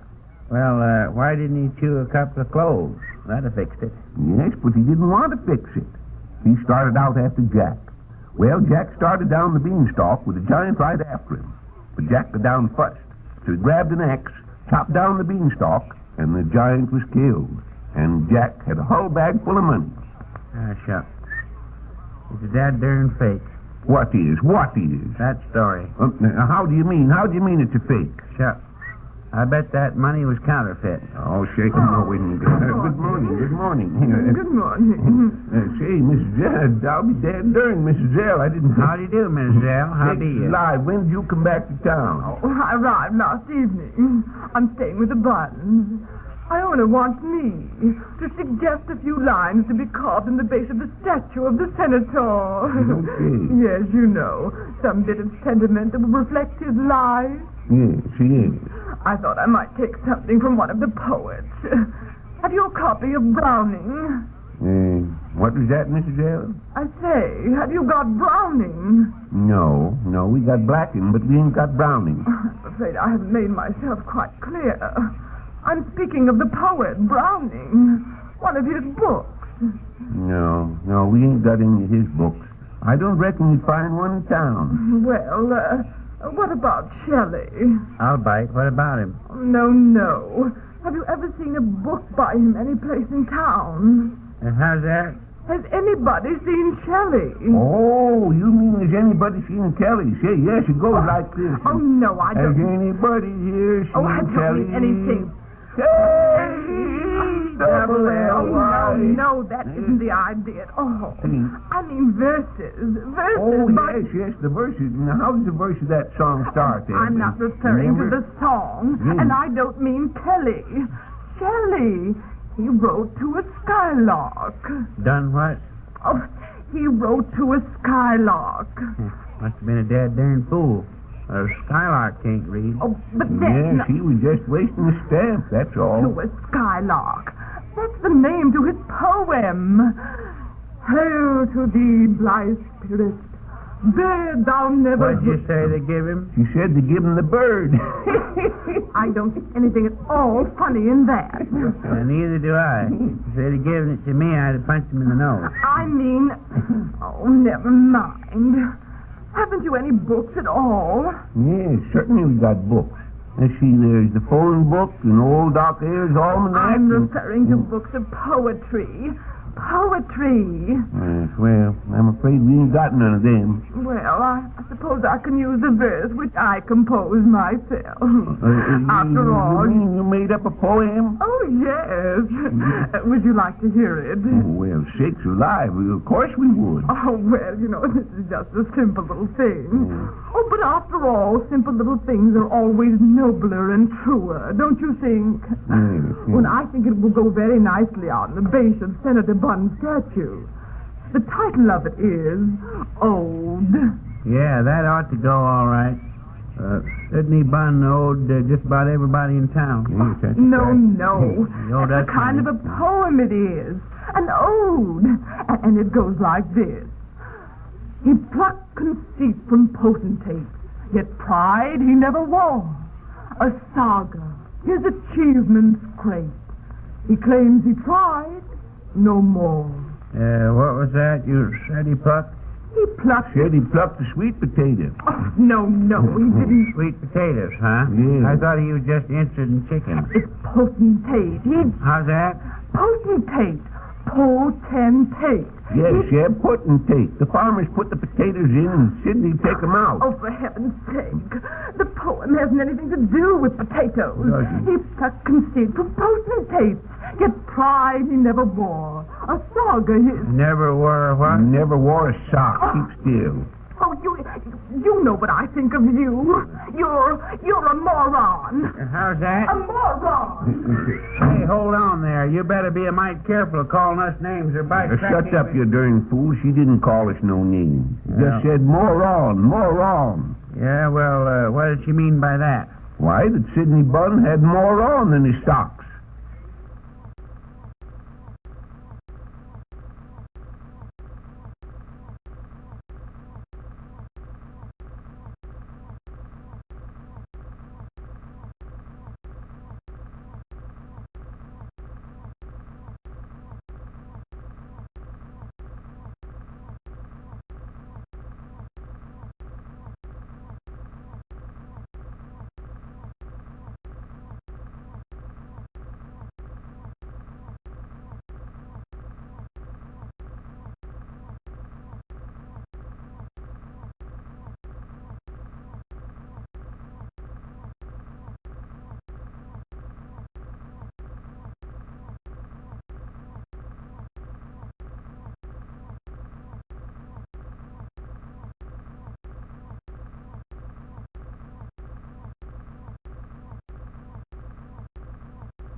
Say, Mr. Now listen, Hector Smith, you just be on your way. Eb's over the post office, and I mind the store all by myself, and ain't got no time to be talking to anybody. Just a minute. I'm here on business. That's what I am, on business. Yes, well, what kind of business? Business concerning the Hector Q. Smith rainmaking machine. I've just drawn up the Constitution and bylaws of the company, and I want you to type them. What? Want me to type them? You'd better get busy and type them yourself. I ain't going to type them. All right. If that's the way you feel about it, you can just turn in your resignation as secretary of my company. But when we make a couple of $1 million on my machine, don't come crying around about how you treat... Now, wait a minute, Hector. Dad, burn it. Keep your shirt on, will you? I'll get the thing typed up in time. Shucks, you give a fair chance. In the first place, before you go making up any laws, you better see a lawyer. See a lawyer? Yes, sure. I guess you don't realize, Mr. Winterbottom, that you're talking to one of the finest lawyers in this country. Huh? Who do you mean, one of the finest lawyers in this country? Who do you mean? Well, as long as you press me for an answer, Mr. Winterbottom, it's me. You make a feller laugh, Hector. You never was a lawyer in your born days, and you know it. Gosh, I wasn't. Well, Say, listen, I was a defending counsel in the greatest legal battle of the century, the Elgin trial. Well, one morning... the Elgin trial? Yes. Never heard of it. Yes, it's a very famous case. One morning, a short, dark-complexioned man, about 6 feet 9 inches tall, with bushy blonde hair, was seen snooping around in my client's clothes closet. When my client asked him what he was doing there, he answered that he was following a herd of wild elephants, trailing them by their spoor.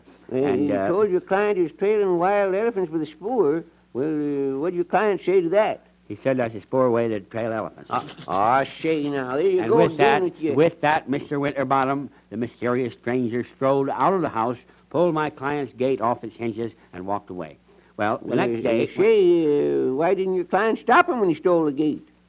Yes, there's no question about that. Yes, sir. Well, the next No day... question about what? No question about what? How do I know? You're the one that brought it up. The next day... I just asked you why your client didn't stop the feller when he took the gate. He was afraid the man might take offense.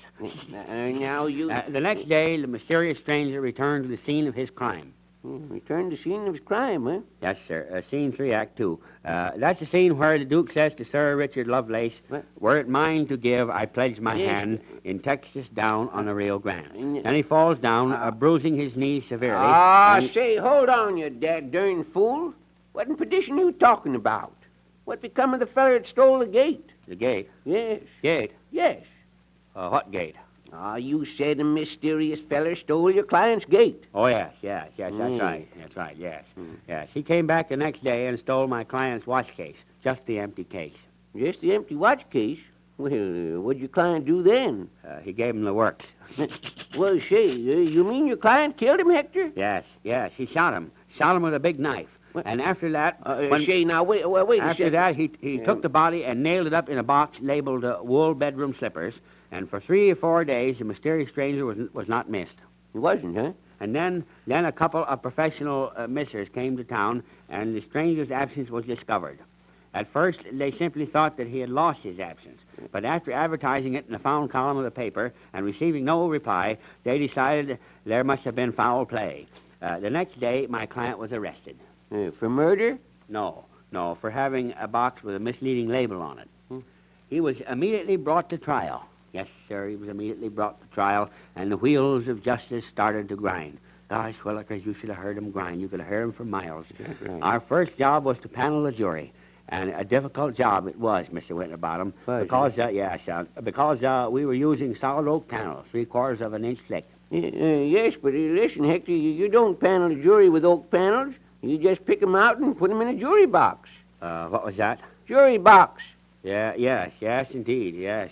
They boxed, wrestled, ran 100 yards, hurdled... Oh, no, Dad, ding it. You just pick out fellers to set on the jury. Well, that's what we did. You did? Yes, that's just what we did do. We had 5 grown men sitting on that jury, and it was all they could do to hold them down. What? And then came the cross questions. Some of the crossest questions I've ever heard. Yes, but they... And finally it came my turn to address the jury. And believe you me, Mr. Winterbottom, I stood up there and real dignified as I'm standing here to address that jury. To make the appeal that would save that poor boy from prison. Yes, sir, save him from prison. Think of it, Mr. Winterbottom. There they were going to send him to prison. A young man in the very flower of his youth. The very flower. Flower, huh? Yes. He'd been through the mill. And so I made my appeal. It was a wonderful appeal, Mr. Winterbottom. Right. In fact, the judge said it was the slickest appeal he'd ever seen. Well, what kind of appeal was it that was so slick? Banana peel. Well, say, you look here, Hector Smith. I told you when you come in... Seriously, Mr. Winterbottom, it was an eloquent address. A very, very stirring speech, was it? And as a climax, I brought out a fact that undermined the prosecution's whole case. You did? Yes, sir. I said, gentlemen of the jury, this young man has been accused of forgery. But how can he be guilty of forgery when he cannot even write his own name? And did you get the feller off? Did you get him off? No. You see, it wasn't his own name he wrote. It was somebody else's name. Well, that's just a long cock and bull story, Hector, and you know it. Why, Mr. Winterbottom. Yes, sir, just a dead-darn cock and bull story, and you'd better get the tarnation out of here before I get mad. Just a second now. How about typing this Constitution that I brought in here? I've got it all written out here in longhand. And all you have to do Well, here, is... give me it and quit talking. I can't work that plagued typewriter myself, though. Maybe I can get Eb to do it. I'll ask him to do it as soon as... well, you finally got back, did you? Yeah. Hello, Hector. And there was no mail for it. Well, go fetch the typewriter. We got a job of writing to do here. Well, shucks. What kind of writing? Never mind, go get the typewriter. Shucks. Just get through with one job and you got another. Enough to make fellas sick. And you go along, and you get along, Hector, too. I'll attend to this and have it ready for you in the morning. Yes. Well, thanks ever so much, Mr. Winterbottom. And I'll be in tomorrow. I'll see you then. Yes, well, goodbye. We'll have it ready for you by that time. Well, shucks. Here's the dad-darn typewriter. Now, what you gonna write? Why, Hector's read out the Constitution here, the Peerless Rainmaking Machine Company, and he wants us to type it. Now, you go ahead and work the typewriter, and I'll read it to you. Read the typewriter? No, I'll read what Hector's got written down here. Now, go ahead, work the typewriter, and I'll... see here. And I'll, hey, what you doing? Working the typewriter. Oh, well, wait till I tell you what to write. Now, here it is. We, the following to it... How's that? To it. Do what? To it. Put it down. We, the following... do it. Oh, but we don't. We don't do it. Well, then who does do it? Oh, dad and ding it. Just put down what it tells you. We, the following... Wait a minute. To it, Hector Q. Smith. Oh, I get you. Hector does it. No, he don't. He don't. Now, listen. Just leave that part out and go ahead.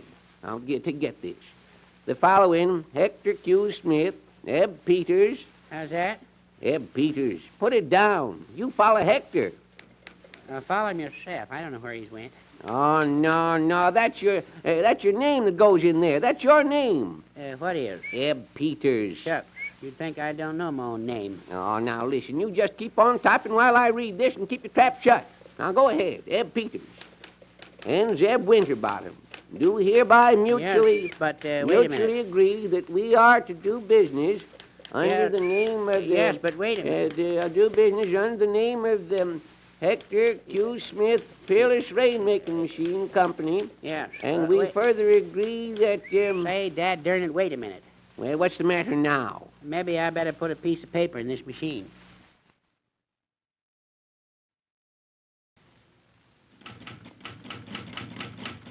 Shucks. Dagnabbit. Well, go on. What you stopping for? Well, I get my breath, can't you? What's next? Yeah, now let's see here. Hector's handwriting ain't so darn plain. In fact, it looks to me exactly like an old black Minorca walking across the paper in muddy weather.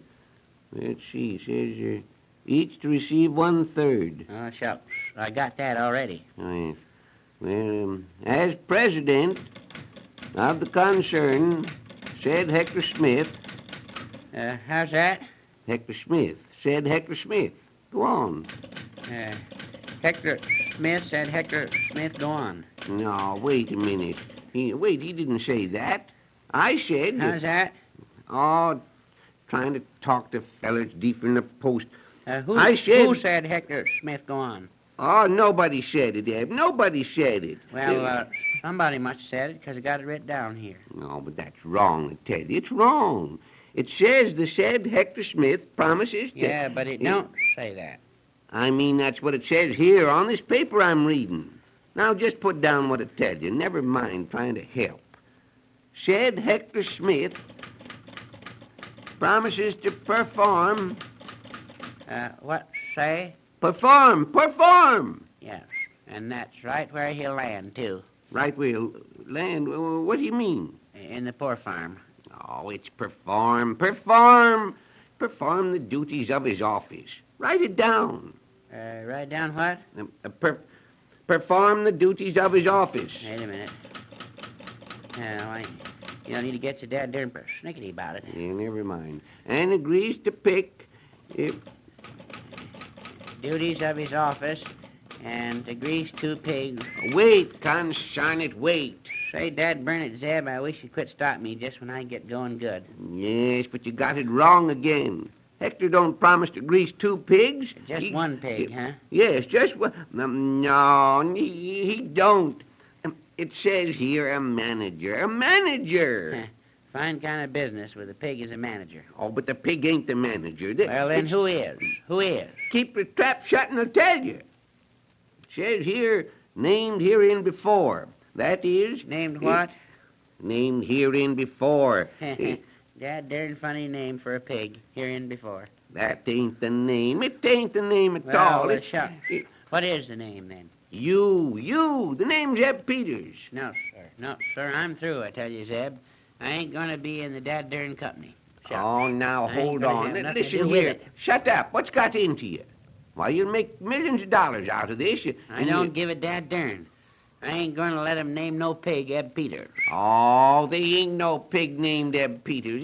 That's just what you read. A pig named Eb Peters. Now, listen, Eb, you're getting all mixed up again. It don't say nothing about no pig. It just says that you're going to be the manager of this rainmaking company. The manager. That's a sort of head man. Shucks. Why in tarnation didn't you say so in the first place? Well, now go ahead and write it down. Named herein before. That is Mr. Eb Peters. And to select a competent secretary. What's the matter now? Oh, that rather thing don't seem to make sense. Says here to select a competent secretary, i.e., Mr. Zeb Winterbottom. Well, that's all right, ain't it? Yes, but what's that I.E. mean? Well, let's see it. Where is it? Right there at the hand. That is funny, ain't it? Hello, Mr. Peters. Good morning, Hortense. How do you do, Hortense? You're danged if I can make it out. Have you heard the news? A man named Mr. Mortimer has sent Hector a check for $5,000 so he can make his rain machine. Oh, shucks. You ain't telling us nothing new, Hortense. We learned all about that last week, didn't we, Zeb? Yes, in fact, me and Heb's gonna... Well, we're going in the rain-making business with Hector. Yeah. Yes, Heb's gonna be manager of the company, and I'm gonna be... say, Hortense, you can read Hector's writing, can't you? Yes. Well, take a look at this, will you? Yeah, that's what we want you to do, is figure out what's that I.E. mean there. Yes. And to select a competent secretary, i.e., Mr. Zeb Winterbottom. I know what that is. It's Latin. I studied it at school. It's what, Hortense? Latin. That's what Julius Caesar wrote in. Well, if he's a friend of yours, you just tell him to never mind writing things in Hector's contract. We have hard enough time reading as it is. Oh, but he didn't write anything in that. Then what'd you say he did first? I didn't say he did. You did. I didn't. You certainly did, Hortense. Yes, you did. Now, listen. You said Julius Caesar wrote that in there. Oh, don't be silly. Caesar was a Roman general. He conquered Gaul and... What, say? Gaul, and he... I'll say it's Gaul. Go around writing people's contracts. It isn't that kind of Gaul. It's G-A-U-L. Oh, ghoul. Oh, that's what you mean, ghoul. Gaul. Ghoul. Gaul. Ghoul. Gaul. Ghoul, that Gaul, the country. Gaul. Now, hold on. Neither one of you know what you're talking about. It's Gal, the country gal. Oh, it isn't. Gaul was the name of the country where today France is. It was where's today what? Francis. There, she would tell you, Francis. It's a gal. But it isn't. I'm talking about a country, a foreign country, the country of Gaul. It was inhabited by barbarians, savages, and Caesar's army fought them. What'd they fight with, guns or pistols? Neither one. Caesar's army had swords and spears, and the Gauls had sticks and stones. Yes, you know, Eb, gallstones. Oh, shucks. Couple of bottles of old Dr. Simmons syrup cinnamon would have fixed that. Why, yes, Brinkley over in that's a Squidgeville. fact. Yes, you tell Mr. Caesar to drop in someday, and we'll... Julius Caesar is dead. He is? He died hundreds of years ago. Shucks. That's the whole trouble, Zeb. People just won't start taking medicine soon enough. Yes, you're right there. They wait till the last minute. Well, and expect the doctor medicine wouldn't have helped him. He was assassinated, and by his best friend. And do you know what he said to his friend as he fell? No, never heard. He said, "Et tu, Brute." Et what? He said tutti frutti. It's a kind of fancy ice cream. He said that. But I suppose he had a bad stomach, more than likely. Oh, huh? he didn't. He didn't. He was Well, killed. that stuff will kill anybody. A feller ought to stick to just plain food, and he won't be He bothered was with his... stabbed. Stabbed. Oh, he was stabbed. Yes. Yeah, you mean while he was fighting them there fellers you was telling about? No, it happened a long time after that. He conquered Gaul and a lot of other countries. Aquitania, Helvetia. How's that? Oh, don't you ever hear anything? Helvetia. Say, Dad Burnett, that'll do, you. Why, I didn't... Yes, we ain't gonna have none of that kind of talk in this store. But I only said... We know exactly what you said. We know what you Helvetia, said. that's... Say, if we was to tell your poor old father you talk like that, he'd wash your mouth out with soap. You ought to be a mite careful of your language, young lady. But that's just... Never mind now. Don't want to talk about it.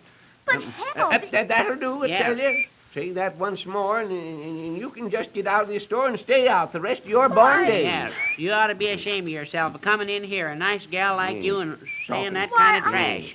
Shucks. And anyhow, what's that got to do with this dad-darn word here? Show her, Zeb, there on that paper. This I-E. What's that got to do with that I-E? Well, that's Latin, and it means the same. The same. I-E means the same, huh? Yes, and Helvetia... Now that's enough, Hortense. Concern you. That's enough. Now, out you go. Go on. Get out of the store. Go on. Get out of the store for talking like that. Yes. Very well. I'll never trade here again. And if I were you, I'd look up the word. What word? Helvetia. Yeah, well, I-E to you and many of them.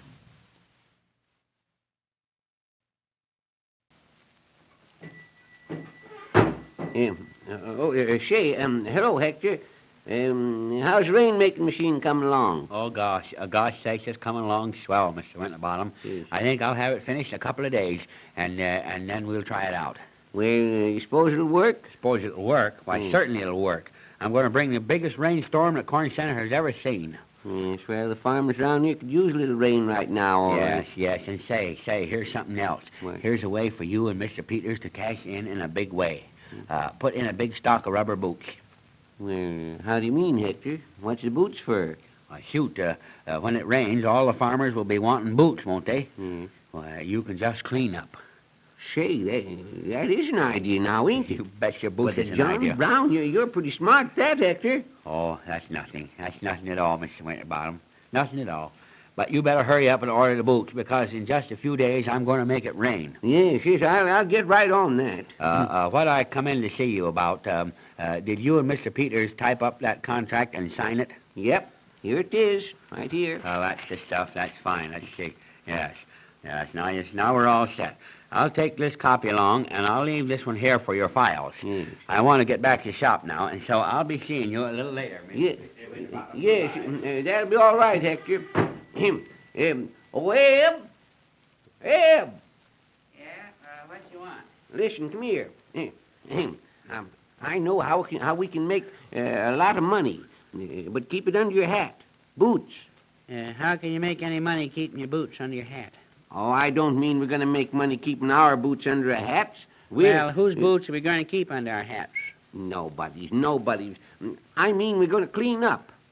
Clean up the boots? No, not clean up the boots. I get you, yes. Clean up the hats. Clean up nothing.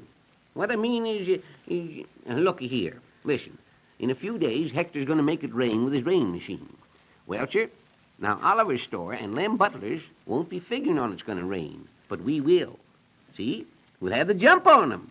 Well, what's the idea of jumping on Lem Butler? It ain't his fault if it's going to rain. I didn't say it was his fault. I said he doesn't know it's going to rain, and we do, and we'll have boots on hand. Well, I ain't going around with boots on my hands just because it might rain. Oh, dagnabbit. Ain't you got no sense at all, Eb? Now, look here. Nobody figures it's going to rain, but we know it is, 'cause Hector's going to make it rain. So we'll order a stock of rubber boots. Yes, but... now, hand me that General Supply Company catalog there, and we'll get our order in right off. Here's the catalog, but I ain't going to write no more letters. Oh. I'm dead darn You tired. don't have to write a letter. Now, let's see here. Boots, B, over there. Here it is. I reckon this is the kind we want right here. It's making a nice profit on them, too. Russia's Marine Gum Boot. What is it? Russia's Marine Gum Boots. You get the General Supply Company in long distance, and we'll phone in the order. Oh, shucks. You get him yourself. I can't get him. Oh, of course you can get him. Yeah, I can't. All you have to do is to ask for the General Supply Company, long distance. Yeah, but I can't remember what you want to order. That's all right. I'll write it down here for you. You go ahead and get the General Supply Company. Oh, shucks. Dad read it. I wish we didn't have no phone. Dad darn nuisance. Anyhow, just a toy anyhow. It'll never work out. They're nothing but gossip contraptions. Wake up that central gal now. Hello? Yeah, I want to get the General Supply Company. I say I want the General Supply Company. Now, how do I know where it is? Listen, ask for long distance. What's that, Zeb? Long distance. I don't know where it is, but it's long distance. It's in San Francisco. San Francisco. Hello, it's in San Francisco. All right, and hurry up about it, too. Here's what you asked for now. I wrote it out for you. Now, I'm going over to the post office and... Hello, General Supply Company. Send us a dozen gunboats. Yes, gunboats. Not gunboats, you darn fool. Gumboots. Russia's Marine gumboots. Just a second. What was that, Zeb? Russia's Marine... Hello, yes. Gunboats and Russia's Marines. Oh, Marines. Yeah. No, we ain't having no revolution. Wait a minute. Let me do that order and give me that phone. Darn it. Take it. Dad, burn it. Go ahead if you think you're so dad darn smart. Hello? Say, this is the general store at Corn Center. I say, this is the general store at Corn Center. Corn Center. No, we don't want no corn. We want boots. Yes, Russia's gum boots. I say we want Russia's bum goats. No, wait. No, we don't want no goat. We want you to send us the Russia's gum boots you advertise in your... I say, give us the rum... I say, give us the bum's rush. Oh, shucks. Let me have that phone. Get out of the way. I'll talk to him. Hello? Say, listen, we want gum boots. Gum. We don't give a darn what flavor it is. Yes, mint'll be all right. I say mint. Wait. She thinks you're talking about chewing gum. How's that? She thinks you're talking about mint gum. Here, let me have that phone there. I know how to get that order across. Hello? Say, miss, that is my partner talking a minute ago. Yes, but he never meant gum. No, not mint gum. Mint gum, I said. I say he never... Now, wait. I do know what we want. I don't want mint gum. I want mint boots. Hello, listen, send us a dozen umbrellas. Son it. Reckon the umbrellas will be just as good as the boots. And if you... well, look who's coming with you. Look here. That darn crook Flint. Yes, coming in here after we've... Yeah, now, what do you want? Now, I don't want to start an argument. Well, get outside and you won't be starting an argument. Now, please.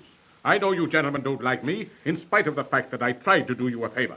I've just stopped in... favor? What favor? I tried to warn you that Hector Smith was going to get into trouble, and that he was a flagrant fool. You're crazy. Hector might be a fool, but he's a long ways from being fragrant. All right, we won't go into that. But Hector Smith has been stepping high, wide, and handsome in this town for a long time. He set himself up as a sort of bellwether, and well, if you've just come in here to talk about the weather, Mr. Flint, you can just I'm not right talking along. about the weather. I said bellwether, who leads, as opposed to you that follows. And well, who do we follow? I didn't say you followed anyone. Well, I said... who did you say then? I said you. That's See, he's crazy, Zeb. You're crazier than a bed tick. I'm not crazy. Well, you certainly talk like you was. What do you want in here, anyhow? I want... Yes. What are you talking about? I'm talking about a female sheep.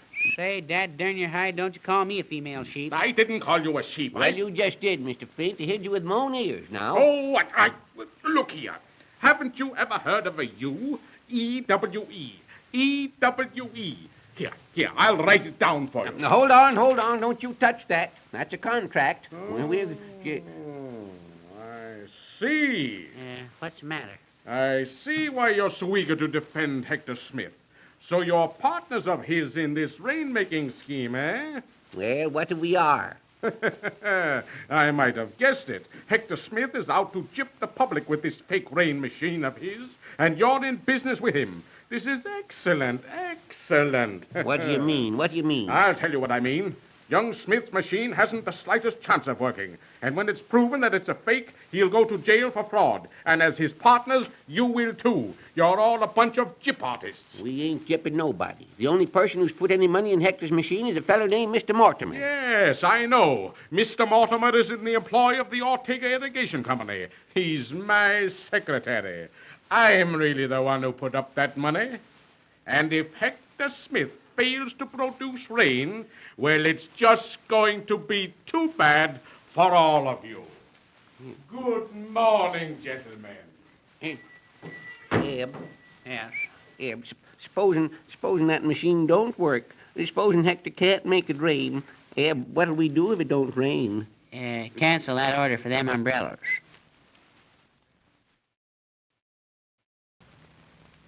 Shucks. They can't put us in jail just 'cause Hector don't make it rain. You're crazy, Zeb. I ain't crazy. I know exactly what I'm talking about. We're in this rain-making business with Hector, ain't we? Yes. And Hector took money on the promise that he'd make it rain, didn't he? And now his machine won't work. Hector only took money from one feller. Yeah, one feller's enough, especially when that feller's Mr. Flint. I thought it was a feller named Mortimer that put up the money. Yes, but I told you 100 times, Eb, that Mortimer worked for Flint. It was really Flint that put the money up. And if Hector don't make it rain... why don't you get a hold of Hector and ask him if his machine will work? Oh, of course, Hector thinks it'll work. He wouldn't be building it if he didn't. Well, maybe it will work. Maybe it will. Quit your dad-darn fussing around about it, and let's have a game of checkers. Checkers nothing. That stuff from Mrs. Newbright ain't been delivered yet, and you'd better get going with it. Well, I figured I'd take it tomorrow when I make my regular rounds. And you'll take it right now. Mrs. Newbright's got to have that stuff for supper. And besides, oh, sakes, I darn near forgot. What? Oh, she wants us to look up in the cookbook and see how to make cabinet pudding. What do we want to make cabinet pudding for? We don't want to make it. She wants to make it. She wants us to send her up the receipt. Where's that cookbook we used to have around here anyhow? Hey, wait a second. I got it here. It's right back at the coffee grinder here. That ain't it. That's the General Supply Company catalog. I got the cookbook right here. Let's see here now. Cabinet pudding. Let's see. C-A-B... Did you find it? There don't seem to be no receipt for cabinet pudding at all. There's peach pudding, but... Why don't you take that and then just change it a mite? Mrs. Newbright won't know the difference. Change it? How do you mean? Give me the cookbook and I'll show you. See, we can just copy it off and change it. Go ahead, write it down. I'll fix it for you. Yeah, wait till I get a piece of paper here.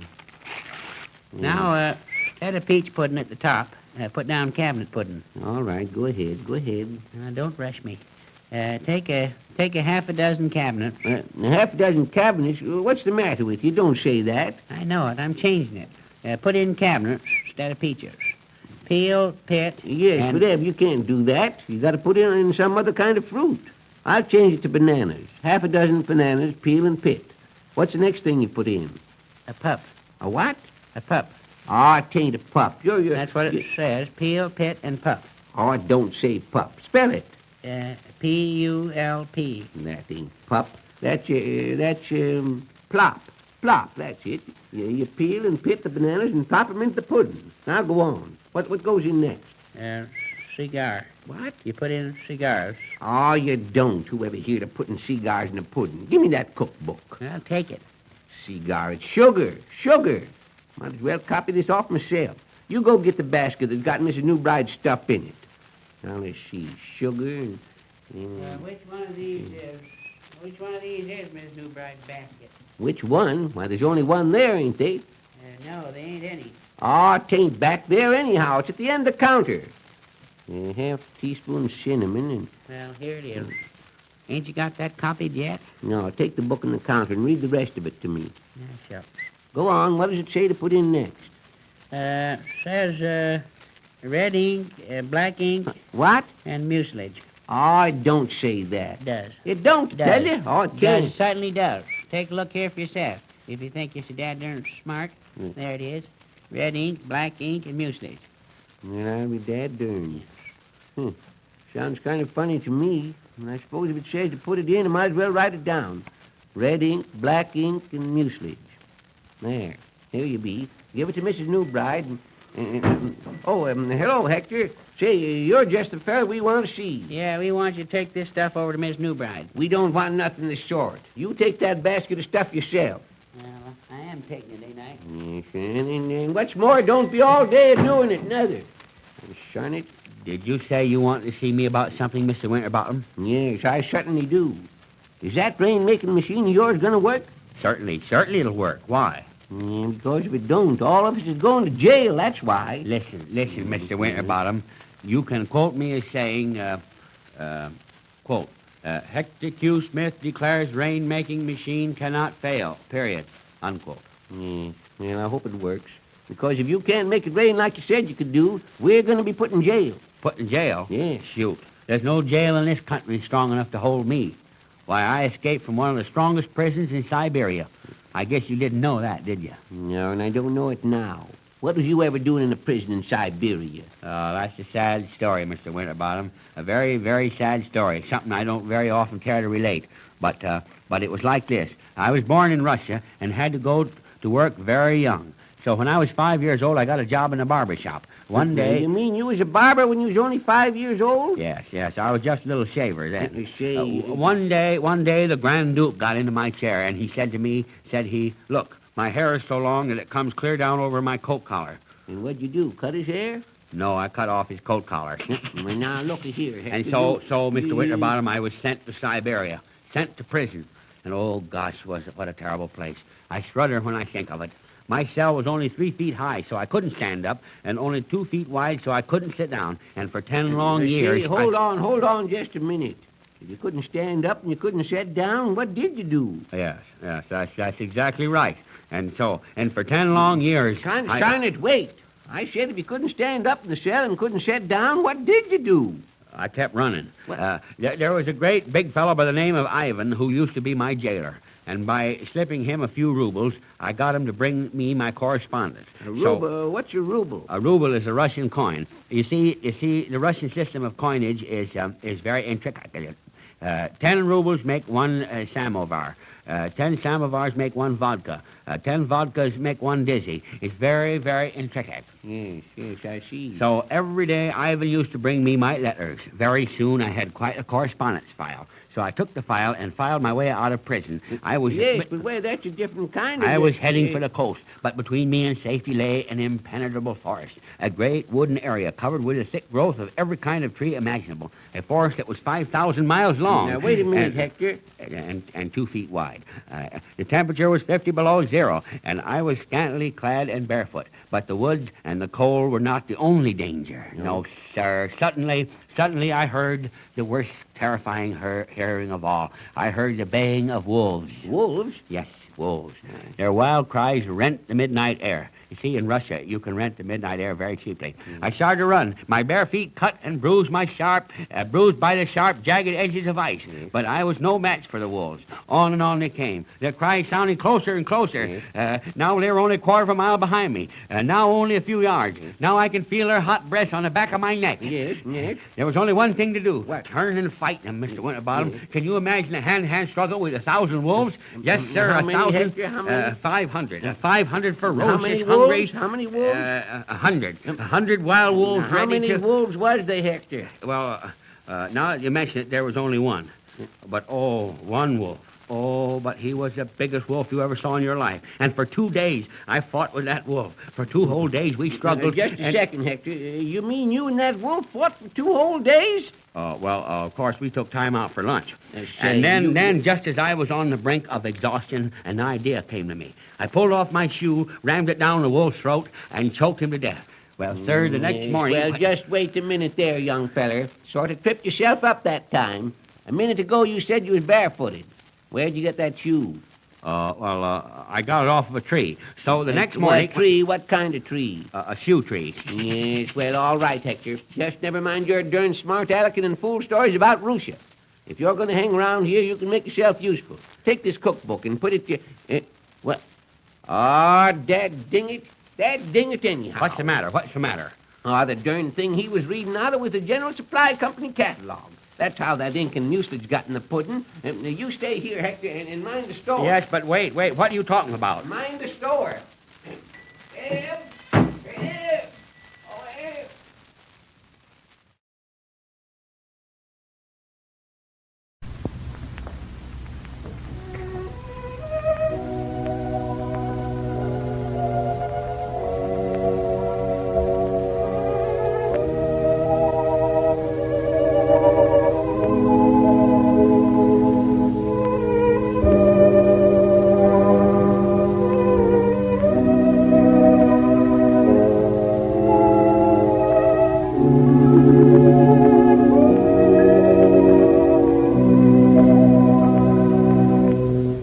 the Shell Oil Company presents Eb and Zeb. We inaugurate this evening a new series of programs and introduce two characters whom we believe you're going to find extremely amusing, extremely entertaining. But perhaps introduce is not the word, for our characters are your old friends, Eb and Zeb. Eb Peters, Zeb Winterbottom, corn center storekeepers, presented by the Shell Oil Company. And simultaneously, the Shell Oil Company introduces Shell 3 Energy Gasoline, a gasoline made entirely of the three kinds of energy your motor needs. Quick energy for starts, shifts, bursts of speed. Power energy for smooth power flow and pull without strain. Anti-knock energy, higher in anti-knock efficiency than any other non-premium fuel on the market. Shell 3 Energy, a gasoline triumph, is on sale now at all Shell dealers. And now to the Corn Center store and our reunion with two lovable characters. We find Eb tilted back in a chair, fast asleep. Zeb is coming through the door.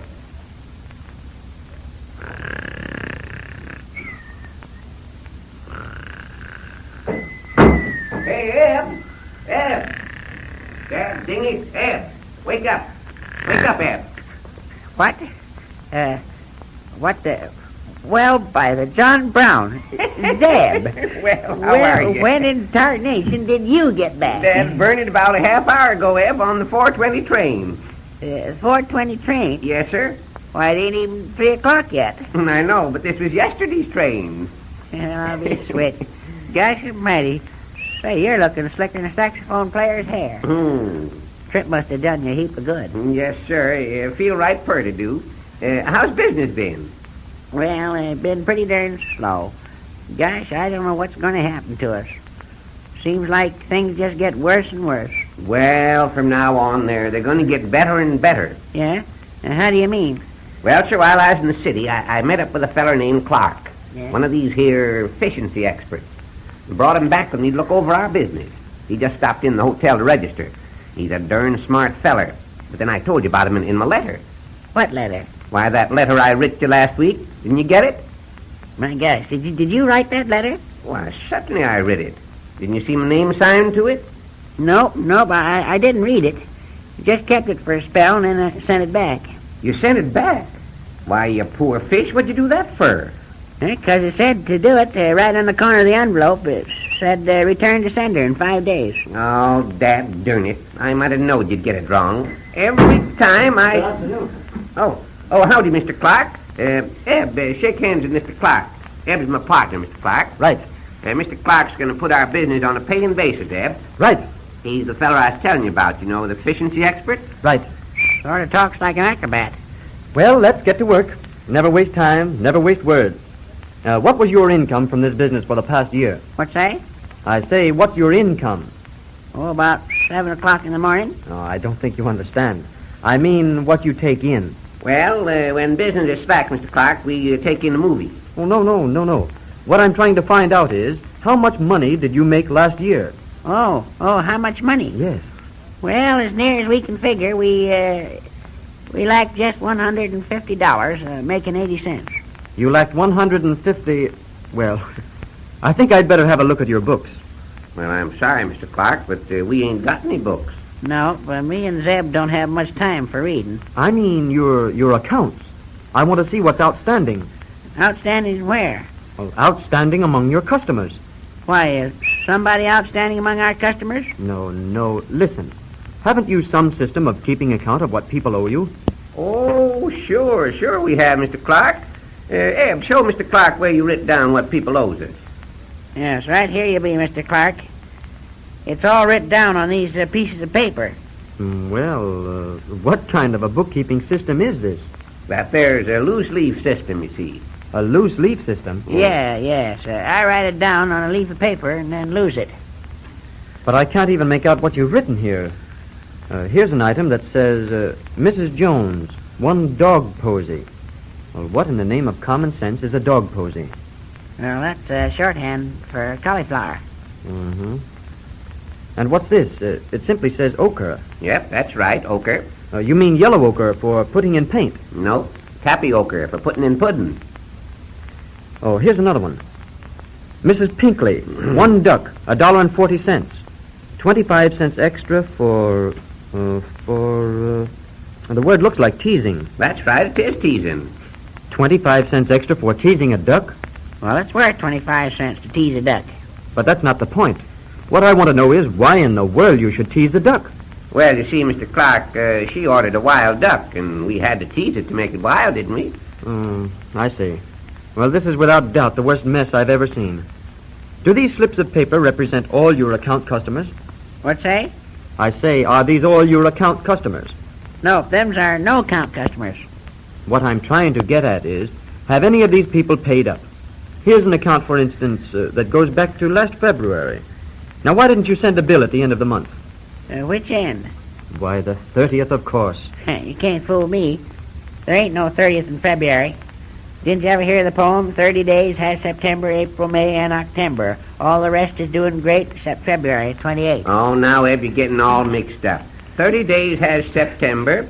September, I guess is right. April, June, and November. All the rest has 20... You're crazy. Now, just a moment, please. 30 days has November, April, May, and December, except 1892, Columbus sailed the ocean blue. Listen. You're wrong, I tell you. In 1893, Columbus sailed the deep blue sea. The rest have 31, you see, under the spreading chestnut Now, tree. you're crazy. It's 40 days. You're wrong. 80 days. Just a moment, please. You're both wrong. It happens that this is leap year, and February has 29 days. You see, every year the Earth gains a quarter of a day, or 6 hours. So at the end of 4 years, astronomers take the quarters and call it another day. Oh, take the quarters and call it a day, huh? Well, how much do they make a day? Well, I'm not talking about money. I'm talking about time. You see, there are two important kinds of time. Yeah, that's fact. Mealtime and bedtime. No. I'm referring to solar time and, clock time. Now, you and I tell time by clocks, but astronomers shoot the sun. They shoot it for a quarter? Certainly not. By shooting the sun, I mean they observe the precise moment that the sun crosses the time meridian at Greenwich. What kind of itch? Greenwich. That's the name of the place. It's spelled as if it were pronounced Greenwich, but it's called Greenwich. Yes, Eb, so it'll rhyme with spinach. No. You know the poem, there was a young feller from Greenwich who dined every day upon spinach. No, I tell you. February with 29, and will you be my Valentine? Now, just a moment. We're getting away from the original subject.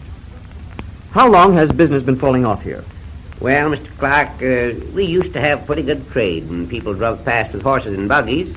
You see, we're right here at the crossroads, and they used to stop in for groceries and such like. Yes, that's quite natural. Yes, but now with all these darn automobiles, they just go zipping by and don't even hesitate. Mm-hmm. Well, I see. Well, then, I think the first thing for you to do is to evolve some sort of plan that will cause motorists to stop. Give them a reason for stopping. And when they stop for that reason, they'll probably buy other things. By cracky, that's not a bad idea. And in addition to that, get on a budget. Get on a what? Get on a budget. I wouldn't know how to ride the darn thing if I did get on it. You don't ride a budget. Of course you don't, Eb. A budget's one of them wire things the women used to wear about 40 years ago. Remember? We still got a few in stock here. Oh, for heaven's sakes. Don't you know what a budget is? Sure we do. See that vinegar barrel over there? Yes. And I bet you can't budget. Now, see here. You'd better find out what a budget is, and find out quickly. Why, do you realize the state your business is in? What's that? I said, do you realize the state your business is in? California, ain't it? It's on the brink of an abyss. You don't tell me. You know, I had one of them there things on the back of my neck once. I mean you're on the rocks. Almost a bankrupt. Oh, yeah. Yeah, I seen him in the movies once. What are you talking about? You've seen who in the movies? Well, that fella you just mentioned, George Bankrupt. Oh, you're hopeless. I'm telling you that you're busted, broke. Well, here's my bill for my services, $100. I'll expect a check immediately. Goodbye. So long, Mr. Clark. Drop in again sometime. Say, just a second. You're charging us $100 just for telling us we're broke? That's right. That's what I always charge from my opinion. Well, I reckon you're out of luck, because if we are broke, we ain't got $100. And if we ain't broke, your opinion's no good. Well, there's something to that. And now all that's needed is a plan for stopping the traffic zipping past the store. Something to help balance Eb and Zeb's budget. And there is a thought for you motorists. Balance your car operation budget. Get value when you buy gasoline. When your engine sputters, knocks, lacks power, don't confess to your passengers that it's the car. It's more likely the gasoline. Until now, no one gasoline could make an engine do so many things so much better. Shell has combined in one new 3-energy gasoline exactly the kinds of energy your car needs. Shell 3-energy gasoline is ready and able to meet every driving situation, from a quick start to a cross-country tour.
Company presents Eb and Zeb.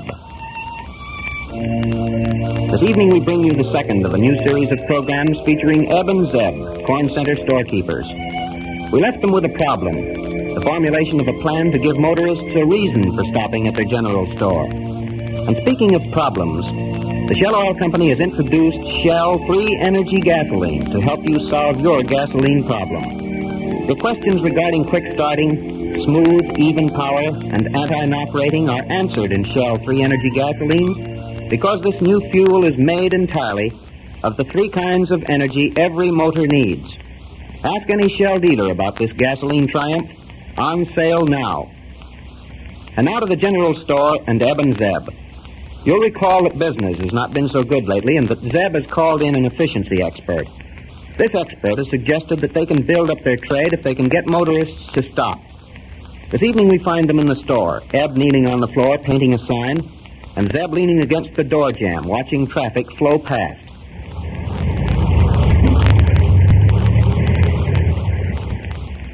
Ding it. There they go.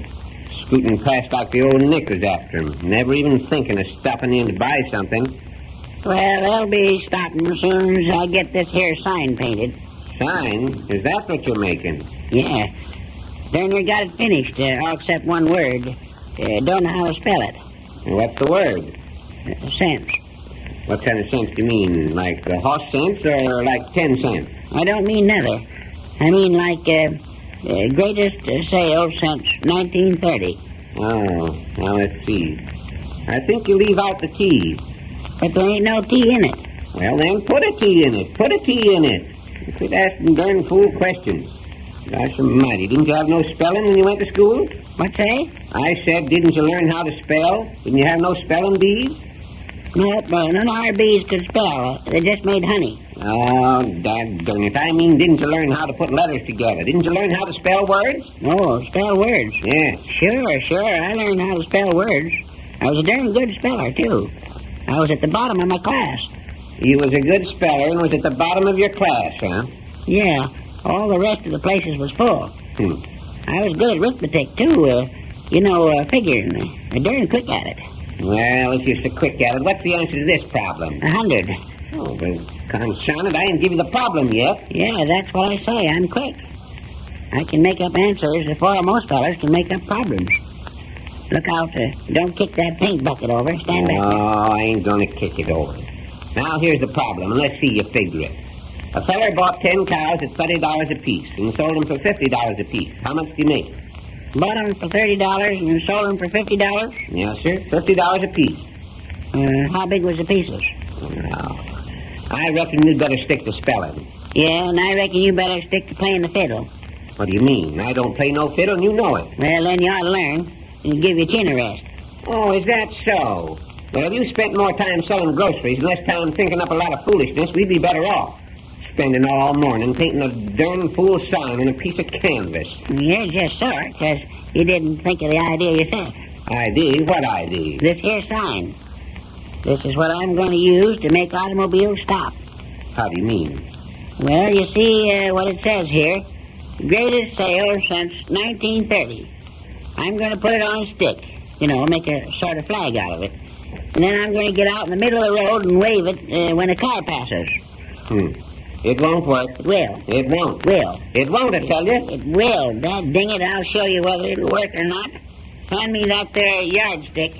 I'm going to use it for a pole. Oh, shucks. I tell you, you're just wasting your time tacking that sign on there. Nobody will ever stop for a fool sign like that. Darn it. I wish you'd keep your trap shut.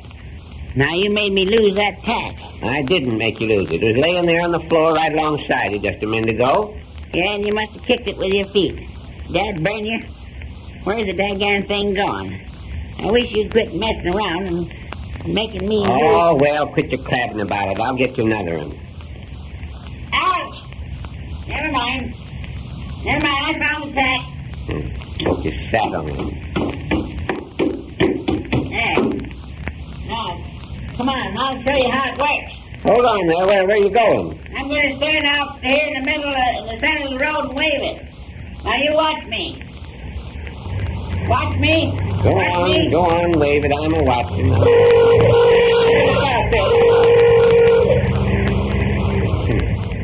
knew that happened. I'll be gum swallowed. I thought you were going to make him stop. Well, I did make him stop for a second, didn't I? Yes, it was too darn bad that he did. If you hadn't, you could have sued him for damages. Sued him for damages, nothing. I'd have had to sue him for repairs. Well, I told you it wouldn't work. You got an idea, but you ain't got enough brains to carry it out, that's all. I suppose you have. And you're a darn tootin' I have. Let me have that sign. I'll fix it so the next fellow that drives past will see it. What you gonna do with it? Never mind now, never mind. Ain't you got some rope around here, Summers? There's some behind the counter there. I don't see you. Oh, yes, here it is. Now, come on. You take one end and tie it to a tree on the other side of the road there. Say, you must be crazy. How's a piece of rope tied to a tree going to stop a car? No, never mind. I'll show you. I'm going to fasten the sign right in the middle of the rope here. See, like this. Now, you tie your end to the tree, then I'll tie the other end to our awning. We'll stretch it right across the road. I bet it won't work. Oh, of course it'll work. Get on over there and fasten your end to the tree. Is this all right? Now, farther over there. All right, that's all right now. Go ahead and tie it. It ain't very high. Well, it's high enough to clear the top of a car. All right, wait a minute. Well, I got her tied. You got the sign fastened on it? Yes. Come on now, we'll fasten the other end to the awning here. Well, hurry up. I think there's a car coming down the road now. Well, I'm a-hurrying, ain't I? Pull in on the rope and pick up some of the slack. Whoa, that's good. Now hold her there. You got it tied? Yeah, yes, she is. Now see what a lot of difference brains make. Step right here on the awning, and when the fellow stops, we'll both be standing here smiling like. Guys, I hope he stops. He'll stop.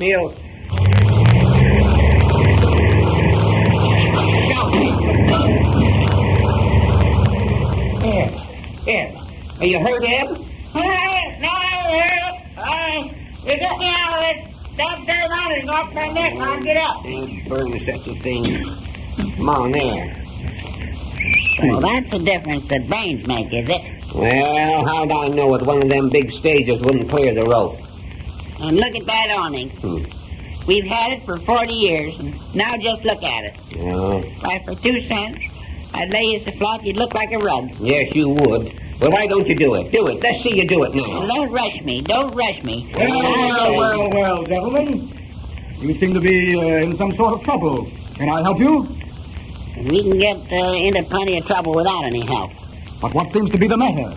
Well, you see, mister, we just had a sort of accident.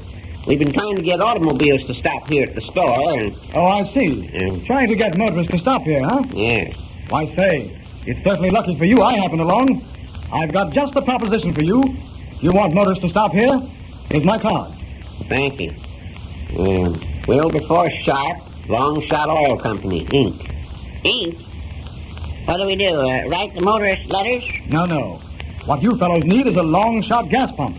You mean long-shot gasoline will make automobiles stop? It most certainly will. And what's more, they stay stopped. Shucks. I never even heard of long-shot gasoline. That's just the point. We don't advertise it. When a man drives up and doesn't ask for a specific brand of gas, you can give him long shot. Well, I don't know.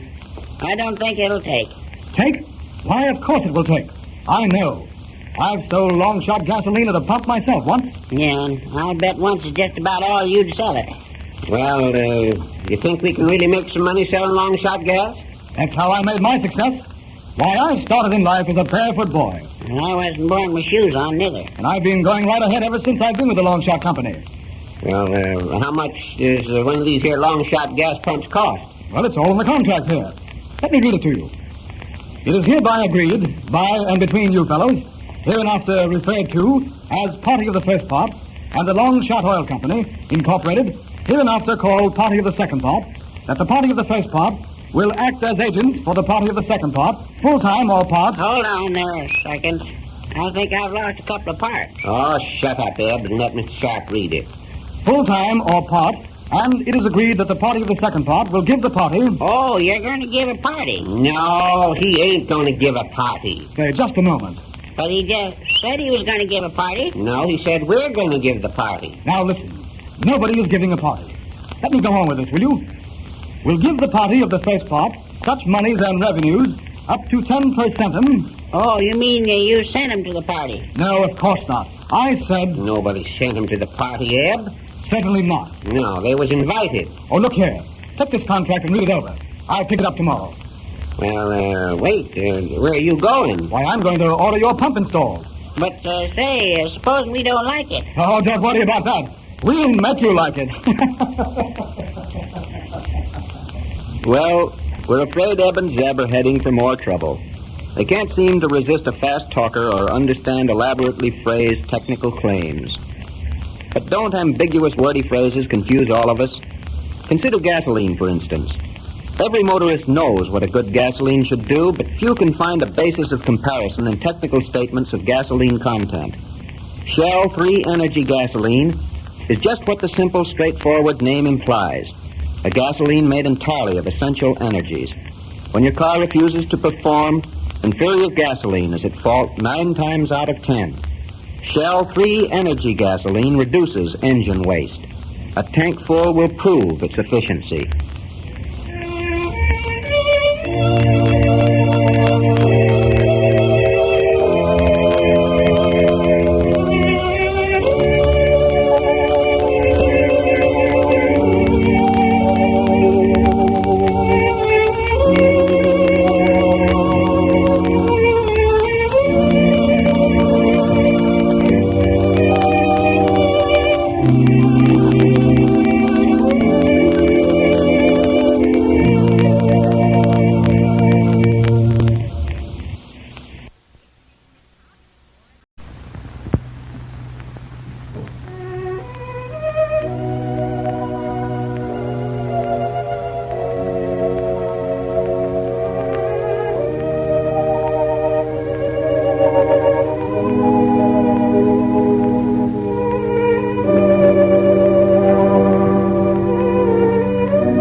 Shell Oil Company presents Eb and Zeb.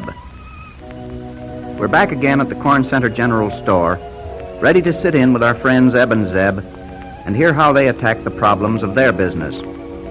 And speaking of business, it's the business of the Shell Oil Company to know your gasoline needs. If your motor car is to function properly, your gasoline must provide 3 energies: quick energy for acceleration, power energy for continuous pull without strain, and anti-knock energy. Shell 3 Energy gasoline does just that, is made entirely of those essential energies. This new fuel is efficient, as new and exciting as freewheeling, and economical. The real economy of perfect fuel doing a better job. Shell 3 Energy is on sale now at all Shell stations. Your gasoline worries will disappear with the first tank full. And now come with us to the general store. You'll remember that Eb and Zeb decided their failing business could be revived if they could devise some plan to influence motorists to stop. They tried several plans and all failed.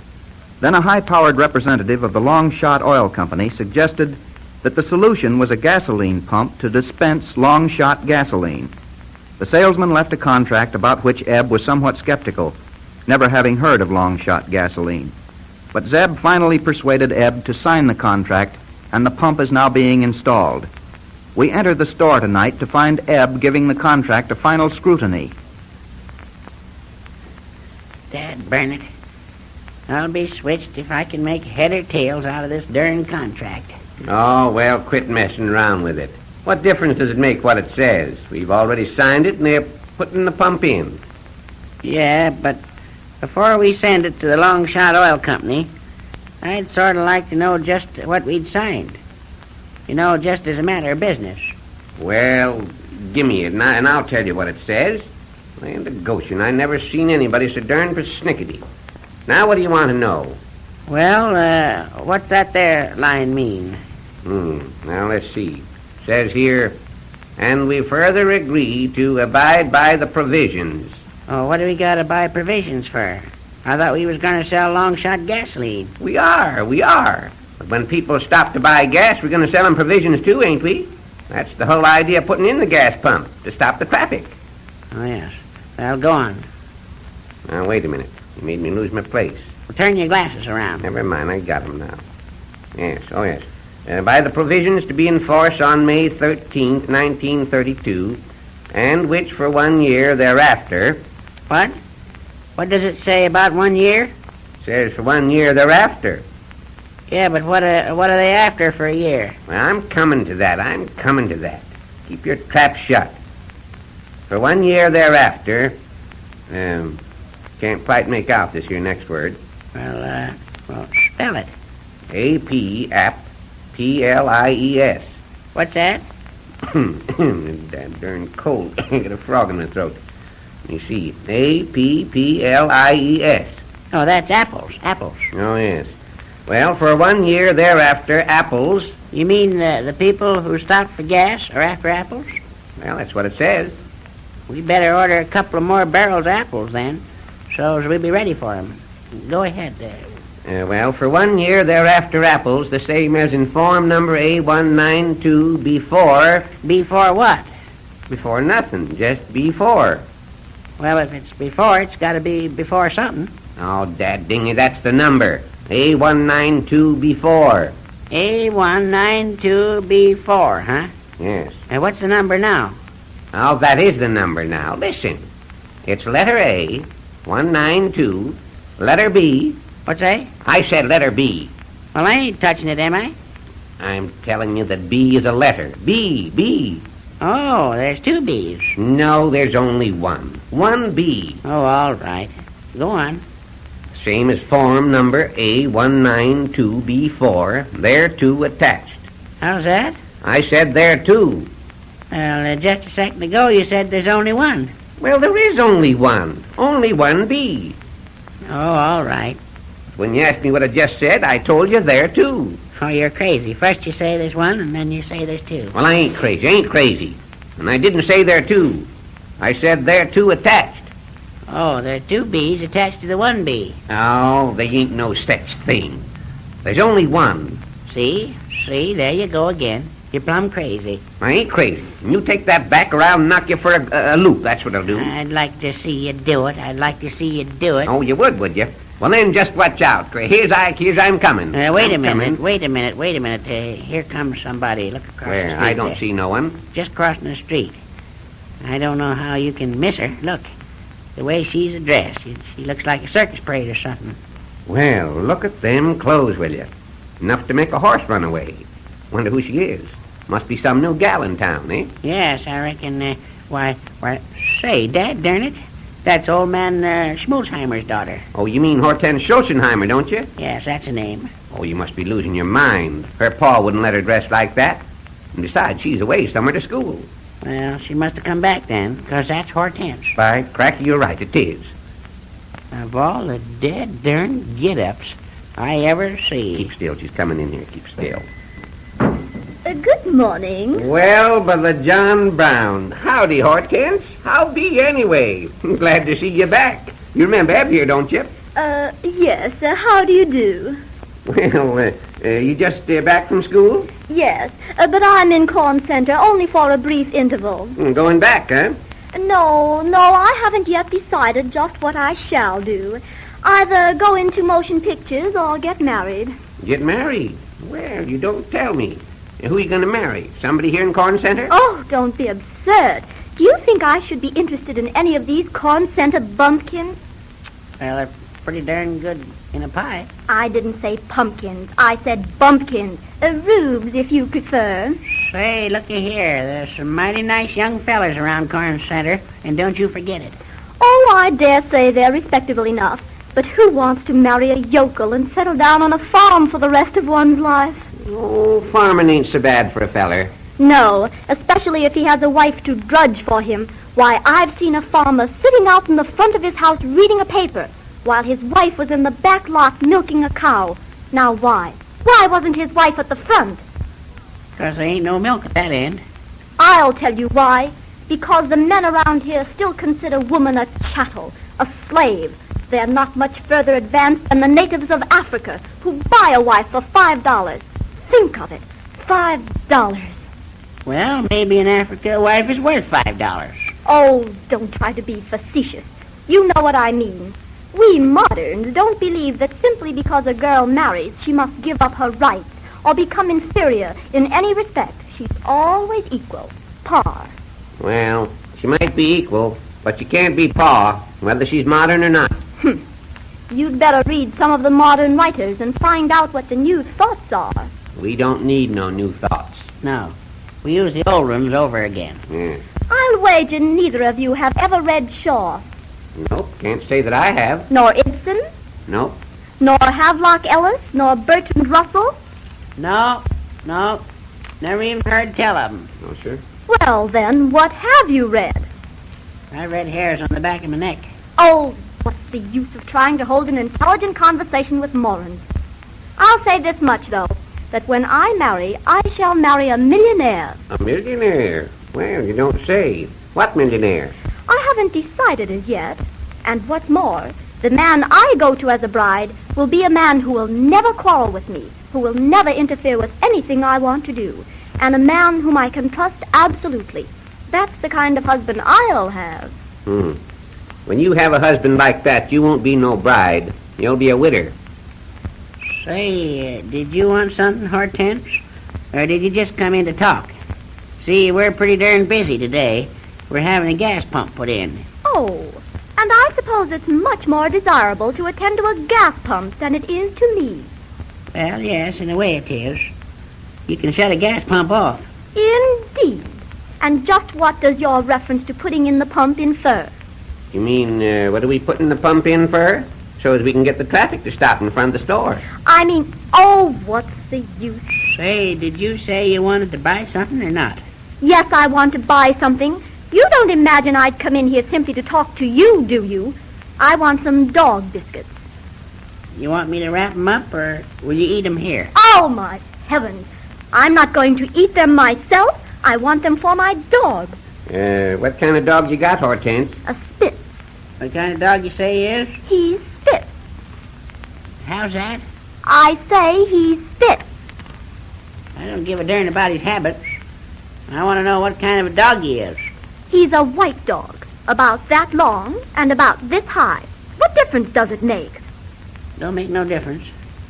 We ain't got no dog biscuits, nohow. I might have expected that in a ghastly town like this. Why didn't I stay in Hollywood?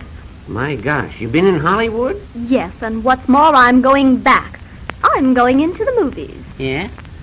What makes you think you're going to get into the movies? Because I have influential friends, for one reason. Why, I've got one of the biggest stars in Hollywood eating right out of my hand. Who, Rin Tin Tin? No, not Rin Tin Tin.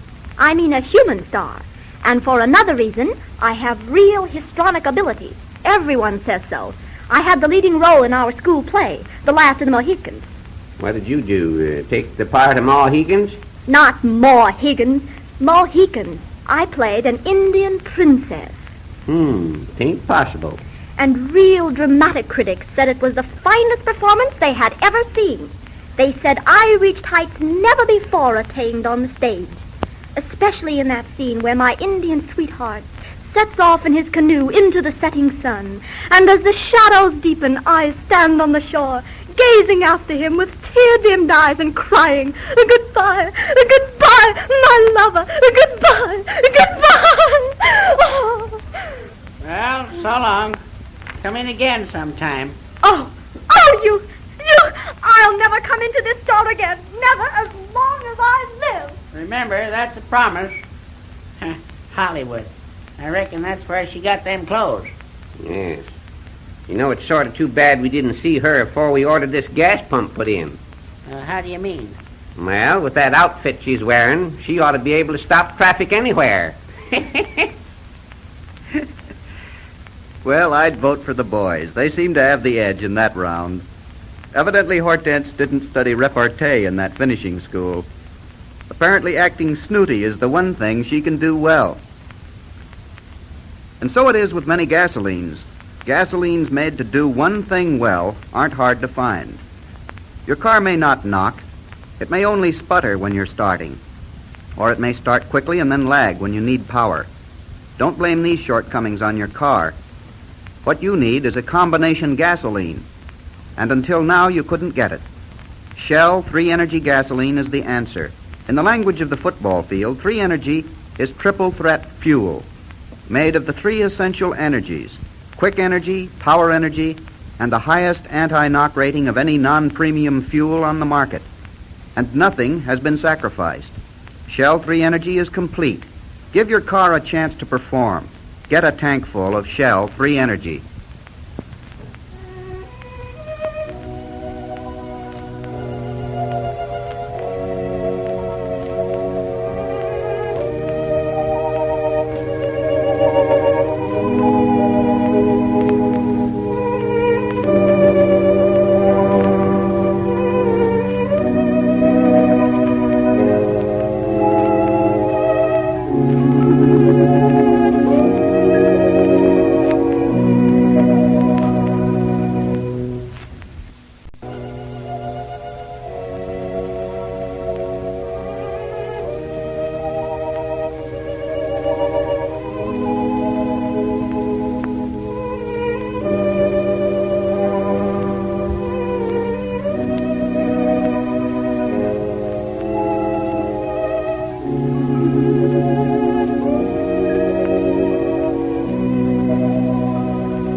Shell Oil Company presents Eb and Zeb. And now to the affairs of Eb and Zeb. The proprietors of the Corn Center General Store are trying to devise a plan to revive their business, a problem deserving of serious thought, one that recommends cautious action. Yet our friends fell for and are even now permitting themselves to be sold on a plan they have not investigated. And here is a word of advice for you motorists. Investigate your car's performance faults. The chances are that you blame your motor for shortcomings for which your gasoline is responsible. If you selected your motor fuel only for greater mileage, or for quicker starting or anti-knock rating, then you're sacrificing one or more motoring needs. There are 3 essential gasoline energies, and until now you couldn't find all 3 in an all-purpose fuel. You can now. It's Shell 3-Energy gasoline. A combination gasoline made entirely of quick energy, power energy, and anti-knock energy. Investigate, try Shell 3-Energy, and give your motor a chance. Eb and Zeb, you'll remember, were trying to figure out how to stop traffic at their store, and a salesman named Sharp high-pressured them into trying a long-shot gasoline pump as a solution. It's being installed out in front. Zeb is down at the store early, and we drop in just as Eb enters.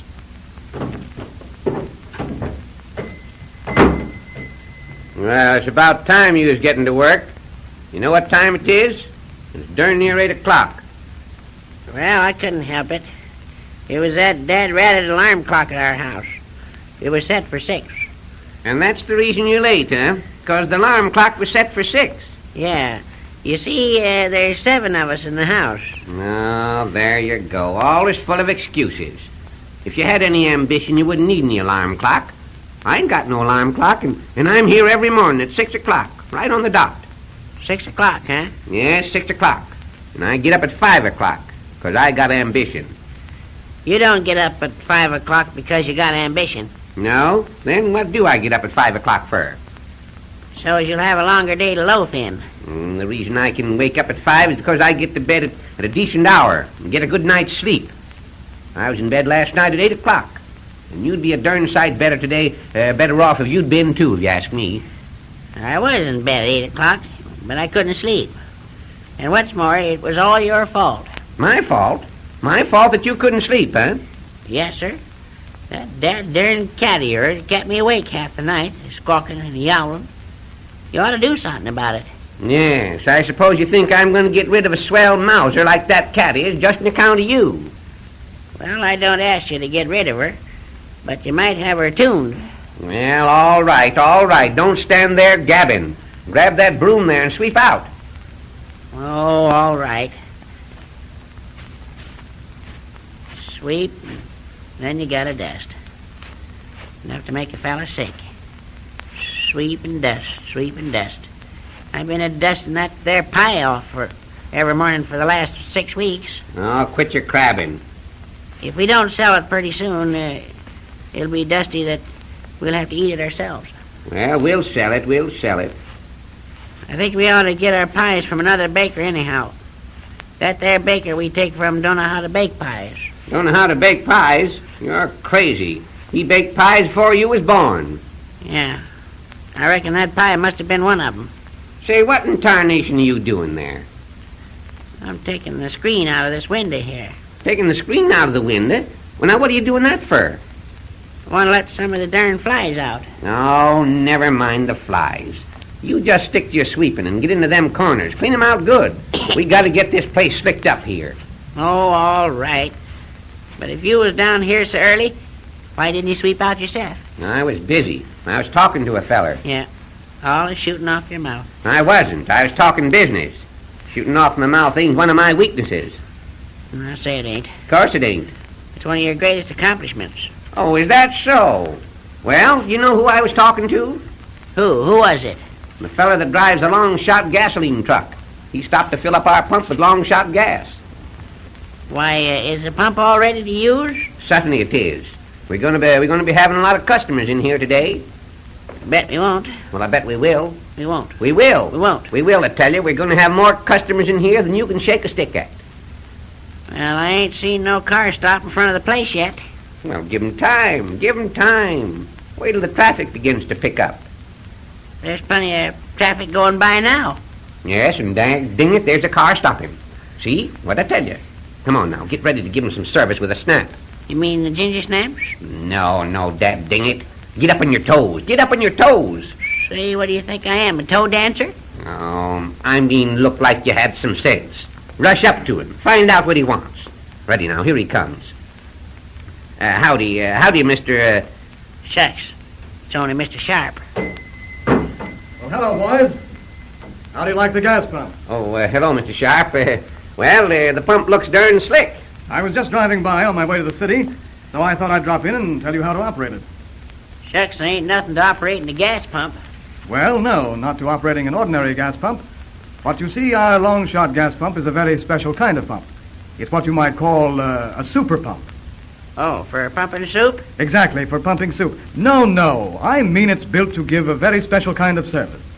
Now, this pump is constructed with the precision of a German watch, the finest watch made. Yeah, but the finest watch made ain't German. Why, certainly it's German.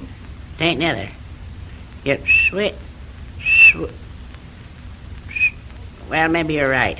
All the 101 moving parts of our pump are replaceable, as you'll soon find out. We do quite a business in spare parts. Now, if you'll just take a look at this diagram here, I'll explain how it works. You see this thing here marked with the letter A? Yes, I see it. That's what is called a vacuum chamber. What's in it? Nothing. Now, when you turn this crank, marked B, it causes this camshaft marked C, to revolve, which in turn closes this valve, marked D, and causes this plunger, marked E, to rise. Yes, yes. And when the plunger rises, it creates a vacuum in the chamber. Well, what's a vacuum? A vacuum? Why, a vacuum is nothing. Oh, then you have nothing when you start out and nothing when you finish. It seems to me a feller'd just be wasting his time. Yeah. I'd rather take a day off and go fishing. I'm afraid you don't understand. When you turn the crank and cause the camshaft to revolve and close the valve, you make the plunger rise, which exhausts the air atom. A job like that would exhaust Adam or anybody else. I didn't say atom. I said atom. Atom. You know what an atom is, don't you? Of course you do, Eb. When you see a couple of dogs fighting, you throw something at them. No, you don't. Well, sure you do. No, you don't understand. I'm talking about the atoms which form the air. If you took oxygen, hydrogen, and nitrogen, what would you get? You'd get sick. No, you wouldn't. Well, I wouldn't want to take a chance. Now look here. Suppose we take oxygen, hydrogen, nitrogen. How about putting in a little vanilla? Put them together, and we'd get the air. Well, if we did, I reckon we deserve to get the air. I mean, that's the composition of the air. That's what's in the vacuum chamber before the plunger rises. Well, do we have to mix up all that stuff before we can sell a gallon of gas? You don't have to mix anything. The point that I'm trying to make is that before the plunger rises, the vacuum chamber is filled with air, atmosphere, the thing that buoys you up. Does what? Buoys you up. Oh, sure. Yes, that's what my old man used to holler upstairs in the morning. Boys, you up? Oh, look here. Never mind how the pump operates. All you have to do is turn a crank anyway, and you won't be doing that very often.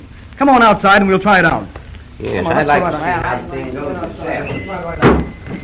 I don't like the color of it very well. Now, here you are. I think it's simple to operate all right. It has a couple of special attachments on it. I don't care for the color of it. What was that you said about attachments on it? I said it had a couple of attachments on it. Oh, yes. You know, the sheriff put one of those things in our store once. Well, stick with long-shot gas and you'll have another one. Oh, let me see. What was I saying? Oh, yes. Those special contrivances. The big feature of this pump is that the customer can tell the amount of gas he's getting without looking at a gauge. Without looking at a gauge? You don't tell me. Yes, indeed. Now, as you turn the crank and 1 gallon of gas is delivered, a soft, deep-throated whistle sounds. A whistle? Yes. At the end of the first gallon. At the end of the second gallon, there comes the mellow notes of chimes. And at the end of the third gallon, the song of an oriole. Well, what happens after that? Oh, then it starts all over again. You see, you keep the customer entertained while you're selling him gas. With long shot, you've got to. Now, let's try it. Remember, first the whistle, then the chimes, and then the song of the oriole. All ready? You try it, Eb. That's right. Just turn the crank.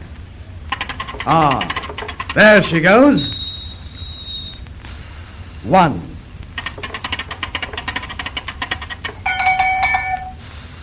2.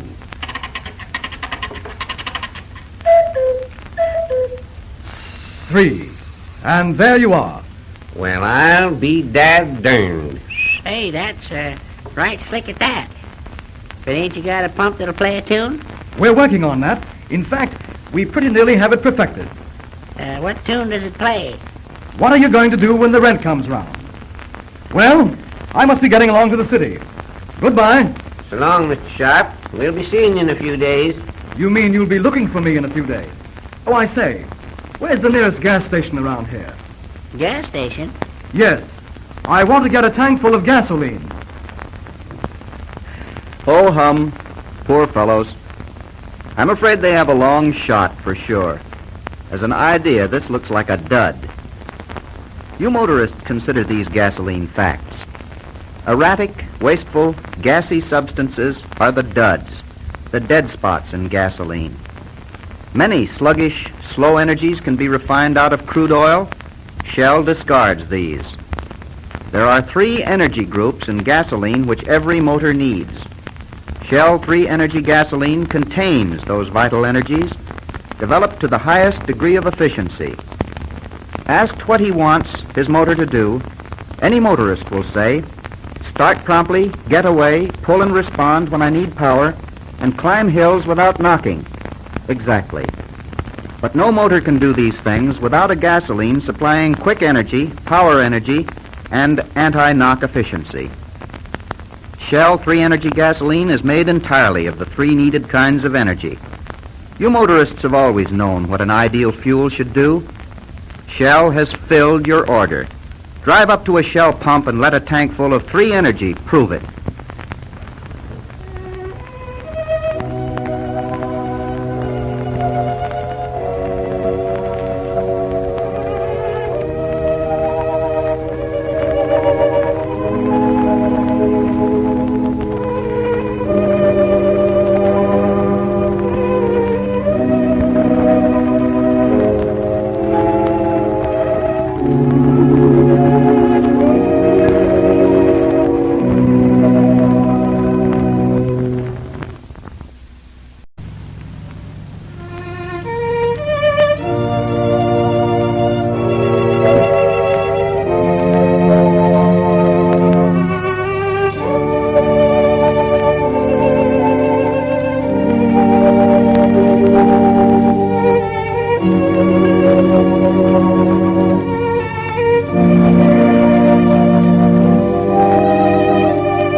Shell Oil Company presents Eb and Zeb.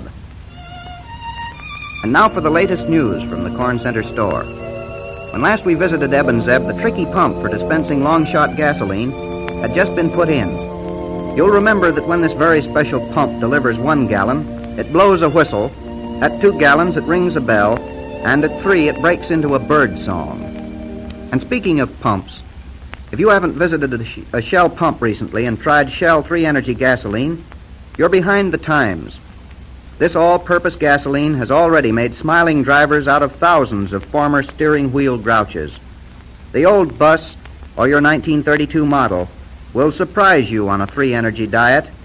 This sensational combination fuel, providing quick energy, power energy, and anti-knock energy, the 3 kinds of energy your motor needs, is made to your order.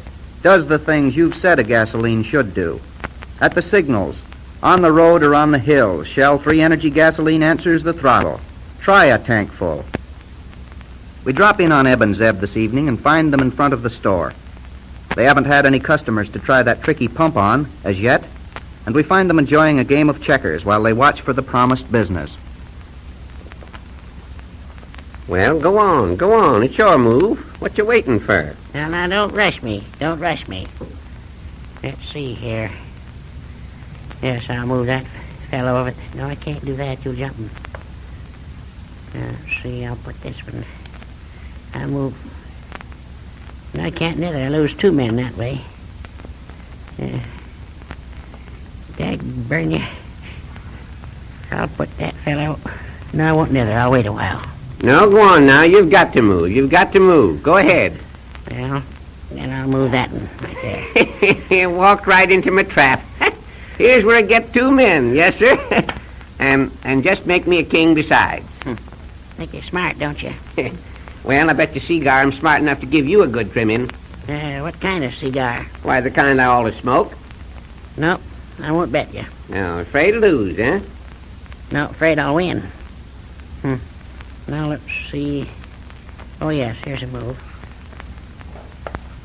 Yes, sir.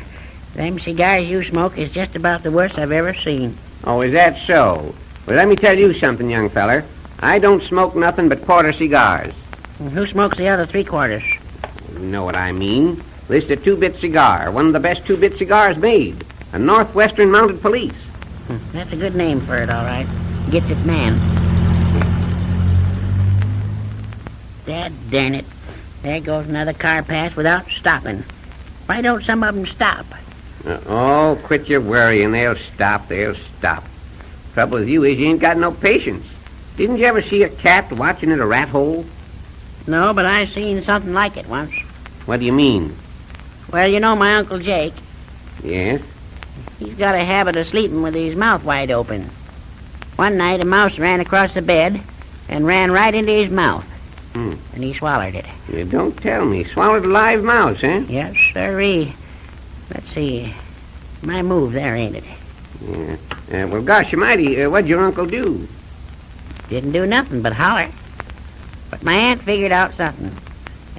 She got him to lay down, and then she put a piece of cheese on his chin. You see, the idea was to get the mouse to come back up after the cheese. Yeah. And then she put the cat alongside of my uncle to catch the mouse. Mm-hmm. Well, after Uncle Jake was out, was waiting for the mouse to come up after the cheese, he fell asleep again. And I suppose he swallowed the cheese, huh? No, he swallowed the cat. Well, go ahead. It's your move. What's your Uncle Jake doing these days? Well, he ain't doing nothing right now. He had a good job in the shirt factory, but they let him out. Well, that's too bad. What'd they let him out for? Well, you see, he was working on the day shift, and now they ain't making nothing but night shirts. Now look at that. Look at that. There goes another, and don't appear to me like any of them's going to stop. Oh, they'll stop. They'll stop. Well, why don't they do it then? Why don't they do it then? I'm telling you they will. Why, look, if there's a fella slowing up now. By the John Brown, you're right. And he's going to turn in here, too, looks like. Yes, sir. Quick now. You give him gas, and I'll wipe off his windshield. Look out. Dang it, you'll upset the checker boy. Oh, never mind the checkers. Here he is now. Howdy, mister. Is something we can do for you? What kind of gas are you selling? Why, we sell long shot gas. I'll be darned. Say, what you reckon was the matter with that fella? Tore out of here like something had bit him. You must have said something he didn't like. All I said was long shot gas. That certainly was funny. Well, as long as the checker game is busted up, I might as well get in the car and see that Mrs. Pinkley gets them groceries she ordered. Tell you what I'll do, Eb. I'll fetch her over here and you fill her up. Who, Miss Pinkley? No, you darn fool, my car. I mean fill her up with long-shot gas. I think she'll need a gallon or two of gas. And don't forget, she'll need an extra quart of milk, too. Who, my car? No, you poor fish, Miss Pinkley. Go ahead, now drive over here to the pump. All right, put in 3 gallon, and I'll see if she'll hold any more. All right.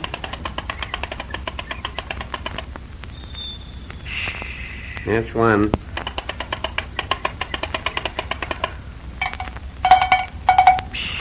That's 2.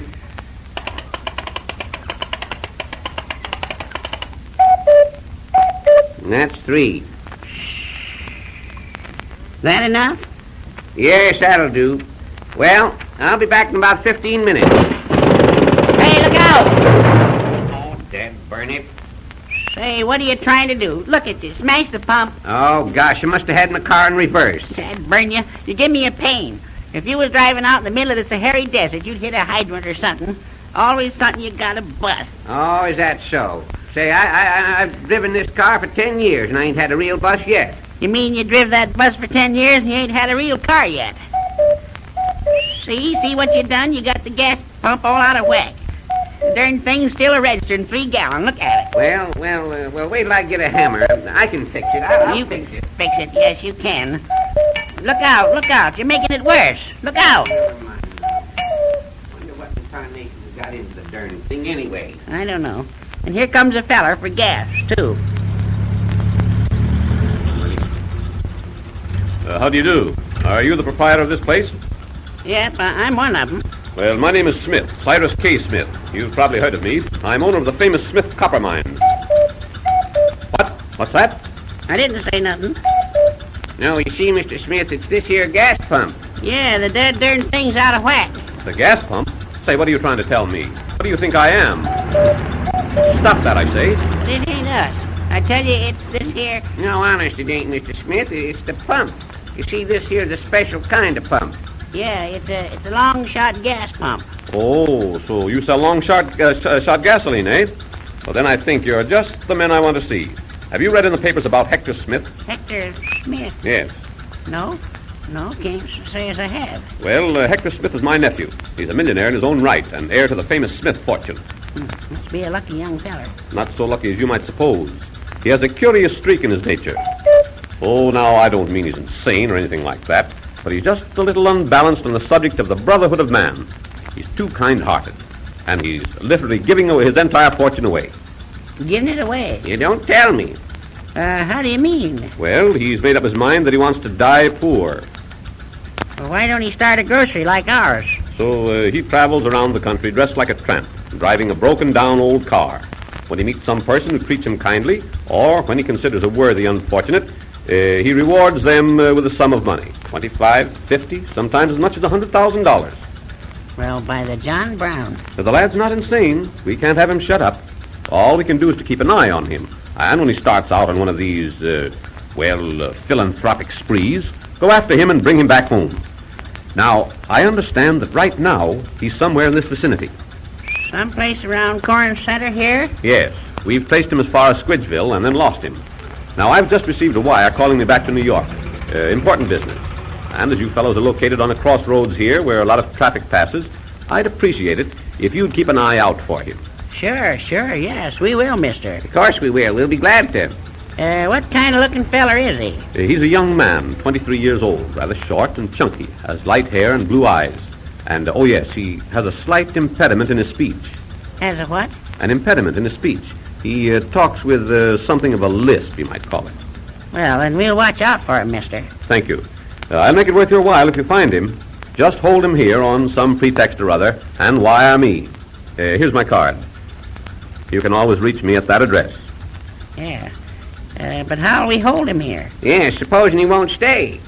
You want us to have him arrested? Oh, certainly not. No, you can't arrest him. He hasn't committed any crime. Well, it sort of seems a crime to be giving all that money away. Just keep him here. Offer him a job. He'll probably be here and ask you for a job anyway. Why do you reckon that he'll come to us for a job? Well, as I say, when he arrives in a town, he always picks out some very unfortunate person. And he'll be bound to notice that you sell long-shot gasoline.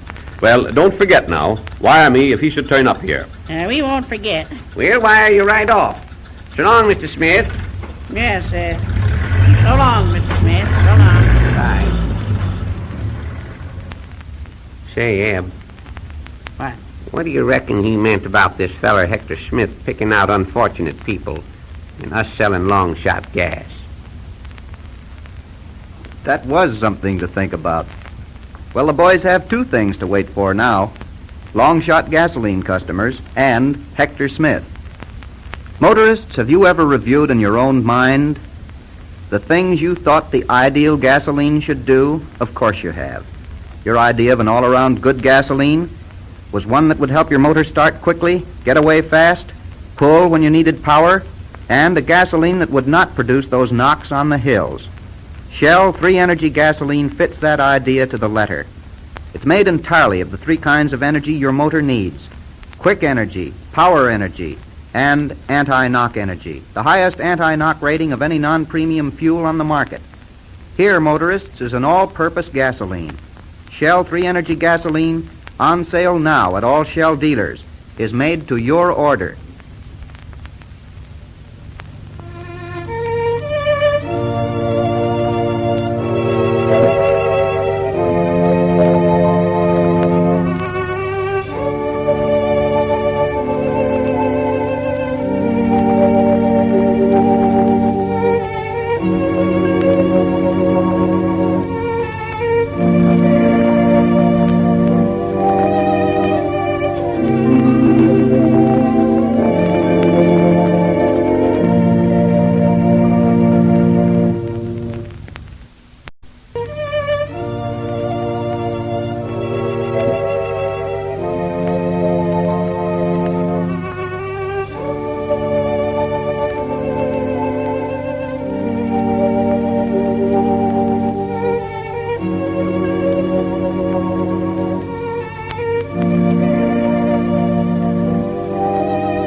The Shell Oil Company presents Eb and Zeb. And now we're ready for another entertaining visit with Eb and Zeb, keepers of the Corn Center General Store. Their failing business has had the expert study of an efficiency man and their long-shot gasoline pump, installed upon the recommendation of salesman Sharp, has not exactly caused a traffic jam in front of the store. It costs a great many people a great deal of time to buy gasoline carelessly. If you hired an efficiency man to help you save money, he would recommend that you be sure of what you're getting. Think of the difference in value between a one-purpose gasoline and the new Shell. Shell 3-Energy gasoline is a combination fuel made entirely of the three kinds of energy your motor needs. It's an all-purpose fuel offered at regular gasoline prices. Shell 3-Energy gasoline contains not one, but all three of the essential motor energies. In the past, you've even paid premium prices for single-purpose gasolines, recommended to do one thing well. Until now, no triple-energy gasoline has been available. Try Shell 3-Energy gasoline. It's a gasoline triumph, a quality product made to give you everything you want in a fuel. Here we are at the store. The boys are hopeful that the young and wealthy vagabond Hector Smith, who shares his fortune with people who are kind to him, will show up soon. Today we find Zeb out in front of the store repairing the pump, damaged yesterday when he backed his car into it.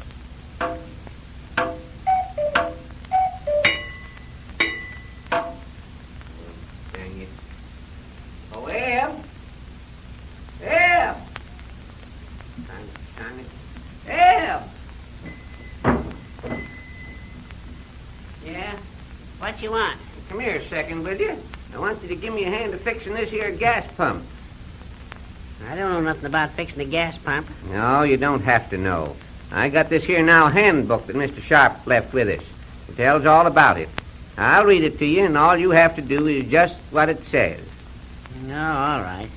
But gosh dang it, you're always figuring out work to do, Zeb. Well, what does the book say? What does it say? Keep your shirt on, I'll tell you now. It says here, the long-shot gasoline pump is built to last a lifetime and positively will not get out of order. That's a fact. It ain't got out of order of gas since we had the darn thing. However, should it cease to operate smoothly, the child can repair it. Well, why don't you get a child to repair it? What's the idea of taking up my time? Oh, say, keep your trap shut, will you? And let me see what it says to do. To repair the pump, first remove the jacket. I ain't got no jacket on. Well, take off your vest then. I don't suppose it makes a heap of difference. Oh, all right. But it don't sound like it makes sense to me. Of course it makes sense. A feller always takes off his coat and vest when he goes to work, don't he? Yeah. Well, go on. What else does it say? Now, wait a second now. Oh, yes. It says, after the jacket is removed, remove the two shoes. You mean I gotta take off my shoes? Well, that's what it says here. Well, I ain't gonna do it. You gotta do it. I won't do it. I tell you gotta, Eb. It says here, remove the two shoes so you can loosen the nut marked for a B.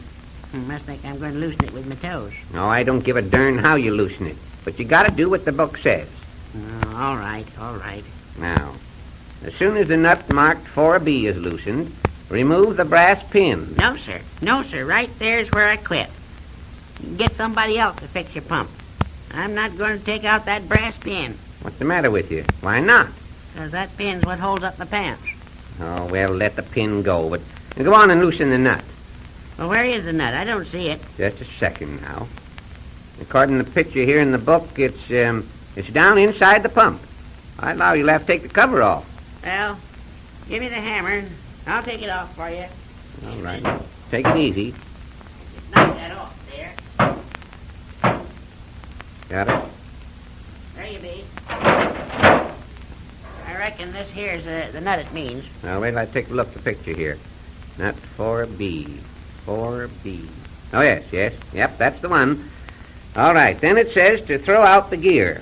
I think we ought to throw out the whole darn pump. Is this the gear? Now, wait a second. Yep, that's it. Throw it out. Where'll I throw it? I don't care where you throw it. Toss it into the trash can over there. All right, what next? Well, just a second now. Throw out the gear, and then take out bolt 5 and ratchet. Do what to it? It says here, ratchet. Must be a misprint. Must mean scratch it. Oh, what in tarnation would you scratch it for? 'Cause it itches, I suppose. Say, hand me them pliers. I'll get a hold of this here. What's the matter? Danged if I can pull those bolts out. Well, bear down on her. You getting her? Yep, there she comes. Here she is. Oh, for the land's sake. Now, what in thunderation you doing? I didn't say to take out the hull inside to the pump. Was that bolt 5 you pulled out? No, but it was the same thing. The same thing? What do you mean it's the same thing? The book said to take out bolt 5. I couldn't find bolt 5, so I took out bolts 2 and 3. Oh, dad ding it. You give me a pain. Now we never will get this mess together again. I'll get it together. Yes? Well, let's see you do it. Do it. Go on and do it. Well, don't rush me. I'll do it. Well, all right. go on. Next time I let a darn fool work on this pump, I'll do it myself. Hey, where do you reckon this gadget goes? Well, wait till I look in the book and see what it is. I reckon that's lever B. What's that? Lever B. That suits me. I'd just soon leave the whole job be. Here's something else that don't seem to fit in no place. Well, just a second. Oh, here it is, right here in the picture. That's part ought to. Goes right in there. What part you say it was? Ought to. You mean it ought to go in there? No, I don't mean no such thing. Well, then it don't go in there. Certainly it does. But you just now said it didn't. Oh, I didn't nother. I said that's part ought to. Oh, all right. Yeah, I get you. Yeah, it ought to go in, but it don't. Oh, gosh almighty. Here, give me that. Now hand me the cover. All right, here it is. Here's the cover. I can fix the darn contraption while you're standing around thinking about it.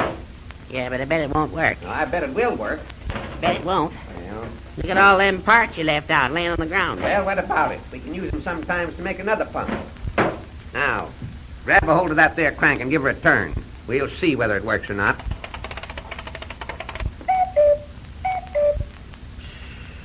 You know so much.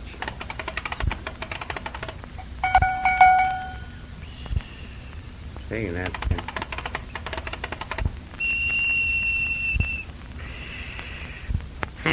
Why, the darn thing works backwards. I told you couldn't fix it. It works backwards. Well, what if it does? Before I fixed it, it didn't work at all. Quit your crabbing and put your shoes on. There might be a customer coming along any minute. Yeah. Maybe that young fella that's giving all his money away will be along. Yes. What's his name now? Hector Smith, ain't it? That's right. I darn near forgot about him. We'll have to be keeping sort of lookout. Well. Now, what are you standing there scratching your head like that? Why are you doing that? Well, 'cause that's the only way I know how to scratch it. Well, danged if it ain't Mr. Clark, the efficiency expert. How be you, Mr. Clark? Something we can do for you? Yes, you can pay your bill for the advice I gave you. Shucks. We didn't take your advice. Yes, we did, Eb. We took part of it. Remember, Mr. Clark, you told us to do something to get passing cars to stop here? Well, we put in this gas pump. Gas pump? Do you call that a gas pump? Certainly it is. And you fellows are trying to run a service station? Sure, we're selling long-shot gas. Say, let me give you a little piece of advice. Not at the $100 a crack. Oh, no. I won't charge you for this. But let me tell you something about the public's attitude toward gasoline. Long shot may be a good gasoline, and it may not. But your wise motorist doesn't take a chance on a brand he doesn't know. You mean a feller wouldn't stop to buy long shot gas? Well, now, why should he? Here's a man driving a car propelled by a fine piece of mechanism, a gasoline motor. Why should he put into that mechanism an unknown, untried brand of gasoline when he can get a brand he can be sure of at practically the same cost? Hey, I never stopped to think of it. But, Mr. Clark, how about trying some of this long shot and telling us what you think about it? Oh, all right. My tank holds 15 gallons. It's down to 6, so fill her up. All right, go ahead, Eb. Fill her up for Mr. Clark. You want me to fill it, eh? Yes, go on, get to work. And wind that handle.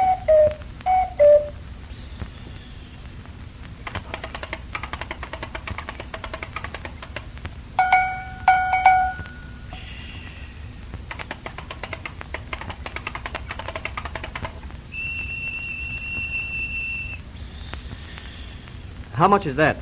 3 gallons. Oh, wait a minute. I must have read that gauge wrong. It's only registering 3 gallons right now. You'd better put in 12. All right.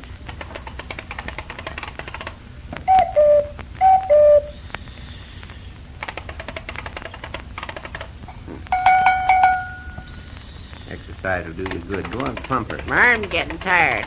That's too bad. How much have you put in now? 6 gallons all told. All right, go ahead and... Oh, say, what's the matter here? This gauge registers 0. Take a look in my gas tank and see what's wrong. Just a second. You're on the back, look at the gauge, the back of the tank. Oh, shut up. Well, I'll be dad derned. I'm sorry, Mr. Clark, but you see our pump's a little out of whack. Instead of pumping gas into your tank, it's been pumping it out. Well, people ought to be willing to stop just to see that pump operate. We hope the boys realize that Mr. Clark's advice is well worth listening to. And here's something else worth listening. Shell 3 Energy gasoline, supplying quick energy, power energy, and anti-knock energy, needs only an introduction. It will sell itself when you try it. The reason is that Shell 3 Energy gasoline is made to your order. Shell took motorists' statements of what an ideal gasoline should do, found they checked perfectly with practical and technical standards, and made a gasoline to fit. And the result was the first combination, all-purpose fuel. A gasoline that makes it possible for your motor to respond every time under all conditions. Quick starts, bursts of speed, smooth, even pull, and reserve power, together with the highest anti-knock efficiency of any non-premium fuel on the market. Shell 3 Energy gasoline has all these. Drive into any Shell dealers. Say, fill her up with 3 Energy.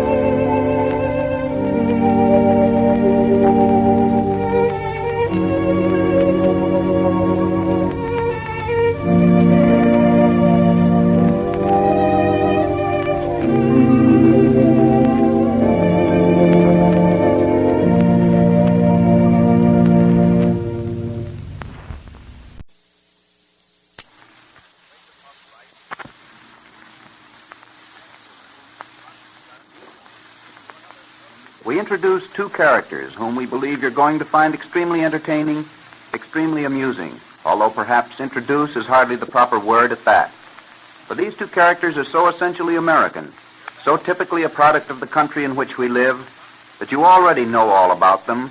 They are characters which immediately have your understanding and sympathy. In spite of the humorous and oftentimes absurd situations in which you find them, you recognize in them something of American traditions in their purest form, something reminiscent of the days when life was less hurried and complex, when it was simpler and wholesomer and sweeter. You will laugh at these characters, as millions of people out here on the Pacific Coast laugh at them. But you will realize that their tremendous following, by far the largest following of any similar radio act in the West, was not built up merely through the fact that they make people laugh. Other radio acts do that. Acts which come, have their heyday of popularity, and wane. But the hold which these characters have upon their audience involves something besides the ability to provoke laughter, something that goes deeper than that, something that touches the inner nature of all of us. So we present Eb and Zeb, the proprietors of the general store in the town of Corn Center. Corn Center is an American town. It has no foreign population. It is not perplexed with a crime problem. The jargon of the racketeer is unknown here. The sophisticated wisecracks of Broadway have not penetrated. The fabric of its citizens' lives is woven of simple, homely incidents. In the past, it has perhaps been a trifle too conservative, too prone to cling to the ways of its fathers. It is awakening somewhat now, but the spirit of progress has not yet alighted on the general store. It's still the same old corner store we knew when we were kids.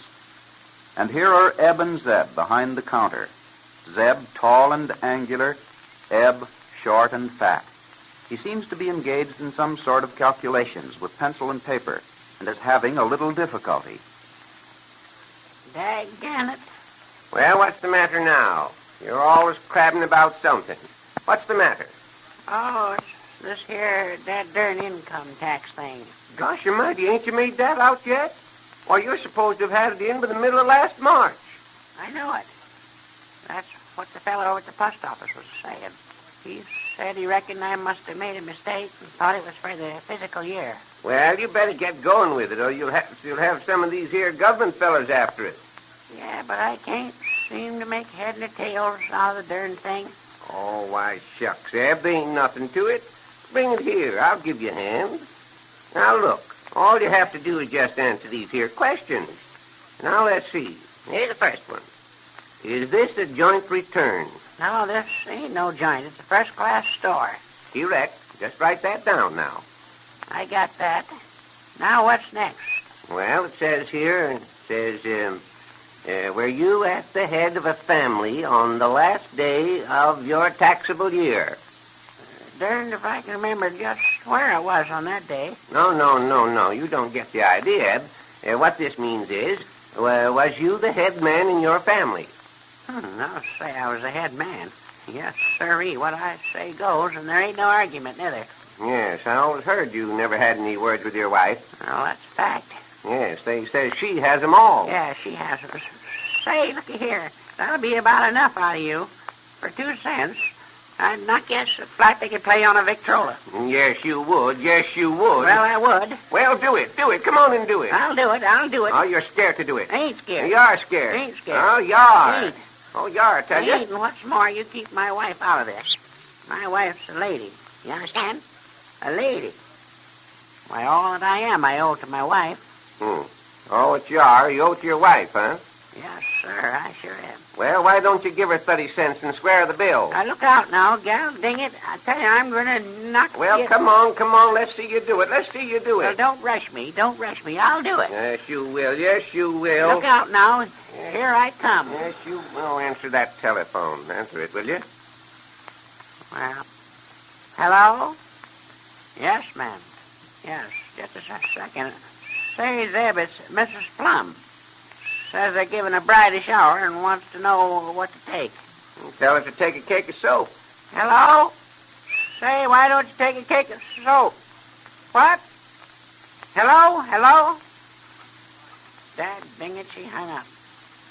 Well, come on, let's keep going this here income tax thing then. Well, read me the next question. Wait a minute, let's see. Oh, here it is. What is your business income? Oh, I generally get down here around 7:30. Well, put it down. Hold on there. If we put 7:30 down this column, it means we got to pay $730. Oh, no, it don't. No, we can get a deduction. We can take something off of that. How much? Well, now, wait a second, I'll see. Oh, here you are. Yes, here it is. Says here, exemption. In case a taxpayer changes his status... Changes his what? Well, it says here changes his status. Shucks, I never had one to change. Well, that's all right. Just put it down that you sent it to the laundry and it got lost. All right. I'll write that there. All right, go ahead now. The personal exemption shall be an amount which has the same ratio to $1,500 as the number of months during which the taxpayer was single bears to 12 months. Single bears? Oh, shut up, can't you, when I'm reading. Bears to 12 months plus an amount which has the same ratio to $3,500. Hey, now wait a minute. A minute ago you said it was $1,500. Oh, now, Dad, darn it, can't you keep still? I ain't through reading yet. Well, you better quit right now, then. Because the longer you read, the more it's costing us. No, it ain't another. Now, keep your trap shut.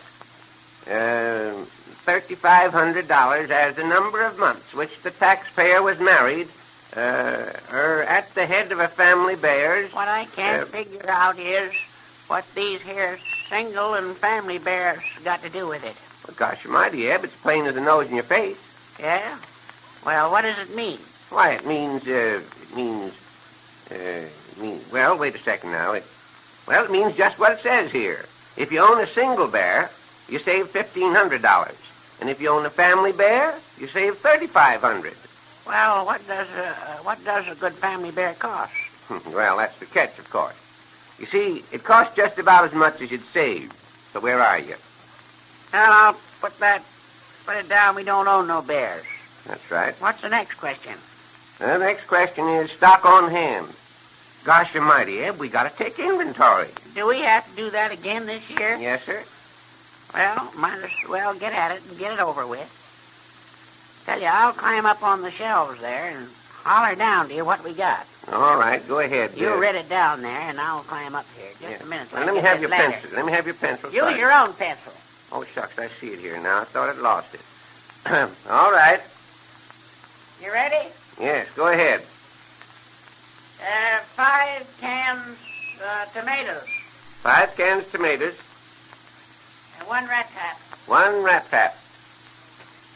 Can't see these bottles. The labels is faded. Yeah. 2 bottles ketchup. 2 bottles of ketchup. 1 rat trap. 1 rat trap. There's 4 cans of beans. 4 cans of beans. Say, feel inside that box there and see what's in it. All right. Ouch. 1 rat trap. 1 rat trap. Now, what's that there bottle of stuff there? That's Worcestershire sauce. Oh, you mean it's worse? It's worse? Yeah, it's worse. Oh, hold on. Never mind saying it again. I know what 'tis. It's a hard word to say. Yeah, that's the worst. The worstest part of worst. Yes, the worstest sauce is the worstest. Say, listen. Take that dad-darn bottle out and back and throw it away. I don't know how to spell it anyhow. I reckon that's the best way out of it. Yes. Now wait a minute. What's in that there gray box? Let's see. It says 12 pair of socks, Leslie thread. 12 pair of socks, Leslie thread. Okay. Yeah, but the box is empty. 12 pair of socks, Leslie thread, an empty box. Okay. Gosh almighty, Zeb, look here. Look at these hats. Well, I'll be switched. You know, I was wondering just the other day whatever become of them hats. Bring 'em down. We'll put 'em in the wind and sell 'em out. Gosh, you can't sell 'em out now. We've had 'em for 5 years. They're out of date. Well, that's all right. We can rentivate 'em, can't we? What do you mean rent? Rent 'em instead of sell 'em? Who in tarnation wants to rent a hat? Well, I didn't say rent 'em. I said rentivate 'em. Fix 'em up like new. Touch 'em down here and quit occupying. Well, I'll bring 'em down. There you are. But I'm darned if I can see how you can fix 'em up. Oh, shucks, that's easy, Eb. Why, looky here. All these here hats need is a new band. You know, if you just use your head... Hey, look, Zeb, here comes that feller Squeers. See him out the window there. Oh, boys. Howdy, Mr. Squeers. How are you this morning, Mr. Squeers? Oh, I'm pretty fair. Well, how do you find things these days, huh? By looking for 'em. No. I mean, how's business? You know, business. It's about time for you fellows to be ordering another bill of goods, isn't it? Well, I don't know. Things are mighty quiet right now. I reckon we don't need nothing this trip, Mr. Squeers. Say, does your firm sell these here rat traps made out of wire? You know, the kind that don't snap shut? You bet we do. The Universal Supply Company sells everything, from needles to tractors. Well, you might send us about a dozen of them kind of traps. No telling when we might be taking inventory again. Yes, sir. 1 dozen of wire rat traps. Anything else now? Nope, I reckon that's about all. Oh, say, come to think of it, do you people sell that stuff for making hat bands? Why, certainly we do. Didn't I say the Universal Supply Company handles everything? Do you want some material for bands? Yep, better put that down, too. Yes, sir. There you are. Rat traps and band materials. Just sign the order right there. Right there on the dotted line. Right in the dotted line, eh? Well, there you be.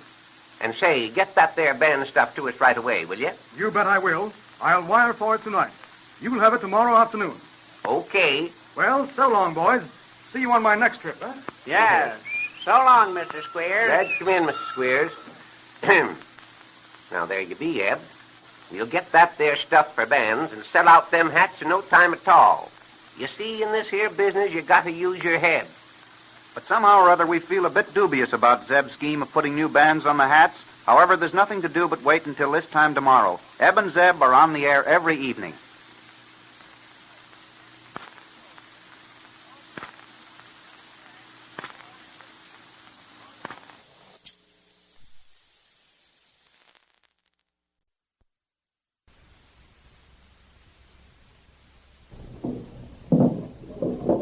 shucks. Where the dickens all these boxes come from, anyhow? Yeah, might as well get them split up. The Zeb split them.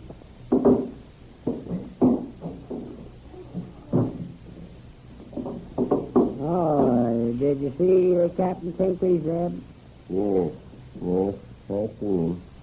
Well, is he going to give us a loan? No. No, he said he couldn't do it, Zeb.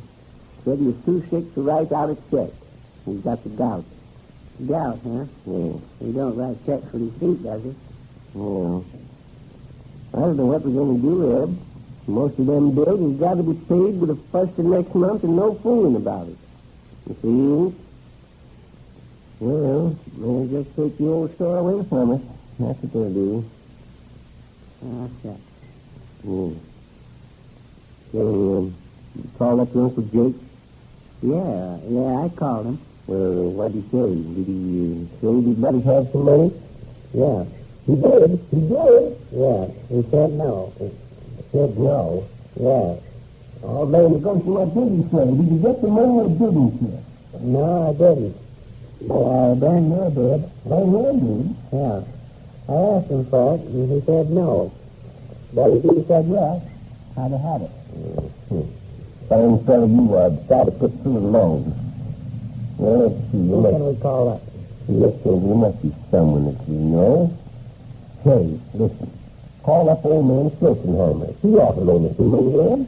You know? He'll give him enough credit to store here. Well, you call him up.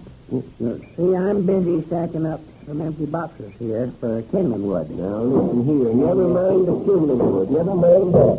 You won't have no soul for furniture when you don't raise some money. And raise it very fast. I'm busy. Well, you go ahead and call up Schulzenheimer.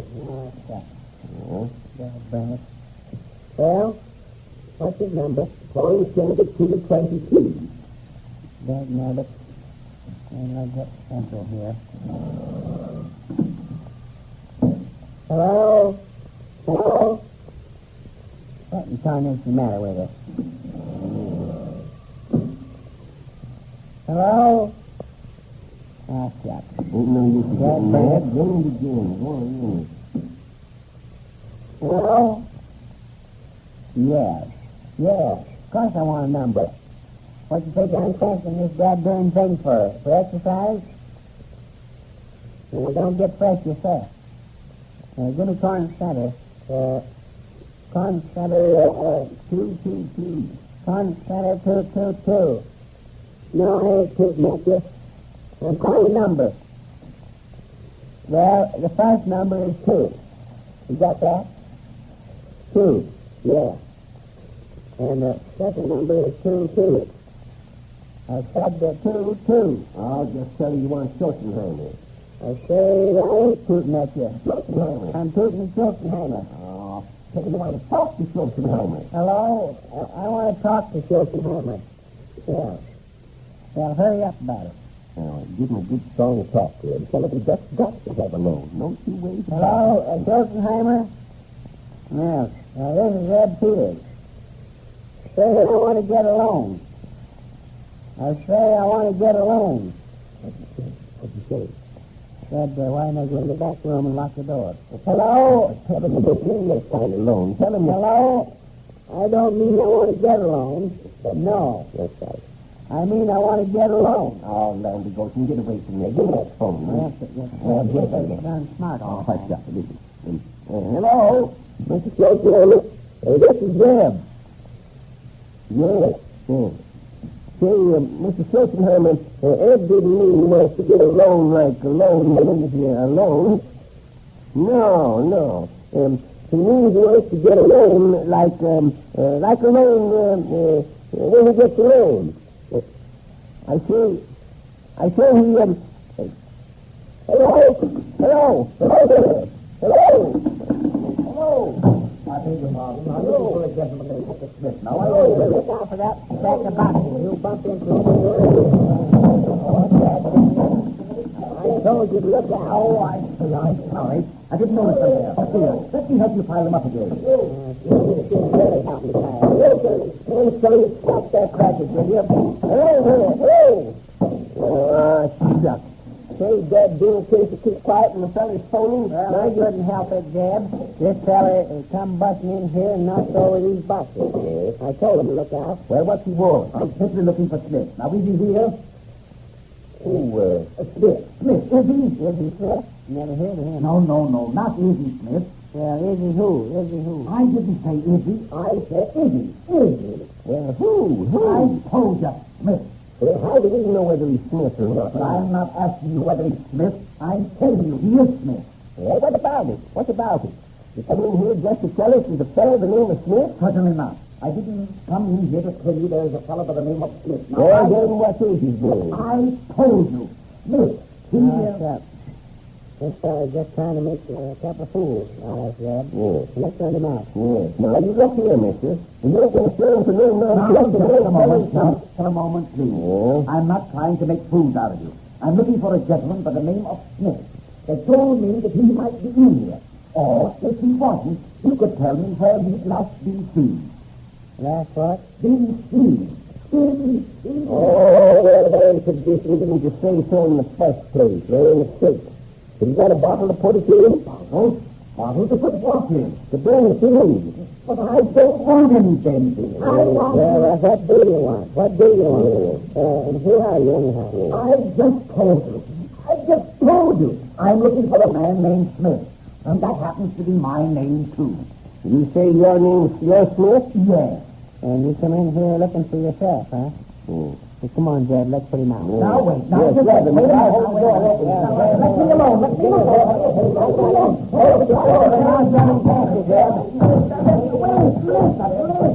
I tell you, I'm not crazy. I'm looking for Hector Smith.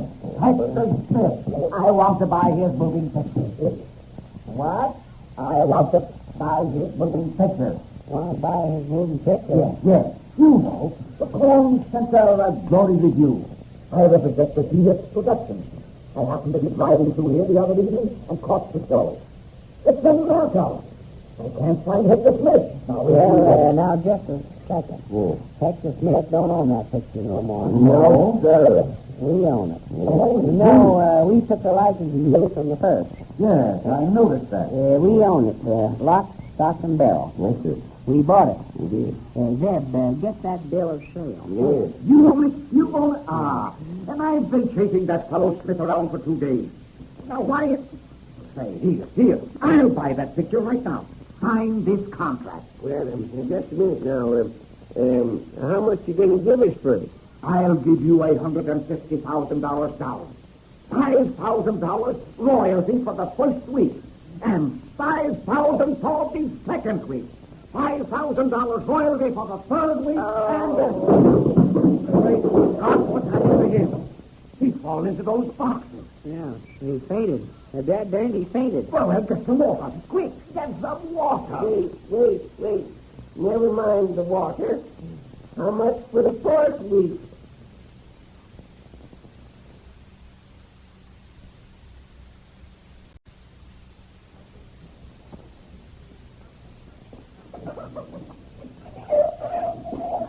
Well, come on. Dad, burn it. We're late getting to the store now.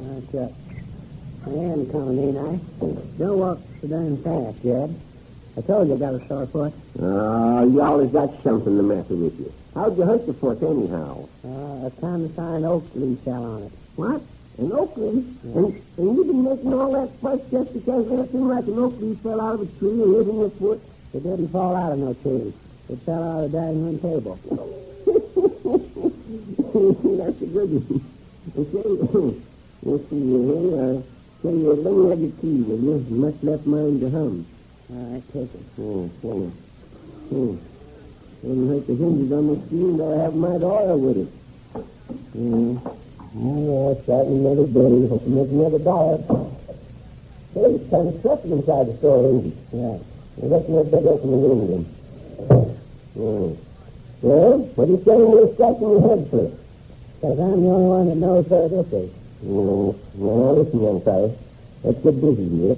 You just find the ladder and climb up there and see what's on the top shelf. You got to check over the stock this morning. Why don't you let it go till tomorrow? No, sir. Tomorrow's nothing. We're going to do it today now, Ed. You go and get that ladder. No, sir. I was thinking up work to do, Zeb. Never mind, go on and get it. Could have done this long ago. Well, here's the goddamn ladder. So I go ahead and climb up there now. You tell me. Climb up there. I got a bum knee. Oh, never mind your knees. Go and get up there. Yeah. Well, now, tell me what you got and I'll write it down here. Now, don't rush me. I ain't climbing that thing up. Yes, just climbing like I do. Take you just about as long. Well, what's up there? What's that box? Let's see there. That box here? Yes. This box says stockings. Leslie thread. All right, one box stockings, Leslie thread. Okay, thank you. One box stockings, Leslie thread with nothing in it. Wait a second now, I'll get it down. All right, go ahead. Yes, it's been up there a long time. 2 bottles of ketchup. 2 bottles ketchup.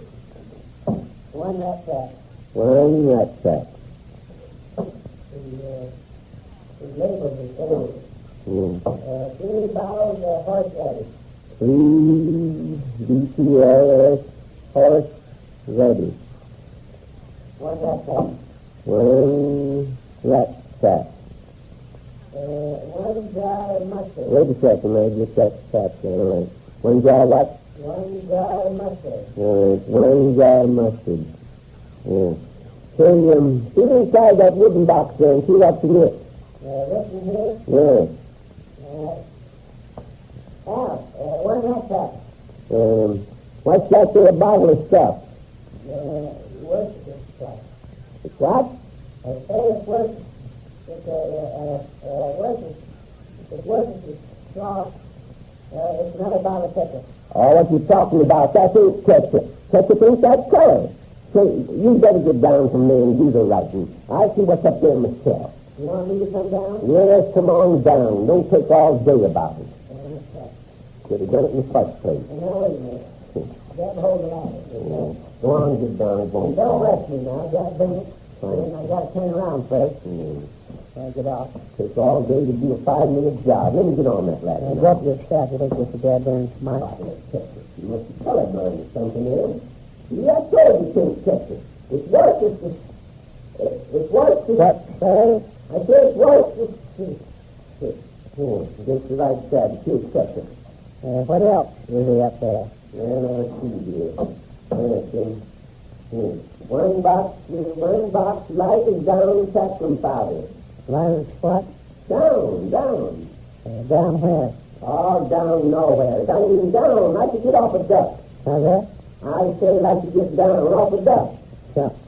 I've never been up on a duck. Oh, man, you don't. Of all the good fellas I ever see, you're the perfect crazy. And here comes the question. Where is he? Outside there. They steady the ladder so that he's down. Yeah. What, sir? I say I'm going to down. Off the duck? No, off the ladder. Steady. Listen, good morning. Is something for you this morning? Yes, there is. Do you see this bucket? Yes, sir. My husband brought it here last evening and it's loose. Look at it. It hasn't any bottom in it. Sure. Yeah. Well, that ain't our fault. It's the depression. The depression? Yes. Just knocked the bottom out of everything. But that's all right, ma'am, and we'll give you a new one. And what's more, those eggs you told him were bad, too. What's that? Eggs bad? Yes, they were. Well, that's funny now. Well, we'll give you some fresh ones. Very well. Oh, do you want me to return the bad eggs? No, we'll take your word first. Yeah. Your word is just as good as yours. Say, are you trying to... We're strangers in consent, ain't you, ma'am? Yes. We just recently moved here, my husband and I. Yes. My husband is writing a book. You know, he's a noted entomologist. How's that? An entomologist. He looks for insects. Oh, you mean he's a chambermaid? I mean nothing of the sort. He's a scientist, and a very great scientist. He's just spent 4 years in the Orient, studying insect life, traveling all the way from Japan to the land of the pharaohs. The land of what, ma'am? Egypt, the pharaohs. Well, who'd you say Egypt? Said Egypt, the pharaohs. No, he didn't Egypt, the pharaohs. Well, you believe you're wrong. He didn't get the pharaoh. Certainly not. No, the pharaoh gypped him. No, that isn't it at all. They didn't get him. Oh, you mean he was too smart for The pharaoh Do you want something else besides the bucket, Mr. Meggs? Yes, I want a can of soup. What kind? What kind have you got? We ain't got any. Why, of course we have, Ed. What you talking about? It's right there in the second shelf, painted your nose in your face. Go on now and fetch it. Well, then I'll take some turtle soup. And hurry. Well, I'll do my best. But you know how turtles are. And, Ed, get a new bucket and put a dozen eggs in it. Oh, by the way, I want to drive over to Squidsville. Does it make any difference which road I take? And that's to me, ma'am. Oh, dear. I mean, which is the shortest road? Oh, the shortest road. Well, you take the road to the left, and that'll get you there straight as a crow flies. The other one is... Here's a new bucket and eggs. Here's a can of soup. How much is the soup? 16 cents. I beg your pardon? I say it, 16 cents. 16 cents. I can hardly understand you. You ought to do something for that impediment in your speech. Why don't you practice saying seashells? I did practice it. Yes, sir. I got the darn thing down perfect, too. Want to hear me split? Yes. Yes, go ahead. Seashells. There you be. Well, you have mastered that, haven't you? Yeah, but it sounds so silly trying to slip it in a conversation. Well, here's the change for the seat. And you say I'd better take the left-hand road to Squidsville? Yes, and that's the one. Goes right to Squidsville, straight as the crow cries. I reckon you mean straight as the cry flows. I don't know. I mean straight as the flow cries. Just a moment. You're wrong. It's straight as the flow flies. You're crazy. It's straight as the fly flows. Straight as the cry flies. No, it's straight as the fly flows. Straight as the fly flies. The flow flows. Straight as the flow flows. Fly flies. Fly flows and flows. Straight as the...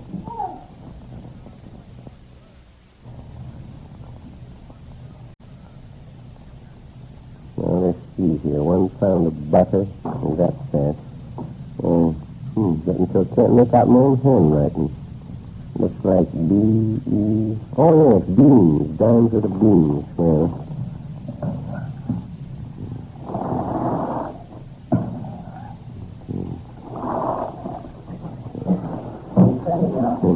Mr. Winter. Oh, excuse me, Hector.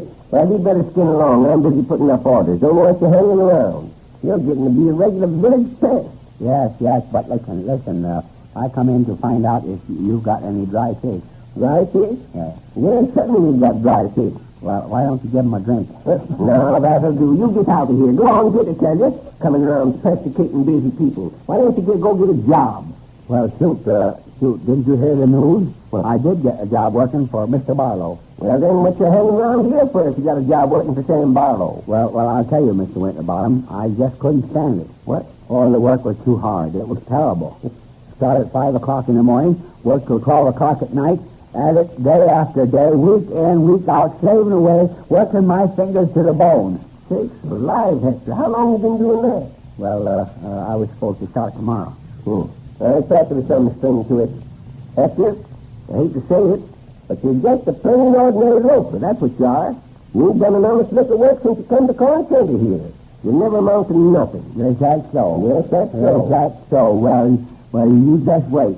You just wait till I get my new invention perfected. New invention? What you invented now? Well, it's not exactly an invention, but it's a secret process for making sausage.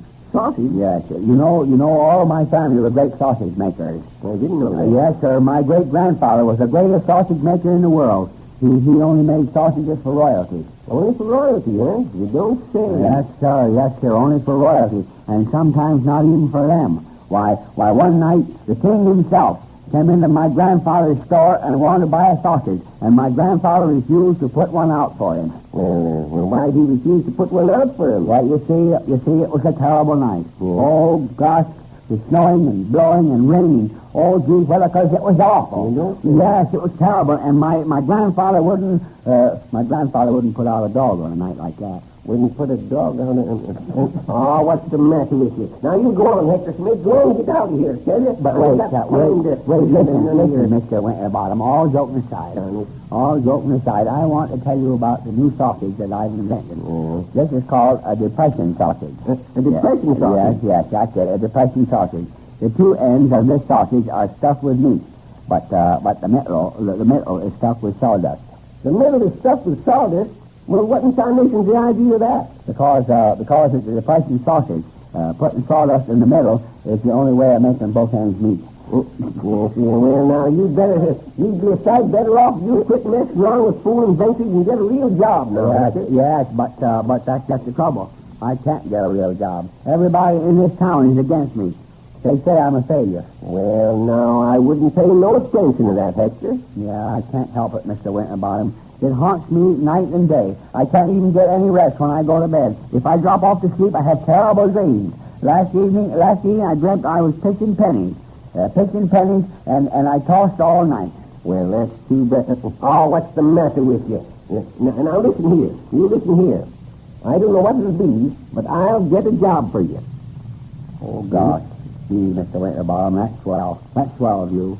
And if you get me a job, you can dance on my grave. It takes a little time, maybe, but I'll get you a job somewhere. Now, don't you worry about it. Gee, you're a real friend, Mr. Winterbottom, a real friend. You're the kind of a fella I'd let dance on my grave. Well, now, you run along and drop in a day or so, and I'll see if wait a second. Here comes Zeb, but he might know about something right now. Howdy, Hector. Say, Hector promised to go to work if we can get him a job. You happen to know of anything? No, not right off. Well, anyhow, Hector, you drop in. Drop in tomorrow. Yes, all right, Mr. Winterbottom, I'll do that. And thanks ever so much. You get me a job, and you can dance on my grave. Well, say, wait a minute, How do you mean I can dance on your grave, Hector? Because I'm going to be buried at sea. Well, here's just a second there, you darn young jackanapes. Always pulling some sort of stunt. Yeah, you just waste your time, Zeb, trying to get him a job. He won't work. Well, I don't know, Eb. The boy ain't really never had a chance. I sort of figured that, you see Mrs. Pinkley about that bill of hers? Tell her he'd knock off half if she'd settle right off? Yeah, I got it all fixed up. Oh, well, that's fine. That's good work. You betcha. I certainly put it across. You did, huh? In fact, I put over a better deal than that. Yeah. I made her give in a little, too. Well, how do you mean? I got her to agree that if we'd forget half the bill, she'd forget the other half. Yes, that's a fine... What? You mean to say you made a dicker like that with her? Well, certainly. Fair enough, ain't it? 50-50. Oh, land of Goshen. Why, you dad darn... You let her slick you. Let her slick you, that's what you did. Next time I let a darn fool do a job, I'll do it myself. I will. Good morning. Yes, sir. Now, how do? Something we can do for you? Why, yes, I want to get a couple of cigars. What kind have you? Just these here, mister, in the showcase. There's only two kinds. There's Robinson Crusoe and Mounted Police. Oh, I see. Which do you recommend? Well, sir, I'd recommend the Robinson Crusoe. Have you smoked them yourself? No, but I've smoked Mounted Police. All right. Give me 6 of the Robinson Crusoe. Yes, sir. Yes. There you do. Thanks. You know, I made the barn. How's that? Made the barn. That's crazy. We only got one barn, and we made it ourselves. No. That's my name. Barnes. I thought you said your name was Major. Major isn't a name. That's what they call you when you enter the air service. That's your rank. What, say? I say your rank. Say, look here, young fella. Don't go coming in here and telling us we're rank. What I didn't. No, sir, we'll knock you for a goal. Yes, sir, we ain't going to stand for no foolishness. Now, just a moment. I'm talking about a military rank. I'm an Army officer, or rather an ex-officer, an aviator. Oh, you mean he's in the American Army? Well, in the English Army. I'm the fellow who's going to put on that air derby over in Squidville. That air what? Derby. In fact, I just arrived from New York yesterday. I'm looking for a good stuntman. You don't know anyone around here, do you, who's a good stuntman? You mean the fellow who does stunts? Yes. Well, sir, I certainly do, mister. His name's Hector Smith. Yeah, he's just full of stunts. That's the fact, Mr. Barnes. Why, he's just the fella for you. And he's looking for a job, too, ain't he? Yeah. Oh, I tell you, he's a wonderful fella for Stunts. Well, of course, I don't know the gentleman, but if you think he's that good, I'll take him on. Where can I find him? He'll be in here tomorrow. Well, I have to go to San Francisco tomorrow, but I'll tell you what I'll do. I'll leave an application here for him, have him look it over, and if it appeals to him, have him sign it. All right, sir, yes. Here. Just tell him to sign this application, and I'll pick it up day after tomorrow. Just have him sign it, yes, I almost forgot about paying for those cigars. Here you are. Oh, well, gosh sakes, Mr. Barnes. I don't think we can change it 20. Look in the till there, Eb, and see how much change he got. We just changed the $5 bill again. No, we can't do it. Well, I'll tell you. I'll run over to the bank. Oh, that's all right. Just keep the change. What? I said just keep the change. I'll be asking you for a favor sometime, perhaps. Well, sakes alive. Oh, don't mention it. Don't mention it. Good morning. Good morning. Drop in again. Why, cracky, Eb. There goes a real feller. He's just crazy. That's what's the matter with him. Crazy? Say, what you talking about? You heard what he said, didn't you? Yes. Come all the way from New York to Squidgeville to put on a derby, and all the time he was telling us that, he had on a felt hat.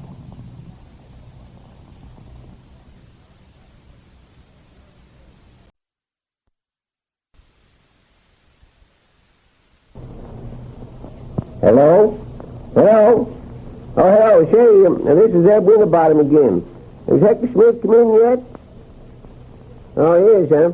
Well, listen, when he comes in, be sure and tell him I want to see him. Yes, sir. All right.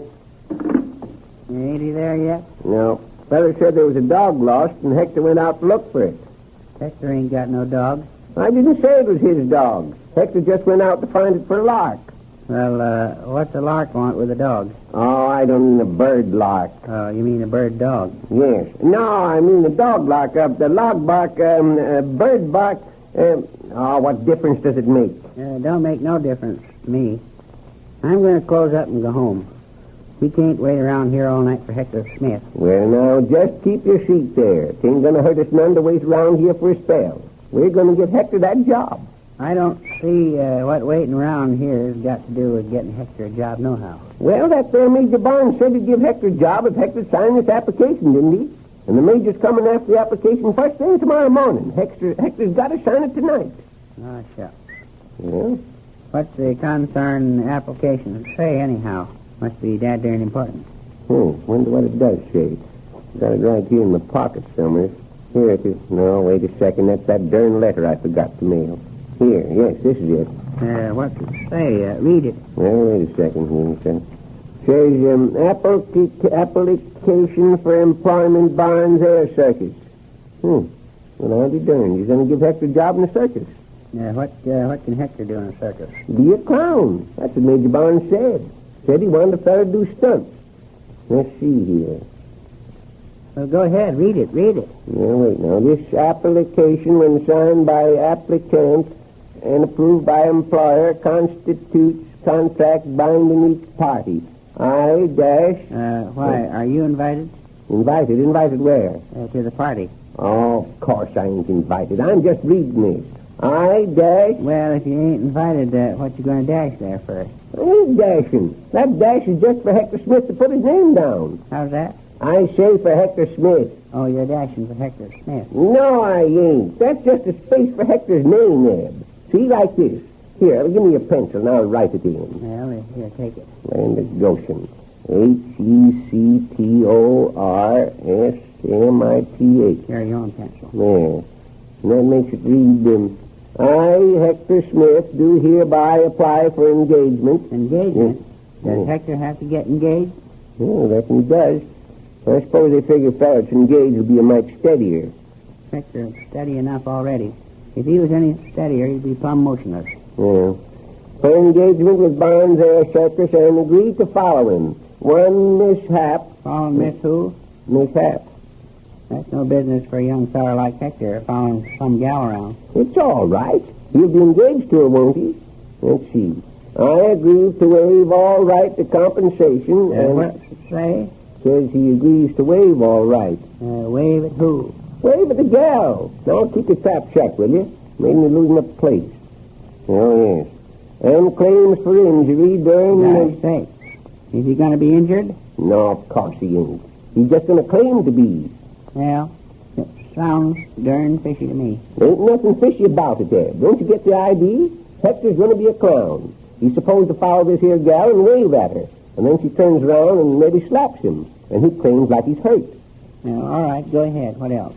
2, substitute.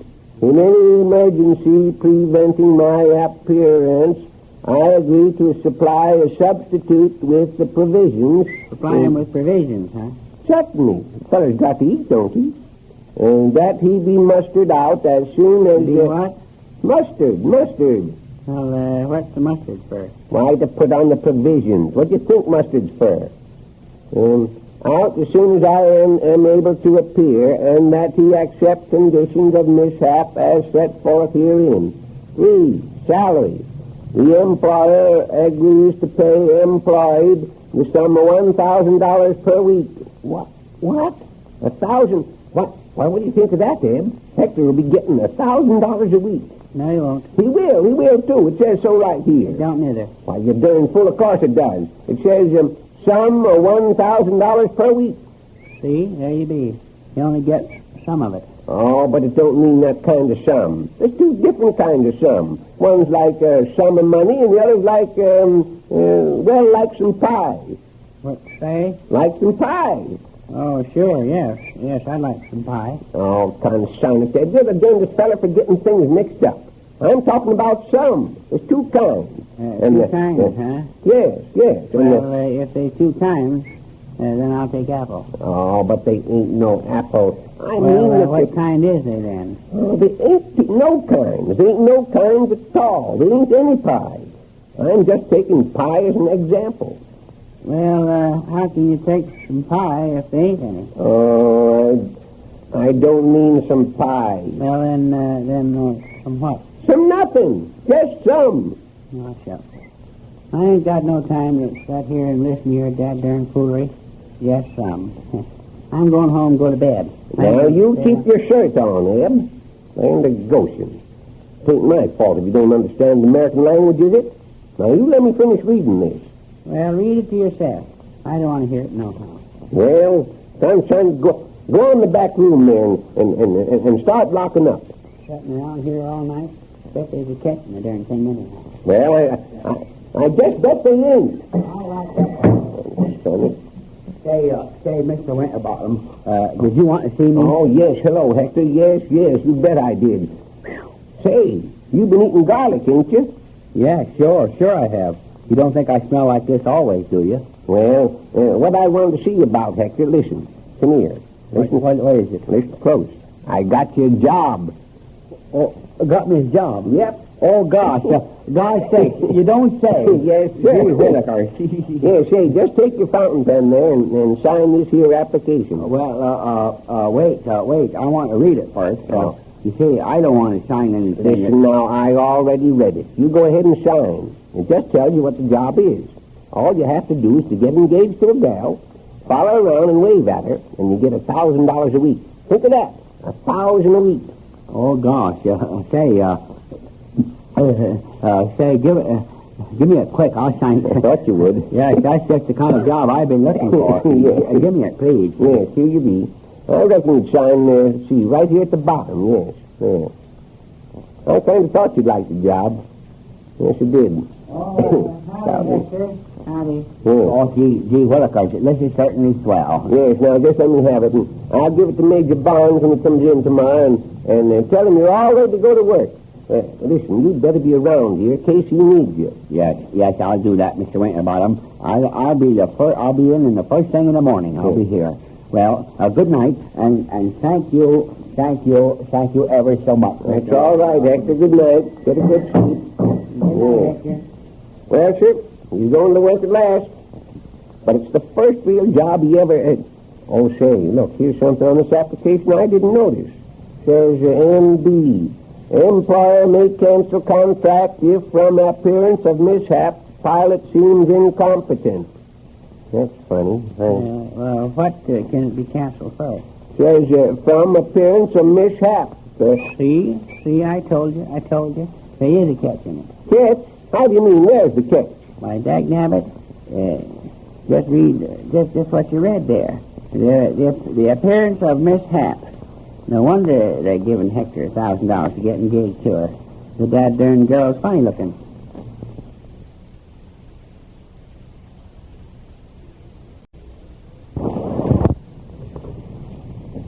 Yes, sir, Eb. Getting Hector to go to work is just about the biggest thing we've ever done in our whole lives, I tell you. We ought to get a lot of credit for it. Yeah, well, Hector ain't gone to work yet. Don't forget that. No, but he will. Why shouldn't he? A darn fine job and working for a darn fine feller. That there Major Barnes has got a heart like gold. How do you mean, yellow? No, I don't. I mean he's big-hearted. Got a heart like a horse. Well, he ain't got as much sense as a horse. How do you mean? Coming in here and buying a couple of cigars with a $20 bill and telling us to keep the change. He's crazy, that's what he is. Yeah, he ain't crazy. Yes. No, he say, when tarnation's a macaroni, darn it. Miss Snyder's ordered the dimes with him, and I can't seem to lay my hands on it.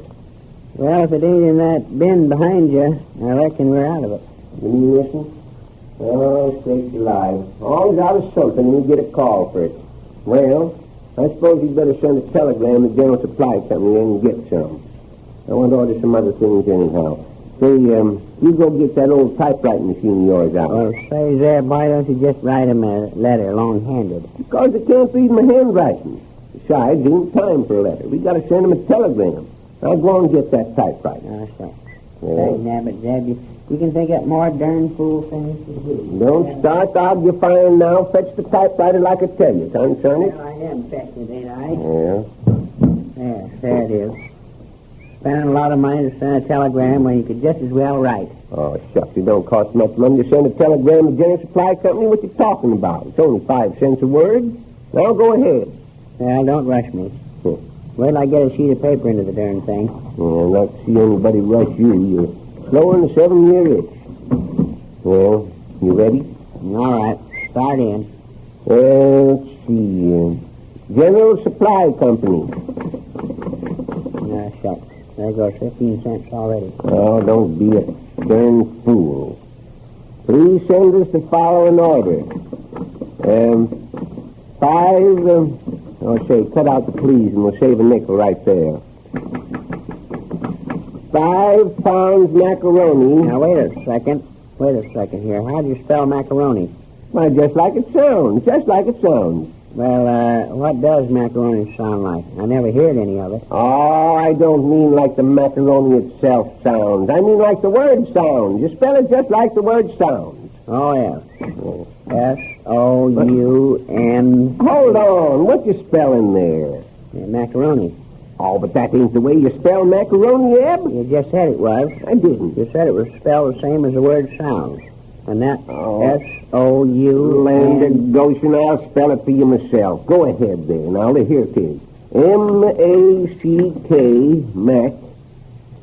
C-A-R, car.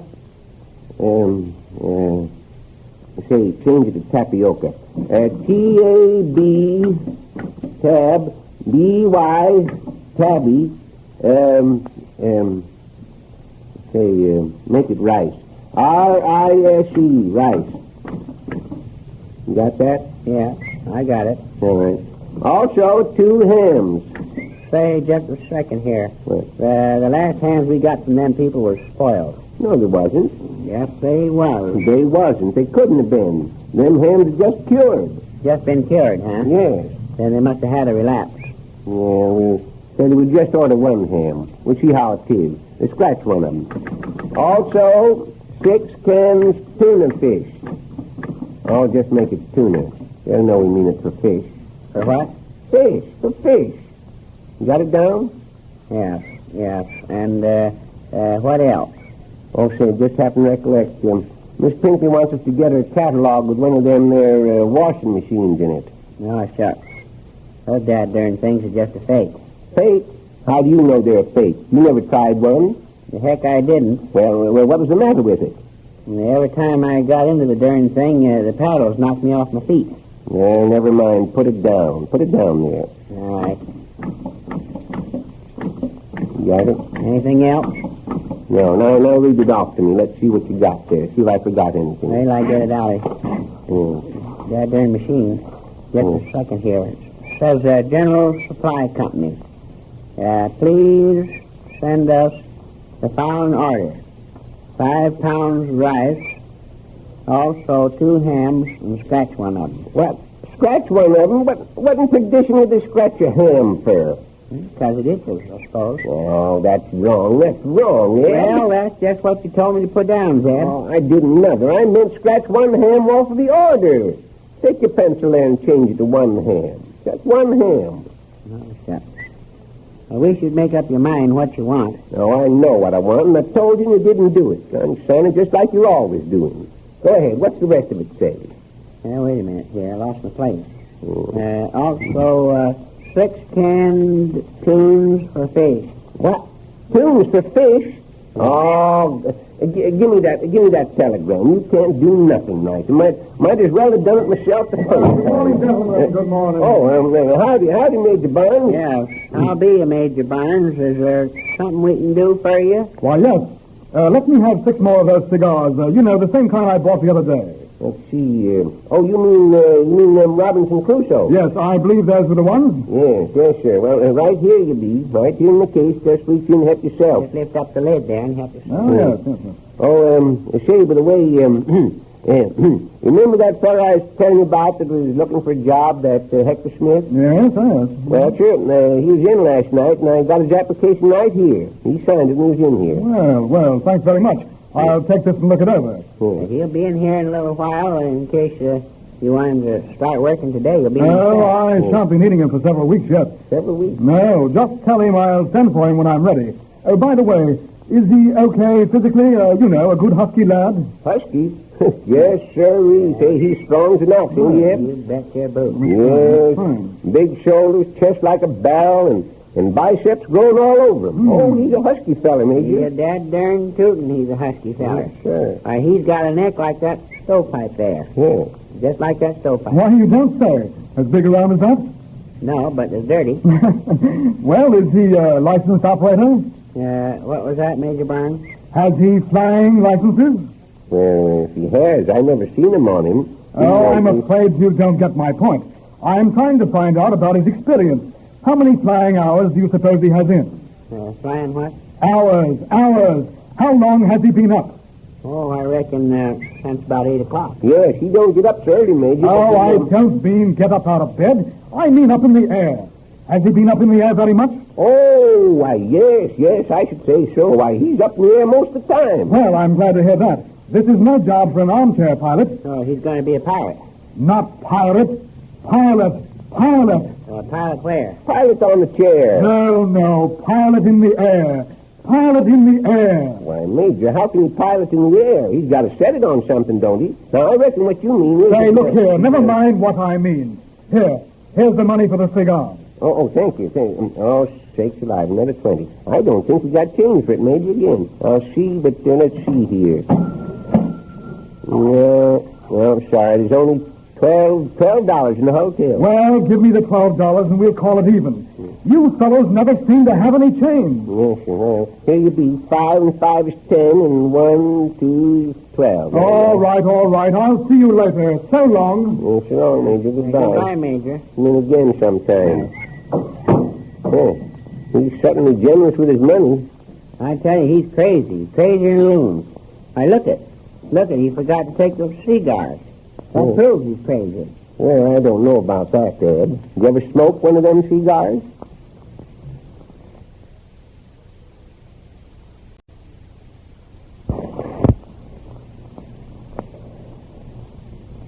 He's going out for glory. For glory. He's going Well, Major Barnes, I'm fine. I'm just sweeping up a bit around here. After days, all these fellas come in and throw their cigar butts on the floor, and folks don't like it. Say, Land Ghost, you're up early this morning, ain't you? Why, yes, I am up a bit early. I'm driving into the city, getting an early start. I wonder if you could change a $20 bill for me.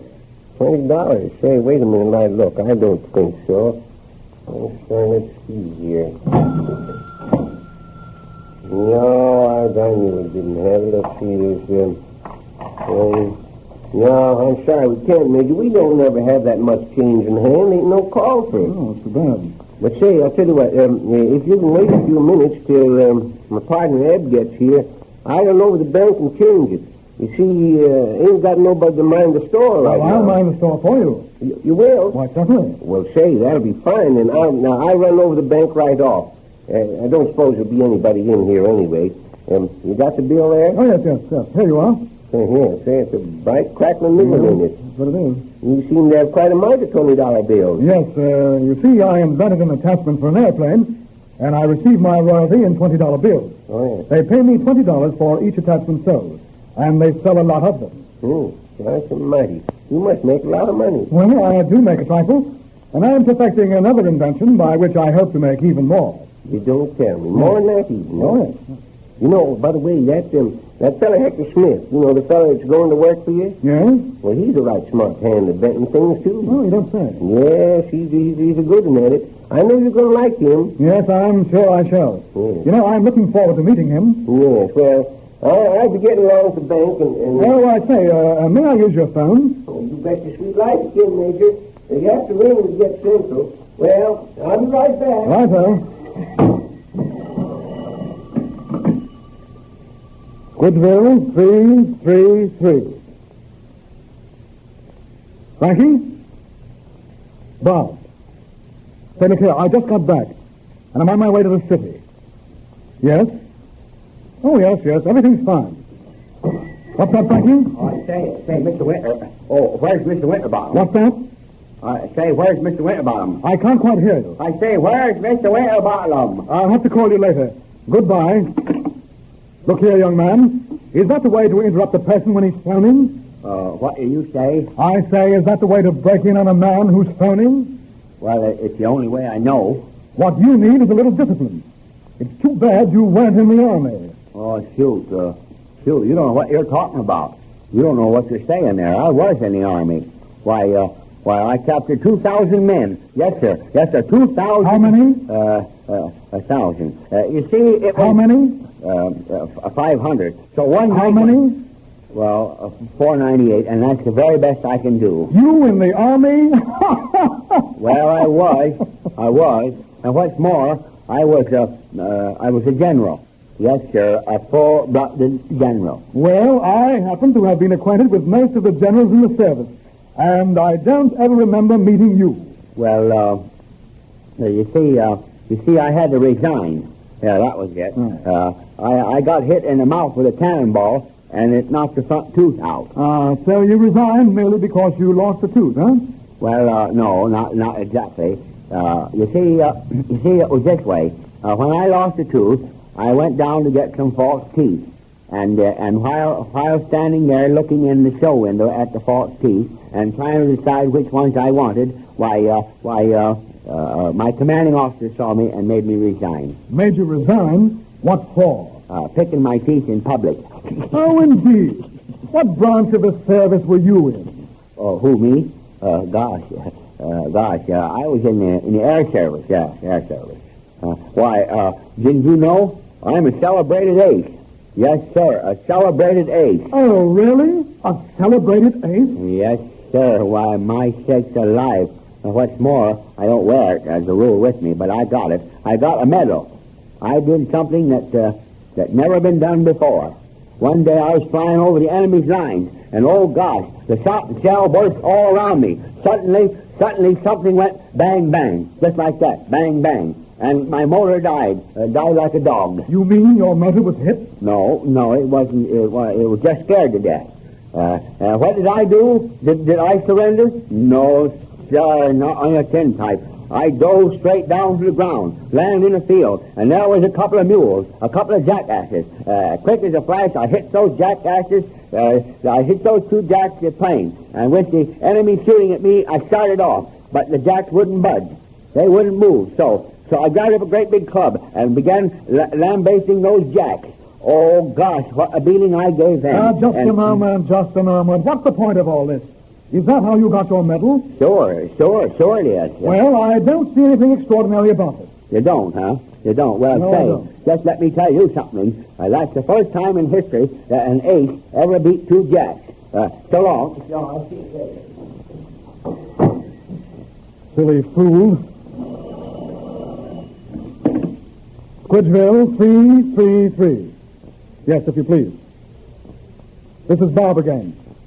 Oh, I was interrupted by some country bumpkin who came in here. What? Yes. I just wanted to say that I won't be back to the flying field until tomorrow. Goodbye. Somebody might have walked off with the whole darn store. Oh, they wouldn't. Major Barnes is here. I just met Eb, the post office, Major. Hi, good morning. Good morning, Major. Here's your change, Major. Oh, thanks. Yes. Major Barnes, Major Barnes makes money inventing things. He's working on a new invention right now. Well, what kind of invention? An airplane landing stabilizer. What's it for? Why, to make an airplane stable. Make an airplane stable? Who in tarnation would want to keep a horse in an airplane? No. That isn't the idea at all. You know, when a plane lands, there is always a certain amount of jolting, due to the irregularities of the landing field.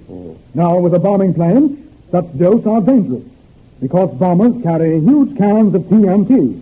I reckon you mean cans of tea and coffee. Yes, they're sort of famous bottles. Nothing of the sort. TNT. That's a high explosive which might be set off by a little jar. What, say? A little jar that's carried... See, Zeb, there you're wrong. What? They don't carry coffee in a thermos bottle. They carry it in little jars. No. Don't you understand? I'm speaking of an explosive. And explosives, like dynamite, or nitroglycerin, or ether. Either what? Either jars or thermos bottles. Oh, I don't mean either jars or thermos bottles. Of course you don't, Zeb. I He mean... means either tea or coffee. I mean high explosive. A bomb. When the plane lands, such bombs are likely to explode. I've overcome that. You see, I decided that as soon as I got across to France, I'd bear in mind the fact that... How's that? I said I decided that as soon as I got a cross-eyed bear... Well, what you want a cross-eyed bear for? Maybe you want it for a mascot. No. I didn't say cross-eyed bear. What would I do with a cross-eyed bear? I keep it in the airplane stable. Oh, you fellas are impossible. Look here. You asked me what my invention was for. Well, you fasten it onto the wheels and you get a smooth landing. Goodbye. Well, I say, Major, you suppose it'd work on an airplane? Work on it? Oh, that's what I've been talking about. An airplane. Of course it will work on an airplane. It will work on any plane that has wheels and flies. How's that? I say it will work on anything that has wheels and flies. Anything that has wheels and flies, huh? Yes. I reckon you must mean a garbage wagon. Lord.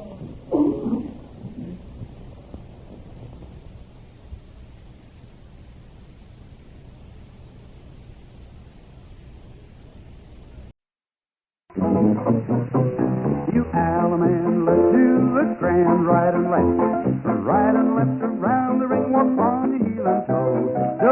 Do with your lady fair, now promenade her around the square. Promenade that mountain promenade. Now the head couples forward, you come back to the ring. You pass through and separate around the outside ring. Come back home and do-so-do it to your corner, allemande. Come back to your partner, you swing 'em round and round. Allemande left on the corner, now you walk right by your own. You swing the right and lady. Okay, where's Mr. Peters? Oh, hello, Hector. Who, Eb? Well, you went over to the bank. Why?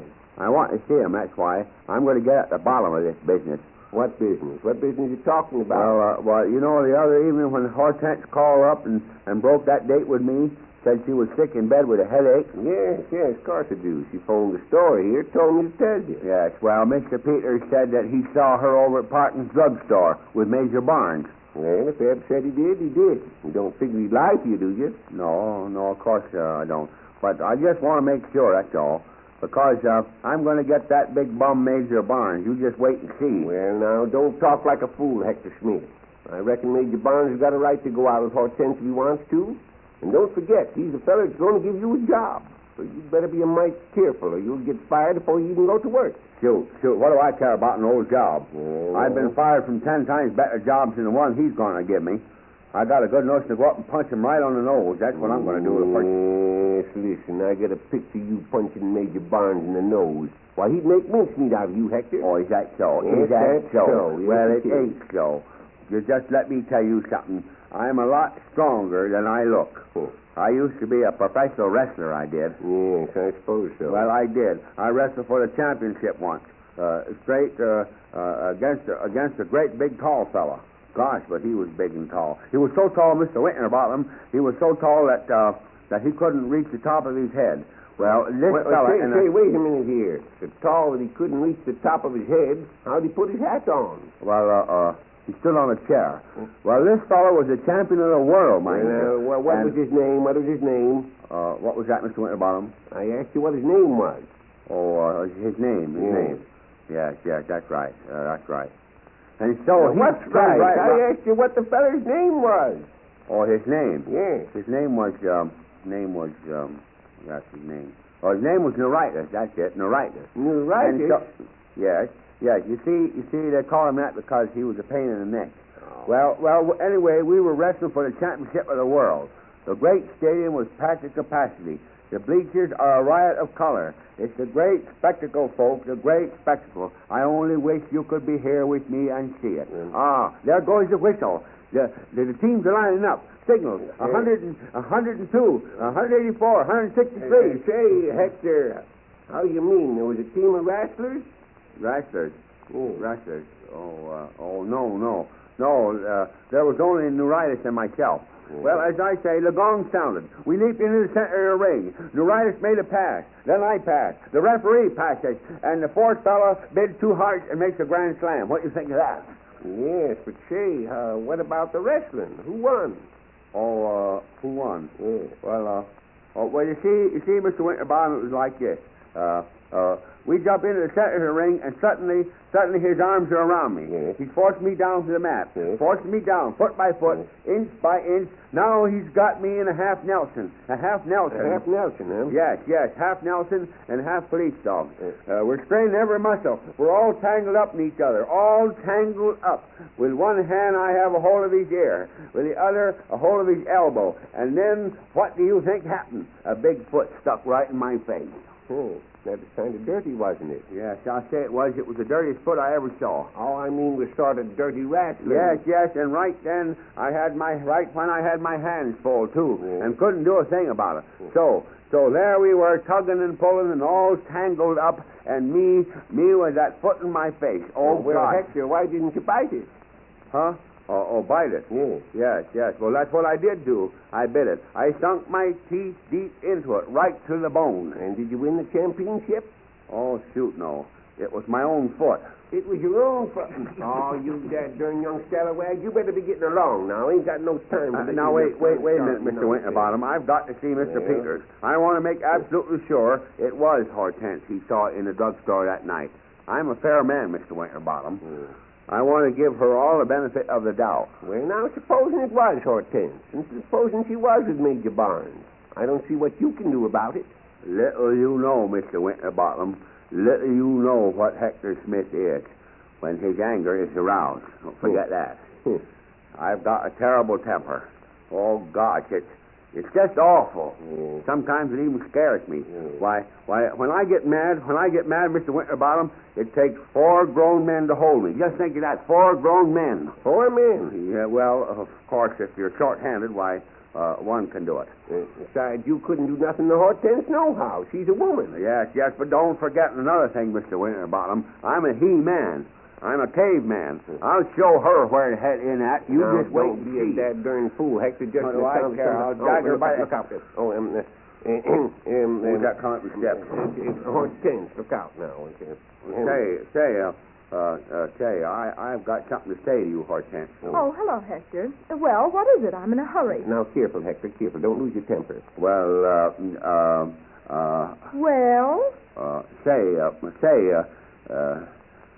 I don't think you're treating me right the way you're acting. The way I'm acting? I don't know what you mean. Well, going around with Major Barnes, You see, I don't like it. Oh, you don't? No. Well, let me say something to you, Hector Smith. I'll go with whomever I please. Major Barnes is a perfect gentleman, and I feel honored when he asks me to go out with him. Yes, And but- what's more, he's one of the bravest men in the world. Why, he's a famous ace. He saved Paris during the war, brought down a bombing plane single-handed. Yes, but Why, he'd make a dozen of you, Hector Smith, and it's about time that you began to realize yes, it. but I- And another thing, I don't see that I'm accountable to you anyway as to what company I prefer. I'm my own boss. I do as I please. Who do you imagine you are, anyhow? You're nothing but a village cut-up. You're the joke of the whole town. The very idea. I never heard of such impudence. Trying to tell Now, me. wait a minute, Hortense. Just a minute. Yeah, you kids, stop this dad darn fussing and get out of here. Yes, you go on, Hector. We'll tend to Hortense. Go on now. All right, I'll go. But that villain Major Barnes had best beware, because the man who thwarts Hector Smith is doomed. Yes. Now, listen here. You ought to be ashamed of yourself, too, Hortense, coming in here and starting an argument. Yeah, you're always starting an argument. I'm not. But I wasn't going to stand there and allow a clown like Hector Smith to criticize the man who saved Paris all by himself. Yes, well, what if he did save a parasol for himself? I didn't save Paris You all. did. I didn't.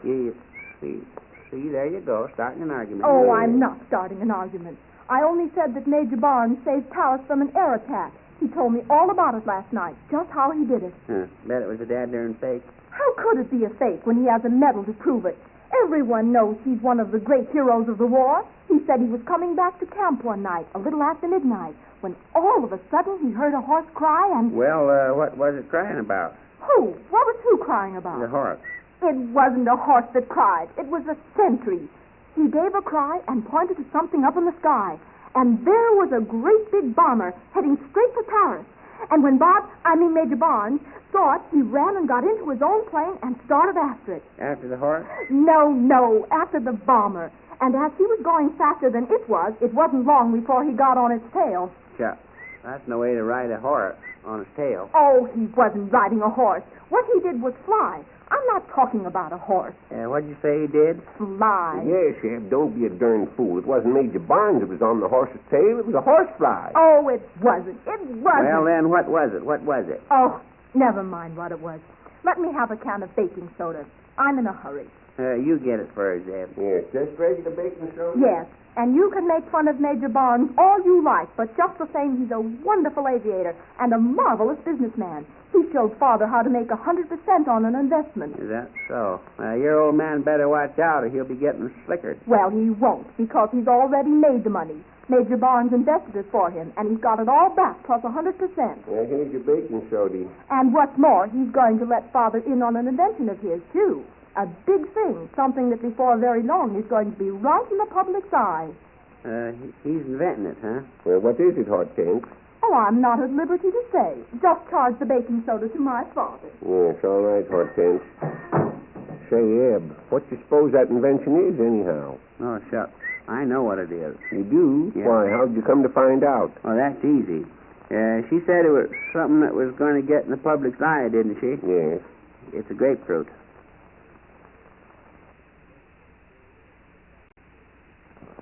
Oh, say, Eb, just happened to think of it.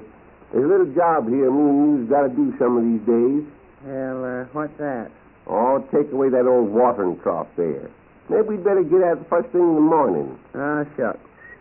You're always thinking up work to do. Well, never mind now. What do you want to take the watering trough away for? Besides. Why, that's been here in front of the store for the last 40 years. Yes, and besides, I got 2 catfish in there I'm keeping. Yes, but sakes alive there. What use is a watering trough these days? Why, the darn thing's just an eyesore. How's that? Eyesore. What sore? Eye. Well, what in tarnation you sore about? I ain't sure about nothing. You just said you was. I didn't. You did. I did not. I didn't, I tell you. Now, shut your darn fool trap. I ain't sore. Well, you certainly talk like you was. Well, I ain't. And if you're going to lodge this evening, you better quit chewing the rag and be getting along, young feller, now. Oh, the lodge meeting's been called off this evening. Called off? Why? Shucks. The grand, all-powerful, invincible, most supreme, unconquerable potentate got beat up by his wife. You did, eh? Yeah. Well, say, look at that car coming there. Where? Right there. Gosh almighty, never seen one like that before. Say, it sounds powerful. Yeah, look at this come lickety split, eh? Bet it's got a big engine in it. Well, you know who it is? Who is it? I can't see. It's Major Barnes. Major Barnes? Yes, sir, that's who it is. What's he doing in a car like that? I don't know. Well, good evening, gentlemen. Howdy, Major. How do you, Major Barnes? Land of Goshen. Say, that's the right looking car you've got there, Major. Ain't it? Ain't never seen nothing like that before. Oh, yes. This is a foreign car. Foreign car? Eh? Yes, indeed. You know, I bought it abroad last year when I returned from Asia. What? You don't tell me you was in Asia? Oh, yes, indeed. On a little exploring trip in the Gobi Desert, we were looking for fossils of prehistoric animals. What kind of animals? Prehistoric. You know, many millions of years ago, the Gobi Desert was inhabited by great monsters. For example, there were animals with front teeth a foot long called dinosaurs. Well, what was their back teeth called? Their back teeth? Oh, they're not important. They're pretty darn important for chewing gum. But these animals didn't chew gum. Well, what'd you do, Major Barnes? Shoot them? No, of course not. I'm talking about prehistoric animals. They're extinct. How's that? Prehistoric animals. They've been dead for 1 million years. Extinct. No wonder, if they've been dead for 1 million years. Oh, but you don't understand. An extinct animal is one that doesn't exist anymore. An animal such as... I know, such as Little Rollo. Little Rollo? Yes. What on earth are you talking about? What Little Rollo? Mrs. Pinkley's canary? But that's not an extinct animal. Heck, it ain't. The cat got it this morning. Yes. Oh, but you can't refer to a canary in that sense. The canary was... Is in that what? Sense. The canary... Sense what? Since the cat got it. No. I mean the two words aren't the same. Extinct animal and canary simply do not coincide. But that's exactly where it did go, inside the cat. Oh, but the definition of extinct... Well, didn't you get nothing but them Peter Stork animals? Not Peter Stork. Prehistoric. Yes, as a matter of fact, I did get something else. I bagged an elephant. One day What kind of bag did you use? Why, a bag of peanuts, Zeb. You get the elephant to take a peanut and while You he's looking... do nothing of the sort. You don't? You set a trap, and when the elephant gets into it, you've got him. As I say, one day we... listen, what you bait the trap with, Major Barnes? Fruit, huh? Yes. One day we will... Fruit, huh? Yes. You bait the trap with fruit, and the elephant eats the fruit. One day we will then... how does the elephant open the can? Why, as a can opener, Zeb. Now keep still and let Major Barnes tell his story. It isn't canned fruit. It's fresh fruit.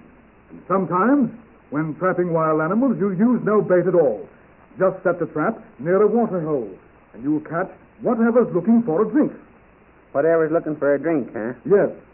Bet you must catch a lot of Americans. Oh, but I'm not referring Major to... Barnes, listen, did you ever shoot any of these here gnu's?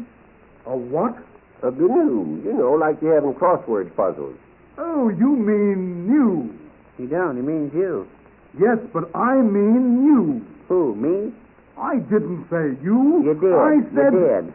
I said I mean you, an African antelope. Say, who are you calling an African cantaloupe? Ain't a cantaloupe, Eb. It's I know. Think you can drive up here and call me a bunch of names? You're crazy. But I'm not calling you names. I simply said new, an animal. Yes, Eb. He just said he knew an animal. Oh, I said nothing of the sort. Well, what did you say then? What did you say? I said,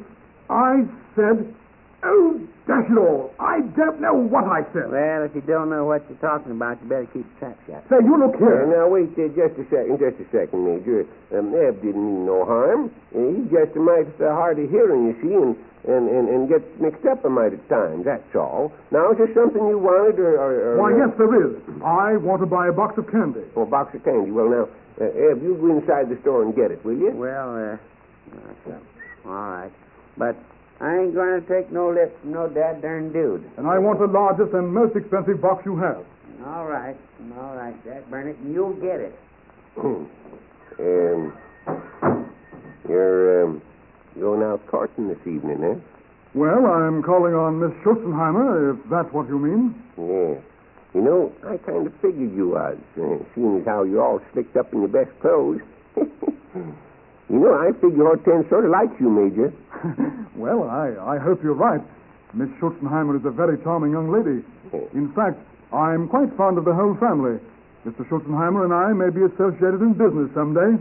You mean he's going to buy an interest in your air circus? Oh, no. The air circus is more of a diversion with me than a business. But I was instrumental in helping Mr. Schutzenheimer make a few dollars in the stock market. Oh, yeah. Say, I heard about that. Heard you double his money for him in just a couple of days. I guess you're pretty smart in the business way, ain't you, Major? Well, not necessarily.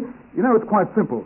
You see, there's a concern manufacturing one of my airplane inventions. Yes. Every time they get a big order, their stock goes up. Yes. And I happen to know about the orders in advance. Yes. So it's a very easy matter for me to know when the stocks are going up. Oh. Well, say, how about giving me a little tip on that? Well, I couldn't do that, Mr. Winterbottom. You couldn't? That would be violating a confidence. But I can do with you just as I did with Mr. Schutzenheimer. I can invest your money for you. And double it for me? Well, I can't promise precisely that, but I can assure you a profit. Well, how much money would I have to put up? Well, any amount you like. Any sum from $100 to several thousand. Oh, see? Well, I'll tell you. Drop in tomorrow morning early, and I'll have $100 for you. Very well. You understand, of course, that I'll have to hold it until I know the stock is going up. Oh, yes, that's all right. That's all right. You just hold on to it. Say, Mr. Winter. So it's you, is it, Major Barnes? No, Hector. Why, yes. I'm Major Barnes. Well, for your information, I'm Hector Smith. Oh, yes. You're the chap who's going to work for me. Yes, well, we'll talk about that later. I got something else to say to you, and say it darn bad, and it's just this. You stay away from Hortense Schutzenheimer, you big bum, or I'll bust you. What's that? Why, you impudent young puppy? Are you talking to me? Why, I've got a good notion to slap your face. Now, Major, let me... Yes, you have. Well, let's see you do it. Come on and do it. Slap my face. Eb, I'll give you just 3 seconds to apologize, young man. Yes, I thought you'd back down. You're yellow. That's what you are. You're yellow. Why, you insignificant little sniper. Look out, Hector. Come on. Let's see you slap my face. Major, look out for that water trough. Why, you rat. That water trough. I warn you, Major Barnes. The man who crossed my trail is doomed. Come back here, Hector. Come back here. What's the matter going on in here? Oh, let me help you out, Major. You all right? Oh, Hector pushed the Major in the water trough, Eb. Oh, yes, I'm all right. Quite all right, but that blasted young idiot. Oh, now, listen, Major. I hope you won't fire Hector for this. You see, he didn't mean nothing by it. You won't fire him, will you? Fire him? Say, I wouldn't fire him for the world. Not for the world.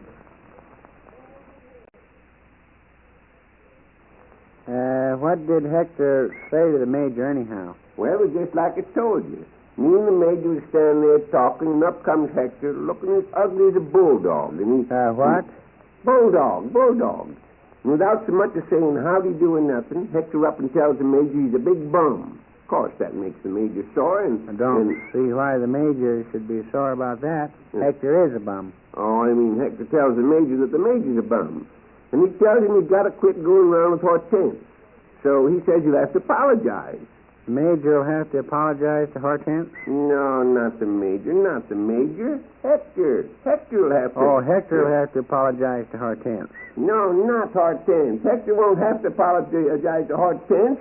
Well, then, who does Hector have to apologize to? The Bulldog? Oh, but they ain't no Bulldog. You just said they was. I didn't. You said Hector come up with a Bulldog. Now, Ed, you're getting all mixed up again. I said Hector come up looking... Oh, Hector was just looking for a Bulldog. Oh, he wasn't. The Bulldog's out here. How's that? I say the Bulldog's out. Well, I can't help it. I didn't leave him out. What you blaming me for? You're I'm not blaming you for nothing. I know you didn't let the Bulldog out. You just listen, I'll tell you. Tell me who let the Bulldog out? No, I'll tell you what happened. Hector started to get fresh with the Major, and the Major started after him. And then Hector gave the Major a push, and the Major landed in that old water trough. Landed in the water trough, huh? Yes. serves him right. That there Major Barnes is crazy anyhow. Well, he ain't neither. He's a gentleman and a scholar. Water trough. Well, laugh and show your teeth. That's right. I tell you, the Major is a gentleman and a scholar. That's what he is. He's got a heart as big as all outdoors. In spite of the dirty trick that Hector done him, he promised me he wouldn't fire Hector from that job he's going to give him. Hector's going to go to work just the same. Huh. It'll take more than that to make Hector go to work. Well, and let me tell you something else about Major Barnes. He's going to make some money for me in the stock market, same as he done for old man Schultenheimer. I give him $100 this morning to invest. You give him $100? Certainly. He's going to invest it in the... Zeb, you're just a plain, ordinary fool. What? Say, you looky here, you... Yes, sir, just a plain old fool. Well... Why, you'll never see that money again. Never see it again? How do you mean? He'll slicker you out of it. Well, now, I'll just bet you he won't. Of course he will. Of course he will. Of all the dad-darn Listen fools. here now. He didn't slicker old man Schultenheimer, did he? No, sirree. He just doubled his money for him, that's all. Doubled it. And in just a couple of days, too. You're just sore because you... Oh, wait a minute. There's that consigned telephone again. Hello? Oh, yes, Hortense, yes. Yes. Well, listen, Hortense. We got a lot of other orders ahead of yours. Well, I suppose we can. Well, all right. Goodbye. What's that? Oh, say, you're going to have to make a special trip up to Schultenheimer's. Oh, shucks. What's the matter now? Oh, she says she's got to have an order right away. Says they're going to have company for dinner. Dag-nabbit. I wish they'd quit trading here. Make more dad-darn trouble. trouble. Well, never mind grumbling about it now. Here, read off this order to me, and I'll get the stuff and put it in a basket. Oh, shucks. I can't read your handwriting. It ain't my handwriting. That's Hortense's writing. She wrote out the order herself. Left here just a bit ago. Now go on, read it off there. Oh, shucks. 2 cans of, let's see, the light here's better. 2 cans, Italian, it's spelled S-P. Oh, never mind spelling it. It's spinach. 2 cans of spinach. What's next? 1 small can, pate de foie gras. What in tarnation pate de foie gras? Grass? Well, it must mean spinach. But she's already got 2 cans of spinach. Yes, but this is a small can. It says small can, don't it? Yes. Well, quit your arguing and go on and read it there. Says next, 1 medium can of sauce Spanish. And 1 medium can of spinach. I got it. Go ahead. That's all there is, except some writing down here in the corner. Well, what does it say in the corner there? Says, also send some greens for center table. Some greens for center table? That's what it says. Well, the only kind of greens we got is spinach. Reckon I better put in another can play safe, huh? Well, there you be. Now, let's see. There's 2, 3, 4, 5 cans of spinach. All right, take it along. Sure. Say, why don't you take it? Now, never mind. I got plenty to do here, right here in this store. Dad darn long walk up to Schultenheimer. Okay. Dad darn it.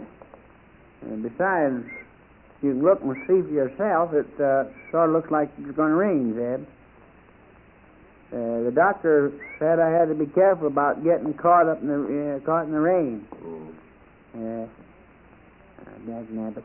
You know, Zeb, on account of my bum knee, that's a long walk up there. You and that knee of yours. Why don't you get an umbrella? I got an umbrella. Yeah. In fact, I got 2. The doctor told me to keep one at home and the other at the store here. So they'd be one at each place at all times. Keep one at each place at all times, huh? Well, that's a pretty good idea. Yeah, sure. But it don't work. Don't work? How do you mean it don't work? Well, if I keep one at each place at all times, I ain't got none to carry. Oh, you darned old fool. The doctor didn't mean for you to...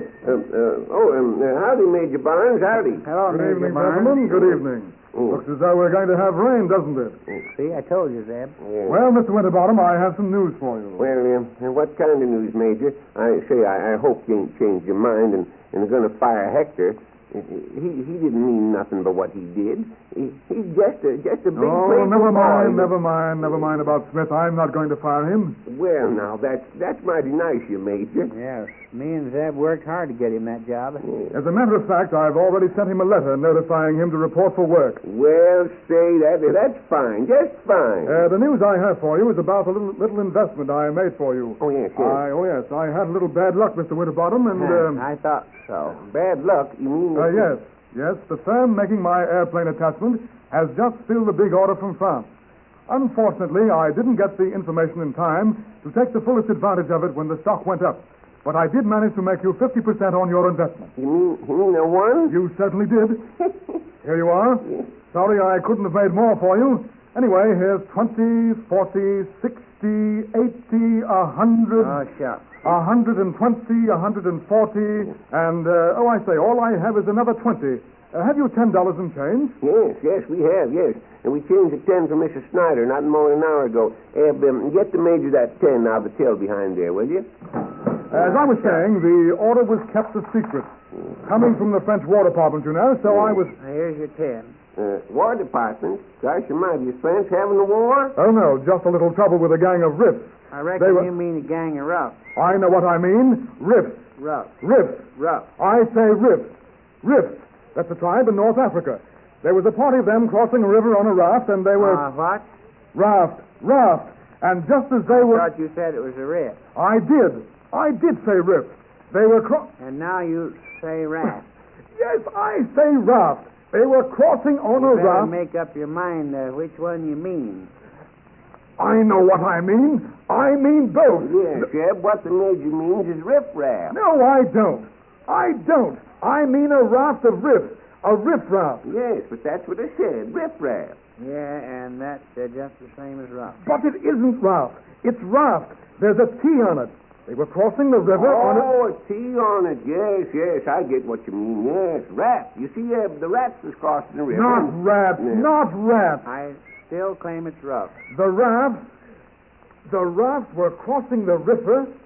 I mean the riffs were crossing the raft. Wait a minute, Major. Now, you mean the rats was crossing the raptor. Oh, you're both wrong. The roughs was rich in the rafter. Oh, I say, let it drop.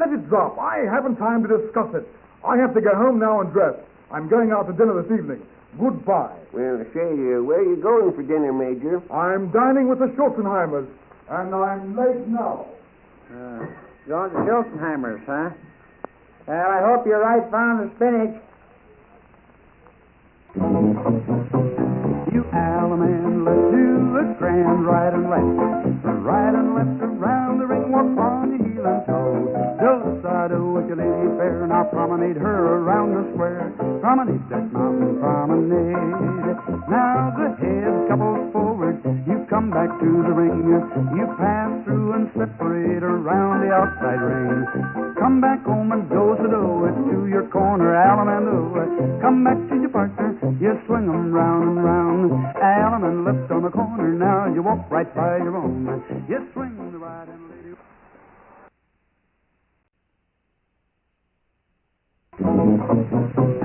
You Alaman, let's do a grand right and left. Right and left around the ring, walk on your heel and toe. Do-side with your lady fair, now promenade her around the square. Promenade that mountain promenade. Now the head couples forward, you come back to the ring. You pass through and separate around the outside ring. Come back home and do-sa-do it to your corner, Alamando. Come back to your partner, you swing 'em round and round. Alaman left on the corner, now you walk right by your own. You swing the right and lady. Well, so you know what Major Barnes just done? He told Mrs. Pinkley if the Woman's Uplift Club would put on a sociable and raise $500 and give it to him, he'd put another $500 to it and give the whole $1,000 to charity. Think of that. So, bet there's a catch in it someplace. Catch nothing. It's just because he's big-hearted, that's all. He said there's a catch in it when I give him $100 to invest for me. Don't forget that now. Said I'd never get it back. And I got it back, and $50 to boot. Ah, shucks. Yes, Major Barnes the kind of fellow we need round this here town. He's up and coming and willing to help people. He's crazy, that's what he is. Well, I wish there was a lot more people just as crazy, willing to spend a few dollars at the corn center merchants. Major Barnes makes a lot of money and spends it. And what's more, there's... howdy, Harold. How are you? If it ain't Harold Newbright. Yeah, something we can do for you? I just thought I'd drop in and tell you about my new job. A new job? Yes. Well, sakes alive. That's fine, Harold. Who are you working for? Mr. Schulzenheimer. Well... Why, has he started up in business again? I thought he retired. Oh, he's simply the president of the company. Major Barnes is really the man behind it, and is putting up most of the money. You see, the concern is being organized to handle one of the Major's inventions. The Barnes Universal Duplex Fire Escape. Got a nice fancy name, ain't it? Yeah, but shucks. You'll go broke trying to sell fire escapes around here. Why, they ain't a building more than 2 stories high in the whole darn town. Oh, yes, but this isn't a fire escape for a building. It's an appliance for a person to put on in case he's up in an office building or a big hotel when a fire breaks out. And we don't propose simply to sell them here in Corn Center. They'll be sold all over the world. And let me tell you something, Mr. Peters. Without one of them, safety is simply a mirage. How's that? A mirage. Now, wait a minute, Harold. What you mean is a garage. No, I don't. I mean a mirage. Like out on the desert. You know, you look away out there over that great expanse of sand, and you see something moving along. Just a little black speck on the... Yeah, I know. A sand flea. I had him myself once. Oh, no, it isn't a sand flea. It's a man. And he's moving across that trackless waste, looking for water. He must have water or he can't go on. Needs water, huh? Yes. He staggers on slowly. He can scarcely move. His clutch on life is slipping. And then he looks up and sees... A garage. Oh, no, he doesn't see a garage. He isn't looking for a garage. Why, of course he's looking for a garage, Harold. If he needs water and his clutch is slipping, he's looking for a garage. Oh, no. But I didn't say... Anyway, what good's a fire escape in the desert? Oh, we're not going to sell them on the desert. I say they're for people in high office buildings and hotels. How many times have you read in the paper about a fire breaking out in a hotel and the people being caught in their night array? In what? Array. What? I said array. I don't know what you said, but what you cheering for? Oh, I'm not cheering. Well, Harold, are you selling these here now fire escapades yourself? Or? No. We haven't commenced to manufacture them yet. At present, I'm selling stock in the company. How's that? You're selling stock. Stockings. Well, do you sell socks? Maybe I could use a pair of them for you. No, I'm not selling socks or stockings either. If you'll keep still, I'll explain it to you. Well, go ahead. Who's stopping you? Shucks. Major Barnes is putting up 50% of the money necessary to organize the company. Mr. Schulzenheimer is putting up 25%. Yeah. And the remaining 25% will be secured through a stock issue. You see, Major Barnes wants the people of Corn Center and Squidgeville to have a share in the profit. Yes, that'd be Major Barnes all over. He's a fine feller. So what we're really doing is creating a pool so that the person of ordinary means can get in for a small sum of money. Oh, shucks. It won't work out. Why, of course it will. What does anybody want to pay to get in a pool for when they can swim in the creek for nothing? Oh, but I don't mean that kind of a pool. It's a fund. Ah, shucks. You can have just as much fun in the creek. Yes, Harold, I sort of think you're barking up the wrong tree there. Now, listen here. I think a lot of you. And let me give you some advice. If I was you, I'd stick to this here fire escapade business. Yes. But that's what I'm talking about. Huh? We have to have a number of people in this pool before we can manufacture and sell fire escapes. In other... Gonna sell fire escapes to people in swimming, huh? Oh, dear Harold, who ever heard tell of a swimming pool catching on fire? We're not going to sell them to people in swimming. We're going to sell them to... You might as well give it up. People won't buy the dad-darn fool contraption nohow. Oh, is that so? Yes, well. Well, we expect to sell millions of them. Everybody will want one, simply as a matter of precaution, for the same reason that they keep an antidote for poison in the house. Anybody that'd keep an antidote in the house is a dad-darn fool. Say, I said antidote. Suppose you swallowed some poison. Now, what well, would you... Harold, Eb wouldn't take no poison. What are you talking about? I mean accidentally. Oh, yes. Suppose you entered a dark room, took what you thought was a bottle of medicine, drank it, and then discovered it was ink. Ink? Yes. Suppose you drank the ink. What would you do? I'd write with a pencil. Oh, you Well, you mean you're selling ink, Harold? No. I'm selling stock. Shares. Oh, chairs. No, yes. not chairs. Not chairs. Well, I'm selling... Oh, he don't know what he's selling, Zeb. Don't believe he does. No, you dad darn fool. First it's stockings, and then it's fire escapes for people in swimming, and then it's ink, and now it's... Yes, Harold, sakes alive. Listen, you ought to make up your mind what you're going to sell. You won't get nowhere skipping around like that. I know what I'm selling. If you'll only give me a chance to explain it. Well, go ahead. Yeah. Sakes alive, Sure. we're listening. Go ahead. Yes. Only you keep changing the subject. A good salesman ought to come right to the point. I'm selling stock in the Barnes Universal Duplex Fire Escape Company. And there are 5 kinds of stock. Class A, B, and C, which is preferred. And Class D and E, which is common. It's all dad darn fake. It isn't. It's a wonderful investment. Now, Mr. Winterbottom, I think you would be interested in the common stock, especially Class E, because D is only sold in blocks of 100 shares, which allows E to be... What's A? Allows E... See, he says so himself. It's lousy. Yeah. I didn't. You did. You did. You just said so. It's all a dad darn fake. Oh, you think it is, do you? Well, let me tell you something. Major Barnes is going to protect every common stock holder against loss. He's deposited with Mr. Schultenheimer in cash enough money to buy back all common stock at par value at the end of 1 year.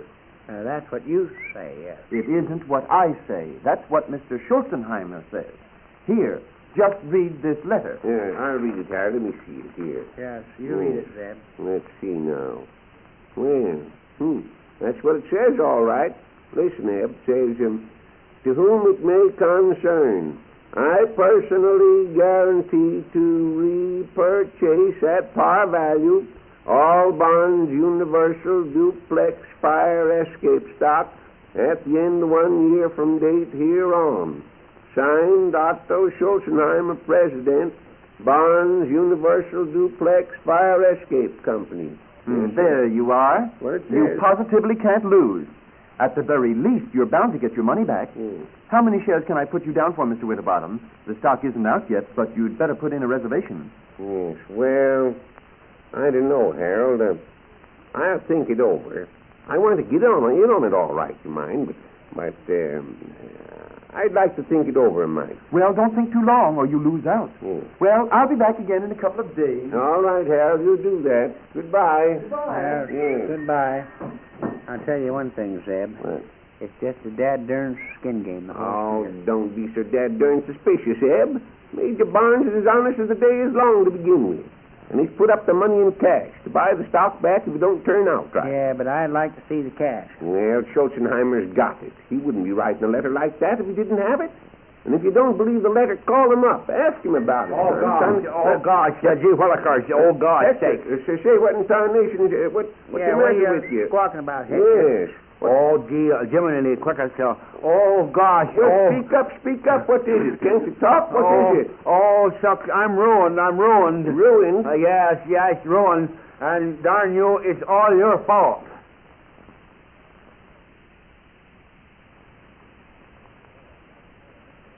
Yes, sir. Yes, sir. Mr. Winterbottom and Mr. Peters, I'm going to hold you responsible for this. It's all your fault. That's what it is. You fellas got me into this mess, and what's more, you're... into what? Land of Goshen? What are you talking about? Calm yourself down and tell us what you mean, Hector. Yeah. You talk like a crazy feller. Yes. Now sit down there in that cracker box and tell us what's happened. Well, you told me the job you got me was being a clown in the circus. And when I found out... It is being a clown in the circus. The circus that Major Barnes is going to put on. He wants a feller to do stunts. Said so himself, didn't he, Eb? Huh? Yes, he certainly did. Yes, he said he was going to put on a circus over to Squidsville and wanted a feller to do stunts. Yes. And do you know the kind of circus he's putting on? Well, he's putting on an airplane circus. And he's... An airplane circus never used to tell us so. That's just what I said, an airplane circus. And I'm supposed, imagine that, I'm supposed to fly up in an airplane and loop the loop and dive and fool around and go upside down and do all sorts of things. That's what he meant by stunts. Well, land of Goshen. Why, I can hardly believe it. Why, it don't seem possible. Well, shucks, Hector, you don't have to take the job if you don't want it. No, One of course good thing not. about it. Of course not. You can quit if you don't like it, Hector. He can't make you go up in the air. Yes, well, that's all you know about it. What do you mean? Because I'll tell you why. Just listen to this. Here is a copy of the application you made me sign. Yes, I remember it. It says here, this application, when signed by applicant and approved by employer, constitutes a contract binding on both parties. What's that? Let's see that. Take it. Here it is. Read it for yourself. That's it, all right. Take it and look at it. See for yourself. Well, it does say that, don't it? I say it does say that. Gosh. Yes, but Gosh, listen, Hector, listen here a minute. The major ain't going to approve your darn application when he finds out you can't fly. He isn't going to approve of it. No. He's already approved of it.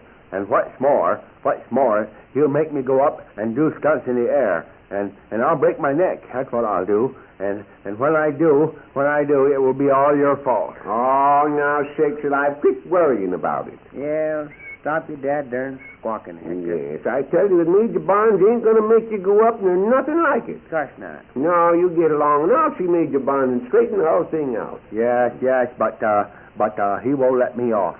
Don't you fool yourself. Oh, of course he'll let you off, Hector. Sure. Listen here, Major Barnes is one of the finest fellers in the world, the salt of the earth. Now you get along and just let me tend to this.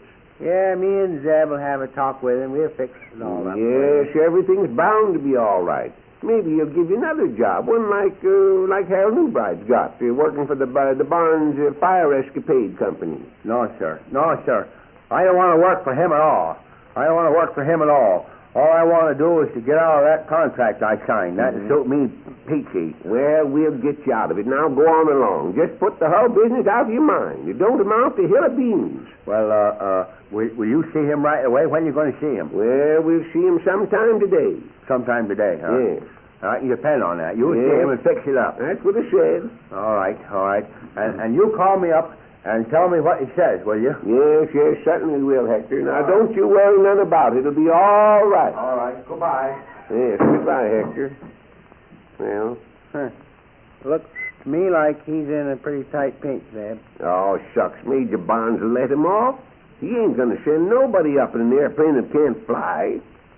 No, but he'll send him up in an airplane that can fly. That's the whole trouble right there. Well, just the same, the major ain't going to make him do it.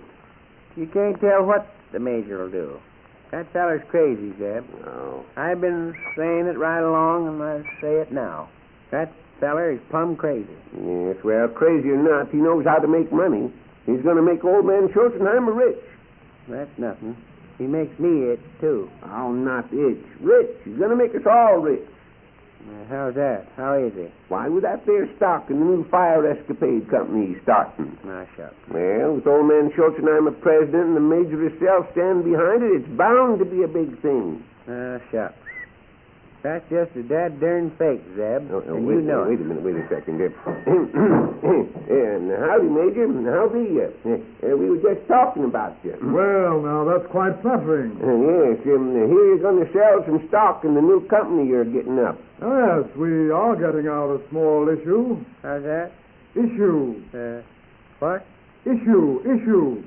You better go home and go to bed, dear. You're catching cold. Yes, go to bed and take a dose of old Doc Simmons syrup of cinnamon. Fix you right up. No, nonsense. Listen, I'll wrap you up a small bottle and... I say nonsense.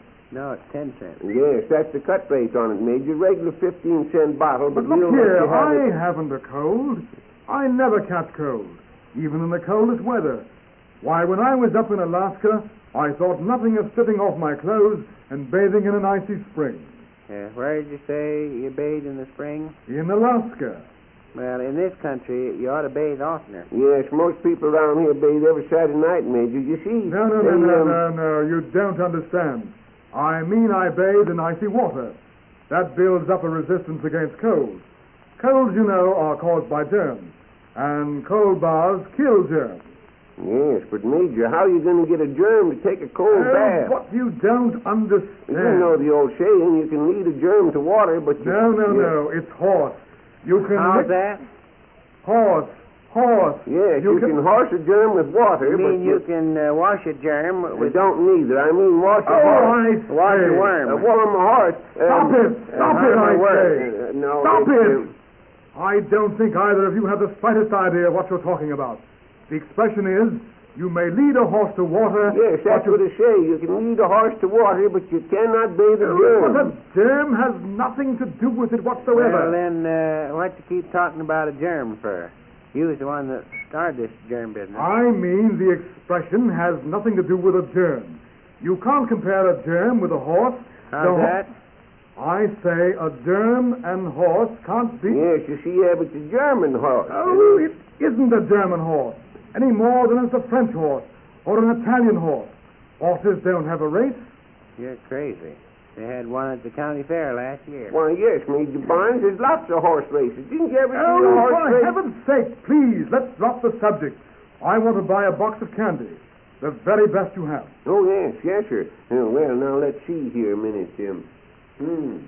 Well, sir, I reckon this candy here in the pink box is just about the best we have. All right, I'll take it. Here you are. Oh, sakes alive. Another one of them $20 bills, eh? Well, we can't change it, Major. Oh, rot. Well, here. I'll tell you what to do. Take the 20 and send Miss Schulzenheimer a $5 box of candy every day for 4 days. Yes, but we ain't got no $5 boxes, Major Barnes. In fact, between you and Hector Smith, say, Major, something I wanted to say to you. Oh, is that so? Well, what is it? Hector tells me that there job you got for him is flying in an airplane. Now, he don't know how to fly, you see. Of course, you're not going to make him do it, are you? I don't see why not. Yeah, but Dad Rabbit, he don't know how to run an airplane. Well, then he'd better start learning, because he has to make a flight next week. Yes, but Major, gracious sake, next week, why, he can't learn but that's his affair. He should have thought about that when he signed the contract. Oh, yes, but listen, that is a mistake, Major. Yeah. You can't make him go up. He'll kill himself. Now, why don't you let him off? Be a good fellow. I shall do nothing of the sort. Young Smith has been strutting about town, boasting that he gave me a beating. Well, if he likes to pose as a hero, I am going to give him a chance. Flying a stunt plane. He ought to like that. He can have the whole town saying, "Doesn't he look wonderful?" Yes, but Major... I don't wish to discuss the matter any further. Goodbye. Oh, yeah, but wait, Major. Yeah. Oh, Eb, what are we going to do now? I don't know. But one thing, Hector ain't going to have the whole town saying, "Don't he look wonderful?" You mean we can get him out of it? No, I mean they'll be saying, "Don't he look natural?"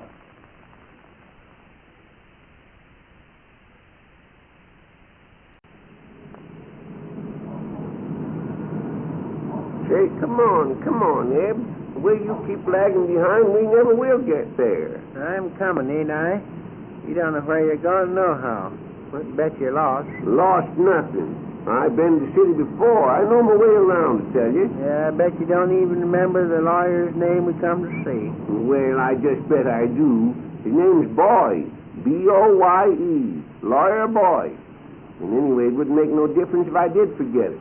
Captain Pinkley writ it all down for me in this card here. What card? This card here. See, it's all writ out. A-T-T-Y-B-O-Y-E. Well, what's that A-T-T-Y spell? Yeah, it's his first name, I suppose. Yes, his first name's Atty and his last name's Boyd. Yeah, I hope he knows his business. He ought to be a darn smart lawyer to get Hector out of that contract. Yeah, he knows his business all right. Captain Pinkley wouldn't send us to some lawyer that didn't know law. Well, where's the card say his office is? My feet's getting sore. Says it's in the Hoosen building. How's that? Hoosen, the building. Well, how do I know? How do you know what? Who's in the building? No, sakes alive, ain't nobody in the building. Well, if there ain't nobody in the building, what are we going there for? Oh, I mean, that's the name of the building, Hoosen. Well, there's a Houston building right across the street there. Don't you see the sign? Oh, well, I'll be darned. Pretty near missed it, didn't we? Well, come on, let's get across here. Here, hold on there. What's the matter with you? I'm fine, officer, thanks. How are you? Never mind the comedy. Don't you know you can't cross the street in the middle of the block? Why, we got across all right, didn't we, Eb? Yeah. And you was going against the traffic signals at that. Don't you know enough to wait for the light? Chuck, we don't need no light just across the street. Why, no, officer, not in the daytime, leastwise. Oh, is that so? You still feel like wisecracking, eh? Well, you know what I'm going to do? I'm just going to give you birds a ticket. No use giving us a ticket. What do you mean it's no use giving you a ticket? We ain't got time to take in a show, nohow. No, you see, officer, me and Zeb's just in town for a little business, and we've got to get right back to the store again. Yeah, and we have to hurry. Yes, but thanks just the same for the ticket. Yes, that was right nice of you, officer. Say, you guys are so amazing. Well, now listen. After this, when you cross the street, cross at the corner. The next time you cross in the middle of the block, you're going to meet the judge. Well, say, thanks. And listen, if you're ever in Concert, drop in. There's a lot of nice people we'd like to have you meet, too. Well, come on, Neb. Give the door a push there. Excuse me, but are you Mr. Hoosen? Huh? Say, what are you trying to do? Kid me? Of course I'm not Houston. Well, then, what you got his cap on for? I haven't got his cap on. You have, too. That's his name, writ right across the front of it. Yeah, but that don't mean I'm Houston, does it? No, of course it don't, Eb. Maybe you just borrowed the cap from Mr. Houston. No, I didn't borrow it. I work here. I'm an elevator guard. How's that? Says he guards the elevators. Who'd want to steal an elevator? We're looking for a lawyer, mister. We're looking for a lawyer. Is there one in this building? One in this building?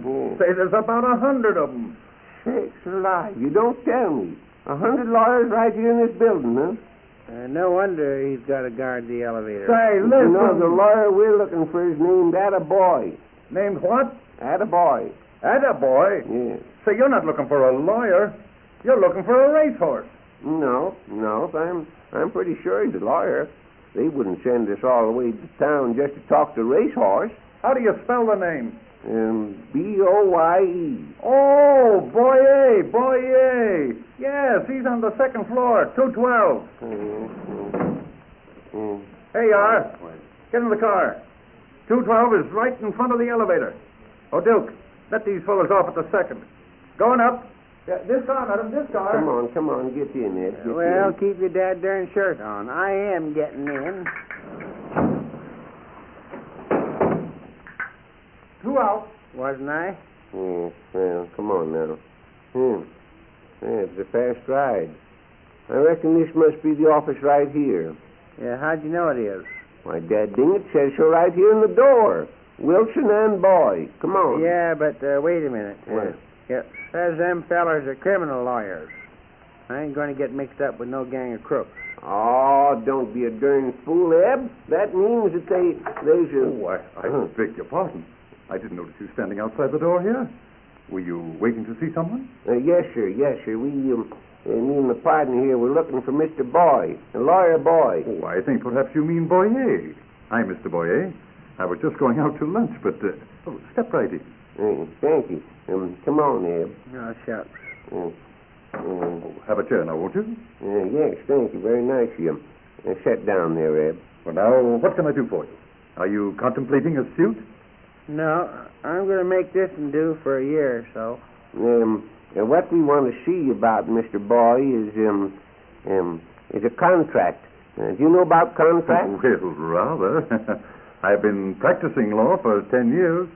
Say, Zeb, maybe we better find some fellow that's through practicing and gone into business regular. No. I can draw up a contract. Yes, but you see, we don't want no contract drew up. We want to get one busted.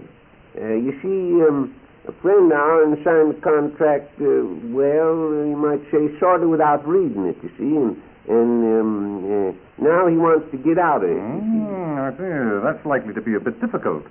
Signing a document without first reading it is something a person should always beware of. Be what? Beware. I don't know. Where? No. Beware. Like, beware the dog. I reckon you mean, where be the dog? Oh, not at all. I mean, buy the dog. Yes, but listen, mister, we don't want to buy a dog. We want to find out how to bust a contract, like I was telling you. I understand all that. I simply mentioned the dog. Well, I'll tell you here now. Let's all start over again, and you just never mind the dog, you see. Now, listen. Well, we want this contract busted, you see. We'll talk about the dog later. And I say I understand that. Yes. But if you come to me for a pointer... Oh, dad dang it, mister. We didn't come to you for a pointer or a setter or no other kind of dog. Yeah, Dad rat it. Can't you get dogs off your mind and get down to business? That's precisely what I'm trying to do. Yeah. You asked me if I can show you how to break a contract. Now, I don't want to be raising your hope up before... What? Don't want to what? Be raising hope up. Well, we don't want to be raising no pup ourselves. Land of Goshen, mister. Now, listen here. If you don't want the pup, send it to the pound. Or give it away or something. Come on, let's get out of here, Zeb. All he can talk about is dogs. No, just a moment. Is the man who signed this contract an alien? No, he ain't alien. He's perfectly well. Picture health. I mean, was he born in this country? Can he read English? Oh, yes. Certainly he can. Yeah. Then why didn't he read the contract before he signed it? Why didn't he what? Read the contract before he signed it. Oh, well, you see, mister, he was sort of, you might say, sort of forced into it, like. Oh, you mean he was made to sign under duress? No, he didn't sign it undressed. No, he had all his clothes on. I mean, well, as you say, he was forced to sign it. Yes, he was forced to sign it. Yes. Where was the contract signed? What's that? Where was the contract signed? At the bottom. Yes. No. I'm afraid I can't be of any service to you. I'd have to see the contract anyhow. Oh, say, wait a minute. Right here's a copy of it. Stuck it in my pocket before I left the store. Now, here. On your inside pocket there, Zeb. I see you put it in there myself. No, it ain't there. That's where I keep my wallet. Oh, yes, here. Look it over. Here it is. I see. A contract to make an airplane flight. Yes. Waives all right to compensation and so... Why, he can get out of this contract very easily. According to this clause here, all he has to do is to furnish a substitute. Someone to make the flight for him. Yes. And say, I can help you out in this matter if you like. I have a cousin who's an aviator. He'll be glad to get the job. Oh, well, say that's fine, Mr. Dad Burnett. Listen, have him drop in and see us at the Corn Center General Store in Corn Center. Very well, I'll do that. He's an ex-army flyer, you know. Flown with all the dogs of the war. Yeah, well, when he comes out to see us, just tell him to leave the dogs to hum. You Alaman, let's do a grand right and left. Right and left around the ring, walk on your heel and toe. Do-side-o with your lady fair, now promenade her around the square. Promenade that mountain promenade. Now the head couples forward, you come back to the ring. You pass through and separate around the outside ring. Come back home and do-side-o it to your corner, Alamando. Come back to your partner, you swing 'em round and round. Alaman left on the corner, now you walk right by your own. You swing the right and lady.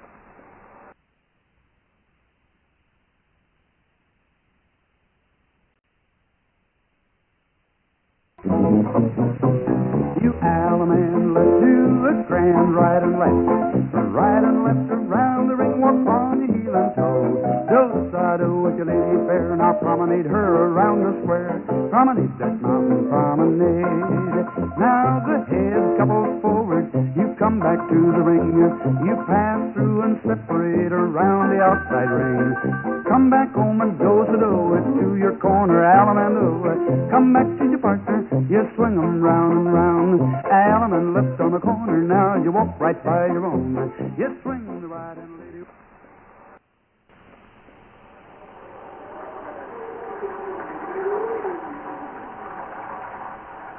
Dang it. Just listen to that rain, Zeb. Yes. The wind's sweeping it right up again the store. Every time we get one of them west winds or the rain, she usually lasts for a couple of days, I notice. Won't be so good for Major Bond's air circus, will it? No, and it won't be so good for this here bum knee of mine if I have to go home in it. Yeah. The darn thing always raises all fired tarnation every time it gets wet. Yes. Well, say, why don't you stay here at the store tonight? Sleep in the cot in the back of the room, the one Hector used to sleep on. By cracky, that ain't a bad idea, Zeb. Guess I will sleep here at the store tonight, then. Yes, you might just as well. No use of paddling through all that. Who you suppose that is knocking? Oh, I suppose it's someone that figures the store's closed to count we got the front door shut. Well, what you reckon we ought to do about it? Why, go open the door. Huh? I said go open the door. Oh, I never thought of that. Man, sakes. All right. Keep your shirt on. I'm a-coming. Boy. Oh. Kind of damp out this afternoon, isn't it? Yes, it is. My name's Horace F. Hyde. My cousin, Boyer, the attorney, told me that you... How's that? I say my cousin, Mr. Boyer, the attorney, told me you might have a job for me. I'm Horace F. Hyde, the... didn't quite catch the name. You say... What does the fellow want, Zeb? Horace Hyde. Well, mister, we don't sell horse hides here. I didn't say I wanted to buy a horse hide. I reckon he means he's selling horse hides, Zeb. Well, I said we don't want to buy no horse hide neither. Land of Goshen, what would we do with a horse hide? We couldn't use it for nothing. Oh, you're all wrong. You're right. Certainly you are, Zeb. We could use a piece of horse hide to nail over that there worn place on the counter. Now listen, my cousin... cousin... But it'd be pretty darn expensive, wouldn't it? No, listen. See, it wouldn't cost so much. All we need is a little piece. It won't cost much at all. My cousin, the attorney, sent... See, just 30 cents. Well, I don't know, Eb. That's sure. Come on. Where do you guys figure you're... What say? I said where. Where do you... Yeah, that's a fact, Zeb. Just think how it'll wear. Well, maybe it will. I don't know. Say, you're the dumbest guys I've seen for years. That's right, for years. It'll wear for years, Zeb. Oh. Yes, I guess you're right at that, Zeb. Well, we'll take a piece of that horse-hide, young feller. You know, you're a pretty darn good salesman. You know that? But I'm not selling horse-hides. Huh? What? You ain't selling horse-hides? No, I'm... Well, then, what in tarnation are you selling? Yes. I'm not selling anything. Well, now, that'll be just enough out of you, young feller. Coming in here and giving us a long talk about horsehide just for a joke. Taking up our time and just... I didn't say anything about horsehide. You did. Why, of course you did. You stood right there and said that you was... I did not. My name is Hyde. H-Y... What? Say, are you deaf? Why? It's my name. Well, how do we know why it's your name? Yeah, go ask your father. Yes. I didn't ask why it's my name. I said it is. H. Shucks. He's crazy, Zeb.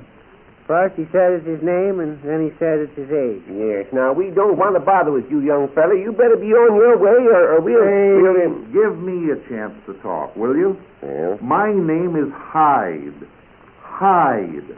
I'm an aviator. What? My cousin, Mr. Boyer. Oh, well, say, why in perdition didn't you say so? You're the fella that Lawyer Boyer was speaking of, the fella that's going to take Hector Smith's place in that airplane, huh? Yes, I'm the guy. Oh. Well, why couldn't you say so in the first place? Instead of beating around the bush. Yes, well... What's the dope on this job, anyway? Oh, yes, well, there ain't much to it. You see, a friend of ours signed a contract to go up in an airplane, but he can't fly. No, so we're sending a fella to go up for him, you see. Well, where does he hop off from? Where does he go up from? Someplace right here in town? No. The place about halfway between here and Squidville on the left side of the road it is. You can't miss it. You got a car? Yep.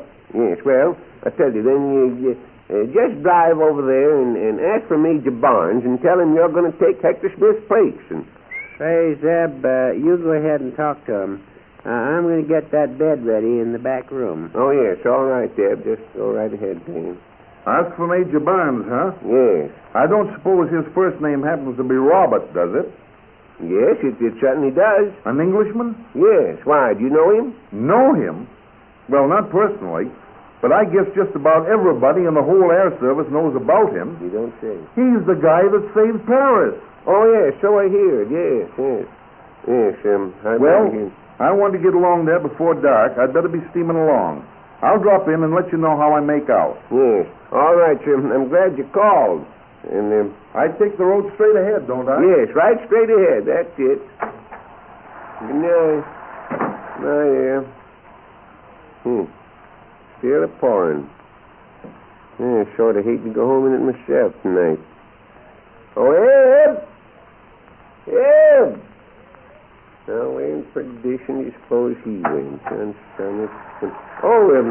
Howdy, Hector. Oh, gosh sakes, it's certainly raining cats and dogs, ain't it? Yes, I just saying to myself, I sort of hate to go home in it. Ain't got my umbrella here. Oh, shoot, sure, that's too bad. Well, if I'd known that, I'd have brought you over my new invention. Why, you got new invention? Say, have I? Say, that's a pepper. Yes, Let me tell you, Mr. Winterbottom, a pepper. Hmm. You put it on according to instructions, and no matter how hard it's raining, you won't get a drop of water on you. No, sir, not one drop. Well, what is it, Hector? Sort of like a raincoat? No. It's a kind of a cross between a pair of horn-rimmed spectacles and a lightning rod. Yes, that's it. A lightning rod. Oh, what you talking about? Pair of spectacles and a lightning rod. An outfit like that wouldn't keep the rain off you? Oh, is that so? Yes, that's so. Well, it will, Mr. Winterbottom. It shows you're wrong. Well, I'll tell you what I'll do. What? I'll send it over to you, and you wear it according to instructions, and I'll guarantee you won't get wet. Yes. Well, how do you wear it? Well, first you put on the spectacles. Yes. Then you stick the lightning rod down the back of your neck, so that it sticks up above your head exactly 3 inches. Exactly 3 inches, huh? Yes, 3 inches, and then you stay inside the house till the rain's over. And then you stay inside the house. Say, now, that'll be about enough out of you. You didn't feel so darn funny the other day before me and Eb got you out of going up in that airplane, did you? You were scared to death, that's what you was. Shoot, I wasn't scared about going up in that airplane at all. No, I bet you wasn't. Well, I wasn't, I tell you. Because danger means nothing to me. Why, I just laugh at danger. Ha, ha, ha, ha, just like that. I went right into a lion's cage once, I did. A lion's cage? Yes, sir, right into a lion's cage. And when you go into a lion's cage, when I first went in there, I made up my mind I wouldn't show any sign of nervousness. So you know what I did? What did you do? I made up my mind that when I got in there, I'd look that lion right square in the eye. Yes. Yes, sir, right square in the eye, I'd look that lion. Yes. And so I went up, I grabbed a hold of the door. Yes. I flung the door open. Yes. I stepped inside. Yes, and did you look the lion right square in the eye? Oh, shoot, no, there wasn't any lion there. I figured it was all a darn fake in the first place. If you was... Say, was that the wind rattling that door, or what do you suppose? Hey, open this door, will you? Well, gosh, it sounds like Mr. Peters. Yes, I reckon the darn lock must have sprung when you come in, Hector. Why, you darned old fool, what you doing standing out here in the rain? You're soaked through. Get inside here. I ain't standing here. I've been home. Home? Yeah. I thought you was going to stay here at the store tonight and count the storm. Well, I am. I'm going to sleep here at the store. I just went home to get my nightshirt.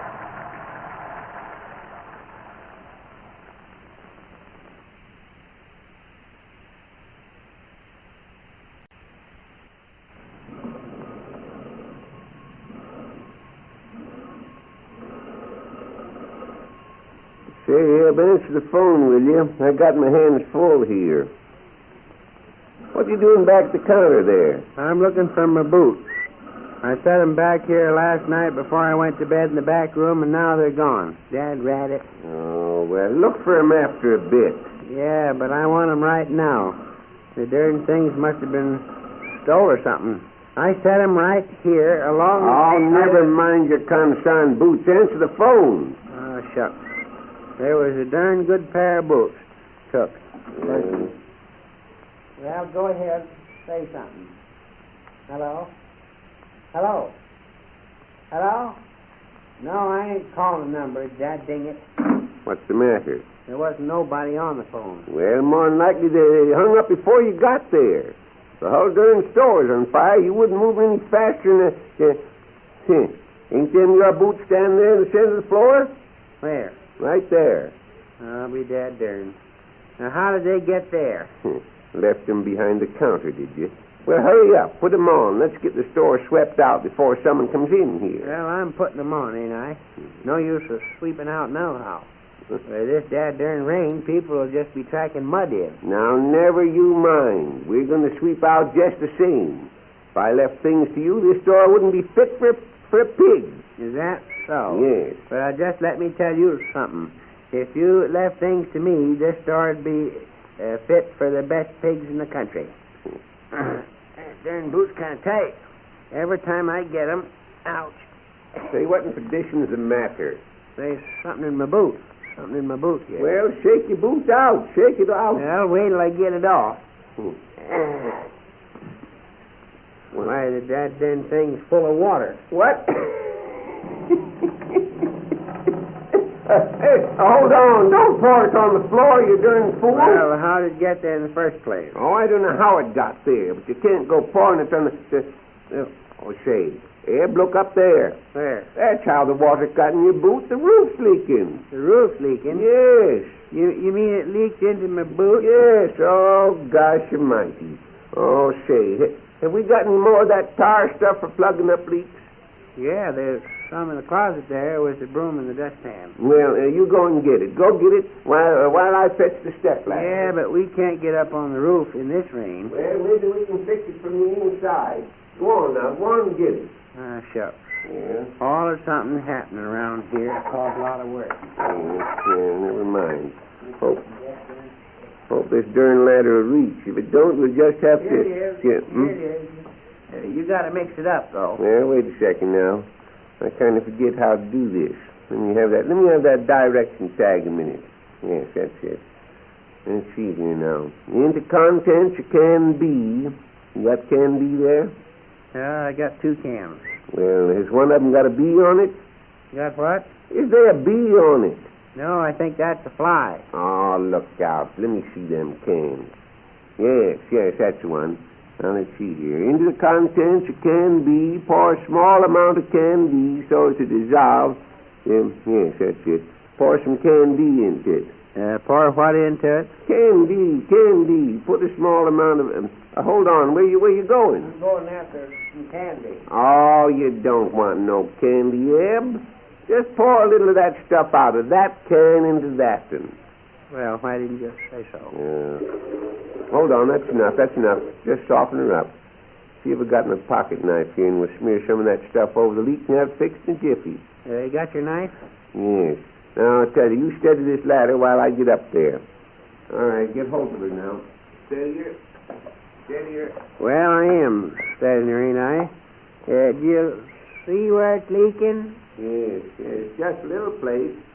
Wait, I'll sort of clean it out with a knife before we put the stuff into the thing here.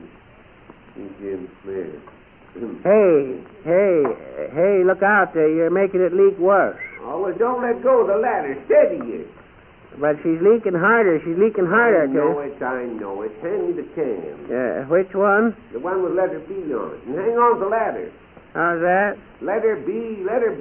Oh, letter B. I thought you said to hang on to it. I did say hang on to it. Grab it, I tell you. Dang you, Zeb. I wish you'd figure out what you want me to do. Yeah. First you say steady the ladder, and then you say letter B, and I didn't say the ladder. Well, then what did you say to let B? I said the letter. Oh, shucks. Finish the darn job yourself. I'm going over to... You're going to stay right here and hold this ladder. Turn your Hyde. Now, hand me that can with the letter B written on it. You mean this'n? Yes, of course, that's it. Ouch, Dad, ding it. During this week, a drop went right into my eye. A what? I say a drop. It was oh, what'd you do that for? You said to drop it. I didn't. Did. I didn't need You it. did. No, I did not. Hand me that can. Now, here, take the dad ratted thing and be... Oh, but that's the wrong one. It's the wrong one. How's that? I say that can't be. Can be? Can be? No, can't be. Can't be what? Can be. Ah, shucks. I tell you, I'm through. Can be and can't be and will be and won't be. Shucks. I'm through. I won't work for no crazy fella. But I'm talking about can be. The can you drop. Give me it. Well, take it. Land of Goshen. At last you begin to show a little sense. Now steady the ladder. I'll get this thing fixed here in a minute. Thing was kind of loose, but there, that seems to go. Yes, that's beginning to get her. There. Now, That's shucks. it. Wait a minute now. Just a little mite more right there. Now hold it like it down. Oh, gosh. What are you doing? Oh, it's none of your business, young feller. Well, if you got the all-fired thing fixed, I'm going over to the Gem restaurant and get me a cup of coffee. I ain't had no breakfast yet. Yeah, go ahead. I'll be darn glad to get rid of you. Well, you don't need to be so darn persnickety about it. Never see such a dumb feller in all my born days.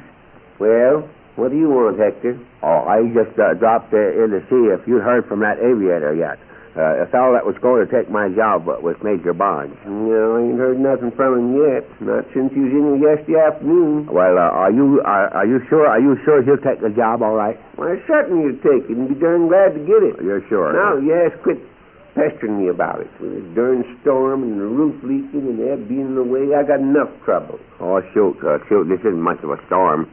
I've seen lots worse storms than this. Yes, to hear you tell it. Well, I have. I've seen plenty of storms. I saw a storm at sea once that would make this storm seem just like an April shower. I was aboard an old windjammer. I was up in the crow's nest, and all of a sudden... Crow's nest? What was you doing up in the crow's nest? I was feeding the crows. That's it, yeah, feeding the crows. Yes, but when all of a sudden the storm was upon us. Oh, gosh, it was terrible. Waves mountain high came crashing over the mid-Riffians, battered our bills to bits, sweeping the back of the creel, and pouring into a deluge into our main topsails, masts, and grogs.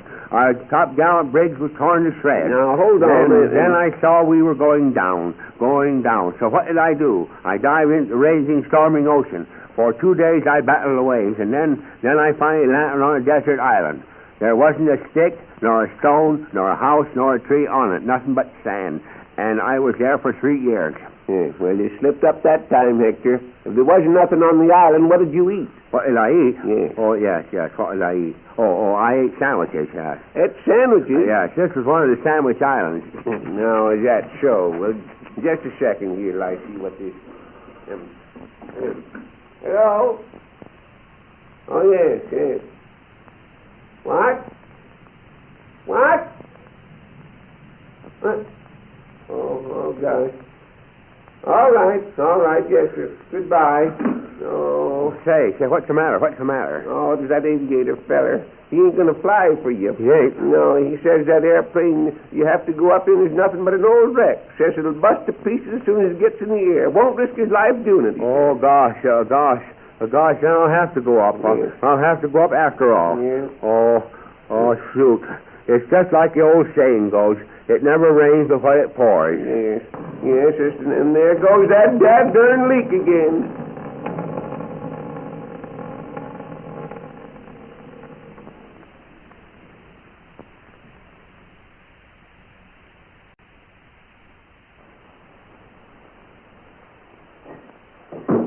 Pardon me, but I'd like to... Hello, Major. Yeah.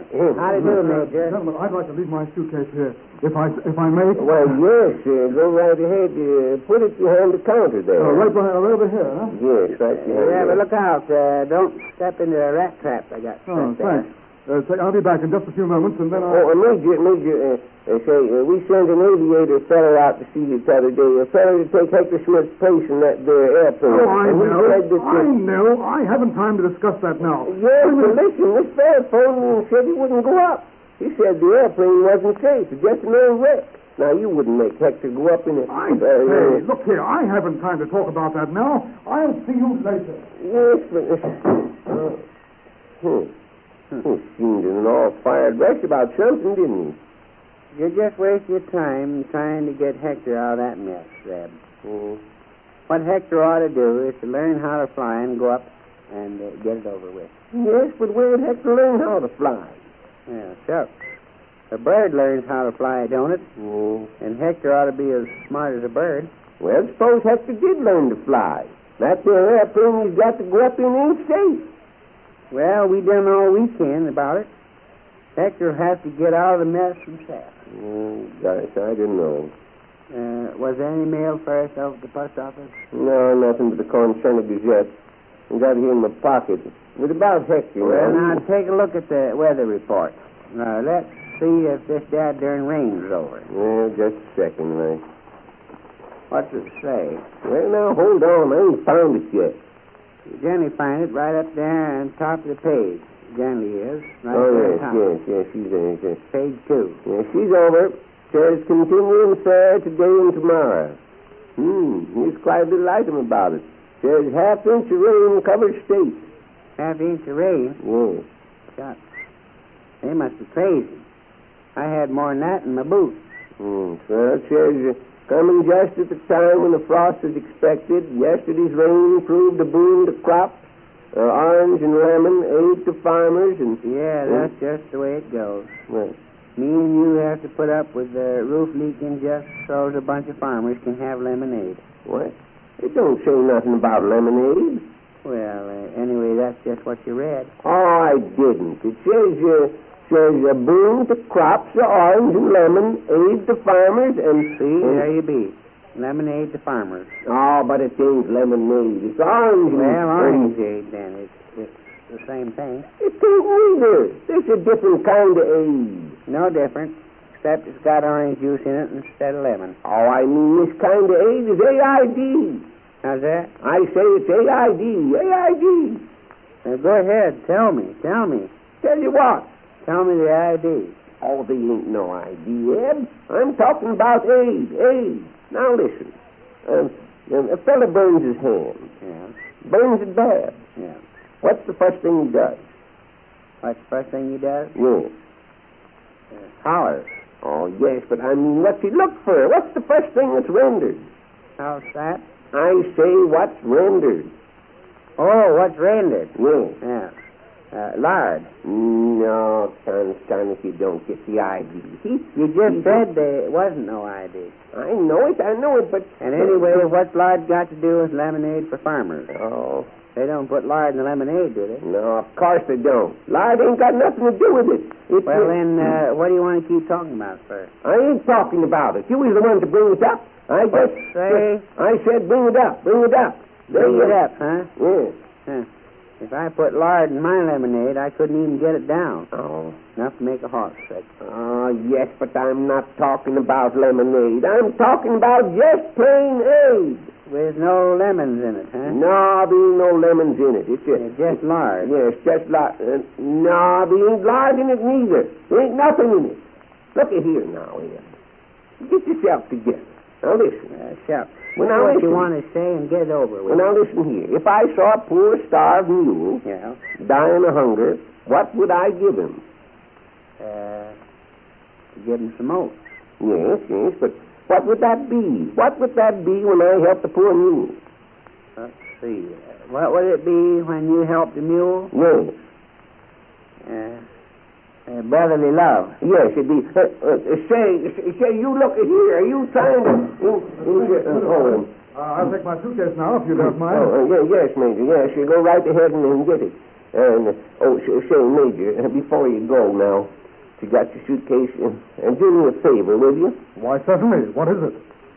Let Hector out of doing them there stunts in the airplane. He can't fly, Major. Now, look here, Mr. Winterbottom. I'm willing to grant you any favor within reason.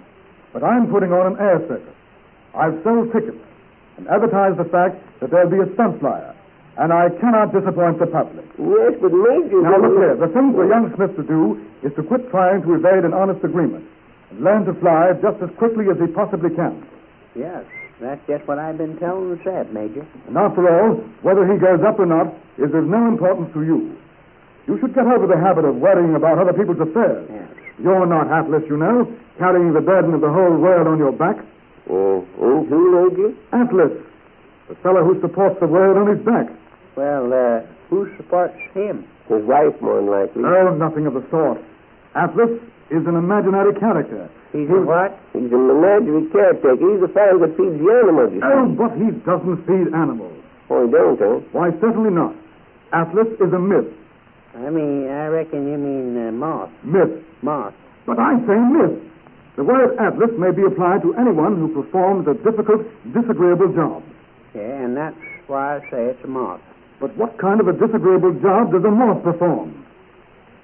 Spends all summer in a fur coat. Oh, but the moth is in the coat because it's eating the fur. How's that?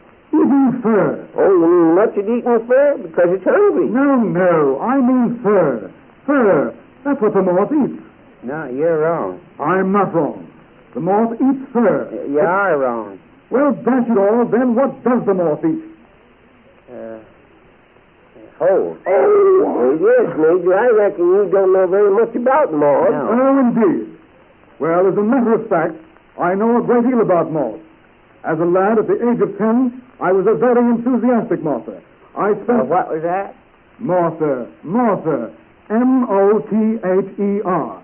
I spent... Oh, you was an enthusiastic mother. Why, Major, you couldn't been a mother at the age of 10. I didn't say I was a mother at the age of 10. I said, as a lad, I was an enthusiastic... How's that? I said I was an enthusiastic ladder. You was an enthusiastic ladder. Listen, I'm telling you that I was a mother. I studied moths, insects, at the British Museum, where they have the largest collection of insects in the whole world. So, I bet there's just as large a collection right here in Corner Center. Nonsense. Where? At the Corner Center Hotel. Oh, of all the stupid, idiotic, ignorant dolts, Say, look, hold on there. Just a second here. Who are you calling a donut? I didn't say donut. I said dolt. Dolt. Well, all right. But you just better be a mite careful how you talk to me, Major. Yes, and what's all this got to do with Hector, Major? Now, looky here. You just can't make that boy go up in that there airplane. I can't, huh? I can't? Well, for your information, he is going up. He is going up in just 2 days from today. Just 2 days from today. Good spot. Oh, dear. Hey, wait. Hold on. Wait a second. Look, Zeb. What? Look at the darn fool. I always said he was crazy. He forgot to take his suitcase. Yes, well. You know what we got to do, Ed? Got to do? How'd you mean? We got to learn Hector how to fly before he goes up in that airplane. Yes. And if we don't, he'll be learning from the angels. You Alaman, let's do a grand right and left. Right and left around the ring, walk on your heel and toe. Do side with your lady fair, now promenade her around the square. Promenade that mountain promenade. Now the head couples forward, you come back to the ring. You pass through and separate around the outside ring. Come back home and do-sa-do it to your corner, Alaman do. Come back to your partner, you swing 'em round and round. Alaman left on the corner, now you walk right by your own. You swing